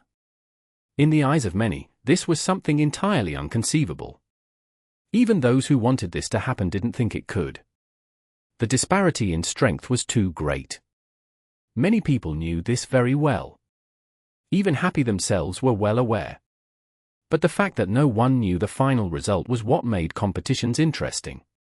No one would dare to say who won with 100% certainty. If the results could be determined just by looking at who was stronger on paper, why would there still need to be a fight? Victory. It would always need to be fought for and earned. It was never about comparison. The total number of players on both sides was 12. At this moment, they had all entered their individual player booths. The map for the team competition slowly materialized on stage. the screen displayed the current loading bars of the 12 characters. Introductions were being made for each of the characters. Wu Chen had never appeared during the offline tournament, so naturally his character had had little exposure. Now, after he suddenly appeared in the lineup, the spectators were suddenly brimming with curiosity about his character. Raising their heads with difficulty to look at Wu Chen's Dawn Rifle, everyone was greatly disappointed. Dawn Rifle had originally been an important member of Team Everlasting. However, every piece of valuable equipment on him had been peddled away after Team Everlasting was dissolved. Yet, while Happy had been in the process of strengthening their character's equipment, they hadn't focused on creating any pieces of silver equipment suited for the launcher class, so they could only choose from the selection of level 75 orange equipment. Ultimately, Wu Chen managed to pull together a full set of level 75 orange equipment for Dawn Rifle. In-game, this kind of character would be considered almost unmatched. However, on the professional stage, especially in the face of a powerhouse team like Excellent Era, a full set of orange equipment, whose characteristics could be determined with a glance, really wasn't enough. Looking at this character, Wu Chen really didn't seem like Happy's secret weapon for defeating Excellent Era. After both teams' characters had finished loading, the final troop arrangement was finally revealed. On Team Excellent Era's side, the reserve player was Wang Ziyi. On Team Happy's side, the reserve player was Steamed Bun. Wu Chen was actually part of the starting lineup? The audience once again erupted in murmurs. After seeing Wu Chen's character, everyone had been more willing to believe that he had come on stage because Happy didn't have any other choice. Thus, when the audience saw that he would be one of the starting players instead, they were once again surprised. At this moment, the system's countdown ended. The team competition had officially begun. Map: Ancient Maple Path. As the designated map for the most important match of the Challenger League, Ancient Maple Path was another very comprehensive one. However, this time, the battlefield had been moved from the city to the countryside. A long, secluded ancient road ran from one side of the map to the other. Both sides of the road were lined with maple trees, the scarlet leaves rustling with the wind. Naturally, this was where the name of the map originated. However, a map couldn't be made up of just a single road. On both sides of the map, behind the trees, there were hills, rivers, mud holes, and scattered stones. Whether or not all of these things should be together in one place wasn't important for a competition map. What was important was giving the map a more diverse feel, especially for this kind of designated map. It definitely couldn't cater to any one play style, because this would give an unfair advantage to a team that was well suited to that style. It would be like giving one team the advantage of a home game map. Match, start. The characters from both teams spawned at opposite ends of the ancient road. These spawn points were also the designated support zones. Outside of these, there were also 4 other support zones distributed evenly on both sides of the map. As soon as Team Excellent Era's 5 characters spawned, they began skillfully advancing, showing their familiarity with the map. Qiu Fei's combat form was at the head of the group, with Xiao Shiqin's life extinguisher following behind at a varying distance. Zhong Jiaxing's cleric, Woven Shadow, followed behind, under the protection of these 2 characters. Woven Shadow was also quite a famous character within the Alliance. As a powerhouse, Excellent Era obviously wouldn't have any weak links. After his awful performance in the group arena, Shen Jian didn't dare to make any more mistakes. His striker character acted as a bodyguard for Woven Shadow, not daring to take a single step out of line. Behind all of the others was Team Excellent Era's ace, One Autumn Leaf. It seemed that the Generalissimo was well accustomed to bringing up the rear. It seemed like a chaotic formation, but in reality every person's position was calculated. Traveling along the ancient road, Excellent Era constantly maintained this formation. Only Xiao Shiqin's character appeared flexible. In contrast, Happy's side didn't have any of Excellent Era's discipline or tacit understanding. Nevertheless, their movements were still well coordinated. All of the characters neatly walked towards the left, evidently not planning on engaging with Excellent Era's forces head-on.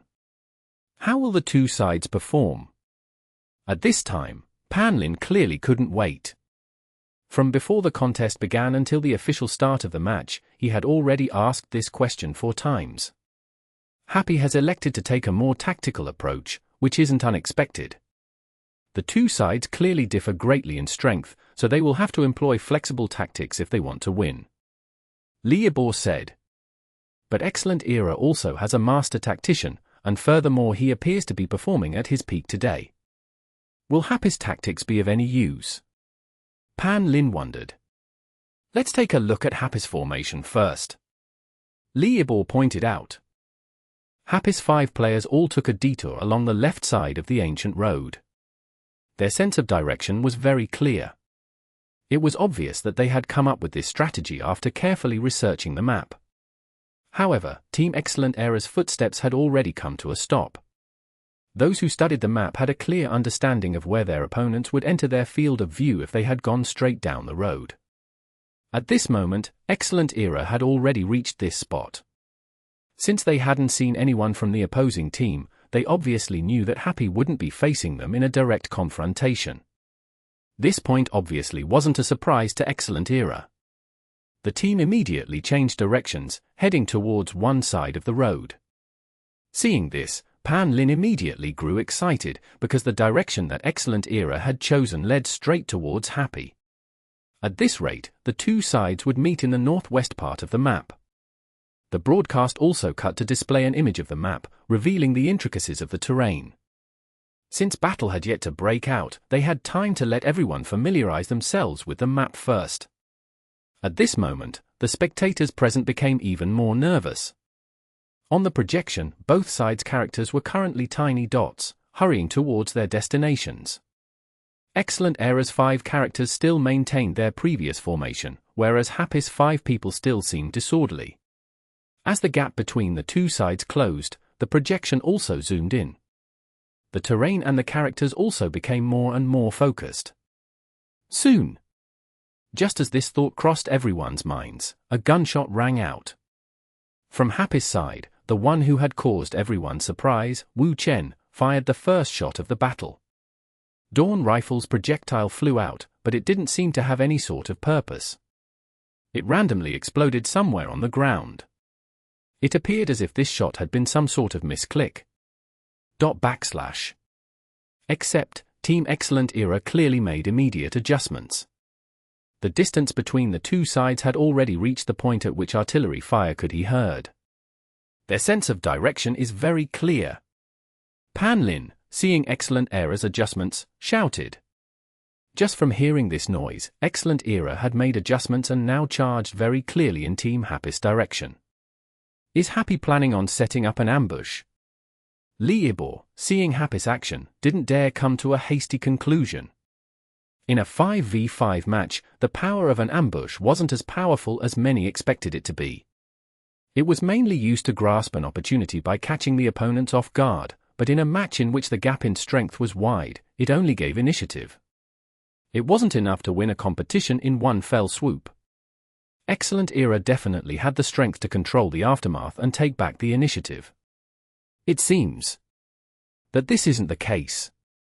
Pan Lin said. Happy's characters didn't spread out and conceal themselves, instead choosing to immediately retreat. Ultimately, they managed to put some distances between themselves and Excellent Era, but the earlier noise meant that the opposing team was very clear that they had been here just recently. As they got closer to the area, they began to guard against Happy's ambush. In the audience's eyes, their extremely careful movements were almost laughable. Excellent Era's fans only hated the fact that they had no way of warning their team that the opponents had already run away. Excellent Era quickly realized that their opponents had indeed left. Once again, the team's formation was adjusted, widening in order to search a larger area. However, at this moment, another explosion rang out. Wu Chen's Dawn Rifle had once again unexpectedly fired. Excellent Era once again followed the source of the noise, yet once again Happy turned and retreated, disappearing into thin air. Excellent Era's formation once again tightened to guard against an ambush, making the spectators look at one another in dismay. If all they wanted was to use this method to wear down Excellent Era's spirit, weren't Happy's so-called tactics too childish? This kind of annoyance, as long as you ignored it, what kind of damage could it do? As a result, when Wu Chen's Dawn rifle fired out a third shot, Excellent Era's team still appeared patient, chasing the noise once more. However, Team Happy finally decided to switch things up. The team split into two, with Wu Chen's Dawn rifle suddenly running off on his own. Chapter 1031. What kind of opponent? The crowd was starting to grow restless. There was finally a change in Happy's tactics, but that change alone wasn't enough for them to see through their intentions. The poor commentators, Pan Lin and Liebor, saw the change, but they remained very cautious with their words. They had fallen into too many traps because of these players, especially on Happy's side. Yixia was definitely the leader of the group. The two of them didn't dare to make any rash guesses, so for the previous childish annoyance, the two could only grind their teeth and talk about other unrelated things. Wu Chen's Dawn rifle and the other four teammates split up. When Excellent Era arrived, they naturally failed to find them for a third time. This failure didn't seem to deter Excellent Era's players. They carefully searched the area like before, but unfortunately, still discovered nothing. What was Happy planning on doing? The crowd could wait for the answer to appear, but Excellent Era couldn't. They needed to guess and be prepared. When the answer finally came, what if the answer wasn't something they were prepared to defend against? A fourth shot rang out. Excellent Era didn't immediately chase after the source of the gunshot like before. Wait a second. Xiao Shiqin gave out his first order of this match. There was one small subtlety in this. Orders were usually given out in the team chat to prevent the opponents from seeing them. However, it seemed as if Xiao Shiqin forgot about this detail and announced it for everyone to read. Hava hava. Liebor laughed. He was just about to comment on it. Go. But in Excellent Era's team chat, Xiao Shiqin unexpectedly gave out a completely opposite order. Liebor swallowed his words. Too crafty. I almost fell into a trap again. On the other hand, the crowd was smiling with joy. As Excellent Era's fans, they felt like Xiao Shiqin's actions were quick-witted. On Happy's side, their supporters saw Xiao Shiqin's actions and shook their heads. Those who play with tactics are too dirty ***. Wei Chen sighed. Yeah. Sun Zhiping nodded his head. Just when Team Excellent Era finished pulling off their bluff and prepared to chase after the sound to achieve their aim through a trick, another gunshot rang out. This time, it came from the opposite direction. Team Excellent Era stared blankly. Everyone stared blankly. However, the crowd could at least see that this gunshot had come from the group that split apart from Dawn Rifle. The only one among them who could make a gunshot was their unspecialized, Lord Grimm. The Myriad Manifestation Umbrella's gun form wasn't a hand cannon. His attacks make an exploding noise. Lord Grimm had fired anti-tank missiles, but cancelled the skill after the first missile flew out. By doing this, he was able to perfectly replicate the sound of gunfire from Dawn Rifle's hand cannon. It must have taken painstaking efforts to perform. However, what was his intention? Just looking at the idea, it was just as childish as the earlier blank shots to get the enemy's attention. But this was a confrontation between two master tacticians. How could such childish thinking appear in this kind of high-level match? What was the point of firing gunshots on opposite sides? All that did was tell the other side that the enemy team had split into two. And then? Was Happy hoping for the other side to split up and give chase? Or was Happy hoping for Excellent Era to focus one target? And then how was Happy going to respond to the Excellent Era's decision? The purpose of tactics was to give your side an advantage. However, Happy's move didn't seem to be able to get them any advantage. Wasn't splitting the team apart supposed to be a secret?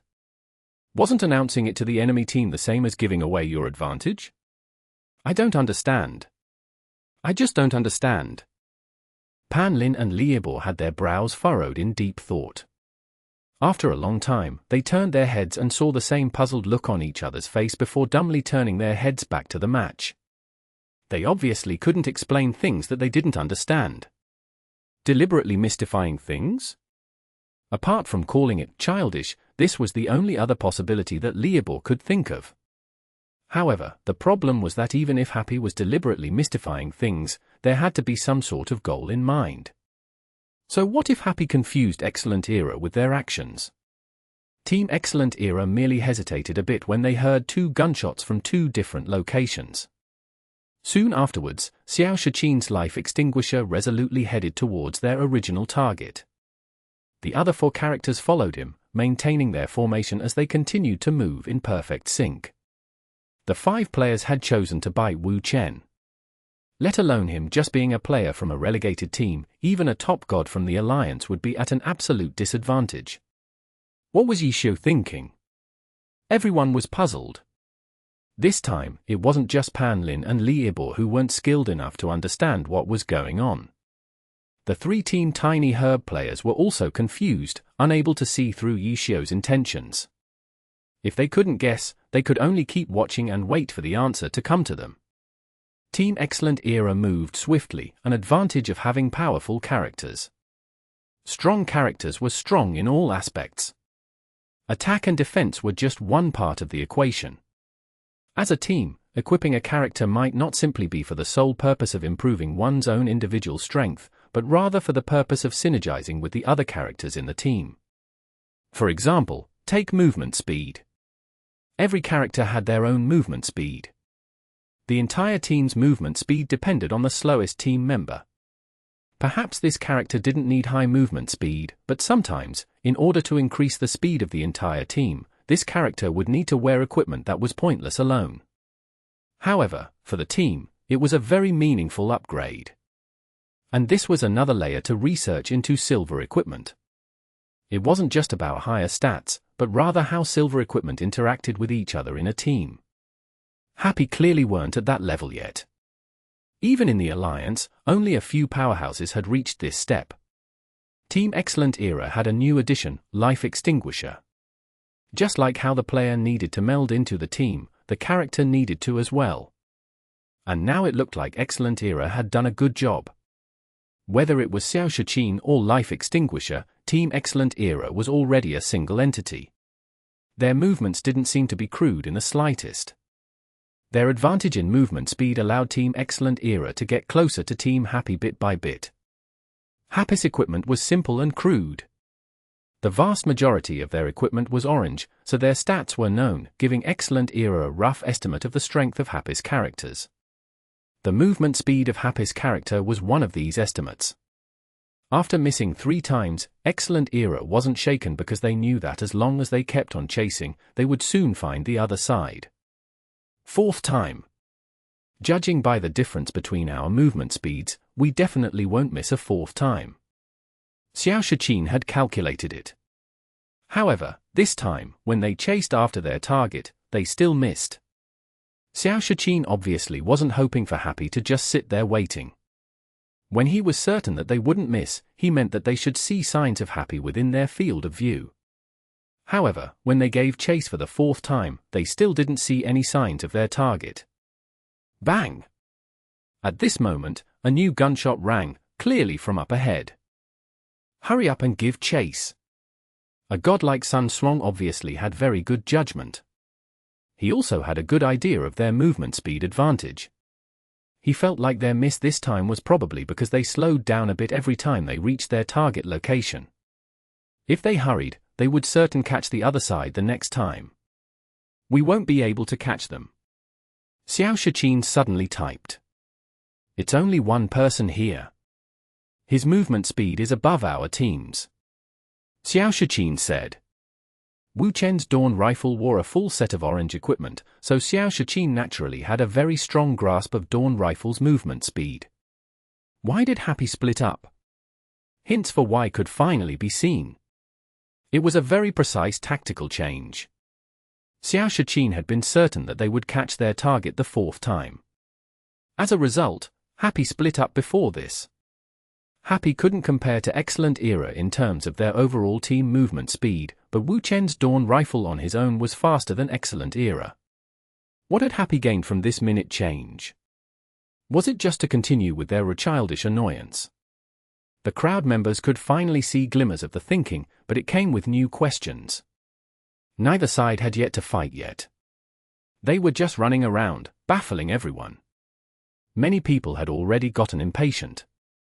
The boos from the crowd had naturally become extremely loud. Excellent Error's fans were very unhappy with Happy's mysterious strategy. At this moment, another gunshot rang out. Wu Chen's Dawn rifle once again reminded Excellent Era where he was located. To give chase or to not give chase? Xiao Shiqin finally hesitated. If they chased, they definitely wouldn't be able to catch him. If they didn't chase, they wouldn't lose anything, but then what should they do? Xiao Shiqin felt his head hurt a bit. He suddenly realized that this was a rather unfamiliar situation because up until now, he had been leading the weaker team. Through tactics, they contended with stronger teams.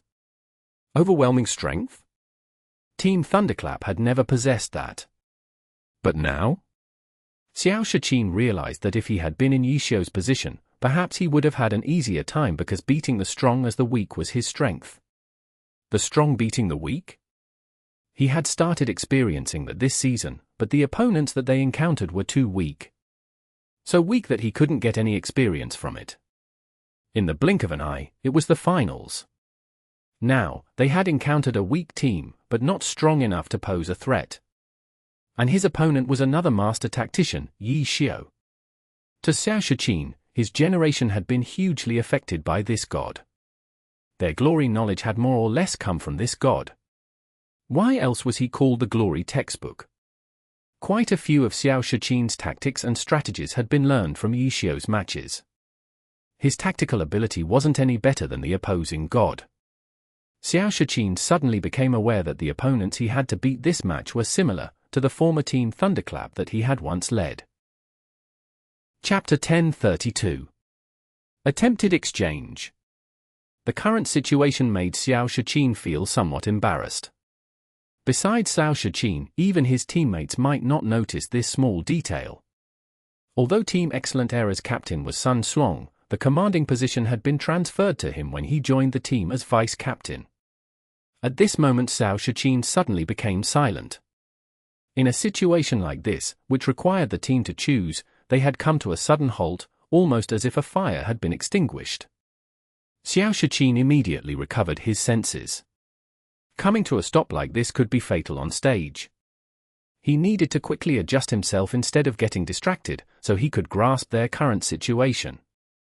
After Xiao Shiqin understood that Yixiu was trying to do what he had been doing the entire time throughout his career, his train of thought became incomparably smooth. Simply put, Yixiu was Yixiu, Xiao Shiqin was Xiao Shiqin. Even if they were doing the same thing, they weren't the same people. Yixiu was someone Xiao Shiqin had studied, but this didn't mean that he completely grasped Yixiu's patterns. After thinking about things from Yixiu's perspective, Xiao Shiqin was suddenly at a loss.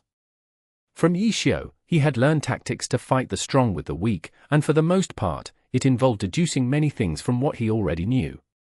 During Yixiu's entire time at Excellent Era, the team hadn't been anywhere near as weak as Thunderclap was. At most they would be disadvantaged during a match, yet they never fought with the mentality of a weak team facing a stronger team. Even during the season when Excellent Era had been in danger of being relegated, no one had thought that they were a weak team. Excellent Era's relegation had been considered something of a miracle. Even taking Happy's current position into consideration, Xiao Shiqin still couldn't determine what Happy's intentions were.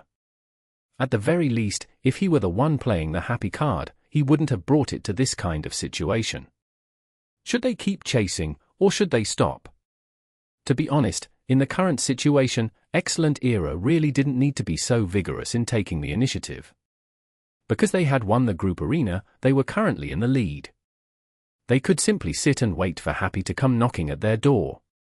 But the problem was, they were Excellent Era. They were the team that held the clear advantage in this competition. The dignity of a powerhouse prevented them from acting in such a passive manner. This was why Excellent Era's actions in the past had always been proactive and aggressive. They vigorously searched for Team Happy's position, wanting to quickly decide victory or defeat, as if they were the ones falling behind. Except now, they had a target right in front of them, yet they couldn't reach it. Split up? Xiao Shiqin shook his head. If they really divided their troops so that one group was fast enough to catch up, they might actually fall into Happy's trap. This way. Xiao Shiqin once again sent this message in the public chat. Afterwards, he directed his character to lead Team Excellent Era in the opposite direction. He gave up on chasing after Wu Chen's Dawn Rifle, instead charging in the direction of Yi Xiu and his Lord Grimm's fake shot. However, his message in the public chat was intended to cause confusion. This way, which way was this way? Xiao Shiqin obviously didn't want Happy to easily deduce his intentions. However, this time, when Wu Chen fired a projectile, he didn't immediately leave. Xiao Shiqin's message of this way hadn't done anything to sway him. He waited for a short period of time, but he didn't discover any traces of Team Excellent Era. In Team Happy's chat, Wu Chen reported this occurrence. A moment later, Yi Xiu replied with his coordinates. The members of the audience, who paid close attention, could see that these coordinates pointed to the place where Lord Grimm had pretended to fire his shot. This was also in the direction that Team Excellent Era was currently headed. Wu Chen's Dawn Rifle decisively altered his course, also heading towards this location. From their omniscient view, the audience could see the whole situation very clearly. Wu Chen's Dawn Rifle increased his speed, gradually pressing closer to Team Excellent Era from behind. Yet, Team Happy's other 4 members moved in a wide arc, seeming to want to circle their way behind Dawn Rifle. Everyone anxiously watched the scene unfold. Finally, Wu Chen's Dawn Rifle caught up to Team Excellent Era. All 5 members of the team were currently within his field of view. However, at the same time, he was also discovered by Excellent Era. Even if they had clearly been focused on getting to their destination, how could an experienced pro team like Excellent Era forget to keep track of their surroundings while moving? Behind! Zhong Jiaxing called out, discovering Dawn Rifle during one of his routine sweeps. No one rushed to look back.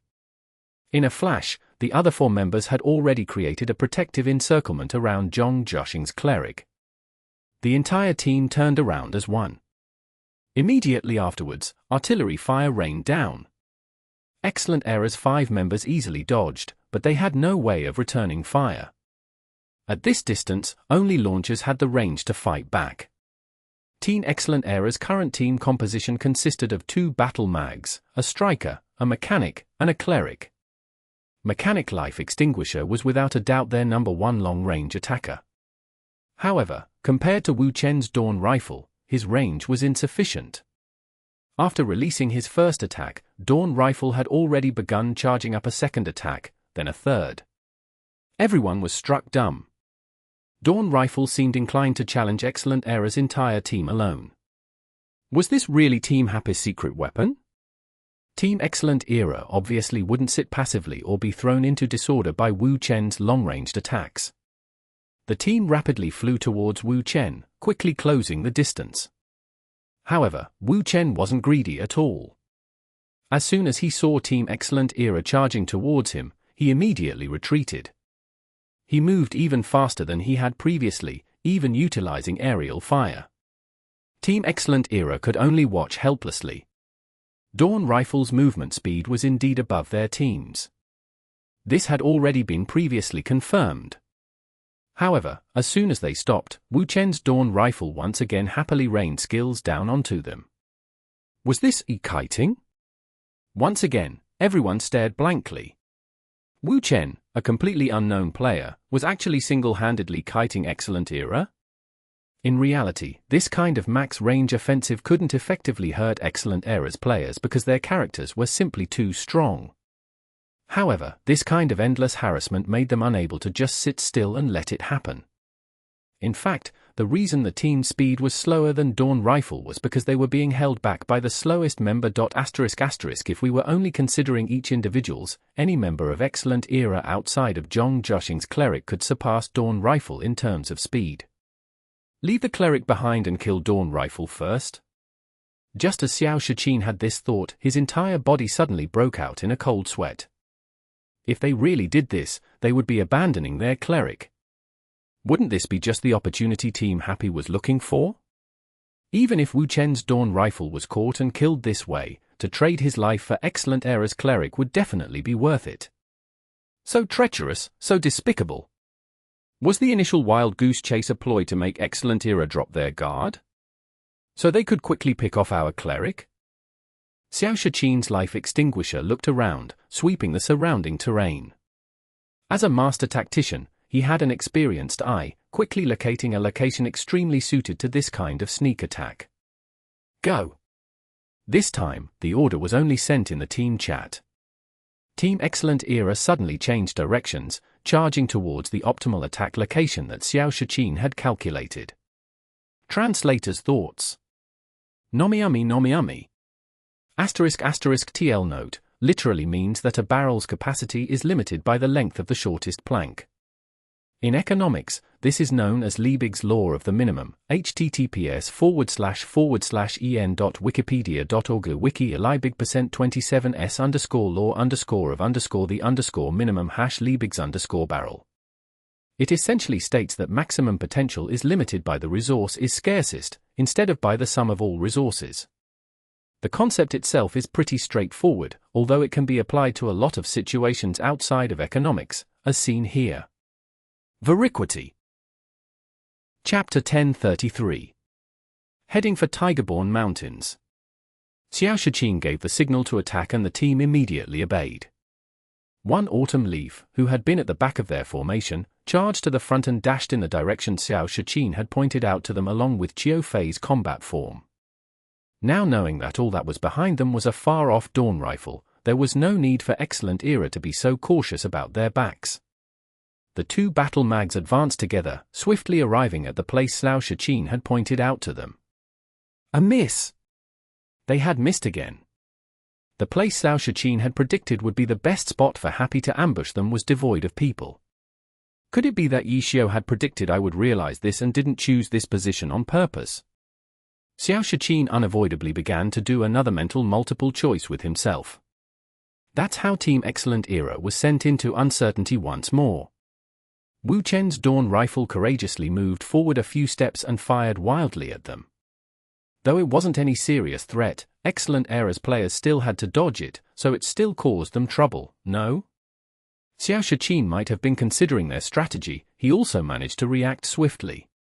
In the current Team Excellent Era, the one who could get dawn rifle in range first was Xiao Shichin's life extinguisher. Who would have thought that Wu Chen's dawn rifle would immediately and resolutely go into a full retreat the moment he began to act? Xiao Shichin felt helpless. For this player, he had only done research on him just in case. Although Wu Chen had barely appeared in the Challenger League, he had still fought in the Pro League prior to that, so Xiao Shichin had found some resources. Dawn Rifle was a player with a good grasp of the foundations, but no other particularly striking abilities. Xiao Shichin hadn't gone in depth with how they should deal with him. Yet now, it was this player that was causing them the most trouble. He didn't need or want to do anything fantastic, he just wanted to complete his mission without mistakes. Wu Chen carefully maneuvered his Dawn Rifle. He was clear on his own skill level. Against Excellent Era, he didn't have the ability to deal any significant damage to them, but he could still accomplish this sort of harassment. This was because this wasn't a task with any true difficulty. Other pro players probably wouldn't be willing to accept such a simple task, but not Wu Chen. He knew he was a player with no talent to shoulder such important tasks. This sort of simple task was a chance for him to do what he could, and he took it very seriously. It was easy to imagine the result of him taking a simple task so seriously. Excellent Era really had gotten frustrated with Wu Chen's harassment. The entire team wouldn't be able to catch up to him, so they could only split up if they wanted to hit him. Xiao Shichin had realized Yi Xiu's intentions, but he had no choice but to comply. This was because he wasn't in command of Thunderclap anymore, where he could lower his position. He was in command of Excellent Era, the strongest team, the only team to ever erect a dynasty. Even being relegated couldn't kill the pride this team had. They thought of themselves as that team that had created a dynasty, and their fans saw them as a powerhouse team that was second to none. Being relegated was nothing more than an accident. A team like this couldn't perform as if they were disadvantaged. When relegated, they were even more sensitive, and even more repulsed by such an idea. They would let Dawn Rifle buzz around them like a fly. Xiao Shiqin thought it wouldn't matter in the larger scheme, everyone just had to dodge a little more. However, because they were Team Excellent Era, their fans and the audience wouldn't accept it if they couldn't even deal with a bother like this. Excellent Era couldn't just win. They had to crush their opponents and win with conviction. They had to attack. Team Excellent Era adjusted their direction, chasing after Dawn Rifle. Except, this time, they didn't move as a unit. Xiao Shiqin's Life Extinguisher and Qiu Fei's combat form brought out their fastest movement speed. They swiftly began to close in on Dawn Rifle while, behind them, Sun Slong's One Autumn Leaf and Shenzhen's Striker stuck close to and protected their cleric, Woven Shadow. Xiao Shiqin actually felt very insecure. He knew that the situation Yi Xiu had been waiting for had appeared. Team Happy definitely would have made arrangements for such a situation. However, he couldn't do anything about it. He had finally been given a clear experience of how a powerhouse had to act even when they knew they shouldn't. Throughout the Challenger League, they could still steamroll their opponents like that, but this time, they were facing an enemy that worried them. Seeing Life Extinguisher and combat form in pursuit so suddenly, Dawn Rifle fled without a care for harassing them anymore. Slow down, Xiao Shiqin typed into the channel, directing this mostly towards Qiu Fei. If they went at full speed, they would be able to catch up to Dawn Rifle faster, but they would also widen the distance between them and the other three. Knowing that Happy would capitalize on this, Xiao Shiqin would naturally do the best he could to weaken what advantage they could gain. He wouldn't use his all to chase after Dawn Rifle, but just choose a speed that could catch up to Dawn Rifle. This way, they wouldn't draw away from One Autumn Leaf and the other two so quickly. Xiao Shiqin hoped that Happy would strike sooner than later, yet Happy didn't act. The audience could clearly see that Happy's Lord Grimm and co. were following Dawn Rifle a small ways away and were prepared to coordinate. However, when Dawn Rifle began to retreat, the four darted away from their positions and got into positions for an ambush. Yet, not long after, the four began to move again, leaving their original positions. Now that the arrangements of each team were crystal clear, the commentators Li Yibor and Pan Lin could finally begin to commentate confidently. Happy wants to use the harassment from Dawn Rifle to force Excellent Era to split their forces, Pan Lin said. Yes. In reality, Dawn Rifle can't do very much to harass them, at least not to the point of forcing them. However, it seems like Excellent Era is very confident in their ability to deal with this, Li Yibor added. Ah? It doesn't seem like Life Extinguisher and combat form are running in pursuit at full speed. Pan Lin questioned. Yeah, they're trying to preserve the team formation as much as possible. They don't want to split up too much. It seems like Xiao Shiqin has a clear understanding of Happy's strategy, Li Yibor said. So that's why Happy hasn't struck yet. Their offensive formation has yet again been shifted, Pan Lin noted. Why isn't Team Excellent Era being more resolute? If they use One Autumn Leaf and combat form to lead the charge and have Xiao Shiqin's Life Extinguisher in the middle with his long-range capabilities, they can split the team into 3 parts and better deal with the situation. That was when Li Yibor voiced an uncertainty, and it really did seem like a more secure arrangement than Xiao Shiqin's. This, naturally, wasn't a question Pan Lin could answer. The audience, too, could only be puzzled, feeling that Li Yibor was very correct. Why didn't a master tactician like Xiao Shiqin choose a better strategy? Yet, it was Chen Guo on Team Happy's bench, the Chen Guo that usually worried over not being able to understand anything that was going on in the match, grinned smugly at the commentary. For the team competition against Excellent Era, this is our breakthrough point. When Yi Xiu had said this in Team Happy's strategy meeting and pointed at Xiao Shiqin's name on their strategy board, Chen Guo had found it extremely strange. Even though she wasn't very skilled, she was also relentlessly thinking of a method on how to beat Excellent Era. When fighting stronger opponents, you had to find your opponent's weak point. This was something Chen Guo understood. However, she had never imagined that Xiao Shiqin would be Excellent Era's weak point. Why? Though Chen Guo wouldn't take part in the matches, she was still the first person to question this out of curiosity. Because Xiao Shiqin still hadn't synced up with Excellent Era's rhythm yet. This was the answer Chen Guo had received. Xiao Shichin's background had influenced a lot of his tactical style and playstyle. For a powerhouse like Excellent Era, Xiao Shichin's tactical style held them back. His detailed, calculated, and nitpicking style wasn't noble enough for Team Excellent Era. That was something that Xiao Shichin had been acutely aware of since joining Excellent Era. He had made adjustments and the two sides synced up cheerfully. Unfortunately, they had never met an opponent that could truly test them, because for Excellent Era, the Challenger League was too low a level. Any sort of adjustment would seem seamless at this sort of level. Only strong opponents would be true tests of their success. Happy might not be a powerful opponent, but they were the only true test Excellent Era had been pitted up against since their relegation. Any dissonance that existed between Xiao Shichin and Excellent Era would be tested for here. If there was a problem, they would have to resolve it on the field. If they couldn't resolve it well, more problems might become apparent. Happy's tactics were so simple that they seemed almost childish. However, they had managed to accurately strike at the disharmony between Xiao Shichin and Excellent Era. Xiao Shichin, with his original style, wouldn't have bothered about this sort of childish harassment. However, after taking on Excellent Era, he had to find a way to deal with it.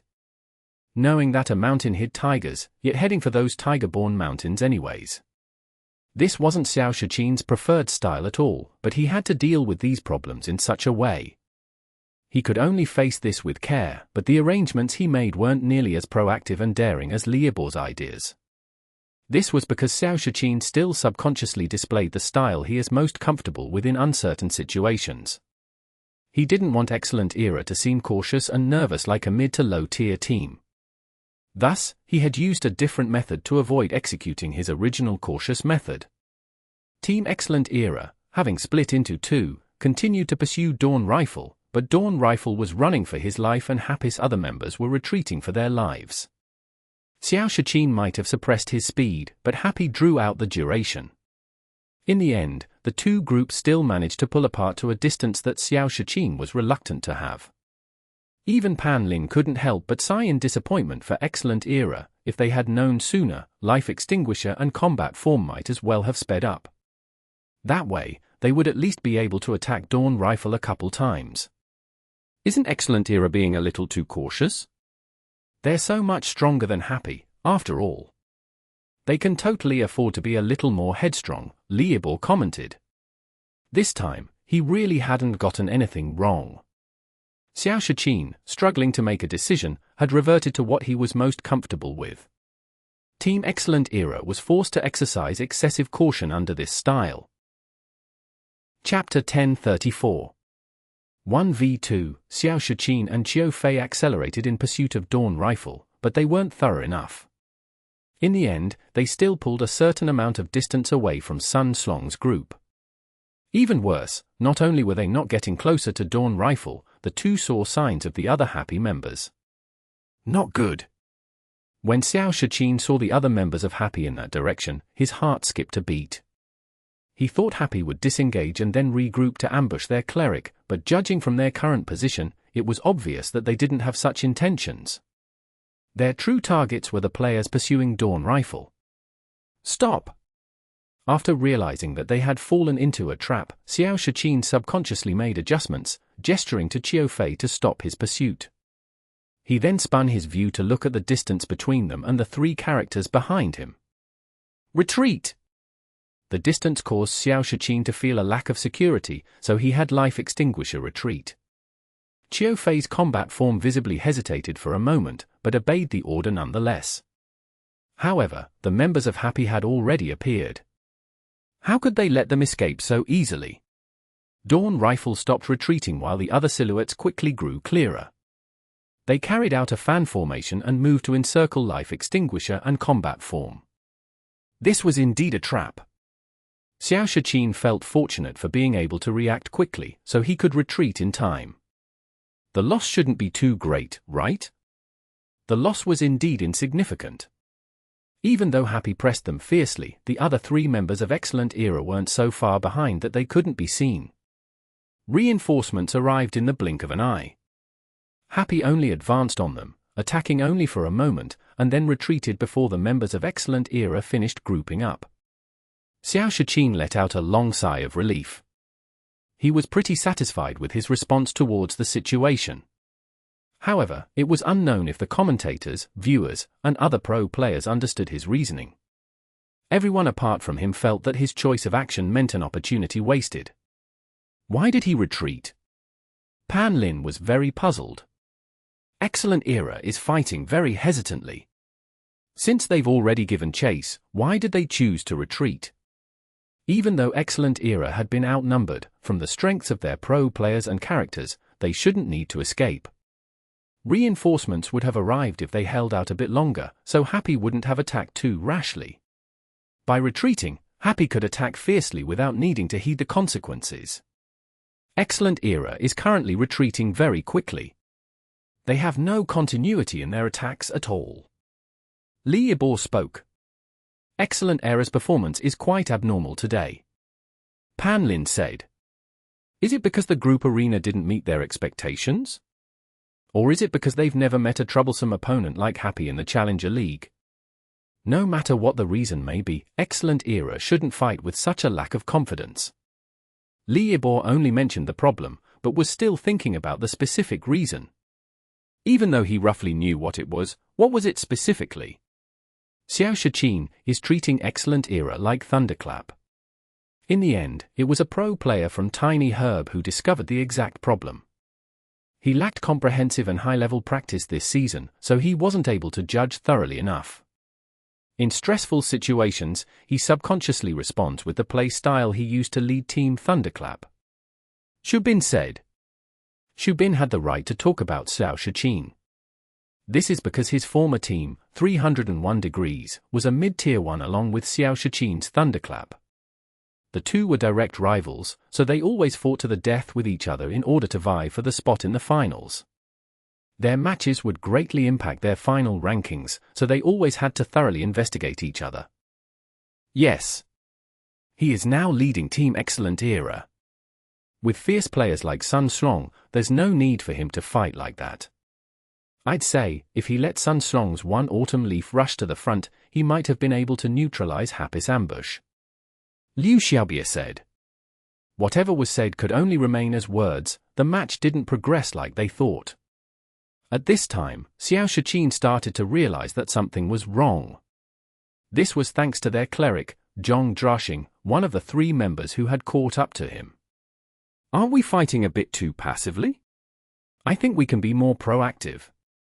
Zhong Zhaxing expressed his opinion. There was only one shot caller, but other players had the right to give advice and speak their thoughts. Among Excellent Era's roster, Zhong Zhaxing was the only player who had been a core member of the team the entire time. Coincidentally, the cleric was a character who needed to be able to observe the general situation, so he could acutely discover what was off today. Xiao Shiqin woke up with these words. He immediately became aware that he mistook Excellent Era for Thunderclap when he was commanding. In fact, he had been reminding himself to change his character for the entire season.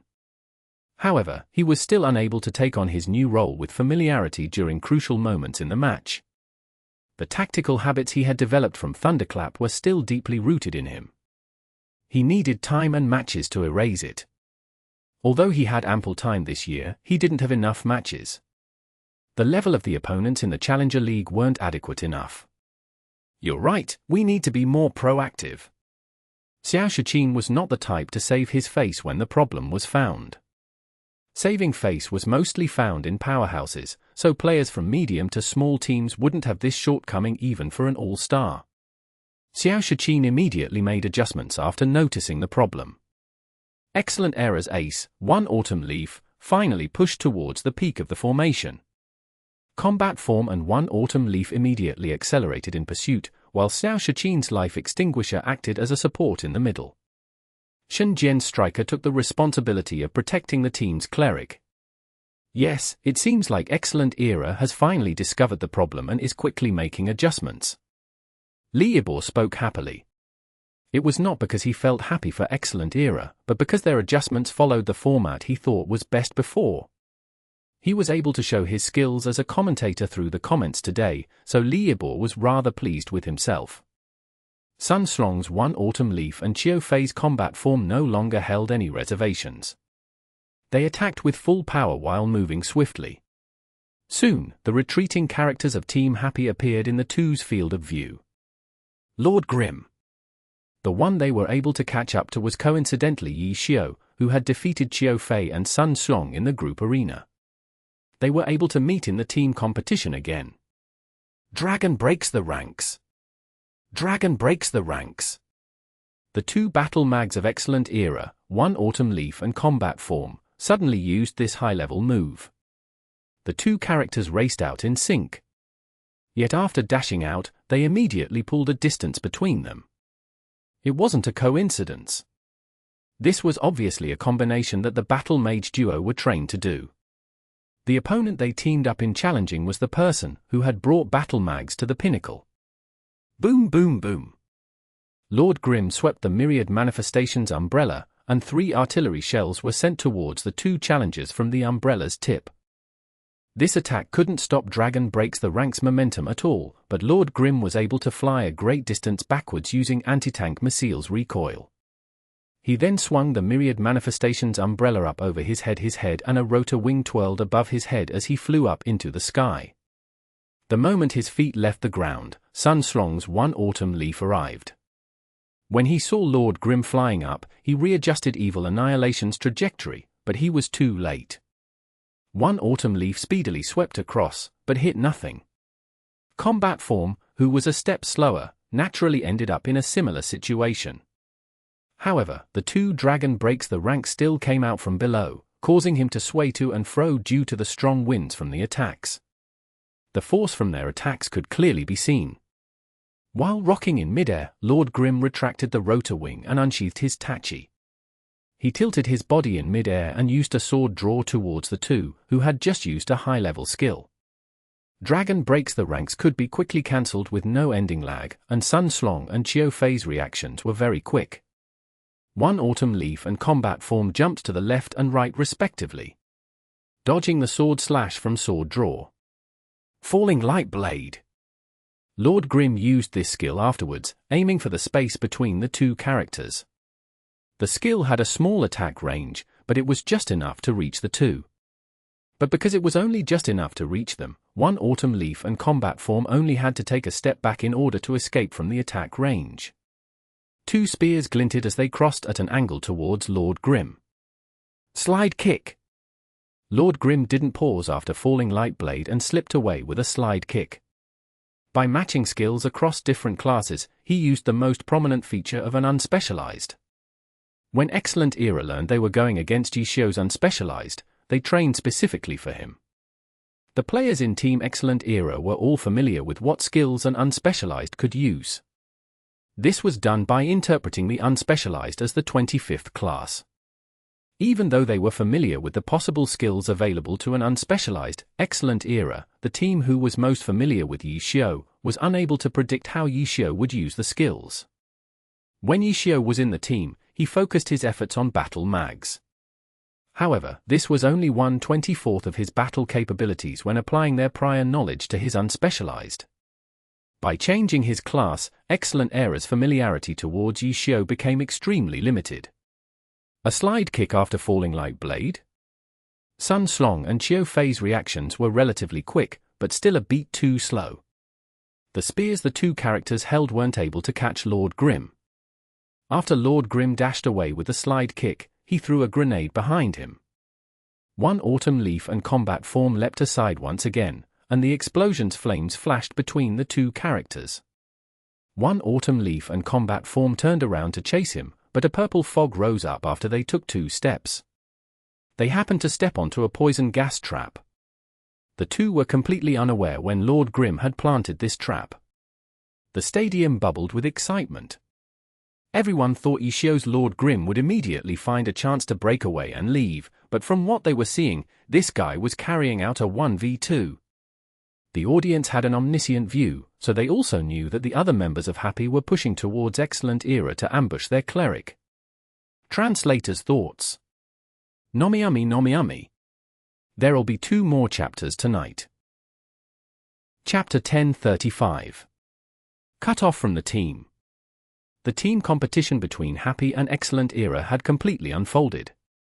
In the beginning, Excellent Era nipped at Happy's heels, refusing to let up until they finally caught up and started attacking, but the crowd could see that Team Happy's Yi Xiao was performing a 1v2, while the other four were preparing to ambush Excellent Era from the rear. Team Excellent Era was clearly unaware of it.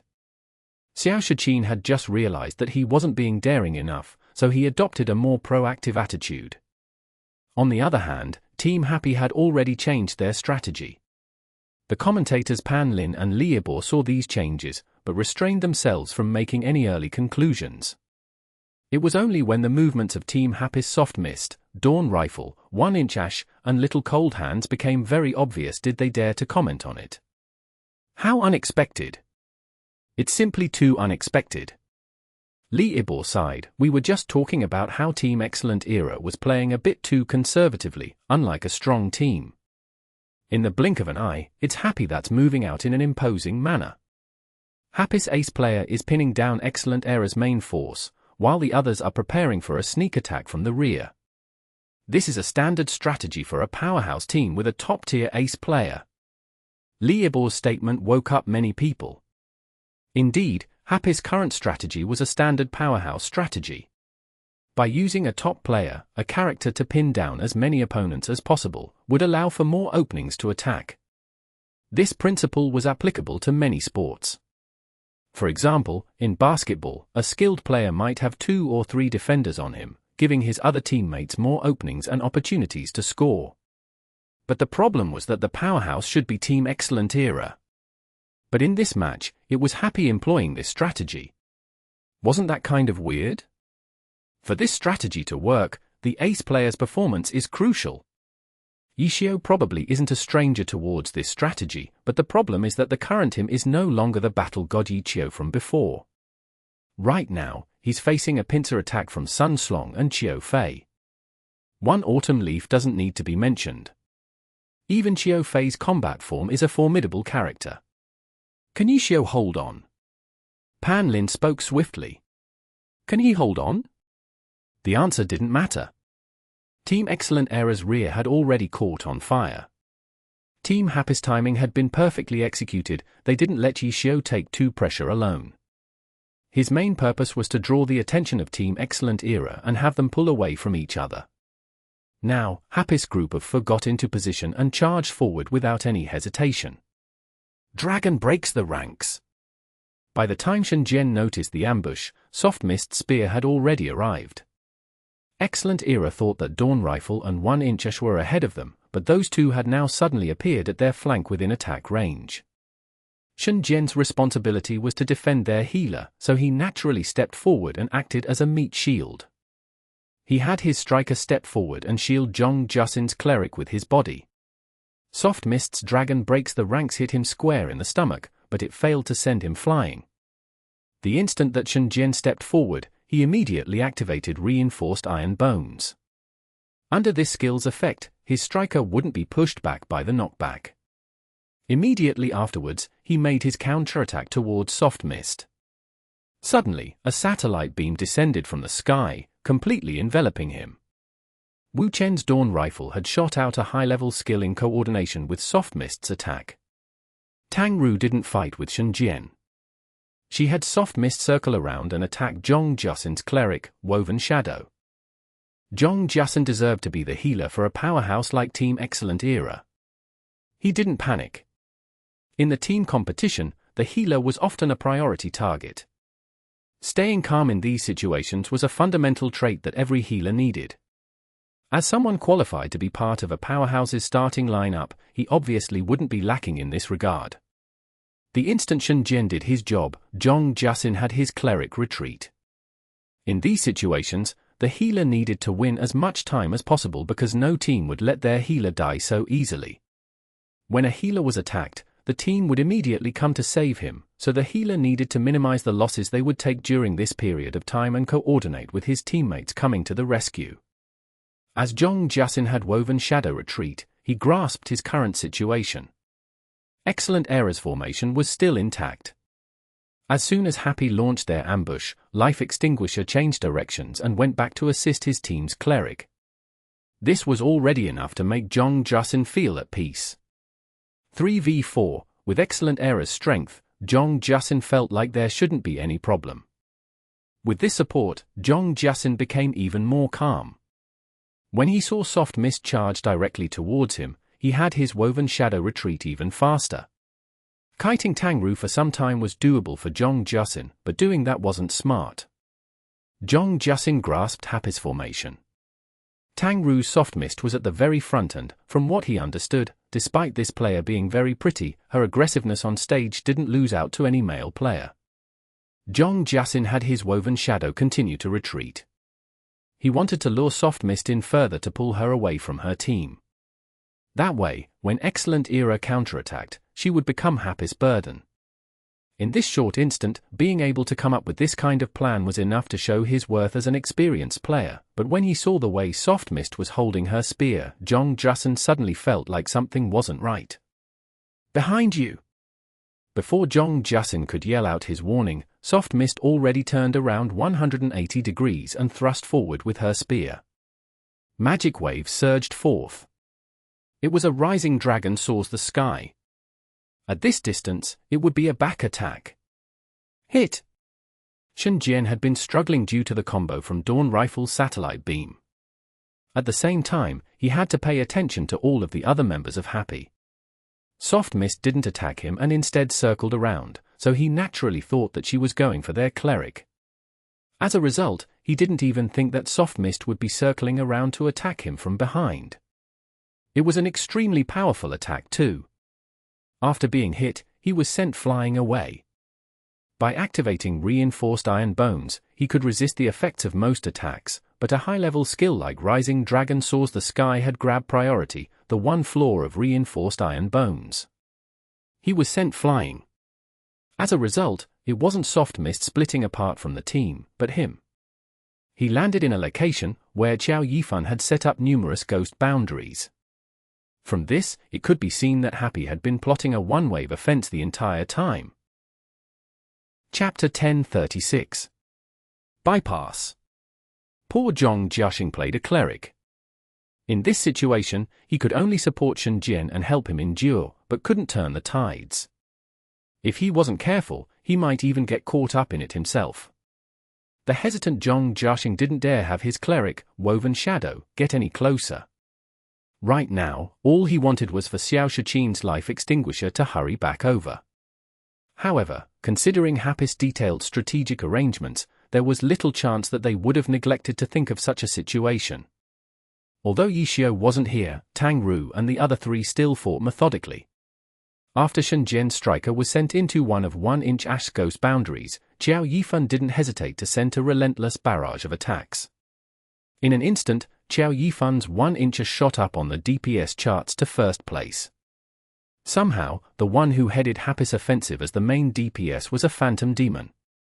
This was something that was completely unforeseen to most people. No matter if it was Jong Jusin or Shen Jian, the two were more focused on Soft Mist, who had led the charge when ambushing. They had neglected the phantom demon, which was usually a supporting role, and now they were paying the price. After falling into 1-inch Ash Ghost boundaries, successive strikes' health had immediately plummeted. When 1-inches then triggered Ghost Feast, Happy's cleric, Little Cold Hands, had even given successive strike a holy commandment. Tang Ru's Soft Mist and Wu Chen's Dawn Rifle took this instant to strike with their strongest skills as well. Boom! The explosions created by launchers had the most impressive sound effects, and spirits wreaked havoc amongst the flashing light. Soft Mist's valiant figure was blurred and engulfed by smoke, and Shen Jian was at a loss as to where to strike, only able to clearly see his character's health falling rapidly. As for Woven Shadows? In that moment, Shen Jian had even forgotten that Woven Shadow was someone he should protect. Instead, he was just hoping that Woven Shadow could hurry up and save him. Clerics were rather helpless to prevent this sort of offense, but they could help hold the situation steady. To Jong Jusin, it looked like Happy was pulling Shen Jian's successive strike to one side while attacking.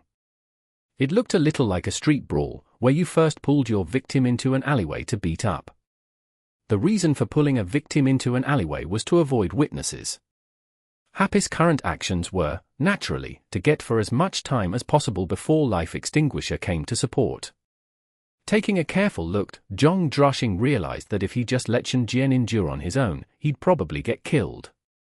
There was no room for further consideration. He hurriedly had Woven Shadows step up to heal Shen Jian. Yet the healing spell hadn't been finished before a missile exploded in front of him. Having seen Woven Shadow's actions, Wu Chen immediately swung his cannon around to interrupt the healing Zhong Zhaoxing had been trying to give. Interrupting healing was basic knowledge in team competitions. As a player, Wu Chen didn't have any striking talents, but he had great foundations. Since he knew that his natural talent was limited and he wouldn't make any high-end breakthroughs, he made sure he had as solid of a grasp on these basics as possible. His current healing interruption was giving even excellent Era's healer a hard time. After all, Zhong Zhaoxing had no cover right now and was casting heals while completely exposed to the other's cannon fire. Again and again, Woven Shadows casts for healing were interrupted rhythmically by Dawn Rifle. In the blink of an eye, for casts had already failed. Zhong Zhaoxing felt a deep-seated helplessness and, in the end, could only send out the instant cast cures. Cures didn't need casting and healed for quite a lot, but consumed a lot of mana and also had long cooldowns. Usually, healers would save them as a last resort, leaving them for when they were truly and direly needed during the match. However, Zhong Zhaoxing was helpless in the current situation. If he didn't help Shen Jian hold on, this might become a critical point that would lose them the match. Though, originally, with Zhong Zhaoxing's belief that they would have no problem fighting 3-on-4, losing a person first wasn't a problem, he wasn't so optimistic after seeing how much damage Happy could and did deal with their tactics. Wu Chen had little ability to interrupt the cures that came down. Though you could focus fire a single target in team competitions, it was hard to take down a character in a single wave of attacks because of healers. Tang Ru and the others had done their best, but in the end, they didn't manage to wipe out Shen Jian's successive strike with this wave of attacks. Xiao Shiqin's Life Extinguisher arrived as support with a hail of air drops. Even so, Team Happy was still fighting for against 3 with an advantage in numbers. However, they didn't loiter and hurriedly fled before Xiao Shiqin's Life Extinguisher got too close. Team Happy had launched an offensive worthy of a powerhouse team. Their ace player had stalled the main force of their opponents while the others fought fewer with more. Yet in the end, they had retreated in a very UN powerhouse-like manner. In a situation where they had the advantage in numbers, they chose to retreat. Commentator Pan Lin thought that this was quite the missed chance. Successive strike doesn't have much health left. However, Xiao Shiqin has already come back. Under the cover he can provide, Zhong Zhaoxing can heal better. The situation will be pulled back to a head-on fight. While Happy has the advantage in numbers, what about in skill and character strength? Especially since healing is a huge factor in team competitions. Happy's healer isn't all that skilled. Li Ibor commented. That's true, Pan Lin agreed with a nod. If this was a powerhouse team of a similar strength to Excellent Era, this tactical ambush might have become a decisive point to the match. Not necessarily, Li Ibor said, smiling. If this really was a team that matched Excellent Era in strength, they probably wouldn't handle things the same way. Look, after the ambush, only Xiao Shiqin ran to support, but Qiu Fei and Sun Slong are still there sticking to Yi Xiu. Seems like Excellent Era feels that the 3 of them are enough to deal with the 4 of Happy. That's one of the reasons. Another is that Excellent Era doesn't want to waste this chance where Yi Xiu is alone and without support. Who is the largest threat in Happy to Excellent Era? It's, of course, Yi Xiu. If they can send him out of the match early, then the ending of this match would be set. I think Happy has neglected to consider this aspect. All they thought of was how Yi Xiu could be a diversion, but forgot that this was also giving their opponent a chance. Li Ibor said. Alright, let's have a look at the situation over there. Pan Lin said. For the broadcast, this sort of situation was rather troublesome. This was because the battle had split into 2. They might have cut to Happy's ambush, but Yi Xiu's exchange with Sun Srong and Qiu Fei had never stopped. Seems like Yi Xiu's situation isn't looking good. Pan Lin said when the shot switched back to the battle over there. This was originally a very interesting 1 versus 2. Weren't Sun Srong and Xiao Fei both Yishio's successors? It was rare that there would be a chance for them to brawl undisturbed like this in a team competition. However, when the shot switched over, they saw Yishio's Lord Grim curled up into a ball shooting out from between one autumn leaf and combat form with an aerial fire. The sight of such an incredibly precise technique made Pan Lin's scalp tingle. He didn't even have the time to play up this face-off. They had already fought for so long. The climax might have already gone by. Furious Dragon strikes the heart. Right after Lord Grim darted out through the gap, combat form followed with a powerful technique, his spear heading directly for Lord Grim's chest. The myriad manifestations umbrella immediately changed forms and Lord Grim used a guard in midair, accurately blocking the attack. Then his umbrella swiftly returned to gun form and fired to add momentum to what Dragon Breaks the Ranks had given him. Lord Grim flew backwards lightning fast and the stab one autumn leaf had tried to give after combat form's attack hit air. After landing, Lord Grim didn't bother engaging the two any longer, turning and fleeing. Everyone could see that in Happy's team chat, the four had informed Yishio that their offensive was over. Thus, Yishio naturally wouldn't continue playing with the two. He had never thought of dealing with these two alone. Lord Grim has retreated and now on both sides it's Happy retreating while Excellent Era is in pursuit. It was Happy that was on the offensive just now, yet it seems like Excellent Era has the initiative now, Pan Lin noted. It can't be helped. If Happy's attack just now had managed to wipe out one of Excellent Era's players then it might not be like this. However, they had managed to do so, letting Excellent Era turn the tides, Liebor explained. Then that means, the attack by Happy was a failure. Having not achieved what they planned, it should count as a failure. I believe that Happy didn't just aim to deal some damage to successive strike and have Woven Shadow expend some mana, right? Such a grandiose setup, even putting Yishio in danger, it wouldn't be worth it. Okay, so now Happy is trying to throw their pursuers off on both sides, Pan Lin said as the shot switched between the two sides. At the moment, the four over here aren't doing so well. They have the advantage in numbers, meaning that their movement is more restricted, and their movement speed as a whole has dropped. In this situation, Happy probably won't be able to throw off their pursuers. I'm afraid that they'll probably have to go all out to hold on, Liebor said. Now let's check on Yishio. He threw them off. Lord Grim's movement speed shouldn't have such a big advantage against one autumn leaf and combat form. How did he do it? The switching of the shot somehow managed to miss out on Lord Grim escaping from the two battle mags, surprising Pan Lin greatly. It was a good thing that there wasn't anything substantial happening currently, so they had the time to play back. Thus, the process of Yishio throwing off his pursuers was replayed. Seems like it's still old ginger that's more spicy asterisk. After watching, Liebor sighed. Yishio hadn't raced with the two, but instead used the environment to his advantage. He had clearly known where to go when first retreating. As expected, after running into an area with a lot of cover, Lord Grim vanished from the two's view with a few turns. And now, Lord Grim had already skipped town while one autumn leaf and combat form were still running in circles back there. Even at hide and seek, God Yishio's skill was at the top, making people awestruck. Sun Srong might also be a god at the top, but in this situation, he stood no chance. Yishio's escaped. Sun Srong and Xiao Fei had to inform the others through the team chat. Hearing this, Xiao Shiqin's heart stuttered. Could it be? Xiao Shiqin hoped that his guess was incorrect. Stop the pursuit! Coordinates, regroup, Xiao Shiqin hurriedly ordered in the team chat. Chapter 1037. Unrescuable. They say that team competitions are ever-changing with all sorts of play styles, but these differences never deviated from a set of standards. In the end, all these changing elements were geared towards creating the eventual situation of many against few, strong against weak. Seeing the coordinates given by Sun Srong and Xiao Fei, Xiao Shiqin wasn't just anxious anymore, he was shocked. The distance between them had been drawn out so far, and how did that happen? Xiao Shiqin's three-person group had chased the four members of Happy while Sun Srong and Xiao Fei pursued Yishio.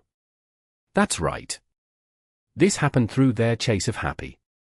This was the finals of the Challenger League, not 10 random players going 5-on-5 in the in-game arena. When retreating from being chased, you had to be tactical, too, and not just run around like a headless chicken. If Happy's path of retreat was planned out, then that meant that Excellent Error's split was intentionally caused by Happy. Then Yi Xiao easily threw Sun Srong and Qiu Fei off his tail. If he didn't realize something was wrong by now, then Xiao Shiqin's tactical sense would be terrible and he wouldn't deserve to be known as one of the 4 master tacticians. Regroup. After Xiao Shiqin sent some coordinates in the team chat, he and his 2 teammates didn't bother with Happy's for anymore and quickly turned to leave. Yet they had just turned when Happy's 4-person team that had been fleeing clumsily suddenly turned to launch an energetic counterattack, chasing after the 3 and taking advantage of their situations. Their attacks in pursuit were smooth and well-versed. It was clear that they had practiced specifically for such a situation. Xiao Shiqin's heart fell further. Yet the 3 of them hadn't gotten very far before a figure flashed in front of them. There were only so many characters on the field, so who other than Lord Grimm could appear at this time? As expected. Xiao Shiqin now knew that his guess was completely correct. They had, once again, fallen into Happy's trap. It seemed like the wave of attacks that they had launched was more than satisfactory, but Happy's scheme didn't end there. They had long since prepared for the next step. After pulling Excellent Error's 2 groups far apart enough to be out of support range, Yi Xiao would throw his opponents off his tail to regroup with them first, once again turning this into many against few. After giving their exact coordinates, Sun Srong and Qiu Fei would also run over as fast as possible. However, before then, Xiao Shiqin's 3-person group had to deal with an offensive from these 5. It might seem like 5 people was just 1 more person than 4, but the problem was that this time, Yi Xiao was there. The Yi Xiao that was even more of a threat than the rest of Happy put together. A pincer attack. Charge through. Xiao Shiqin's life extinguisher was the first to attack. Shunjian's striker, successive strike, followed, fist swinging. Zhong Jiaxing's cleric, Woven Shadow, wasn't idle either, using the skills that clerics had to harass the character blocking their way. Yi Xiao was scary, but if he was just blocking the way on his own, he can't block us all, right? There might be people in pursuit behind them, but Excellent Error's 3 were still very confident against Yi Xiao's blockade and the 3 charged forwards together. As expected, Yi Xiao alone couldn't block all 3 of them. They were all pro players, not normal players in the online game. Not only did he fail to block them, Lord Grimm also received significant damage against the 3's charge. Breakthrough, regroup with Sun Srong and Qiu Fei, then turn back and crush Happy. That's what Xiao Shiqin had planned, but then he looked left and right. Shunjian's striker, successive strike, had charged through, but where was Zhong Jiaxing's cleric, Woven Shadow? Xiao Shiqin hurriedly looked back with life extinguisher and immediately felt like crying.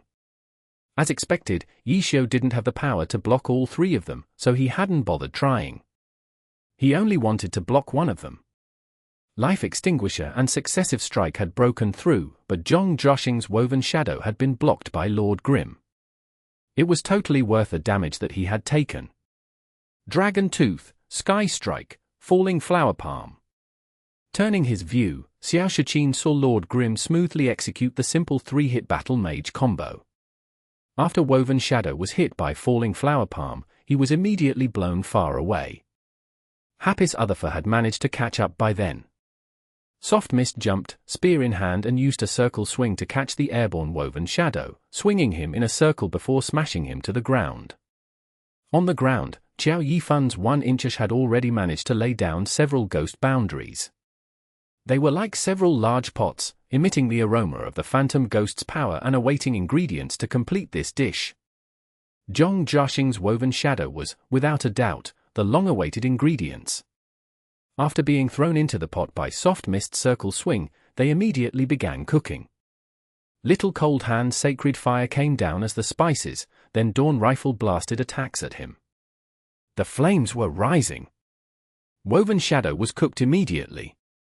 In such a situation, clerics had a very hard time saving themselves.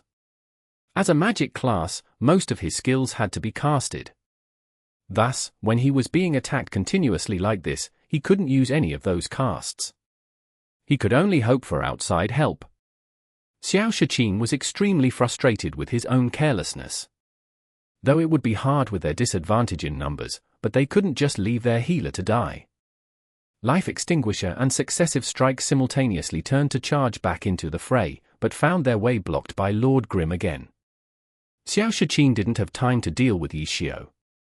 Life Extinguisher sent all his long-range skills towards Woven Shadow, but Happy's team ignored them, fighting through Life Extinguisher's attacks. As for Shen Jian's Successive Strike, he had to get close to deal damage. Being blocked by Lord Grim, he couldn't charge over to help for now. However, in this exchange, Xiao Shiqin's Life Extinguisher had managed to get closer. However, for him, getting closer was no different than staying away. Most of his attacks didn't require for him to close in. Even if he used them, no one would pay any heed to it. Even if they had to take more damage, they were determined to kill Woven Shadow. Xiao Shiqin knew very well that this exchange was definitely worth it. It went without saying that he alone wouldn't be able to kill a target when the opponent had a cleric. Even if he could, it would still be more worth it for their opponents to take out their healer. Firepower coverage was ignored. Go up to wreak havoc? No matter how bad their opponents were, they still had 4 people, and mechanics weren't a class that could charge bodily into an opponent's formation. With Xiao Shiqin's tactical knowledge, he obviously wouldn't do something so mindless. With a turn of view, Life Extinguisher launched another round of attacks, but this time he focused his firepower on Little Cold Hands, Happy's healer. As expected of a master tactician. In this helpless situation, he decided to surround Wei to save Jiao Star. How could Happy just leave their healer to be attacked? Team Happy really did just ignore their healer being attacked, speeding up their attacks on Woven Shadow. Xiao Shiqin felt like crying. Was Woven Shadow really unrescuable? Kill the opponent's healer as an exchange? The problem was, there were 3 people surrounding and attacking Woven Shadow who was helpless. As for his side? It was just his Life Extinguisher attacking Little Cold Hands alone. Even though his technique was good enough to make Little Cold Hands helpless, his DPS couldn't compare to the combined DPS of 3 characters. Plus, he had been late in striking. If his opponents killed Woven Shadow first and then went over to support Little Cold Hands, then wouldn't all his hard work be for nothing? In these crucial times, Xiao Shiqin was quick and decisive. Life Extinguisher abruptly turned his fire towards Lord Grim. This action was very confusing to everyone. The commentators, Pan Lin and Li Yibor, analyzed this as trying to kill off Lord Grim, exchanging a cleric for Team Happy's ace. The two used a very questioning and uncertain tone when saying this. Was Yi Xiao the type that could be killed so easily? Under Sun Srong and Qiu Fei's combined offense, Yi Xiao had managed to play a graceful game of hide and seek and threw them off his tail. Even when hopelessly outnumbered, he still had very strong self-preservation skills. Trying to take out Lord Grim wasn't even as feasible as trying to take out Little Cold Hands. Yet, Xiao Shiqin's intention soon became very clear. Turning his fire on Lord Grim and attacking wildly had given Shen Jian a chance to slip away. Successive strike charged past Lord Grim, ignoring all else, and towards the enemy's formation. Xiao Shiqin also took this chance to change focus again, showering soft mist and the others. This time, it provided cover for Shen Jian's striker's charge, and Tang Ru and company's encirclement was finally broken open. Zhong Zhashing was an experienced pro as well, not a weakling that needed to be constantly protected in the online game. He took the chance to dart out of the opening.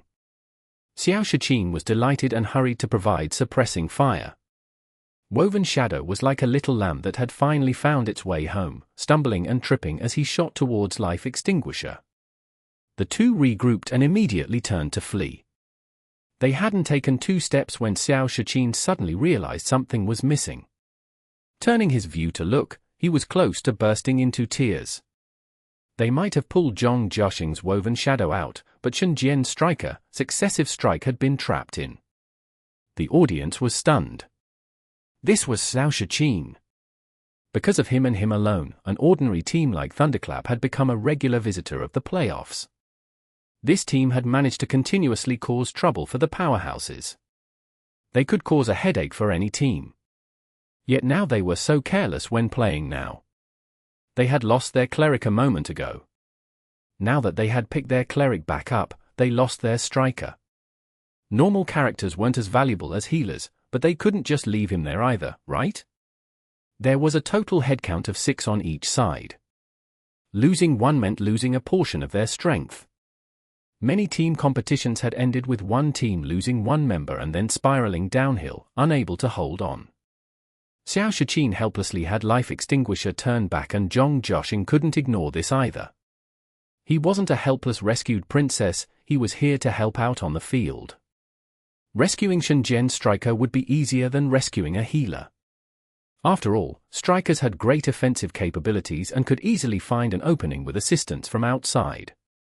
With Zhong Joshing's cleric, Woven Shadow, helping out with Sacred Fire and similar skills, successive strike finally broke out.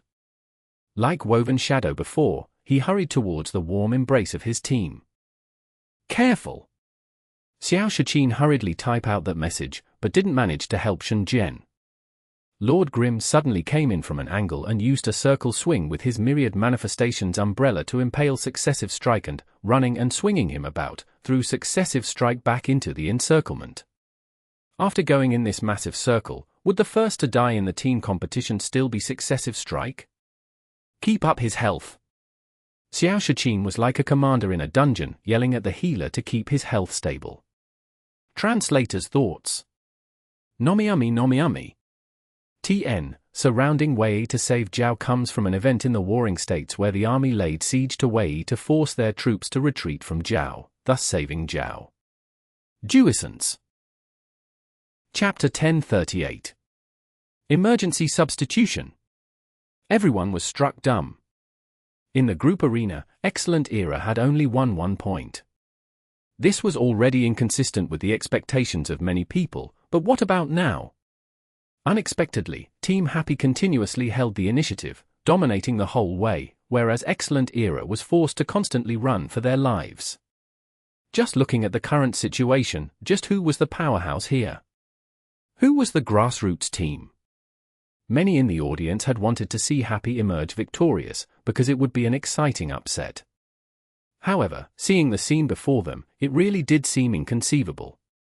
Yet, this was something they were looking forward to, so obviously it would be something that made them excited.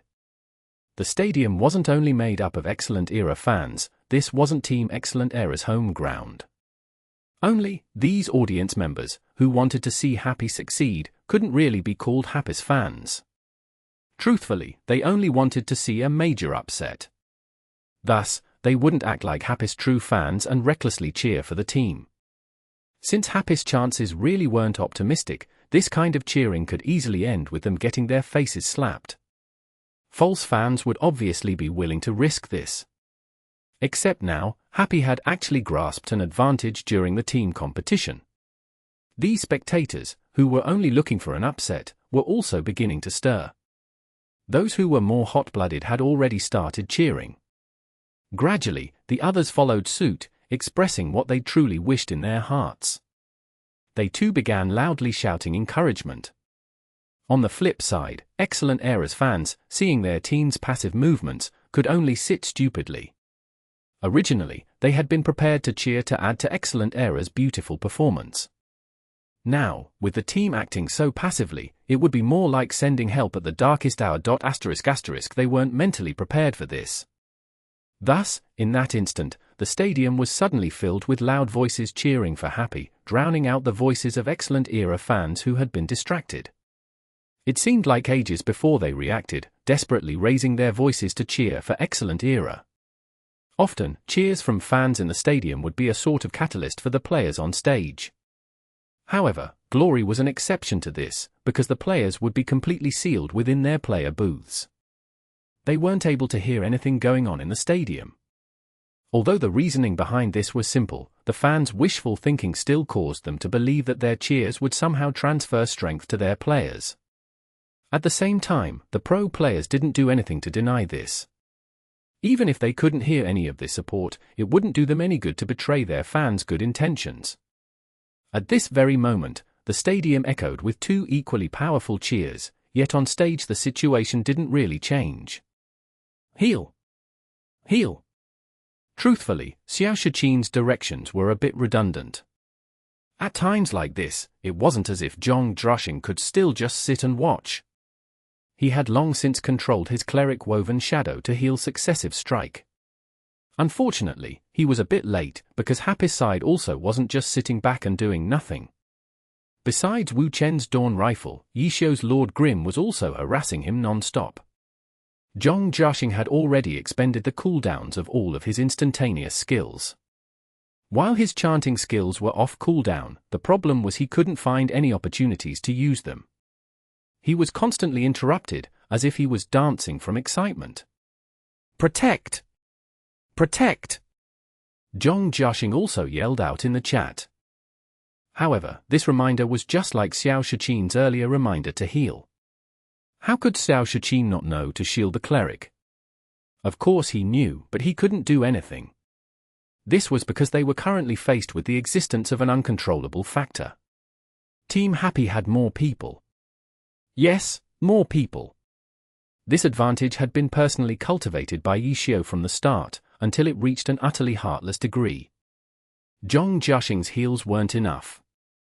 Xiao Shichin's cover fire wasn't enough. And these two definitely weren't any ordinary players. Zhong Zhaoxing was the main healer of Excellent Era, a powerhouse team, and Xiao Shichin was an all-star. He had just showed off his military might during the group arena, gracefully retreating off stage when he knew he was finished. Except now, when facing against all of Team Happy, these two seemed to be completely stuck.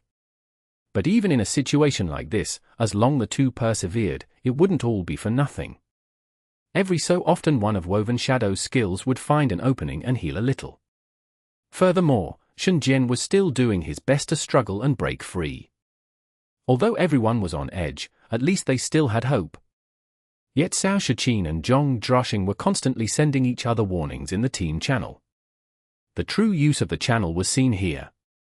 With this kind of shouting, it could be seen that Excellent Era was truly in a dire position. Sun Slong and Qiu Fei began accelerating without any regard for future consequences. For example, even a dragon breaks the ranks was brought out and used as a movement skill. The broadcast switched to a close-up view of the map, showing the two characters moving at a breakneck pace. The audience could see that the time it would take for these two to reach the battlefield could be measured in seconds. Missing just one final step? At this moment, this sentence appeared in everyone's minds. If these two battle mags reached the battlefield in time, they could definitely reverse the situation.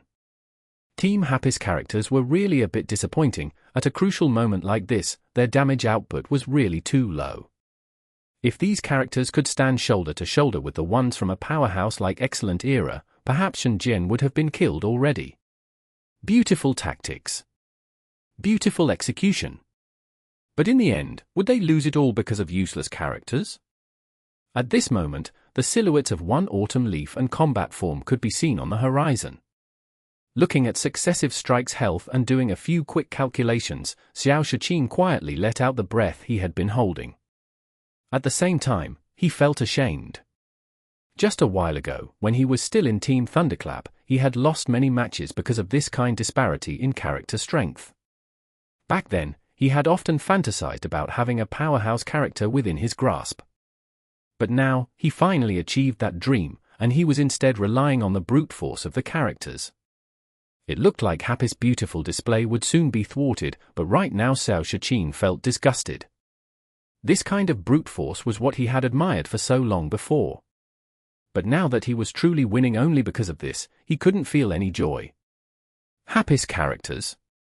As Xiao Shichin wistfully looked at these characters, he was suddenly startled. What's going on? How come there were only 4 characters on Happy's side? Where's the cleric? Where was Little Cold Hands? In his haste to protect Woven Shadow and save Shen Jian's successive strike, Xiao Shichin had neglected such a huge change. Now that he suddenly discovered it, his heartbeat quickened, and his mind quickly mapped out this entire region. Not good. Xiao Shichin's life extinguisher suddenly rushed forward like a melee character. This move caused Zhong Zhaoxing to jump with fright. Was this the beginning of a counterattack? But Sun Srong and Qiu Fei still hadn't reached the battlefield. And even if they had, as a mechanic, there was no reason for him to jump to the front lines like this. In the end, Zhong Zhaoxing was also stupefied. A shadow of a person flew into the attacker's encirclement. Yet this character originally shouldn't have appeared. Steam Bun Invasion. Unexpectedly, it was Steam Bun Invasion. When did he appear? It wasn't just the harried and preoccupied Xiao Shiqin and Zhong Zhaoxing who had failed to notice. Even the spectators, with their omniscient view, had been so focused on the fight that they hadn't paid attention to the fact that Happy had actually switched out a player. At this moment, there was no time for a replay. Steamed Bun Invasion had suddenly joined the fight, immediately using Strangle. However, in a crucial moment like this, Happy had actually managed to complete a character substitution. Cleric Little Cold Hands had withdrawn. Brawler Steamed Bun Invasion had joined the fight. Happy no longer had the damage output of 4 characters. They now had 5. It was only after realizing this that Xiao Shiqin had recklessly charged forward. He knew that against the damage output of 5 characters, Successive Strike wouldn't be able to last until one Autumn Leaf and Combat Form arrived. He needed to charge in at this moment in order to disrupt the setup. At this very moment, Happy didn't have a healer either. If they took this opportunity to focus their attacks on one character and managed to take out a lot of health, with the support incoming from Sun Srong and Qiu Fei, perhaps they would be able to swap again. Just as Xiao Shiqin made this decision, he saw the myriad manifestations umbrella in Lord Grim hand shake. Tears streamed down Xiao Shiqin's face. In his moment of desperation, he had once again forgotten this unspecialized character. An unspecialized healing capabilities were still weak, but no matter how small a mosquito was, it was still flesh. On a professional stage, even a tiny bit could mean the difference between victory and defeat. With him here to heal the team, Happy could likely sustain until they found the chance to switch their healer back in. After all, this position was quite close to a support zone. It was only after Xiao Shiqin became conscious of their current position, after he mapped out the area in his head just now, that he finally realized Happy's intent. However, his realization had arrived a bit late. Steamed Bun Invasion had joined the fight, and Team Happy's damage output had immediately increased by a level. Every time Xiao Shiqin's life extinguisher rushed over, he was blocked by Lord Grim. His ultimate decision to do everything he could to disrupt the situation had also fallen to pieces. It wasn't possible for Yishio to kill him in an instant, but blocking him and obstructing his disturbance wasn't a problem. Boom! Another round of explosions occurred. Shen Jian's striker finally fell. After an unbearably bad performance during the group arena, Shen Jian became the first to fall during the team competition. But from a fair point of view, this time, it wasn't really his fault. Facing this kind of trap, any player would find it hard to cope. It was regretful, but competition was just this cruel sometimes. This kind of situation had happened to him, ending his performance in this match here. He hadn't made any eye-catching plays and was even the first to be killed. As far as those who hadn't bothered to ask about the sequence of events were concerned, this was basically the worst performance of the match. However, up until now, had anyone really performed poorly during this team competition? No, everyone had worked hard to bring out their individual skills, but in a fight, there would always be a winner and a loser. Shen Jian very much regretted being the first one out. He could definitely be called the most unlucky player tonight. With this being the most important match of the season for Excellent Era, his performance was really too terrible. Shen Jian sat paralyzed in his seat, as if he could see himself returning to the time when he had been a substitute player. Translator's thoughts. Nomiami nomiami. TL note, ****. The first idiom used, means to add flowers to embroidery, or to decorate something that is already perfect. The second idiom means to send charcoal in snowy weather, or to provide help in a time of great need. *****. The phrase mentioned here is actually a chinyu. Literally translated, it means that in the process of piling up many hills, usually 9, of dirt, one bucket is missed. Basically it means to almost finish something, but end up missing by just a tiny bit, the last step. Variquity. Chapter 1039. Shadow Play. Steam Bun Invasion. Strangle. Happy is focusing their attacks. One Wave Rush. Beautiful. With a fierce battle ongoing, there was no time for the commentators to give any lengthy explanations or play-by-plays. Pan Lin ended up using short and hurried keywords, which helped make the intensity of the match even more clear. Happy. The first kill goes to Happy. He stumbled a bit on this result. Pan Lin wanted to shout that Happy had taken the first point, but he thought about it again and remembered that wasn't how the point system worked anymore. Killing the opponent didn't count as a point. The number of points won depended on how many of your players were left standing at the end of the match. The two methods of calculating points didn't have any impact on the end result, but for the experienced Pan Lin, he felt like calculating points through kills would be more exciting and fun. I'll give them my recommendation later. Pan Lin quietly thought to himself. The new tournament format was being tested in the Challenger League. The Alliance was currently taking feedback. As part of the broadcast team, he had quite a lot of authority in this matter. Much of the competitive format was established for the convenience of the broadcast. For this season's potential change, the broadcast had put a good amount of effort into pushing for it. These thoughts flashed through Pan Lin's head. There was still a match going on. He couldn't spend his time thinking about his recommendation at the moment. Shen Jian's successive strike was killed. Even though the sixth player Wang Ziyi immediately loaded in, he would appear in the support zone. He would be in the same situation as Sun Song and Shen Jian. He needed time to arrive. For now, Excellent Era was at a one-player disadvantage, but if the situation was calmly looked at, not many would think that Happy was at an advantage. Excellent Era had one fewer player, but one Autumn Leaf and Combat Form had finally arrived. As for Happy, to make up for their insufficient DPS, they did a character switch.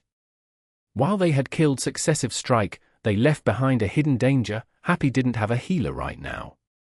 Admittedly, Lord Grim had healing capabilities, but for a team competition, his healing would be like trying to extinguish a burning cart with a cup of water. It barely counted as support. Even though Excellent Era lost a player, it was a good time for them to make a strong counterattack. Xiao Shiqin obviously wouldn't miss this opportunity. He had already made preparations for this situation. He couldn't do anything about Lord Grim's healing, but this was their opportunity to give Happy a heavy blow. If Yi Xiao wasn't able to control the situation well enough, it was very possible that Happy would be swept away by Excellent Era in one swoop because Excellent Era's ace player Sun Song and his one Autumn Leaf had arrived. Shattering the lands. Sun Song possessed the spirit of an ace player. One of his teammates had been killed. It didn't matter how strong or confident Excellent Era was, this irrefutable reality was a blow to their morale. The ace player needed to stand out at times like this to turn the tides through a brilliant performance to win back their morale. As a result, Sun Song started off immediately with a high-level skill. One Autumn Leaf leapt high in the air with Evil Annihilation raised up and jumped directly into the middle of Team Happy. Scatter! Yi Xiao shouted in the team chat. The oppressiveness of Battle God One Autumn Leaf wasn't something any of Team Happy's characters could contend against. The ghost boundary set up by 1 inch wouldn't be effective. Shattering the lands was an AoE attack. In addition to the possible landslide effect from Evil Annihilation, he would turn the sky and earth upside down despite being trapped within the ghost boundaries. Just this single move was enough to force Team Happy to scatter. This was the might of the number one character in the Alliance, Battle God One Autumn Leaf. The other members of Excellent Era had already started coordinating their attacks with one Autumn Leaf. Qiu Fei's combat form followed one Autumn Leaf like a shadow. Excellent Era had never played with dual battle mags before. The previous matches hadn't showed anything particularly special about it. It was only until this match did hints of it appear. Qiu Fei's combat form was like Wingman for one Autumn Leaf. His attacks were a guide for one Autumn Leaf, filling in any holes. This was a very famous playstyle called shadow play. However, in the era of stars, it was rarely seen nowadays. Of the 24 All-Stars, not one of them were shadows. It could be said that shadows did the dirty work. They were oftentimes the ones that covered up the mistakes made by ace players. With them, the ace players would perform more brilliantly, but the existence of the shadow was likely to be ignored. Who would be willing to be that type of player? As it turned out, being an invisible shadow also required a very high level of skill. Not just anyone was qualified to take on that role, so very few teams used it because there was no one appropriate for the role. But Xiao Fei? His skill was solid. A year and a half after Yi Xiu's departure from Excellent Era, he could already contend with Yi Xiu 1v1. He was also a new rookie with no name, so no one was surprised that he was pushed into this position. But then again, this decision also depended on the team's needs and style. Tiny Herb and Blue Rain also had incredible rookies with the same class as their team's ace players. However, neither Jiao Yingjie nor Lu Hanwen were appointed as shadows for their gods. They had their own place on the stage. They worked hard to demonstrate their skill and continued to shine brightly. Neither choice was right or wrong. Objectively speaking, Excellent Era's ace player Sun Slong was younger.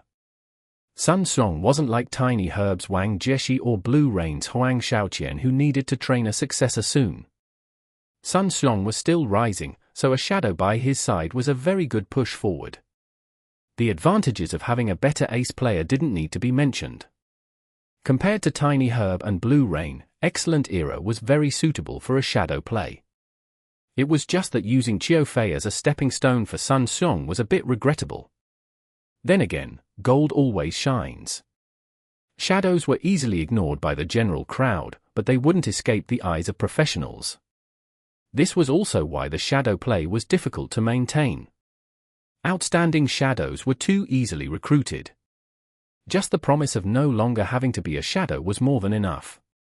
If they could have their own stage to shine, who would be willing to remain as a stepping stone? Xiao Fei was a diligent and steadfast player, so he didn't reject the team's choice. He took on the burden willingly. However, through the Challenger League, Sun Xiong didn't need a shadow to crush his opponents. For Excellent Era, this was their first formidable opponent for their newly formed duo. But just before, under everyone's watch, the two of them had failed to catch a single player. The two of them had targeted Lord Grimm, yet Lord Grimm was able to escape from their grasp so easily. Then, Lord Grimm ran over to help his teammates kill one of Excellent Era's players. From how long it took for Lord Grimm and how long it took for the two of them to reach the battlefield, it could be seen just how cleanly Yi Xiu was able to escape from them. If not for Xiao Shiqin noticing the change in tactics early on, the two of them might have still been searching for Lord Grimm. It's easy to think of what Sun Slong was feeling like after being played around like that. He had been preparing to show his superiority over Yi Xiu in this team competition. Not yelling at Xiao Fei to move to the side was already a huge improvement for him. After losing to Yi Xiu in the group arena, Sun Slong underwent a huge transformation. For the sake of victory, he started to reach a compromise. He abandoned his previous attitude towards his reputation. Victory. Right now, the only desire in his heart was victory. The team competition had only just started and Excellent Era was losing. If this was the previous Sun Slong, he would have become irritated long ago. But now, he was able to maintain his calm and follow Xiao Shiqin's arrangements. Shattering the Land scattered Team Happy's formation. Xiao Fei's combat form seized the opportunity to charge forward.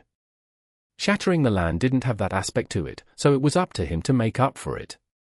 With this duo joining the battle, Team Excellent Era exploded with fighting strength. Team Happy scattered, but didn't show any plans to counterattack. They clearly didn't want to clash directly with Excellent Era here, even if they had the numbers advantage. Focus Dawn Rifle. Xiao Shiqin gave a new target. Wu Chen was someone who had never appeared on stage before this point.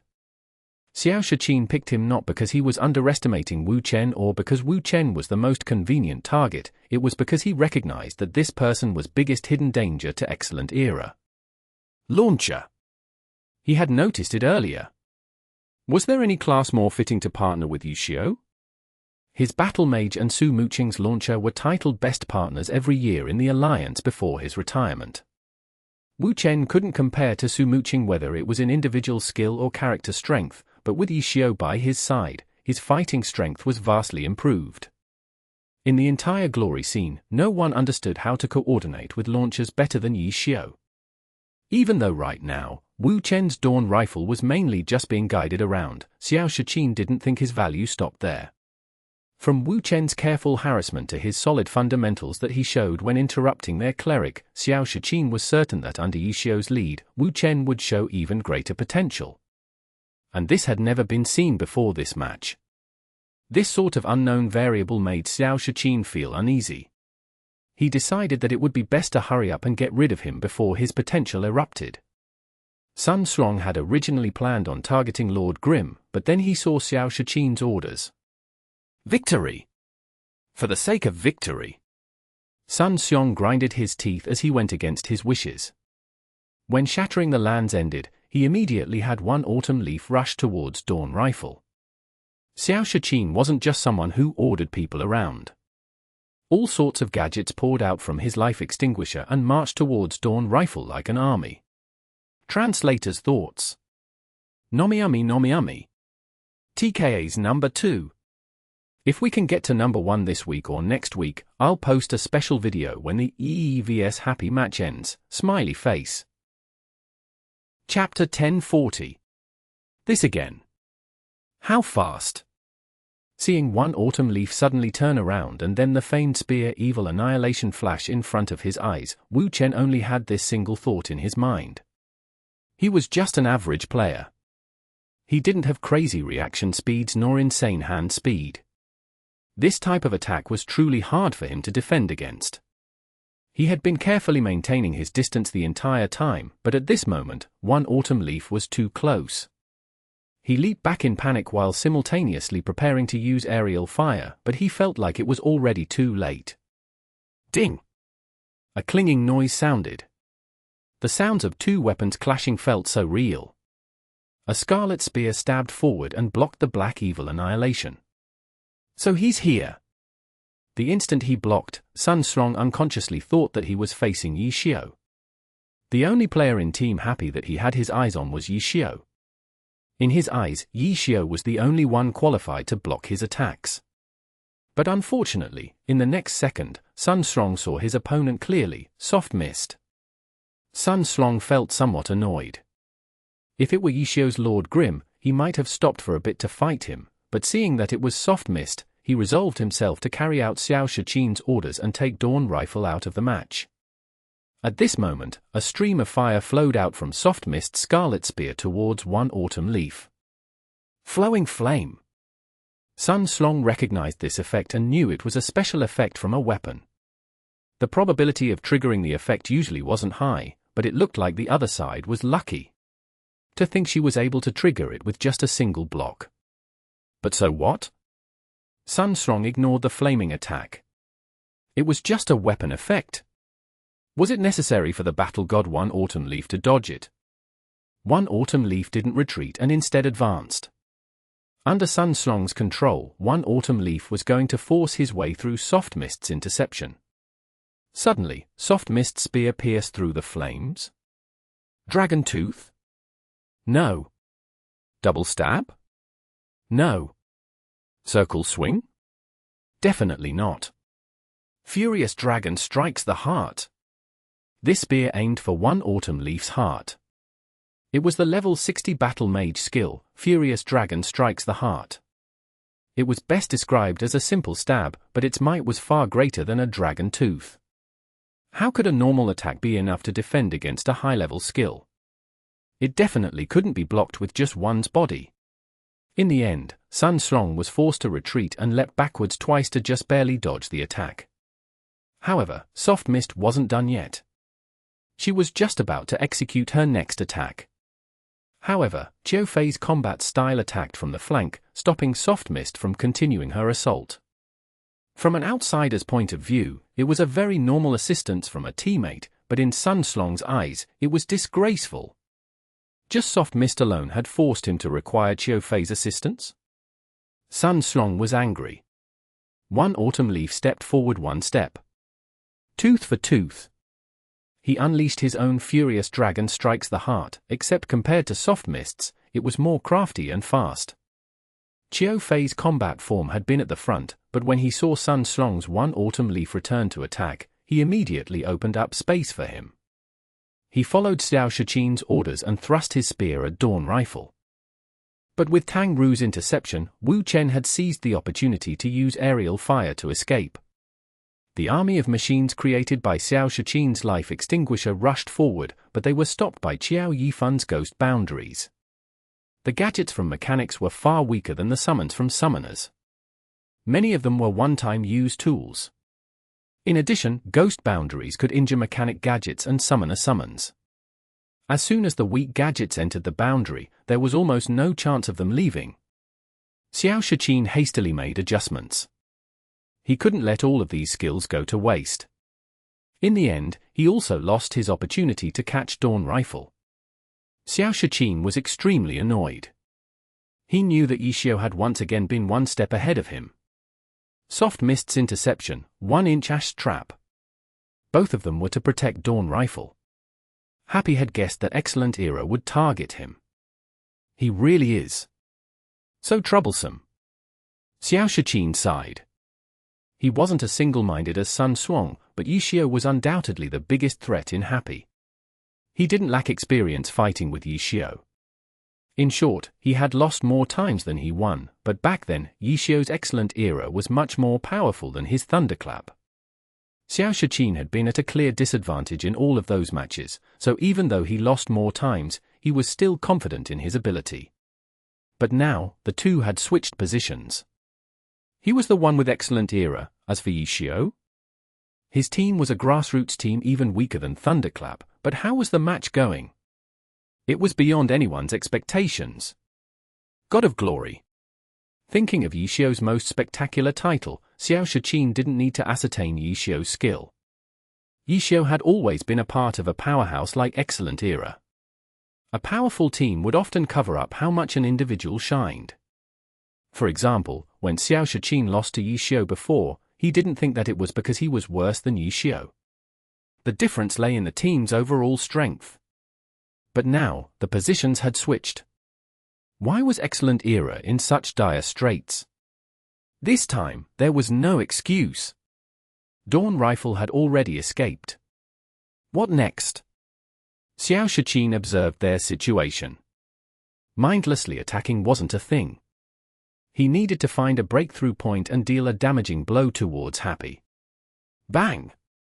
The noise from falling flower palm got Xiao Shiqin's attention. Sun Slong versus Soft Mist. Sun Slong was more skilled and had the stronger character, so after a few exchanges, one autumn leaf's falling flower palm sent Soft Mist flying.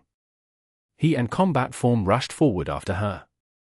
Dawn Rifle had escaped outside of their attack range, so Sun Slong and Qiu Fei switched targets to Soft Mist. Listening to the shot caller was very important in a match, but players weren't wooden dolls who could only do as they were told. Oftentimes, players needed to make decisions based on their circumstances. Xiao Shiqin noticed the two switched targets already and saw that the situation looked good, so he immediately started attacking Soft Mist as well. Right now, he was the only other attacker on Excellent Era. When those two switched targets, it was easy for him to switch targets too. He didn't need to give anyone instructions. As for Zhong Jiang, he had been healing when needed. Go die. Sun Slong typed in the public chat. He was clearly not happy about Soft Mist disrupting his plans. He was even angrier that it wasn't Yixiao who had blocked him, but this little character. Sun Slong and the Shadow Qiu Fei, along with Xiao Shiqin's support. This trio wasn't something any one person could defend against, but Tang Ru didn't back down from the fight. She raised her spear and actually stood in an attacking stance. What a noob! Sun Slong remarked disdainfully. She didn't know her own strength and she was going to die for it. But this remark caught Xiao Shiqin's eyes. He was startled by it. Were there noobs among Happy? Perhaps in the past, but right now, how could Yixiao let a noob participate in the finals? Everyone in Happy should be able to see the difference in strength between the two sides, yet no one helped Soft Mist. Was she sacrificing herself to give others time or? Xiao Shiqin looked around wildly. The others in Happy didn't disperse after Soft Mist became the focus of Excellent Era. They were still in a battle stance. But what about Lord Grimm? Xiao Shiqin swept the field and discovered that Lord Grimm was nowhere to be found. Lord Grimm had been the character that he had been paying close attention to the entire time. His attention had shifted when he switched his target to Soft Mist. During those few seconds, where could he have gone? He turned 720 degrees and finally found Lord Grimm. That guy had stealthily hid behind a tree trunk. Xiao Shiqin had noticed his head sticking out. Then, he saw Lord Grimm open his hands. Xiao Shiqin was greatly alarmed and he looked towards where Lord Grimm's palms were facing. Woven Shadow! Zhong Jiaxing's Woven Shadow! Xiao Shiqin wasn't able to type out any words. He only had time to warn everyone in this way. Unfortunately, it was too late. Zhong Jiaxing's attention had been focused on One Autumn Leaf's and combat form's health. He hadn't noticed that there was an ambush set up for him.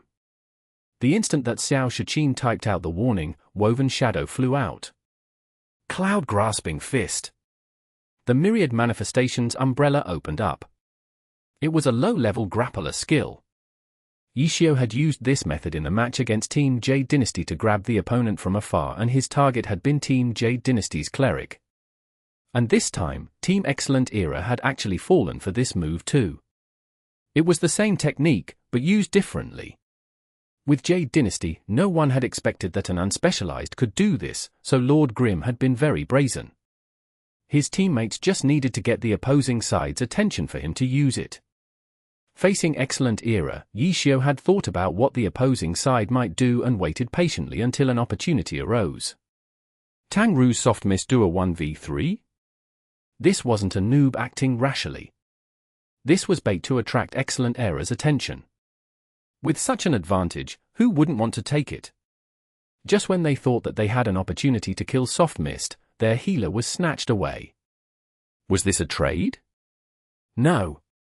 Soft Mist's tenaciousness exceeded their expectations. 3 battle mags fought. She was in a 1v2 and even though she was losing, her spear danced like flowing water. What type of hand speed is this? Seeing Soft Mist's insanely fast rhythm, everyone was dumbfounded. How is she, compared to you? In the crowd, Tiny Herb Shubin suddenly asked his teammate Liu Xiaobie. Hand speed had always been Liu Xiaobie's greatest weapon. Liu Xiaobie didn't respond. Was it because he didn't feel like responding, or because he felt too embarrassed to admit that his hand speed wasn't as high? Chapter 1041. A familiar scene. Along with Lord Grimm's strategic ambush, Soft Mist's performance attracted quite a bit of attention too. Sun Slong, Xiao Shiqin, and Qiu Fei. Let alone whether she could contend against the 3 allied together, just daring to block them on her own showed her courage. Besides blocking, she also showed a bit more, letting others know that she wasn't just being sent to her death. How could this type of performance not attract any attention? Even the 3 Team Tiny Herb players were focused on Soft Mist. In Team Happy's coordinated ambush, Soft Mist's performance was the cause, while Lord Grimm's ambush was the effect. Without Soft Mist restricting the other side's main attackers, how could Lord Grimm have escaped Xiao Shiqin's eyes and find an opportunity to set up an ambush? Therefore, for Team Happy's tactic to work, the key component was actually Soft Mist. By standing out alone, she made Excellent Era think that she was their breakthrough point, but when Excellent Era attacked her, they realized that she wasn't that easy of a target. A short while later, Excellent Era's cleric was snatched away. Those paying attention to Happy had placed far too much focus onto Yishio, including Team Excellent Era. Then, for this tactic, the real ace player appeared to be Soft Mist, that lost Soft Mist who had been completely crushed by Xiao Shiqin in the group arena. When the cleric Woven Shadow was snatched away, the 1v3 danger that Soft Mist had been in was instantly gone. This was relieving a besieged ally by attacking the besieger's home base. Excellent Era was already behind. They definitely couldn't let this trade happen. They needed to go rescue their cleric. Life Extinguisher's attacks were the first to arrive. He was their long-ranged character after all. He didn't need to move. He just turned around and started attacking. But then Lord Grim followed up with a toss and flung Woven Shadow, making Life Extinguisher's attacks look like fireworks raining down on Woven Shadow. When Woven Shadow landed, 1-inch Ash Ghost boundaries had already been set. Happy executed this team combo very smoothly. It looked as if they had practiced this thousands of times. This combo had been used for fighting for wild bosses in the game. Pro matches were high-level matches, but in terms of chaos, wild boss fights were on a whole new level. Team Happy's players had coordinated with each other, created opportunities for their allies, and found opportunities to attack in these wild boss fights. An important part of killing wild bosses was keeping the boss's aggro under control. Where did this aggro come from? From continuous attacks. It was only by maintaining continuous attacks could the boss's aggro be stabilized. These types of combos were what Team Happy was best at. Today, their targets had been changed from bosses to pro players, but it didn't seem like it was any different. After sending Shenzhen's successive strike away, Zhong Jiaxing's Woven Shadow was next. But this time, Excellent Era wasn't as weak. Xiao Shiqin's Life Extinguisher quickly turned and switched targets. Sun Slong and Qiu Fei weren't slow either. The two characters wanted to rescue from a different direction, but Tang Ru was still there. She immediately had her Soft Mist intercept them. Sun Slong naturally knew that drawing their focus towards Soft Mist had been a trap. Seeing that she still refused to let go, his heart blazed with anger. "Get out of here!" The angry Sun Slong's explosiveness was quite frightening. Numerous chasers on one autumn leaf exploded, instantly creating an 11-hit combo. Qiu Fei's combat form followed up with a Rising Dragon Soars the Sky, comboing it with Sun Slong's burst. Soft Mist took heavy damage from this combo, but the Rising Dragon Soars the Sky also pushed her to the side. Sun Slong had originally planned on continuing to attack Soft Mist, but then saw combat form force her back. Annoyance flickered in his heart as he had one autumn leaf chase after her, but after the first step, he suddenly remembered that rescuing their healer should be their priority. He immediately turned around and headed towards Woven Shadow. As for Qiu Fei's combat form, he just quietly followed alongside one autumn leaf. Only a professional's eyes would have been able to see the significance of that Rising Dragon Soars the Sky. That Rising Dragon Soars the Sky had interrupted one autumn leaf's combo. If this was a fight against Soft Mist, it would have definitely been a mistake. It would be a good point to review after the match, but in this situation, the interrupt reminded Sun Slong of what was more important. Sun Slong clearly reacted to it. If not, he might really have chased after Soft Mist and delayed the rescue of their cleric. Those who weren't skilled enough might not have noticed the significance of this move. They might have just thought of it as Sun Slong and Qiu Fei working together to get rid of the obstacle in their way. Liebor saw one autumn leaf make that step though and sighed. Sun Slong appears to be a bit hesitant. For such a crucial moment, he really should be more decisive, even if it ends with attacking Soft Mist. Wavering like this probably isn't a good sign.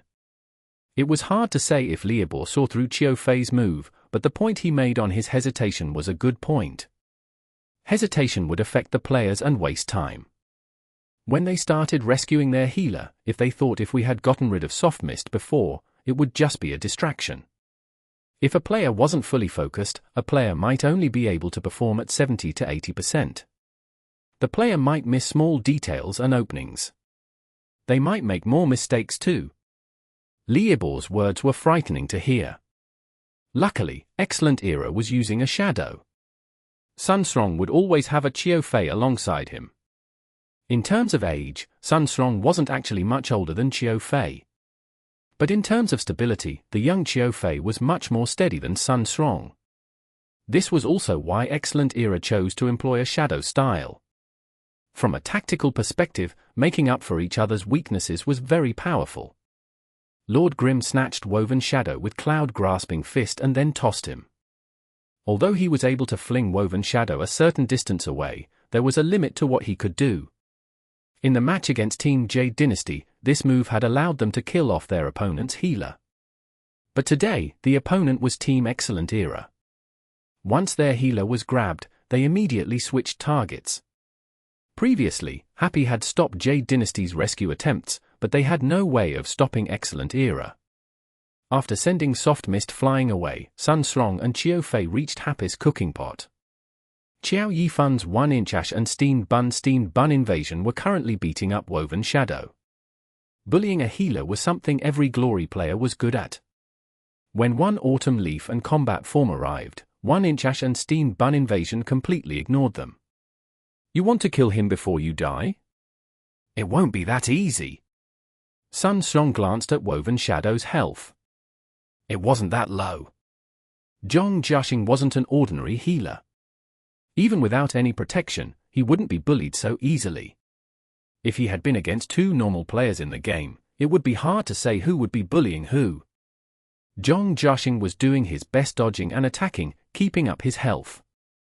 When he saw 1 Autumn Leaf and Combat Form arrive, he immediately started moving to regroup with them.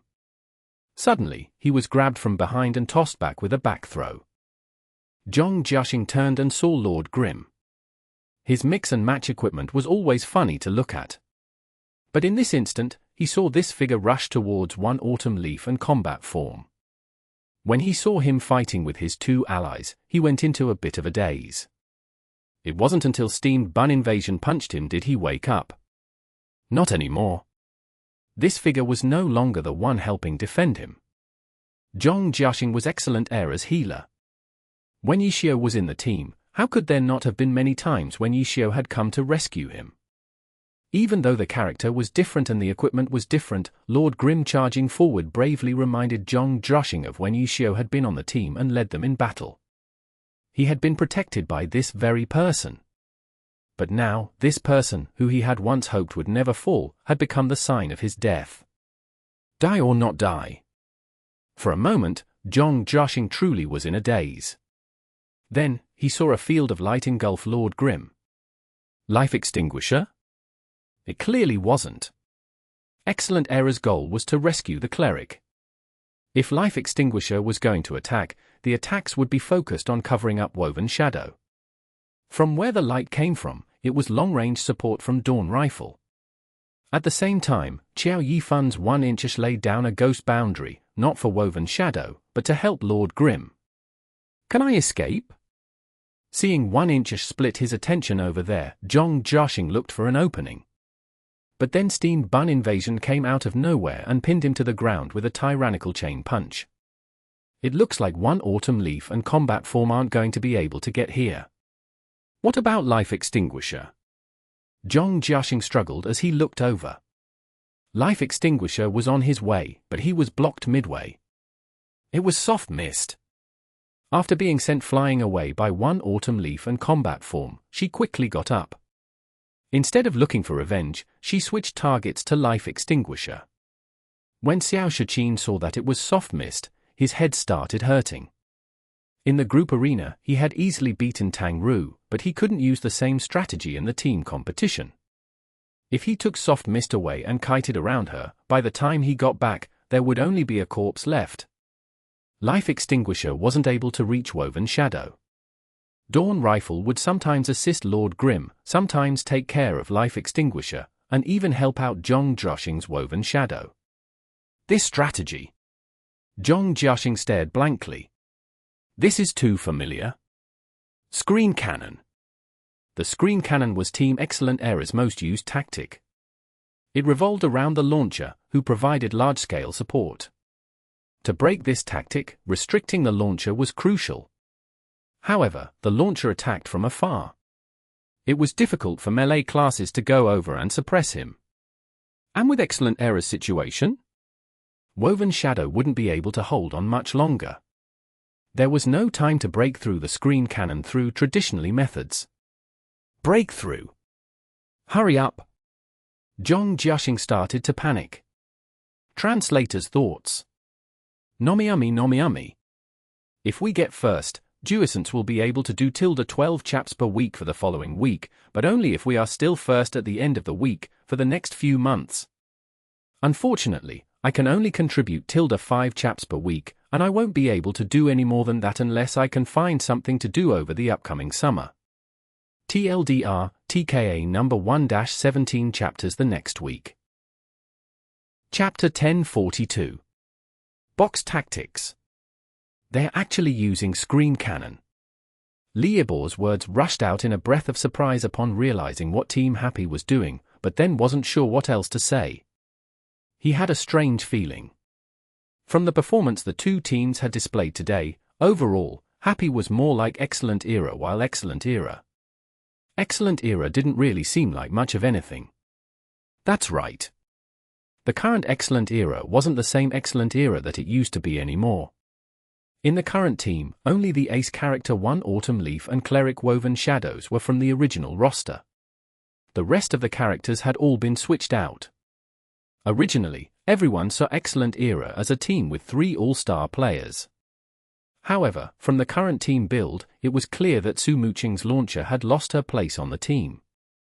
Was this a tactical decision? It didn't seem certain. Though the shadow play was a very good way to make up for Sun Slong's shortcomings while utilizing his ability to the fullest, in the screen cannon strategy that Excellent Era once employed, launchers gave the best coordination and support, and that was Su Muqing's most striking characteristic as a player. Was it that they didn't know how to coordinate after switching aces?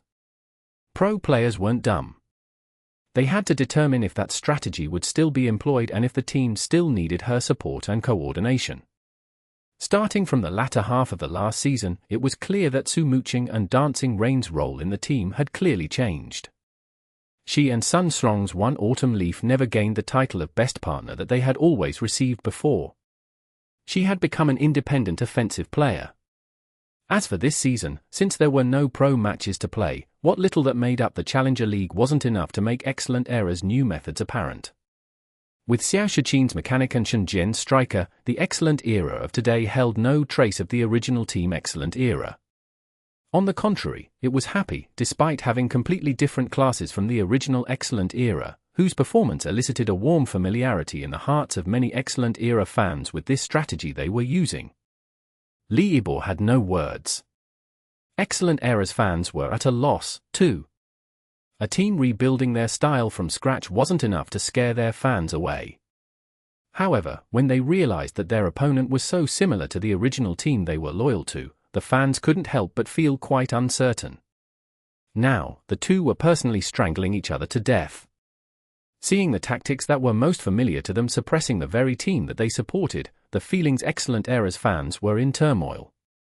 They were watching helplessly as their Team Excellent Era was torn apart while Happy was throwing around all of their most familiar tactics.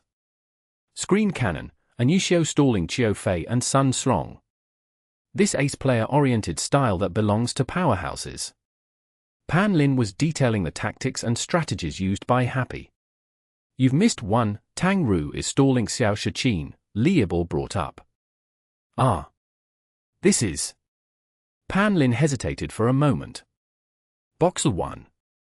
That's right, it's box of 1, Leobor confirmed with confidence. The so-called box of 1 was when a member of the team was sent to stall and harass a key member of the opposing team. That member would no longer be responsible for coordinating with the rest of the team. They only had one task, which was to prevent the target player from coordinating with the rest of their team. So long as this was accomplished, then this box of 1 would be considered successful. It didn't matter if the player couldn't kill the opponent because box of 1 targeted a player crucial to the opposing team. Through isolating that player from the opposing team, that team's formation would take a tremendous hit. That was the true tactical intent of box of 1. Using box of 1 against a master tactician like Xiao Shiqin was extremely difficult. However, it was a good thing that Team Happy's goal wasn't to remove or isolate Xiao Shiqin, but to stall for time. Just like how Yishio was fighting 1-on-2. In reality, he stood very little chance against the combination of Sun Slong and Qiu Fei and could only keep being pushed back. However, what he gained was time. This was what caused Zhong Zhuoxing, head raised in hope, to despair. At this rate, he'd be killed. Xiao Shiqin was desperate, but he couldn't find any breakthrough points. All his hope was placed on Excellent Era's sixth member, Wang Ziyi. The sixth player would automatically be switched in upon a player's death. They could choose which support zone to switch in from. The reason Happy could switch out Little Cold Hands for Steamed Bun Invasion to maximize DPS was because this area was close to a support zone. Wang Ziyi's sharpshooter should be here any time now. Gunshot! Wang Ziyi's sharpshooter came just as Xiao Shiqin predicted. He appeared where Wu Chen's Dawn Rifle was, so his first attack was aimed at Dawn Rifle. This caused a great disturbance in Happy's screen cannon. Plus, Wang Ziyi's class was coincidentally a sharpshooter. His attack range wasn't as good as Launcher's, but he didn't have as much trouble as the melee classes. Due to the gunfire aimed at him, Dawn Rifle's tempo was messed up. His talent was average, so using a screen cannon under this focused fire was hard for him to maintain. Rescue the cleric! Xiao Shiqin hurriedly sent out the order.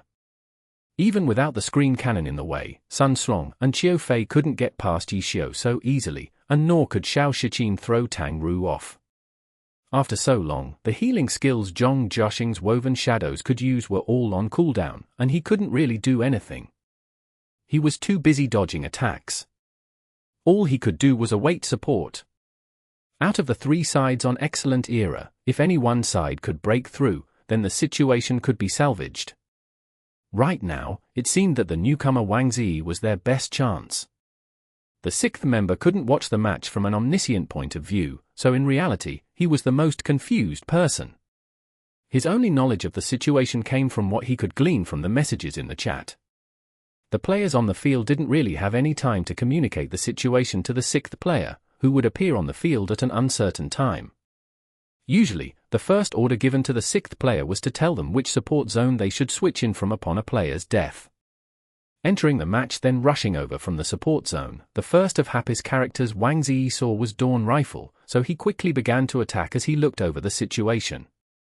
Without looking he would have no idea, but now that he saw what was going on, he was shocked. His own team was scattered and their cleric was being beaten up, unprotected, and in a dire situation. Wang Ziyi was just thinking he should probably go rescue Woven Shadows first when Xiao Shiqin gave the order. Naturally, he unhesitantly threw Dawn Rifle to the side to charge into the fray. Yet that was when Wu Chen decided he wasn't having that and Dawn Rifle began to attack Wang Ziyi's sharpshooter wildly, even closing in to block him with his body. Launchers didn't have that many melee skills like sharpshooters did, so closing in on a sharpshooter meant nothing good for them. However, was he at a disadvantage now? Of course not. Wang Ziyi just wanted to get him off his tail as fast as possible, but Wu Chen didn't care, clinging to the sharpshooter with all his might. That's right. He was a very ordinary, even closer to a below-average pro player. After his own team had disbanded, he had lost his source of bread and butter. He wasn't young anymore and he wasn't very skilled. Which real team would take him? The only teams that would were grassroots teams that couldn't even attract pro players. Yet a grassroots team really had came. Happy had eliminated them from the Challenger League and was the perpetrator of their disbandment. This team that he should hate was the one that had sent him an invite. Wu Chen accepted. He couldn't bear leaving Glory so soon. It was just that, after joining to Happy, his main job was no longer to be a player that competed in matches. That, for him, was somewhat disappointing. Though his skill wasn't at the cream of the crop level, the eagerness pros held towards competing wasn't measured by skill level. It was a good thing that Happy had registered him in the Challenger League, which made him hopeful for another chance. He hoped to compete on stage more, but he had never thought that Happy would leave the grandest stage of the Challenger League to him. When Yi Xiu had told him he was going up for the finals of the Challenger League, he could barely believe his ears. After confirming things, he naturally had a few doubts. Because even though Happy might have been a grassroots team, Wu Chen knew that his skill wasn't anything special among the members of this grassroots team. Even disregarding Yi Xiu, the other newbies had potential that was better relied on. Why me? Wu Chen had questioned and Yi Xiu had replied honestly, because you're a launcher. So it was because of his class. This sort of reason would disappoint most people. Everyone hoped that others would notice their talent, but not Wu Chen. Talent? After being a part of the glory circle for so long, he knew how much talent he had.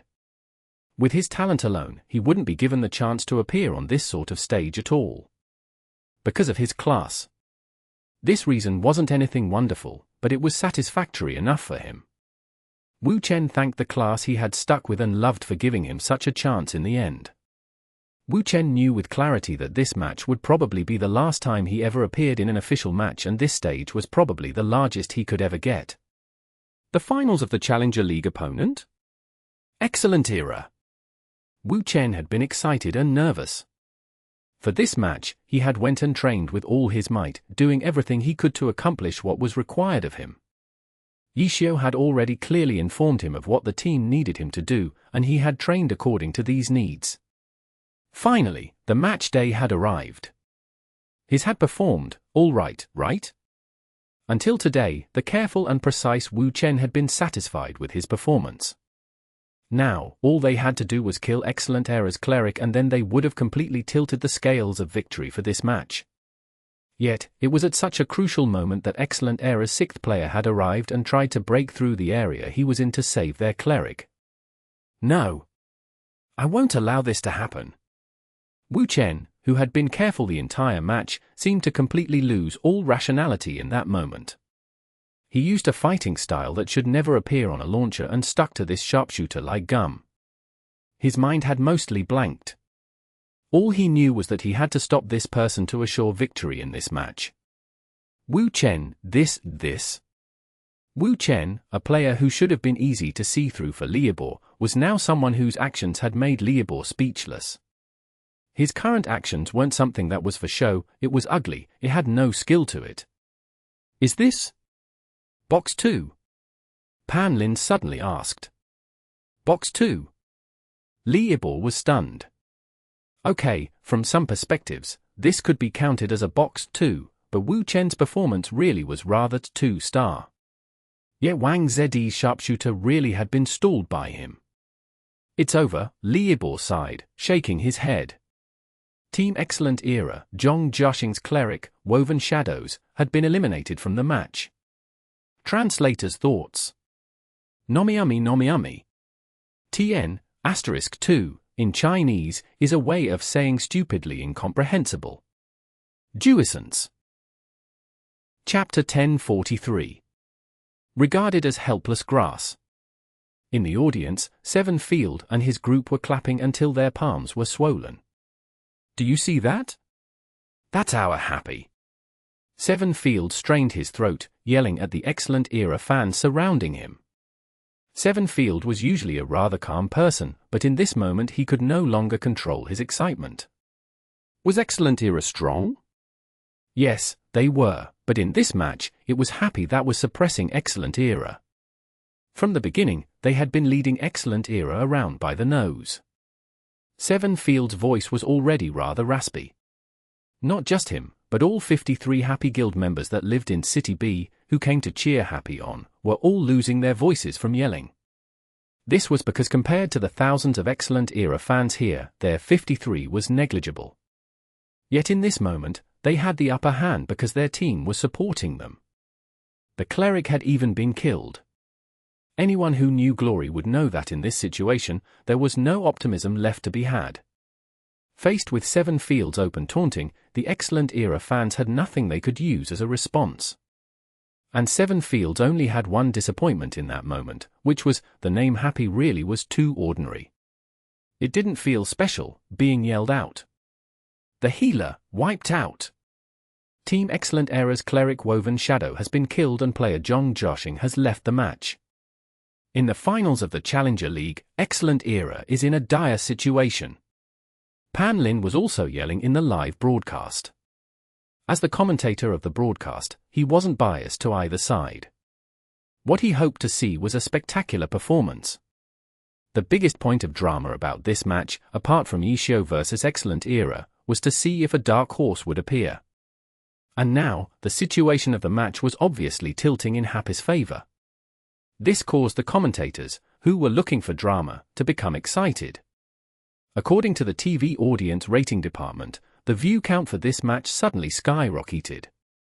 This was evidently because Happy had killed the cleric Woven Shadow. Without a healer, the scales of victory had tilted sharply. The Glory players that heard of this would probably all turn on a TV or switch channels to watch this match that originally held no suspense. Excellent Era's competition booth. Zhong Jiaxing, having left the match, seemed to lose all strength, slumping in his seat. Now, he was able to watch the match from an omniscient view, but how would this match go?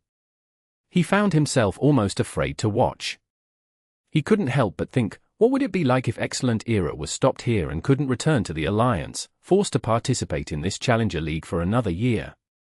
It definitely wasn't just him that was worrying about this. Just as Woven Shadow's health fell to zero, like a bolt of lightning, this thought surfaced in the minds of almost all of Excellent Era's players, the players off stage and the players on stage alike. Many people had already glanced discreetly at boss Dao Xian and they found that the boss eyebrow kept twitching. He, too, had long since lost the calm he usually had. In the field, Excellent Era only had 4 people left in total and no healer. Focus fire on the launcher. In the moment Woven Shadow fell, Xiao Shiqin gave a new order. He knew that he couldn't save Woven Shadow anymore. The only one that had hope of breaking through was Wang Zi, and he had been blocked by Wu Chen reckless and wild actions. However, this desperate recklessness meant that he was more or less using Dawn Rifle's life to block Wang Zi. He used Dawn Rifle's body to block shot after shot of Wang Zi's sharpshooter. No matter how strong a character was, they couldn't afford to be a meat shield like that.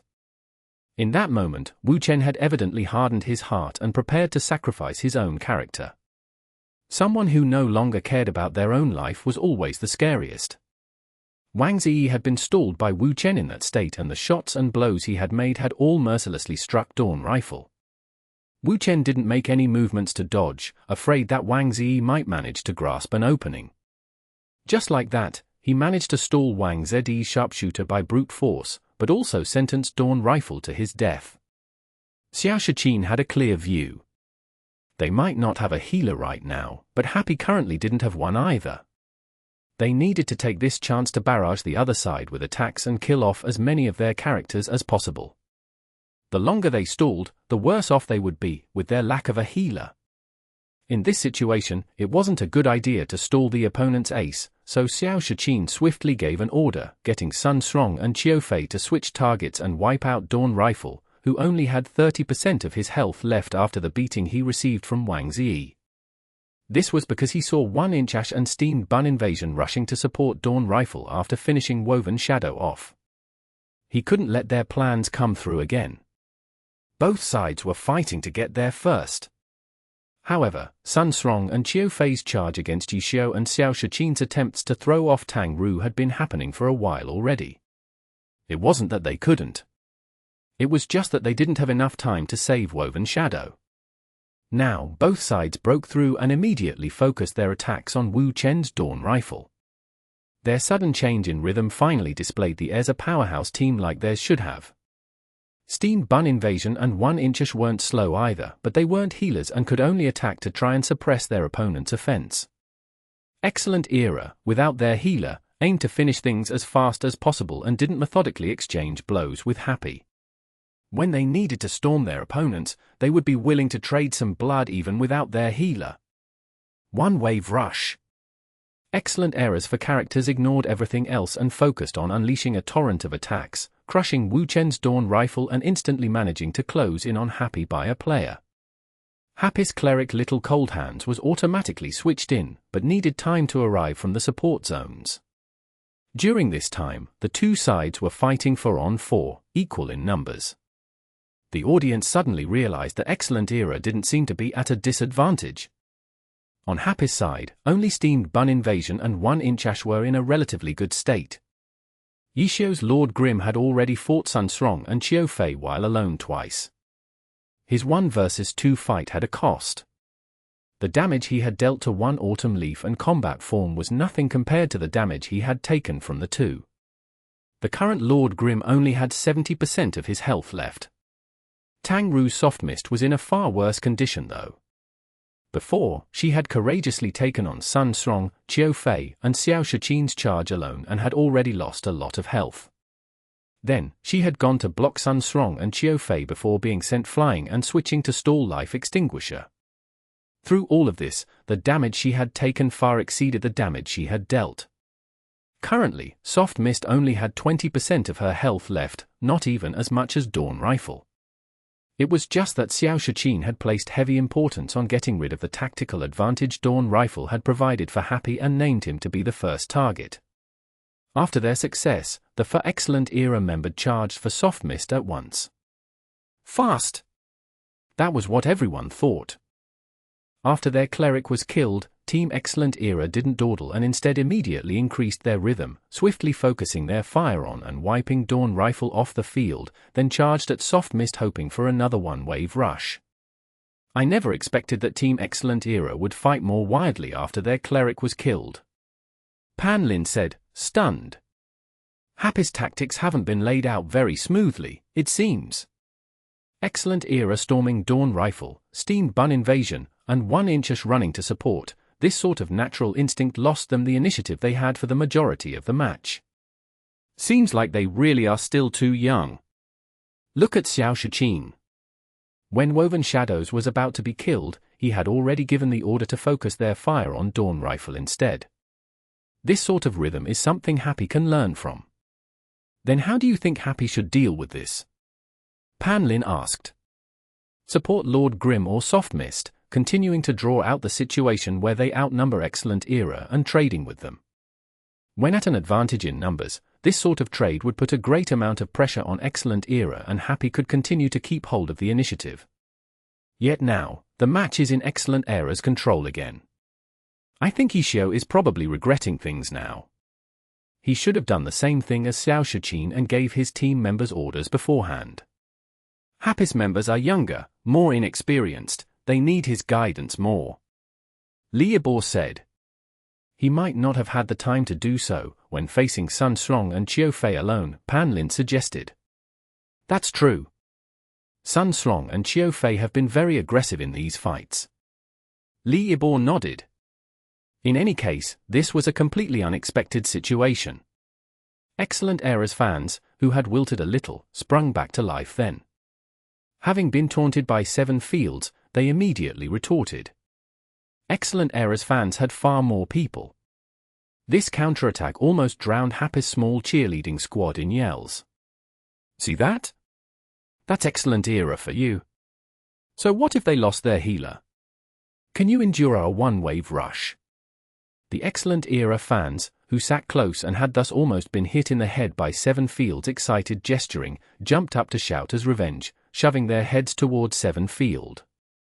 As for 7 fields and the others?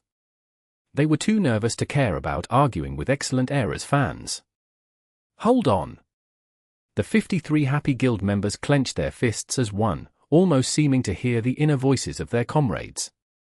Hold on. How would Happy deal with this? Those who wondered all looked to Lord Grim. Ishio should take command by now, right? If he just let these rookies do whatever they wanted, they would only get led around by the nose by the experienced Xiao Shiqin. Out of all of Happy's players, only he had the ability to match Xiao Shiqin in tactics. Yet he said nothing. In this crucial moment, he didn't give any orders, letting the members of Happy act according to their own judgments. Excellent eras for players advanced, but Soft Mist, with only 20% of her health left, had no intentions of backing down. Attack! At Xiao Shiqin's command, the 2 battle mags charged forward and the 2 gunners provided firepower coverage from afar. Missed! Xiao Shiqin was stunned. They had to wipe their target off the field in a single wave of attacks, so everyone had to be careful to not only deal damage, but also entrap their target, cutting off all of Soft Mist's paths of retreat and not letting her escape. Yet now, their entrapment seemed miles away from Soft Mist. This was because neither Xiao Shiqin nor Wang Ziyi, nor Sun Strong and Qiu Fei had thought Tang Ru, when faced with this situation, wouldn't choose to dodge or back down, but to charge forward. Dragon breaks the ranks. Soft Mist unhesitantly charged forward with her 20% of health. Xiao cried internally, "We bloody know you're an aggressive player already, but there's got to be a limit. You're charging forward in a situation like this? Do you take us for helpless grass?" Chapter 1044. The Last Drop of Blood. Soft Mist's dragon breaks the rank stirred up the entire stadium. The commentator, Pan Lin, could only give a long "oh" before becoming silent. Despite facing for members from Excellent Era all by herself, Soft Mist dared to rush ahead with more vigor and initiative than before. This girl, does she even understand the situation she's in? Many people wanted to make fun of Tang Ru's suicidal action. However, everyone was stunned the very next second when they saw Soft Mist's dragon breaks the ranks get past the suppression of the two battle mags, one autumn leaf and combat form, and arrive in front of the two long-ranged gunners. This seemed like a situation where Tang Ru was walking right into a trap. If anyone in Excellent Era had been prepared, they could have gotten rid of Soft Mist right away. The problem was that they hadn't been. Whether it was the master tactician Xiao Shiqin, the new generation's godson Song, or the talented rookie Qiu Fei, none of them expected Tang Ru to be so fearless. At the time, no one could determine whether her courage was deserving of praise or extremely foolish. Soft Mist's spear swept around in a circle, and the two long-range gunners were forced to retreat. As they dodged, they lifted their guns and started to shoot. One autumn leaf and combat form spun around to pincer Soft Mist. The four from Excellent Era adjusted extremely quickly. However, Tang Ru's unexpected move still managed to disrupt their rhythm. They surrounded her again, but it wasn't as perfect as the previous wave, regardless of whether it was their positioning or rhythm. Their encirclement might have been enough for normal players. Unfortunately, for Happis Yi Xiu, such a disorderly encirclement couldn't just be politely described as imperfect, it was filled with flaws. Matchstick! A message suddenly popped out from Lord Grimm in Happis team chat. This wasn't a code word, Matchstick was the name of Wang Zed's sharpshooter. Although he had only arrived in the map not long ago and failed to save Excellent Era's cleric, he was able to set up a good foundation for Excellent Era's comeback by dealing a lot of damage to Dawn Rifle. However, he had now become Happis' breakthrough target. This was probably the first direct confrontation between the two teams in this matchstick. The four characters from both sides were gathered in the same area and each attacked their respective tactical targets. Happy is putting on a tough front facing Excellent Era's counterattack. Pan Lin cried with surprise. Happy had been deliberately avoiding direct confrontations the entire time. However, now their approach suddenly changed. When the four from Excellent Era surrounded Soft Mist, the other three characters from Happy valiantly charged forward to save her. At the same time, Tang Ru, who was surrounded, also carried out Yi Xiu's instruction. 1v4, there was nothing that could make Tang Ru more excited. Her hand speed exploded as Soft Mist charged towards Matchstick. She swayed left and right at high speeds, dodging the incoming gunner attacks. One autumn leaf and combat form chased closely behind her. The two had nothing harassing them, so their movement speeds were faster and the distance between them continued to decrease. Dragon breaks the ranks. At this moment, time was the most important. It was a matter of speed. No one would save their high-level skills for later. One autumn leaf unleashed a dragon breaks the ranks towards Soft Mist's back. But Soft Mist leaped up into the air, shattering the lands. Excellent Era wasn't the only one who knew how to use this level 75 skill. One autumn leaf's dragon breaks the ranks brushed past her, missing by just a hair. Combat form had originally been planning on following up with an attack, but seeing Soft Mist use shattering the lands, he immediately made adjustments. The attacks from Xiao Shiqin and Wang Zi didn't stop. Soft Mist was in the air now, so dodging was more difficult. She was struck repeatedly by bullets, and her health slid down. Her shattering the land still came out though. Soft Mist descended from the air along with streaks of blood and fire. Her spear stabbed into the ground and magic waves lifted up the earth. Dirt and stone swirled in the air. A blaze of fire flowed out from the center, her spear's flowing fire effect. This type of high-level skill couldn't be taken directly. Xiao Fei's combat form was unable to advance. Sun Slong's one autumn leaf immediately dodged to the side. On the other hand, Xiao Shiqin and Wang Ziyi escaped from its attack range, while continuing to attack. "Kill her!" Xiao Shiqin roared. Soft Mist's ferociousness would fire up the spirits of anyone who crossed her path. Just when Soft Mist's health was about to hit zero, a white light surrounded her body. Small heal. What? Pan Lin was about to explode. He was just about to announce Soft Mist's death, but he hadn't expected Lord Grimm to cast a heal to save Soft Mist at the last second. Brilliant! This was Liebo's evaluation of it. Small heal had a cast time, so being able to time it so perfectly required extremely accurate predictions. It wasn't just a matter of hand speed.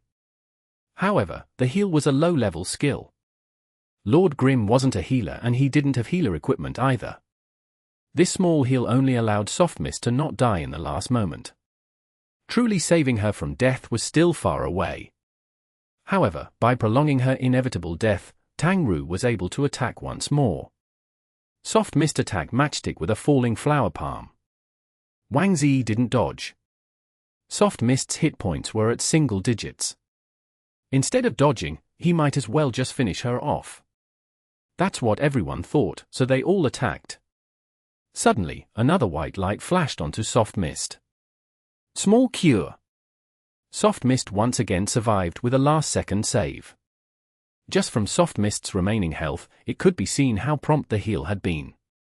After the heal, her health dropped to near zero. Soft Mist was hanging on with just one last drop of health left. But that didn't affect Soft Mist from carrying out her attack. Falling Flower Palm sent Matchstick flying away towards 1-inch Ash 5 overlapping ghost boundaries. Steam Bun Invasion pounced forward and grabbed Matchstick in midair. Wang Ziyi couldn't even quick recover. Matchstick was sent flying. A huge gap appeared in Excellent Era's encirclement. Soft Mist immediately tried to rush through it, but Xiao Shiqin wasn't going to give her that chance. Bullets rained down on her.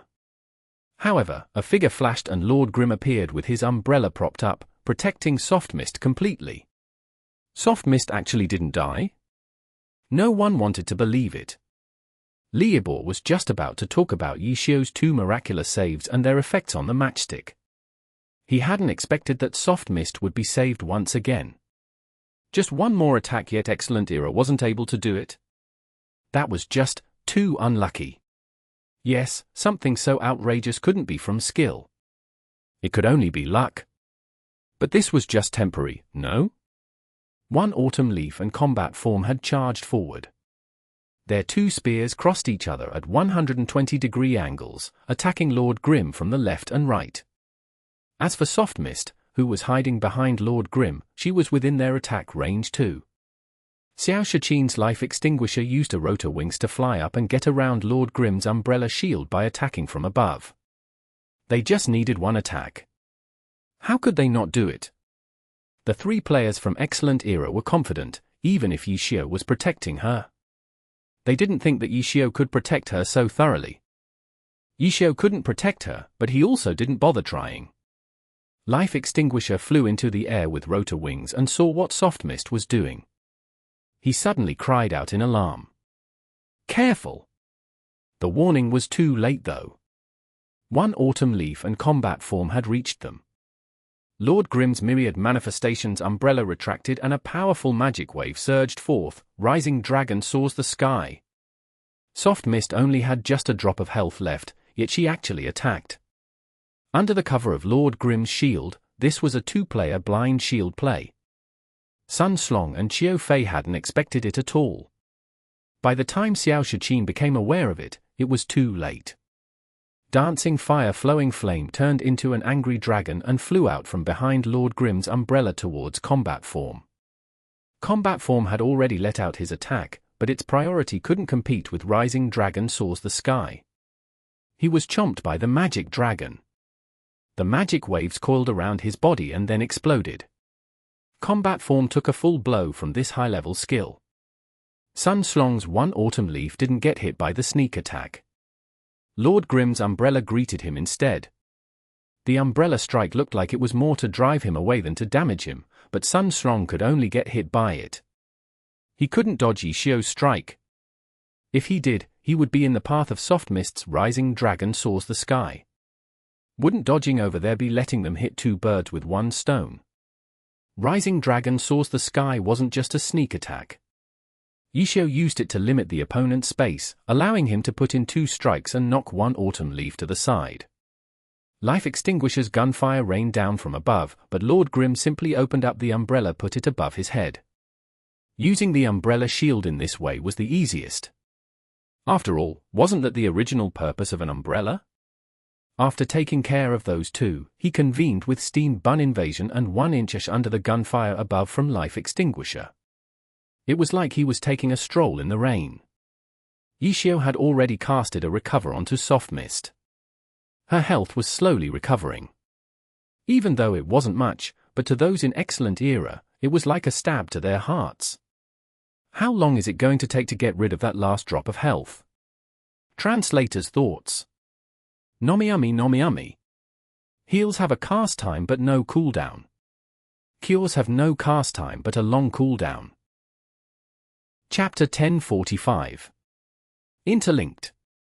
Recover healed over time in bursts. The amount of heal per burst wasn't much to begin with. Lord Grim was a poor healer too, so each burst was even more dismal. In fact, even with these bursts, Excellent Era could still kill off their target in one strike. However, every burst was like torture to them.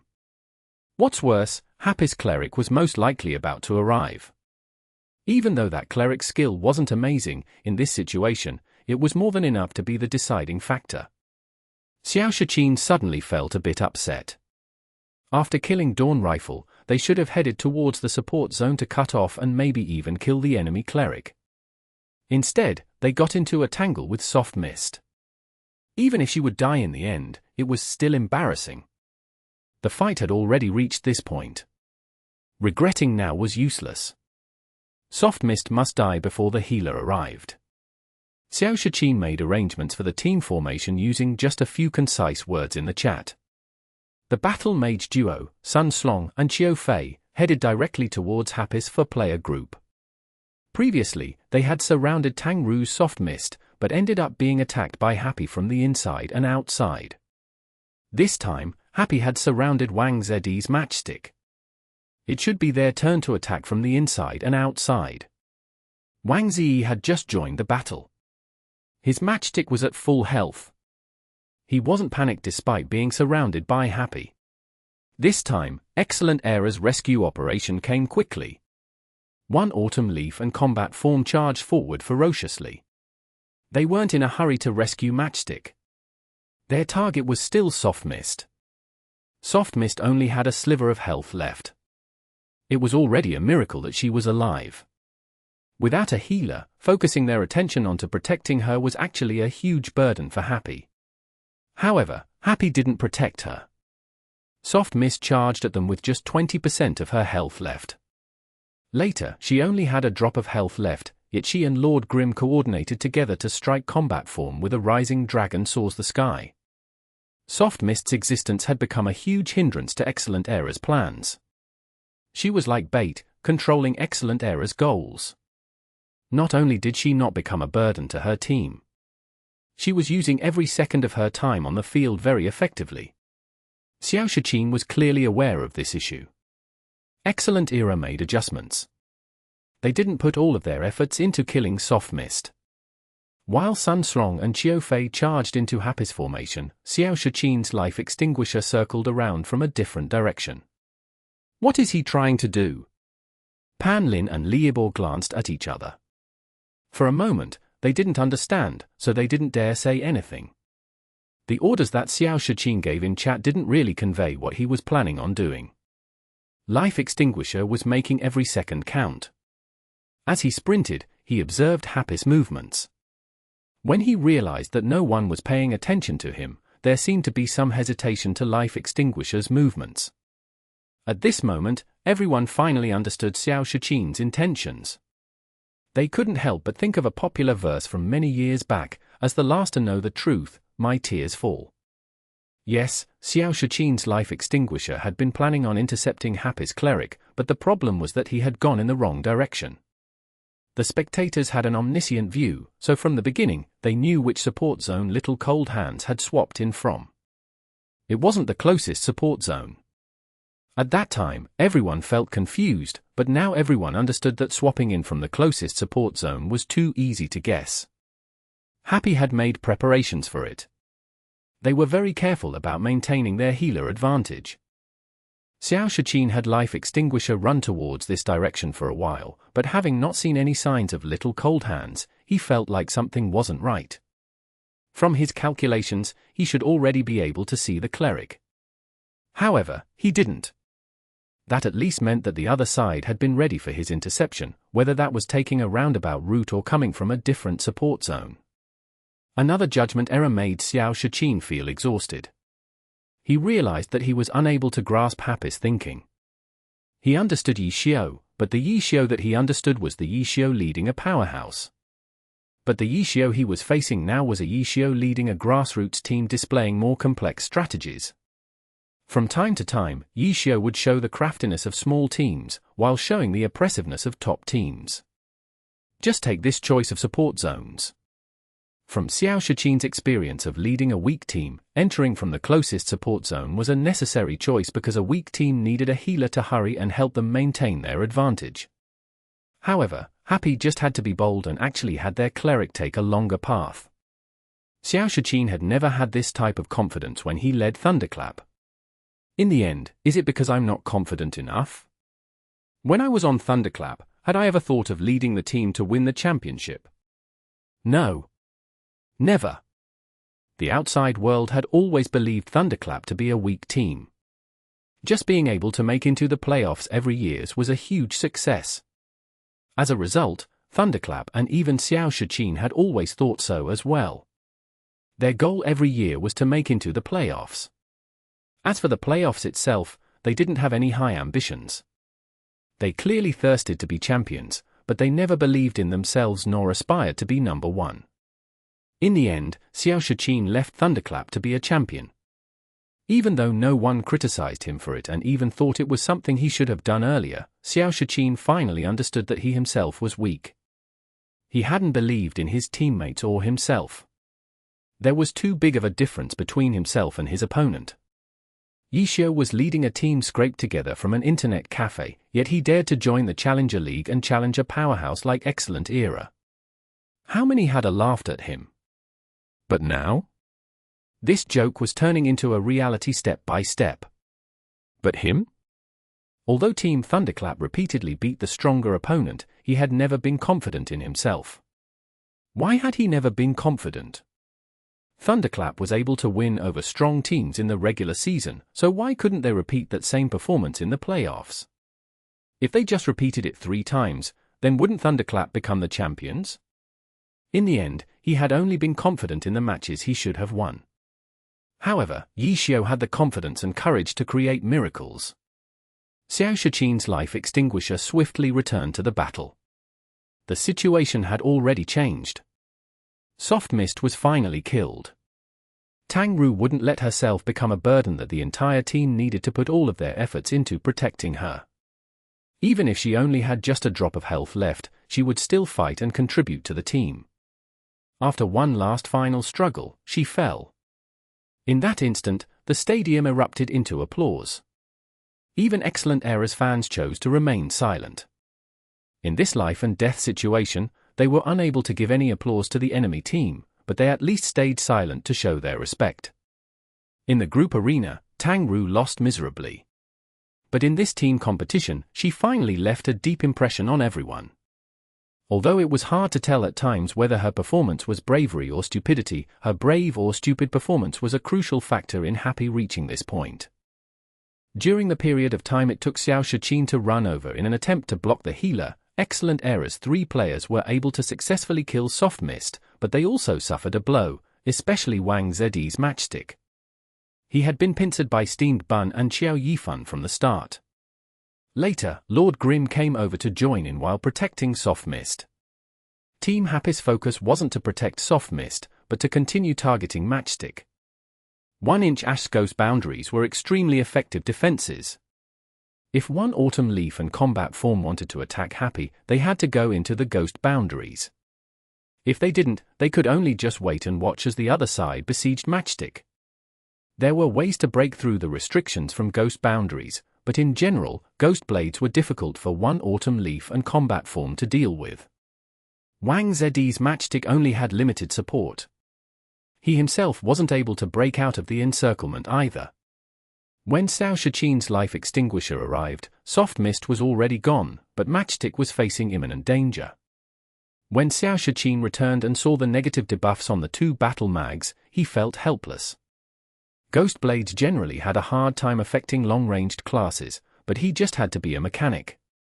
Many of his gadgets had no way of breaking through ghost boundaries, so for a mechanic, breaking through a ghost boundary was very difficult. If not, Xiao Shichin would have had someone else block the cleric, while he stayed. It wasn't like the 2 battle mags couldn't separate from time to time. And now because of the existence of the ghost boundaries, they had no way of displaying their full strength. Their sharpshooter, which wouldn't have been affected much by the ghost boundaries, had been snatched away by the other side long ago. Xiao Shichin didn't believe this to be a coincidence. This match gave him a completely new understanding of how terrifying Yi Xiu's strategies were. All of his tactics were interlinked, each step taken was a step closer to victory. Every one of Team Happy's members were utilized to the limit. From Wu Chen's Dawn Rifle to Tang Ru's Soft Mist and now Qiao Yifan's 1-inch Ash. I have to find a way to get rid of this phantom demon. No. Wait. Xiao Shichin was thinking of a countermeasure when a light suddenly lit up in his head. Phantom demon. Their next target should be this phantom demon, but if they did that, wouldn't they fall into Happy's trap again? From the very start of this match, Happy's members revealed their talents one after the other, which Excellent Era locked onto. Then, they were put into a difficult spots because of these targets. Yes, so it's like that. The key to Happy's strategies lies here. Chapter 1046. Steamed Bun's Tempo. The crucial characters that dictated Happy's tactics were always traps. Every time Excellent Era attacked those characters, they would always fall into an unfavorable position and had to pay a considerable price for it. As a result, not only did they fail to break Happy's tactics, they suffered in the attempt. Xiao Shichin quickly deleted the Focus Ghost Blade that he had typed into the team chat. Excellent Era couldn't afford to fall into any more traps. The current situation was a 4v3. Although Happy had captured one of their players, Happy was in a completely defensive position. Happy's 3 players were confined inside the ghost boundary, not daring to leave its range. Excellent Era was at a disadvantage because of the protection from the ghost boundary. For now, they had no way of routing Happy. Without a healer, they couldn't play the long game. They needed to quickly find an opening. Focus Yi Xiu. A new order jumped into Excellent Era's team chat. Xiao Shichin had pressed the enter key quite forcefully. He was a bit annoyed, not discovering this issue earlier. He shouldn't have thought so much. After finding Lord Grimm, he should have had Excellent Era focus all of their efforts and disregard all else to eliminate Yi Xiu from the beginning. Yes, disregard all else. After giving this order, Xiao Shichin typed another 4 words, get rid of him. Even if they had to sacrifice 1, 2, 3, even 4 including their healer, as long as they got rid of Yi Xiu, Excellent Era may be at a numbers disadvantage. With their superior strength, how could they not be able to take care of Happy's green rookies? This reasoning was so simple to the point that Xiao Shichin had completely disregarded it. He had thought very highly of Yi Xiu and analyzed all sorts of possibilities. He had spent all his time thinking about what Yi Xiu might do, so he hadn't thought about forcefully eliminating Yi Xiu. In the end, it was because Xiao Shichin was unable to get rid of his mid-tier team thinking. His tactics were unable to completely utilize Excellent Era's battle power. Their vastly superior strength in the Challenger League covered up this point, so when the finals came and the opponent's tactics and players managed to keep up, Excellent Era was suddenly overwhelmed. This was completely inconsistent with what people had anticipated this match would go. In their eyes, even if Excellent Era lost, it must have been because, despite being at an advantage the vast majority of the time, they made a huge mistake that was seized by Happy. Who would have thought that Excellent Era would be the one at a disadvantage and be nibbled away by Happy? It was only now did Xiao Shiqin realize where the problem lay. Even though he was unable to completely identify the problems with him and Excellent Era, he at least found where the crux of the issue lay. Focus Yishio and disregard all else. No healer? No healer was no healer. As long as they could get rid of Yishio, any price was worth it.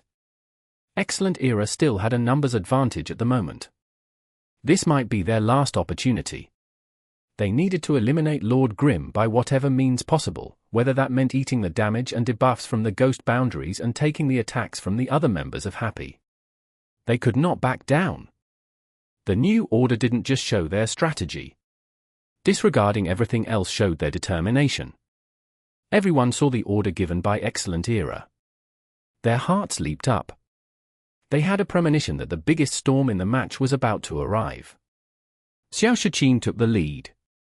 His life extinguisher showed the same vigor as Dawn Rifle and rushed forward.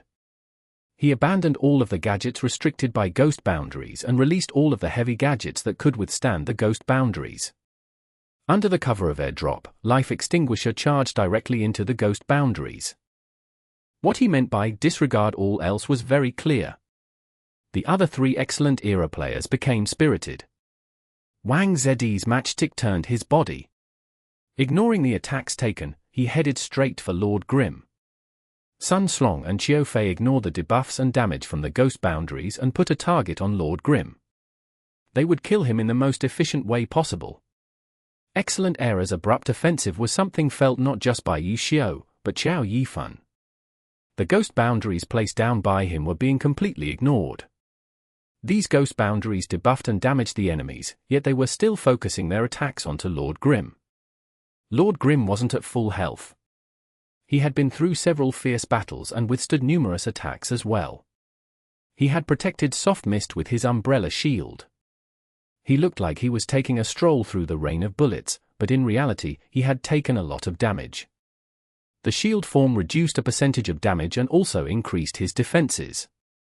To a certain extent, he couldn't completely nullify the damage like a block, but he didn't need to calculate attack priority with a shield unlike with a block. Facing attacks, as long as he met those attacks with his shield, he would be able to reduce the damage that he took. Soft Mist hid behind Lord Grimm's umbrella, so she didn't take any damage. However, Lord Grimm would still take damage. If everything was added up, Lord Grimm actually had the least amount of health in the team. He only had 50% of his health left. Why didn't I think of prioritizing him earlier? Xiao Shiqin's mind churned. The more he looked at the situation, the more he felt like prioritizing Lord Grimm was the correct decision.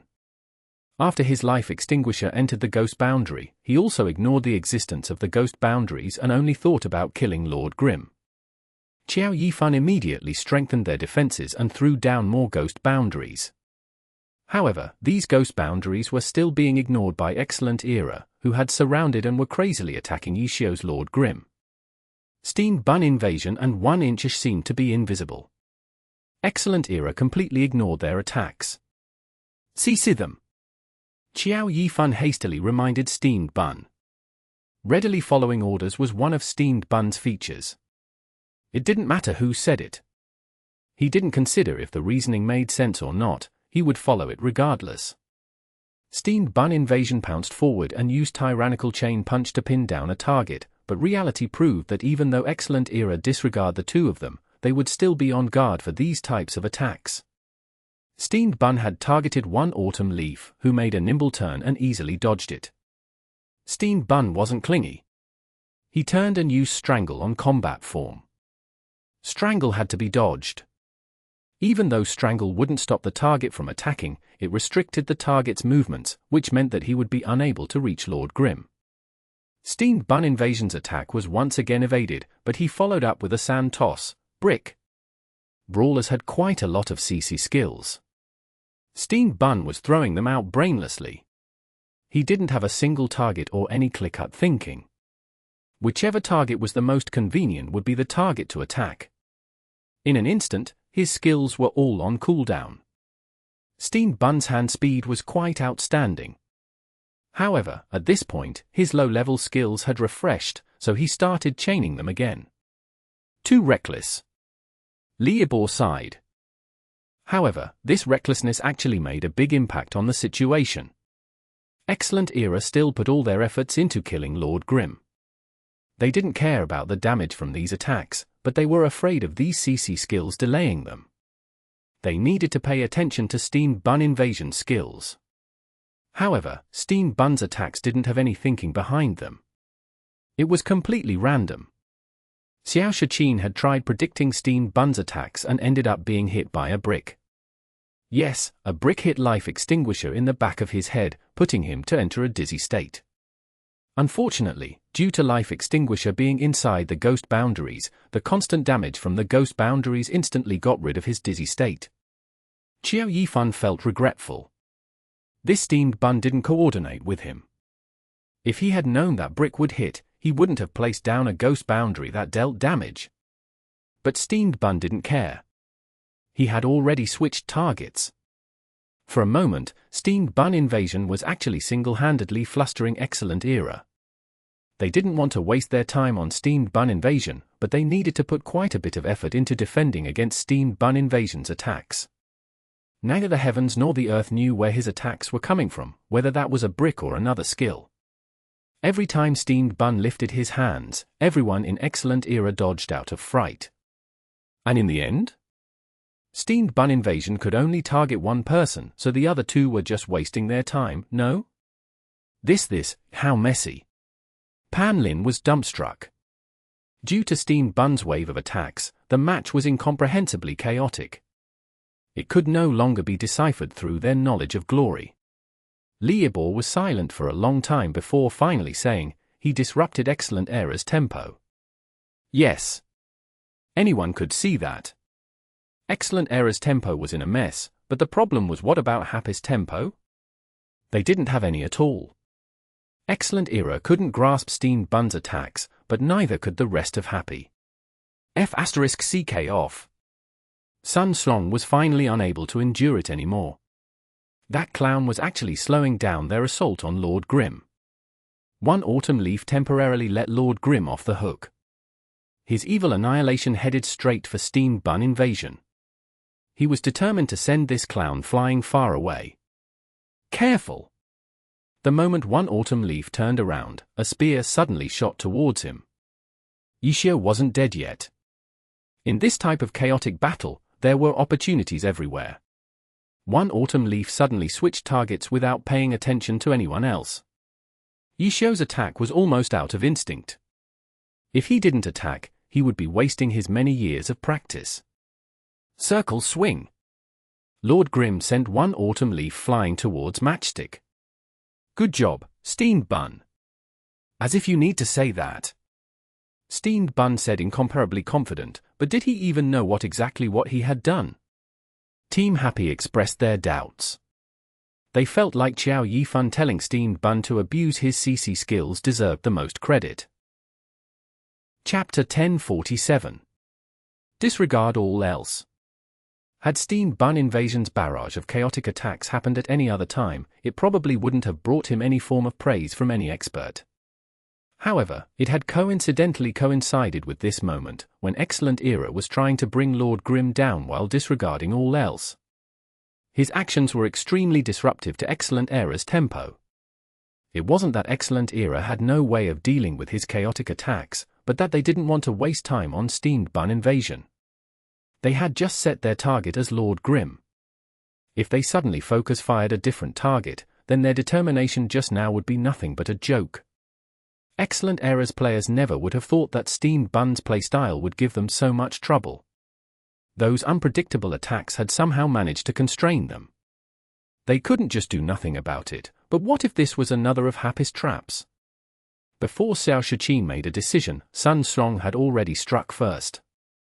It wasn't hard to deal with Steamed Bun, but what made things difficult was that Lord Grim hadn't been killed yet. Under such a chaotic rhythm, Sun Song's sudden target switch left an opening that Yishio immediately took advantage of. Lord Grim had been faster and managed to capture one autumn leaf first. Battle God One Autumn Leaf had become Yi Xiu's weapon. Although this had been the case for the past 10 years, but this time it was completely different. One Autumn Leaf was roughly slammed down by Lord Grim and then hurled at Matchstick. Wang Ziyi was completely caught off guard. Matchstick and One Autumn Leaf were thrown into a heap on the ground. Lord Grim then turned and threw a sky strike at Combat Form, who was advancing on him from behind. Combat Form's spear trembled, his double stab parrying the first stab and striking with the second. Double stabs cancel and combo technique. The technique Qiu Fei had missed out on using a year ago. The technique that Yi Xiu had used to deal damage to him in the group arena a year later. In reality, Qiu Fei had already mastered this technique and now used it to parry Lord Grim's sky strike. The second strike stabbed forward without any hesitation. Following this strike up with a combo was enough to kill Lord Grim. Lord Grim didn't have that much health left, so this combo didn't need to be too complicated. Qiu Fei had confidence that he could do it. It was just that since this technique was one that was deeply imprinted into his mind, Qiu Fei was rather moved. "Thank you." After sending the 2 words into the global chat, Qiu Fei went to complete his next actions. Yet that was when Lord Grim's character suddenly crouched. The second stab of double stab hit nothing but air, and then Lord Grim's outstretched hands grabbed Combat Form's waist. "You've still got a ways to go." Lord Grim straightened, arching backwards and throwing Combat Form head over heels into the ground. Back throw. In that moment, One Autumn Leaf and Combat Form, Excellent Era's Battle Mage duo, had been successively smashed into the ground by Lord Grim. The one to disrupt Excellent Era's rhythm was Steam Bun, but the one to truly turn the situation around was still Yi Xiu. They really should have wiped him from the game earlier. Xiao Shiqin was vexed, but also knew that regrets would do nothing for them now, determinedly charging forth. "Ghost Feast," Yi Xiu said in the chat. "Roger," Qiao Yifan responded. 1-inch revealed the edge of his blade, and the ghost boundaries that were scattered across the ground swelled up like rolling waves. Ghost Feast. The power of the Phantom Demon was released from all the boundaries, exploding and creating a blanket of flashing lights and silhouettes. Xiao Shiqin had charged forwards, but the lighting created by the explosions made it impossible for him to locate his targets. He could only make judgments according to the positions he had last seen of the characters. That was when Life Extinguisher's waist was grabbed.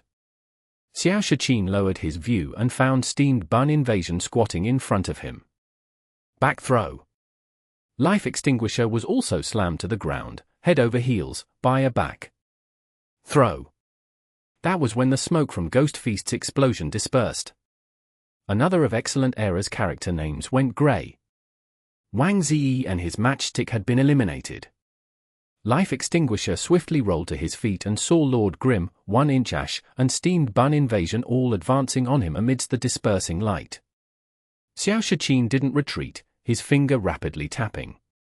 Life Extinguisher immediately summoned 3 gadgets, splitting up heading for a different character.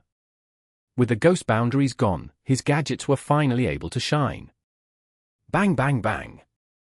Lord Grim aimed, fired, and with 3 successive gunshots, caused 3 explosions with startling speed. The gadgets that Life Extinguisher had only just sent out were instantly destroyed by Yi Xiu's precise shots.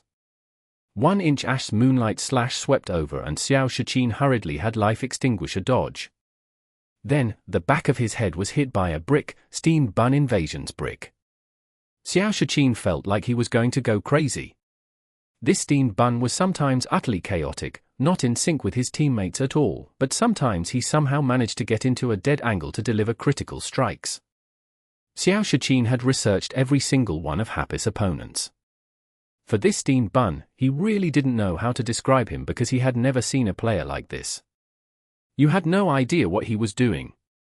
Looking at the previous matches, he seemed to flow with the tactical arrangements, but in the next match, his fluency with the very same tactical arrangement seemed to have vanished. In Xiao Shiqin's tactic handbook, he had written and erased and rewritten, written and edited the information on Steamed Bun. Every match, he would discover something new, and none of what he saw would repeat. In the end, in Xiao Shiqin's notebook, only one sentence had remained unchanged in regards to Standstill, an incredibly unstable player. Yes, that was the final judgment Xiao Shiqin had made for Standstill. As for this match, it adhered to Xiao Shiqin's judgment perfectly. After making this judgment, Xiao Shiqin couldn't think of any way to deal with this player tactically because there was no way of predicting this guy, so he could only deal with his actions as they came. Yet at the crucial moment, Excellent Era had been sent into chaos by Standstill and then dismantled by Yi Xiu. Now, Xiao Shiqin himself had been seesawed with a brick from Standstill. Lord Grim and 1-inch Ash attacks came not a beat too late, knocking life extinguisher all over the place. If it wasn't for Sun Strong and Qiu Fei running over to support, Xiao Shiqin would worry that he was about to be one-wave rushed. As soon as one Autumn Leaf and Combat Form arrived, Happy's 3 immediately ran. "Don't let them get away!" Xiao Shiqin yelled. After Ghost Feast, the field was completely clean and it was a great time to charge. Xiao Shiqin's life extinguisher advanced while keeping an eye out and making sure to interrupt 1-inch Ash's attacks. Ghost boundaries were all chanted skills. If you managed to quickly notice and interrupt them, it would make a phantom demon's life very difficult. Apart from that, there was also that Standstill invasion. Half of Xiao Shiqin's focus was on him. He couldn't let this guy throw the situation into chaos again. Xiao Shiqin keeping an eye on the two by himself was naturally to give Sun Strong and Qiu Fei a chance. During the Ghost Feast's explosion, he had healed himself a little and was now at 8% health. However, his health was still in the range of being wiped out in a single wave by the two members of Excellent Era. Would there be a reason for Yi Xiu to face the two head-on? Of course not. Lord Grim began to lead the two about in all sorts of tactical maneuverings. Seeing this, Xiao Shiqin felt a headache come on. Playing dirty. Just when they had to finish things as quickly as possible, Yi Xiu began to play dirty. One Autumn Leaf and Combat Form were melee classes and Lord Grim had ranged firepower. If he started to play dirty, the two would have little chance of catching up quickly. Xiao Shiqin took a look at the time and contemplated for a moment. It should be about time, right? A message popped up in Excellent Era's chat. One Autumn Leaf and Combat Form had suddenly switched directions while chasing Lord Grim. The viewers quickly understood. These two had gone off to catch the healer Little Cold Hands. Xiao Shiqin clearly knew where the support zones on the map were. His error in judgment before had naturally been taken note of. That meant that this time he should be correct. Otherwise, if it were somewhere else, the support zone would be way too far. This time, Xiao Shiqin hadn't guessed wrong. One Autumn Leaf and Combat Form's change in direction really did take them in Little Cold Hands' direction. The two hadn't gone far before they saw Little Cold Hands. Yet, behind them, Team Happy's other 3 members lunged for Xiao Shiqin's life extinguisher like hungry wolves. They weren't going to rescue their cleric? Xiao Shiqin was puzzled. In reality, they didn't have any way to easily and quickly kill off their opponent's cleric. However, this was the greatest threat to Excellent Era's victory. Happy would definitely protect their cleric with their lives. If that happened, then Excellent Era would have successfully caused a lot of trouble for Happy. With a target to protect, Happy would be a lot less flexible with their movements. And Xiao Shiqin's primary goal in this lure for Happy to support was to trap Yi Xiu and kill Lord Grim. However, he would have never thought that Happy would ignore their cleric and instead focus their fire on his life extinguisher. Trade? Xiao Shiqin was confused. If this trade was successful, they might be in a 3 versus 2 situation, but Lord Grim only had so much health left. He wouldn't be able to turn that situation around with the pitiful amount of healing his unspecialized possessed. 3 versus 2 had a high risk for them, no? What were they relying on? The CC from Ghost Boundaries? Phantom Demons were good at controlling, but the problem was that Ghost Boundaries still had their limits. After killing Happy's cleric, Excellent Era would be much less pressed for time. In this sort of situation, 2 battle mags still had the ability to break through Ghost Boundaries. Xiao Shiqin couldn't figure it out, but he wasn't going to stop there and let himself die. Life Extinguisher hurriedly went to retreat, but then realized that Yi Xiu playing dirty just now had a dirty played his character into a perfect position. His current and only path of retreat was being blocked by Lord Grimm. They had planned this. After realizing this, Xiao Shiqin felt uneasy. The opponent had planned this.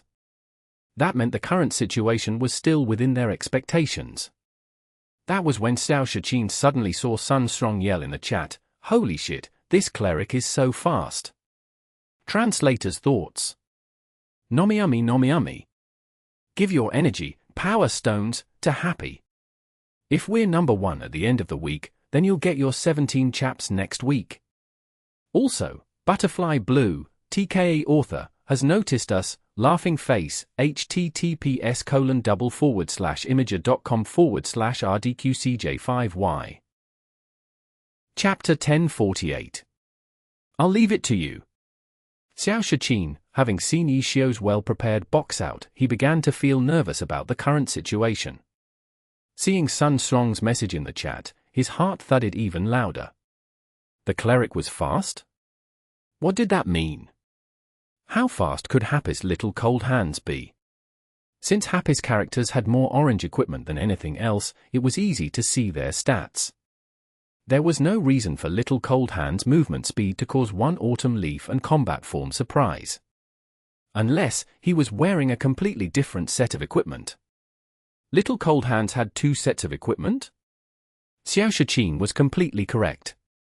In the broadcast, as well as the statistics given, Little Cold Hand's equipment page was displayed for all to see. As expected, his entire body was covered with equipment-bearing movement speed buffs. It completely ignored the stats that clerics usually needed and focused solely on movement speed alone. Another set of equipment would definitely increase the weight of character. Clerics were a cloth-armored class though. Cloth armor was the lightest of all types of armor, so holding onto another set had minimal influence on weight. However, the speed this reckless movement speed buff gave Little Cold Hands really was something that even a god-level account like One Autumn Leaf would find shocking. Had such a strange cleric ever appeared in the pro circle? This cleric had lost everything that made him valuable as a cleric. His only ability was running. Yet that was exactly what Excellent Era hoped he lacked the most. Sun Strong and Xiao Fei had already calculated Little Cold Hand's movement speed in comparison to One Autumn Leaf and combat form, neck and neck. Under these circumstances, there were only 2 possibilities if they wanted to catch up. One was to use something that would buff their movement speed or debuff the opponent's movement speed. Battle mags did, in fact, have such techniques. Among magic chasers, ice chasers could lower the target speed and neutral chasers could buff one's own movement speed. The problem was that you couldn't just make chasers whenever you wanted. You had to hit a target to create one, but the 2 of them couldn't even catch up to the target, so how were they to create any chasers? The other possibility relied on pacing. The fastest movement speed relied on sprinting, and sprinting required stamina, and stamina could only be recovered under certain situations. This pacing would affect the resulting average movement speed. There was no need to worry about Sun Strong and Xiao Fei. These pro-player foundations were solid enough that they definitely had a solid grasp of pacing. What about their opponent? After chasing for a while, Sun Strong and Xiao Fei despaired. As experts, it was clear to them how good the other was once they had began chasing. Little Cold Hand switching between the different movement speeds told the 2 immediately that this person had put a lot of effort into training this area. Wanting to catch up through mechanics wasn't going to be easy. Faced with hopelessness in their mission to kill the cleric, the 2 briefly informed Xiao Shiqin of the situation. In that moment, Xiao Shiqin's heart sunk to rock bottom. The thought of dealing with the cleric reminded him of a problem. In this match, had Team Happy's healer done anything that a healer was expected to do? No. Not at all. He had been part of the starting lineup and then given some insignificant healing in the exchange between the 2 sides. Since Team Happy didn't need much healing back then, Little Cold Hands had been more valuable in providing DPS buff support with his holy commandment than in healing. Then, he had silently left the match to let in Steamed Bun Invasion and maximize Happy's DPS. What a transparent character. Yet, he was also a character that couldn't be ignored. This was because he was the healer, the very healer that was a decisive factor in most team competitions. Especially after Excellent Era's healer had been killed, Little Cold Hand's absence was, in itself, a powerful presence that kept all of Excellent Era on their toes. Xiao Shiqin naturally had tactics to deal with healers, especially since Happy's healer Little Cold Hands was, in his eyes, one of the biggest weaknesses in Happy. As a character that couldn't not be part of the team competition, his skill level wasn't good enough. For this, Xiao Shiqin also had a set of tactics. However, he never got the chance to utilize them. Happy didn't give their cleric very much to do before having him leave silently. Then he had suddenly become the player that would decide the victory of this match. Even knowing that this person wasn't all that skilled, Xiao Shiqin had to place a heavy focus on him at a time like this. Even after realizing that they should place killing Lord Grim above all else, killing Little Cold Hands was still something that Xiao Shiqin placed equal tactical importance on. So, against a Yishio playing dirty, Sun Srong and Qiu Fei had received orders to switch targets and go to pincer Little Cold Hands. Yet, what they found was a cleric that knew nothing but running. "Come back," Xiao Shiqin said helplessly into the chat. If Happy dared to make such arrangements, he believed that this player would have been specially trained in this area. Even if it was Sun Srong and Qiu Fei, they would probably need a lot of time to deal with it. If they stalled for too long, then all that this would end with was these three going forth to support their healer after killing Life Extinguisher. Another check. Little Cold Hands had barely done anything a healer should, but managed to pin them with just his status as a healer. In this moment, a well-known saying in Glory somehow came to Xiao Shiqin's mind: an unused skill is the most terrifying skill. That's right. This saying had been put into practice as a tactic by Yi Xiu, using Little Cold Hands. Xiao Shiqin could deeply feel that Happy's tactics for this match was a dense web. Every character, every stage, every detail entangled with one another. Even if you found a way to cut one string, another connection would immediately swarm forth, embedded within one another, uninterruptible and unfathomable. It seems that's it for me. Xiao Shiqin, in a 1 versus 3, was doing his best to hold on, seeming to want to endure until Sun Srong and Qiu Fei returned.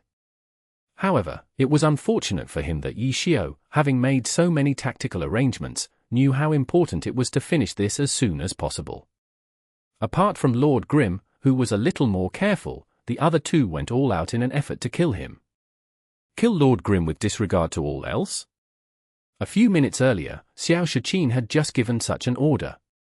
Yet, in the blink of an eye, it had switched to Happy killing his Life Extinguisher with disregard to all else. "I'll leave it to you." These were the last words Xiao Shiqin left to his teammates. Then, Life Extinguisher fell. Xiao Shiqin was, without a doubt, a very important member of Team Excellent Era and left the most impact on this match. However, this wasn't any sort of good memory for him. In the tactical battle between him and Yi Xiu, he had been completely defeated. Then, when he had fallen, he had left a terrible situation for his teammates. 2 versus 4 and their opponents had a healer. They were in this terrible situation, yet he still said, "I'll leave it to you." Shouldn't these words be said when leaving his teammates a winning chance? But did Excellent Era have that now? The Excellent Era fans were displeased by this. Their boos, for the first time, were aimed towards their own team, their own players. They were displeased and also afraid. Was Excellent Era really going to lose here? One autumn leaf and combat form arrived, saw Life Extinguisher fall and the message Xiao Shiqin had left them in the chat, as well as the situation he had left for them. 2 versus 3 plus a healer? In this sort of situation, some teams might have already typed GG, but would Excellent Era? Of course not. In the audience, Xu Bin of the Tiny Herb Trio said this with confidence, seeing the situation, because Liu Xiaobia was guessing if Sun Srong and Qiu Fei would GG. The situation Xiao Shiqin left them with is still possible to win. Xu Bin continued. "Oh. Don't you think that to kill Life Extinguisher, Happy's steamed bun invasion and 1-inchish lost a lot of health?" Xu Bin asked. "So you mean?" Liu Xiaobia seemed to realize something. If Xiao Shiqin really wanted to, I think he could have held on until one autumn leaf and combat form arrived. Xu Bin explained.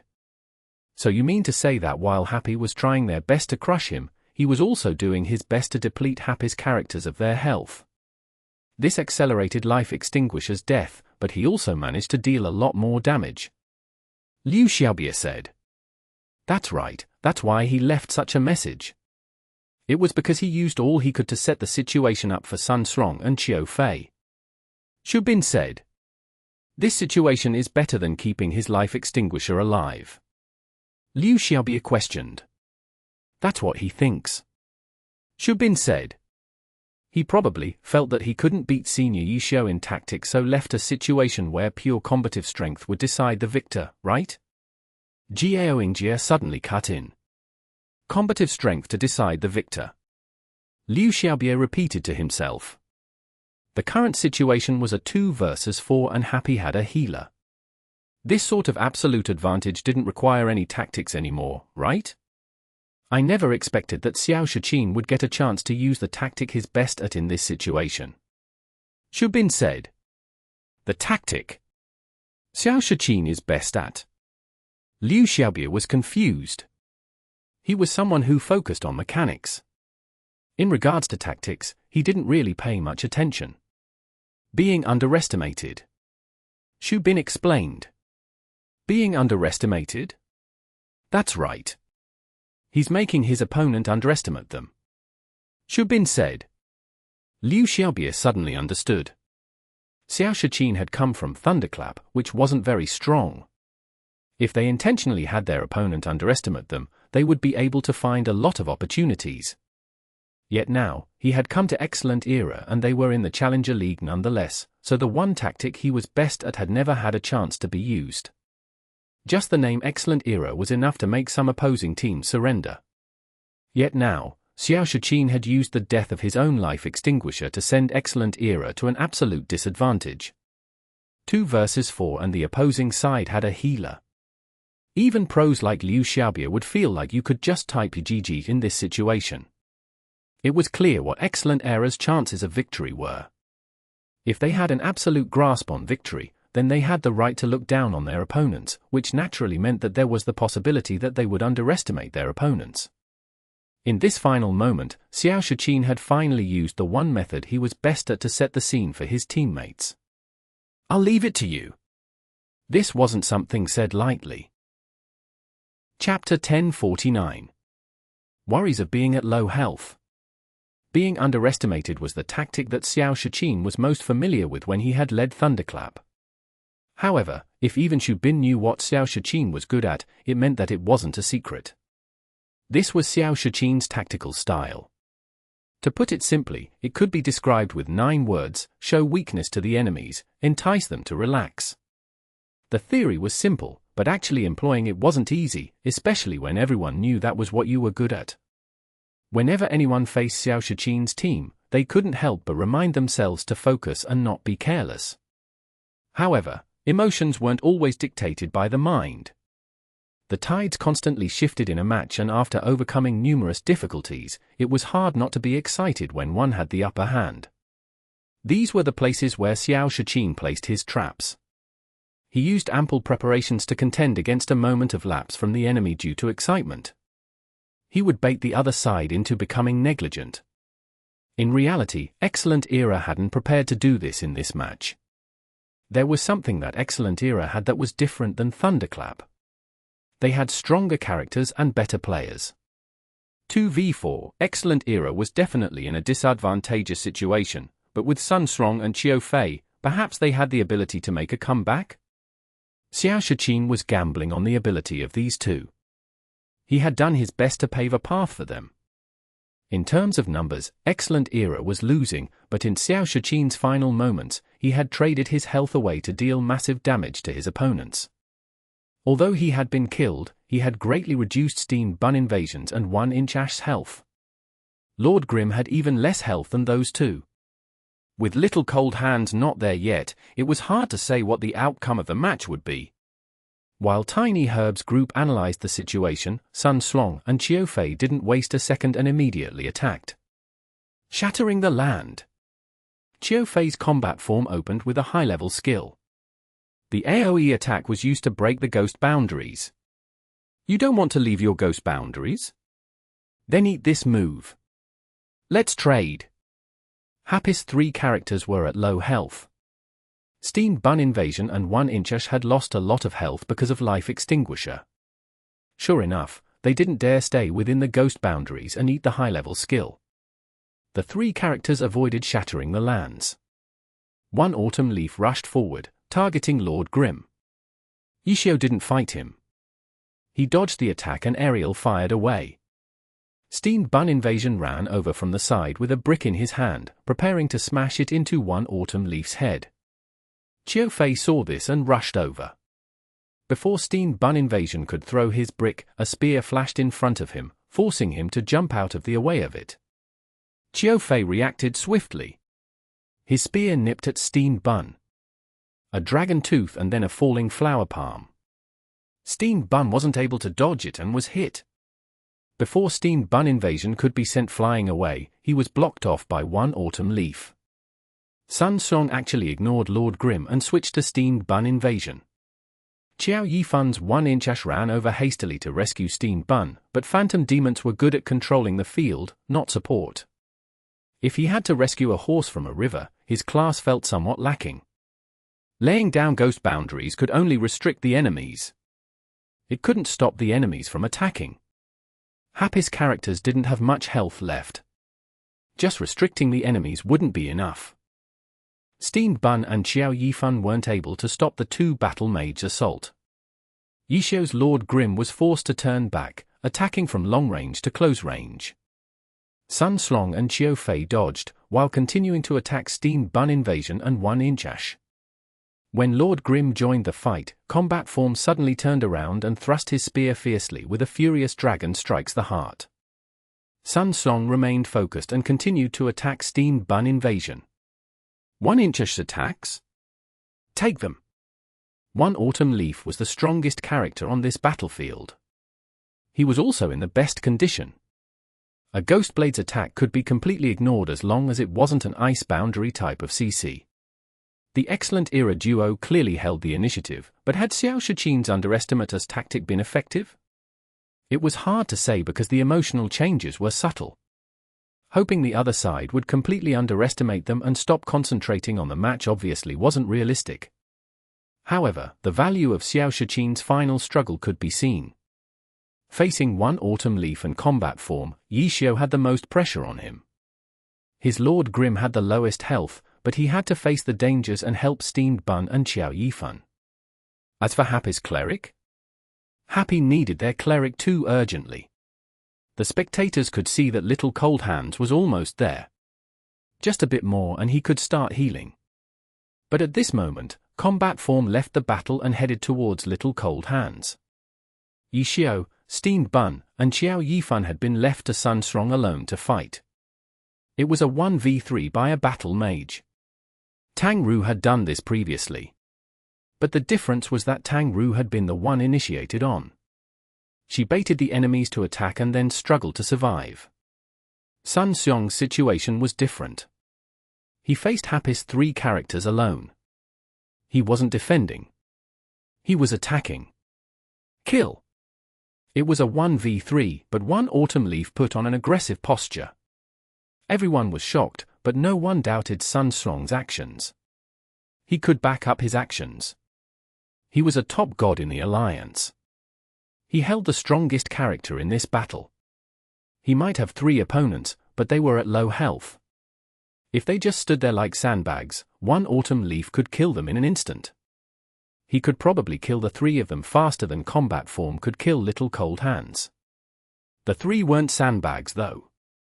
However, they were feeling somewhat helpless against Sun Slong's attacks. They couldn't just eat these attacks. If they truly traded blow for blow with 1 Autumn Leaf, they might be the ones to fall, not 1 Autumn Leaf. Clerics were the saving grace when a character was at low health. However, their saving grace was being blocked by Qiufei. When he saw Combat Form charging towards his Little Cold Hands, he turned directions and ran. He didn't have confidence in healing his allies while fending off a pro player simultaneously. Yishio, Xiao Yifan and Steamed Bun needed to fight with Sun Slong, while figuring out a way to receive Little Cold Hands. Even though they held the numbers advantage, they were still in a difficult position. Happy should have received their healer sooner. They were a bit careless. Li Ibo remarked. It's probably because Sun Slong's and Qiu Fei's turnaround had been too quick. As soon as Life Extinguisher died, they arrived and started attacking. Happy didn't have any time to receive their healer. Pan Lin said. The problem is that Happy never showed any intentions of doing so. Yishio's Lord Grim had originally been aerial firing away to escape from the battle, but he chose to come back. Li Ibo said. But if he didn't come back and left 1-inch Ash and Steamed Bun Invasion to fight with the excellent era Battle Mage duo, by the time he received the Cleric, those two might already be dead. Those two had very little health left. Pan Lin said. Xiao Shichin's final struggle like a fish in a net really dealt a huge blow to Happy. Li Ibo said. Pan Lin and Li Ibo talked back and forth during this intense battle until they ended up speechless. After discussing with each other, Happy's difficult position at that time was instantly made clear. Although Xiao Shichin was no longer there, the final exchange before his death had truly given Happy a big blow. If he had tried to survive for as long as possible, he wouldn't have dealt as much damage. Even if Excellent Era had 3 players right now, Happy wouldn't be in as bad of a situation. Right now, Sun Slong was holding off 3 Happy players. Why? Because their health was low. With low health, they could not employ any forceful methods. Split up and run? That would result in one of their players dying. And then? One autumn leaf had 4 neutral chasers hovering around him. All of them had been formed by Sun Slong intentionally. He was saving them specifically for that situation. He also had Dragon Breaks the Ranks, which was no longer on cooldown. He could use it any time to chase after a target. Being amply prepared, Sun Slong was even hoping that Happy would make such a move. That would give them an opportunity to turn the tides. He was confident that he could finish off 2 players before they reached their healer. Afterwards, it would be a 2v2. Once that happened, the healer wouldn't be as threatening, especially one at that skill level. The Happy fans cheering for their victory were instantly stunned. On the other hand, the eyes of a few of the Excellent Era fans suddenly brightened. When they saw the current situation and then listened to the 2 commentators, they finally realized what Xiao Shichin had done. Let's go, Excellent Era! The Excellent Era fans suddenly exploded into cheers. The final moments of the match were approaching. Their players were fighting, so they couldn't relax. Even if the players on stage couldn't hear them, they also needed to strive for victory alongside their players. And when he had Little Cold Hands run away from combat form. Seeing the opponent wasn't letting go of him, he hastily switched out his equipment. He had originally thought that he would be healing after getting there, so he had switched to his healing equipment. He hadn't expected that Happy's 4 players would be suppressed by Excellent Era's 2 players. As he ran, he searched for opportunities to get closer to the battle. It would be helpful if he could cast a few instant heals. Happy's 3 characters needed healing too urgently. However, Qiu Fei wasn't going to let him do as he pleased.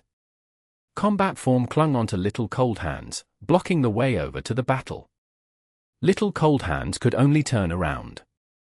There weren't any opportunities to heal. The only thing that he would meet would be combat form's painful attacks. In this situation, he could only run farther and farther away. It hadn't been easy to get a healer advantage, yet because of this, the healer wouldn't be able to join the battle. Happy's supporters felt unreconciled. They hoped that Happy had some way out. At this moment, an opening suddenly appeared in the 1v3 location. Lord Grim had just been fighting one autumn leaf when he suddenly turned around and flipped his 2 hands. Cloud Grasping Fist! Who knew how many people shouted at this moment? Lord Grim used Cloud Grasping Fist again, the move that had won them 2 miracles this match. Was a 3rd miracle going to appear? No. One autumn leaf's evil annihilation flew over. 1-inch Ash and Steamed Bun Invasion tried to block it, but one autumn leaf suddenly switched moves. The spear suddenly slanted upwards into a sky strike. The two were caught off guard by the sky strike and were knocked into the air. As Evil Annihilation fell, it switched directions and shot towards Lord Grim as if no one had ever tried to intercept it. However, this slight delay allowed Lord Grim's cloud grasping first to come out and grab combat form. However, Lord Grim couldn't continue because one autumn leaf's attack had arrived. If he continued, he could hold on to combat form longer, but it would be quickly interrupted. What's worse, if the attack hit, Sun Strong could very well combo him to his death. Yishio had no choice but to cancel his skill and retreat. Those with hopes for Cloud Grasping Fist were disappointed. Then, the two in the air let out attacks. Not waiting to land, Steamed Bun Invasion raised his left hand and threw with his right hand. A brick concealed inside a sand toss was thrown out. This trick didn't escape Sun Xiong's eyes. He was very focused right now. He quickly deduced the trajectory of the brick before turning his head to avoid sand toss effect. But during that instant, Qiao Yifan's 1-inchish immediately started casting. Frost started to form from the tip of his sword, Ice Boundary. Ice Boundary was the most effective CC skill against one autumn leaf. Qiao Yifan had an USD it because he couldn't find an opportunity to. Sun Strong was clearly wary of a phantom demon's threat and took him very seriously. But because of the Cloud Grasping Fist mix-up, Qiao Yifan was finally able to find an opening. This opening might not mean a guaranteed hit, but it was worth a try.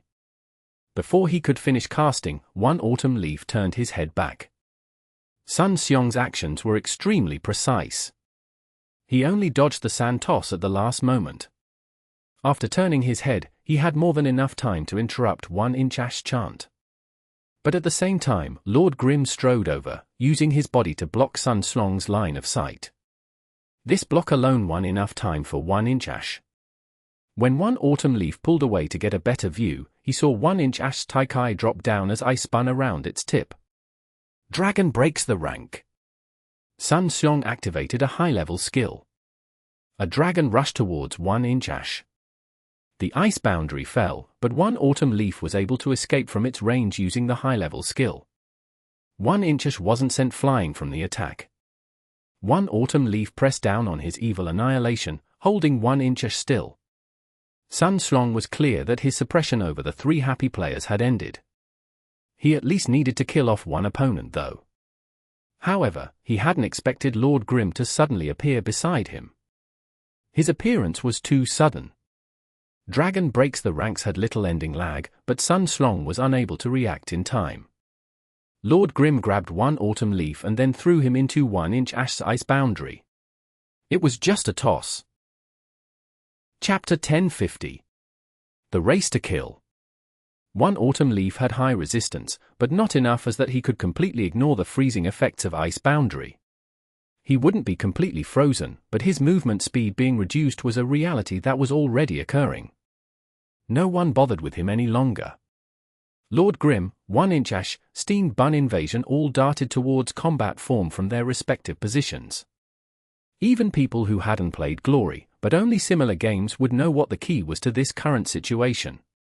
Seeing the situation here change abruptly, and when he knew what he had to do next. He no longer focused on running, prepared to switch all his equipment at a moment's notice. The time for him to heal had finally come. The situation of the field was ever-changing and not something that anyone could be certain of. But at this moment, the situation was clear. The key to victory was if Happy could regroup with their healer or not. Their health had all fallen to a dangerous low. Lord Grim had 5%, 1-inch Ash at 8% and Steamed Bun Invasion at 10%. This sort of health was at the range where powerful character like those of Excellent Errors could take down in one wave. On the other hand, of Excellent Errors' two characters, one autumn leaf still had 67% of his health and combat form had 55%. These two characters hadn't received any critical damage.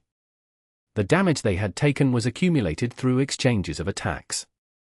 With this sort of advantage in health, Happy wouldn't come out well even in a 3 versus 2 without some good healing.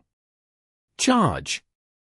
If they entered Little Cold Hand's healing range, then they could launch a full-on offensive without worrying. Then, what excellent Era's duo would be facing was the same difficulty and awkwardness Yi Xiao and co had when they went up against Sun Srong and One Autumn Leaf. And when he had begun to maneuver himself, trying to find a way to get support. However, Qiu Fei was still locked onto him, chasing him further and further away. Most people wouldn't understand the full situation, but they could still tell what their intentions were. In terms of movement speed, Lord Grimm and co didn't have any advantages over combat form.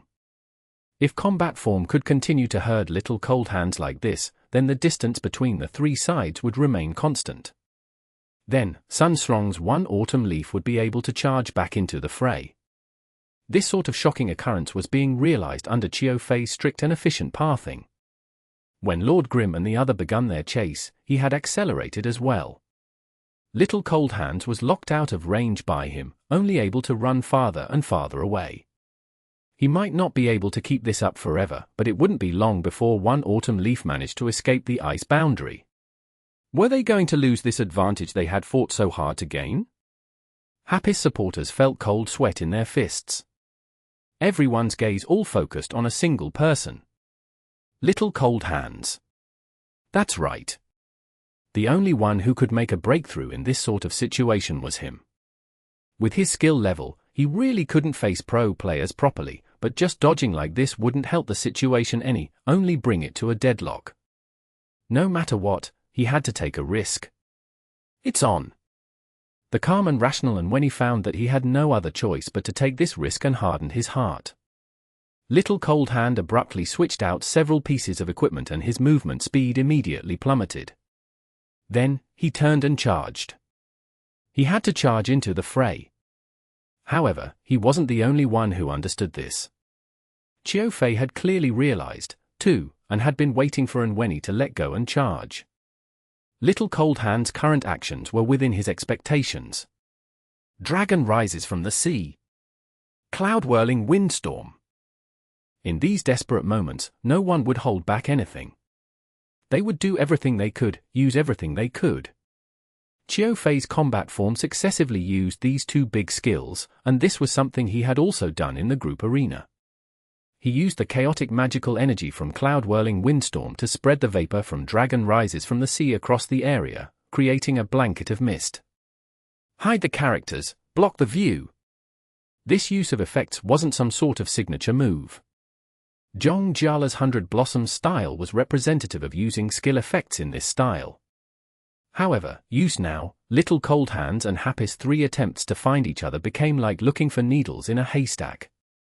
Combat form hid within the mist, no doubt aiming to strike at Little Cold Hands. When incapable of seeing where attacks were coming from and when he couldn't find a target even if he wanted to heal. Angel Wings. And when he dealt with this with an Angel Wings. Snowy white wings made from holy light sprouted from his back and Little Cold Hands floated into the air. He wasn't very high up, but it helped him gain a better view. And when he was too rational. He didn't think for a second that his skill level was high enough to use pathing to evade a pro player's blockade, so he didn't even try. What he wanted to do was grasp a chance to send out a heal. His goal was that simple.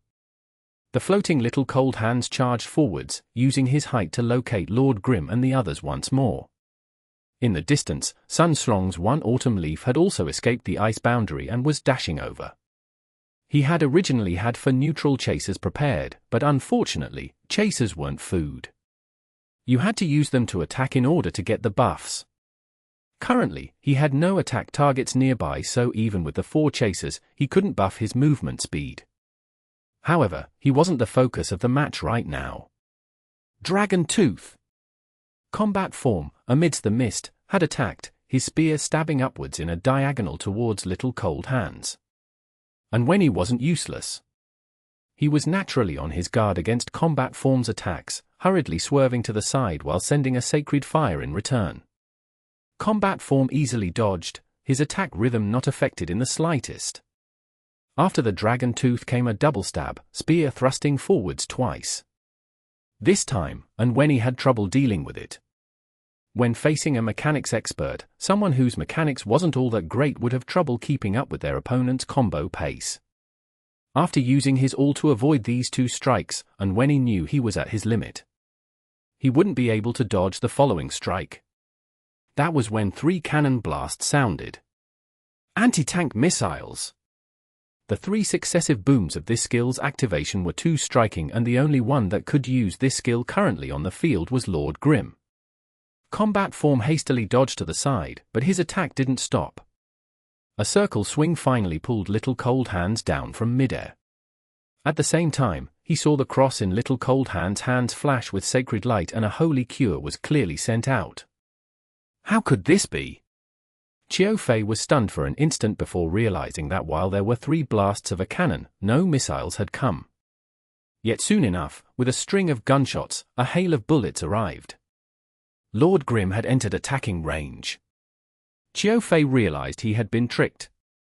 The mist from the attack effect had cut the 2 sides out of each other's line of sight, but also hindered his own awareness of the situation. He had thought Lord Grim, gleaning his position from his attacks at Little Cold Hands, had launched his own attack. Dodging had slowed his circle swing down just a little. Though this was enough to catch Little Cold Hands, the cleric had managed to rush out a heal in that time. If Qiu Fei's calculations were correct, Lord Grim and the others should be just out of range. However, the absence of the anti-tank missiles alerted him to what had occurred. Lord Grim's anti-tank missiles weren't an attack, but an aerial cannon. Using Qiu Fei's limited awareness, he had tricked Qiu Fei with the sound of the anti-tank missiles. His dodging had slowed down his attack pace, while Lord Grim's skill had increased his movement speed. The combination of this had given Anwenny a chance to heal in that instant, and Anwenny didn't waste it. His grasp of timing was his greatest talent. Holy Cure instantly pulled Lord Grim's health back up by 8% to 13%. The healing power of a proper healing was something a part-timer like Lord Grim could hope to achieve. Following this, Lord Grim, having closed in, started to use firepower to suppress combat form. Since he had entered attacking range, he had also entered Little Cold Hands' healing range. No matter what, letting the healer fully regroup with Happy's 3 spelled defeat for them. He had to work harder on creating an opening. Sky Strike, Dragon Tooth, Falling Flower Palm. This was one of the most classic 3-skill battle mage combo.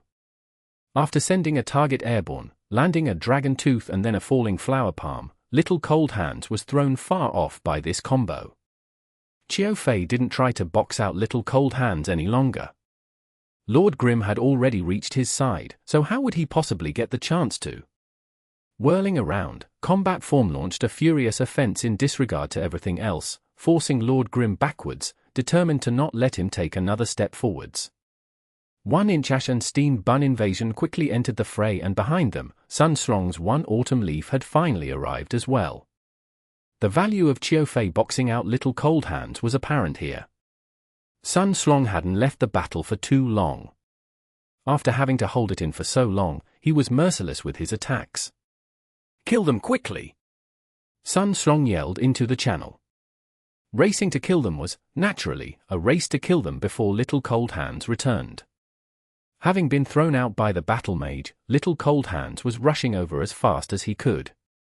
Sun Strong and Qiu Fei didn't think about blocking Little Cold Hands anymore because they knew that with Yi Xiu here, they wouldn't have another chance. Race to kill them! They had to race to kill them no matter the cost. They had to kill them before Little Cold Hands arrived. In that moment, there was no tactics, no dodging, no parrying, just attack after attack as if their characters had endless health. They bled continuously even as they forced their opponents to do the same. Everyone's hand speed had erupted to a peak state, and the pacing of the battle was terrifyingly fast. All sorts of skills flew about and blood splattered everywhere. Had they lost all sanity? No. Excellent Era was at a state where they had to risk it all. The healer was fast approaching, so all they could do was race to finish this. As for Happy? Low health was their problem. Even with a healer, if their health was too low and the opponent was brute forcing DPS, not even a healer would be able to save them. All Happy could do was respond with equal mercilessness, competing with Excellent Era on DPS.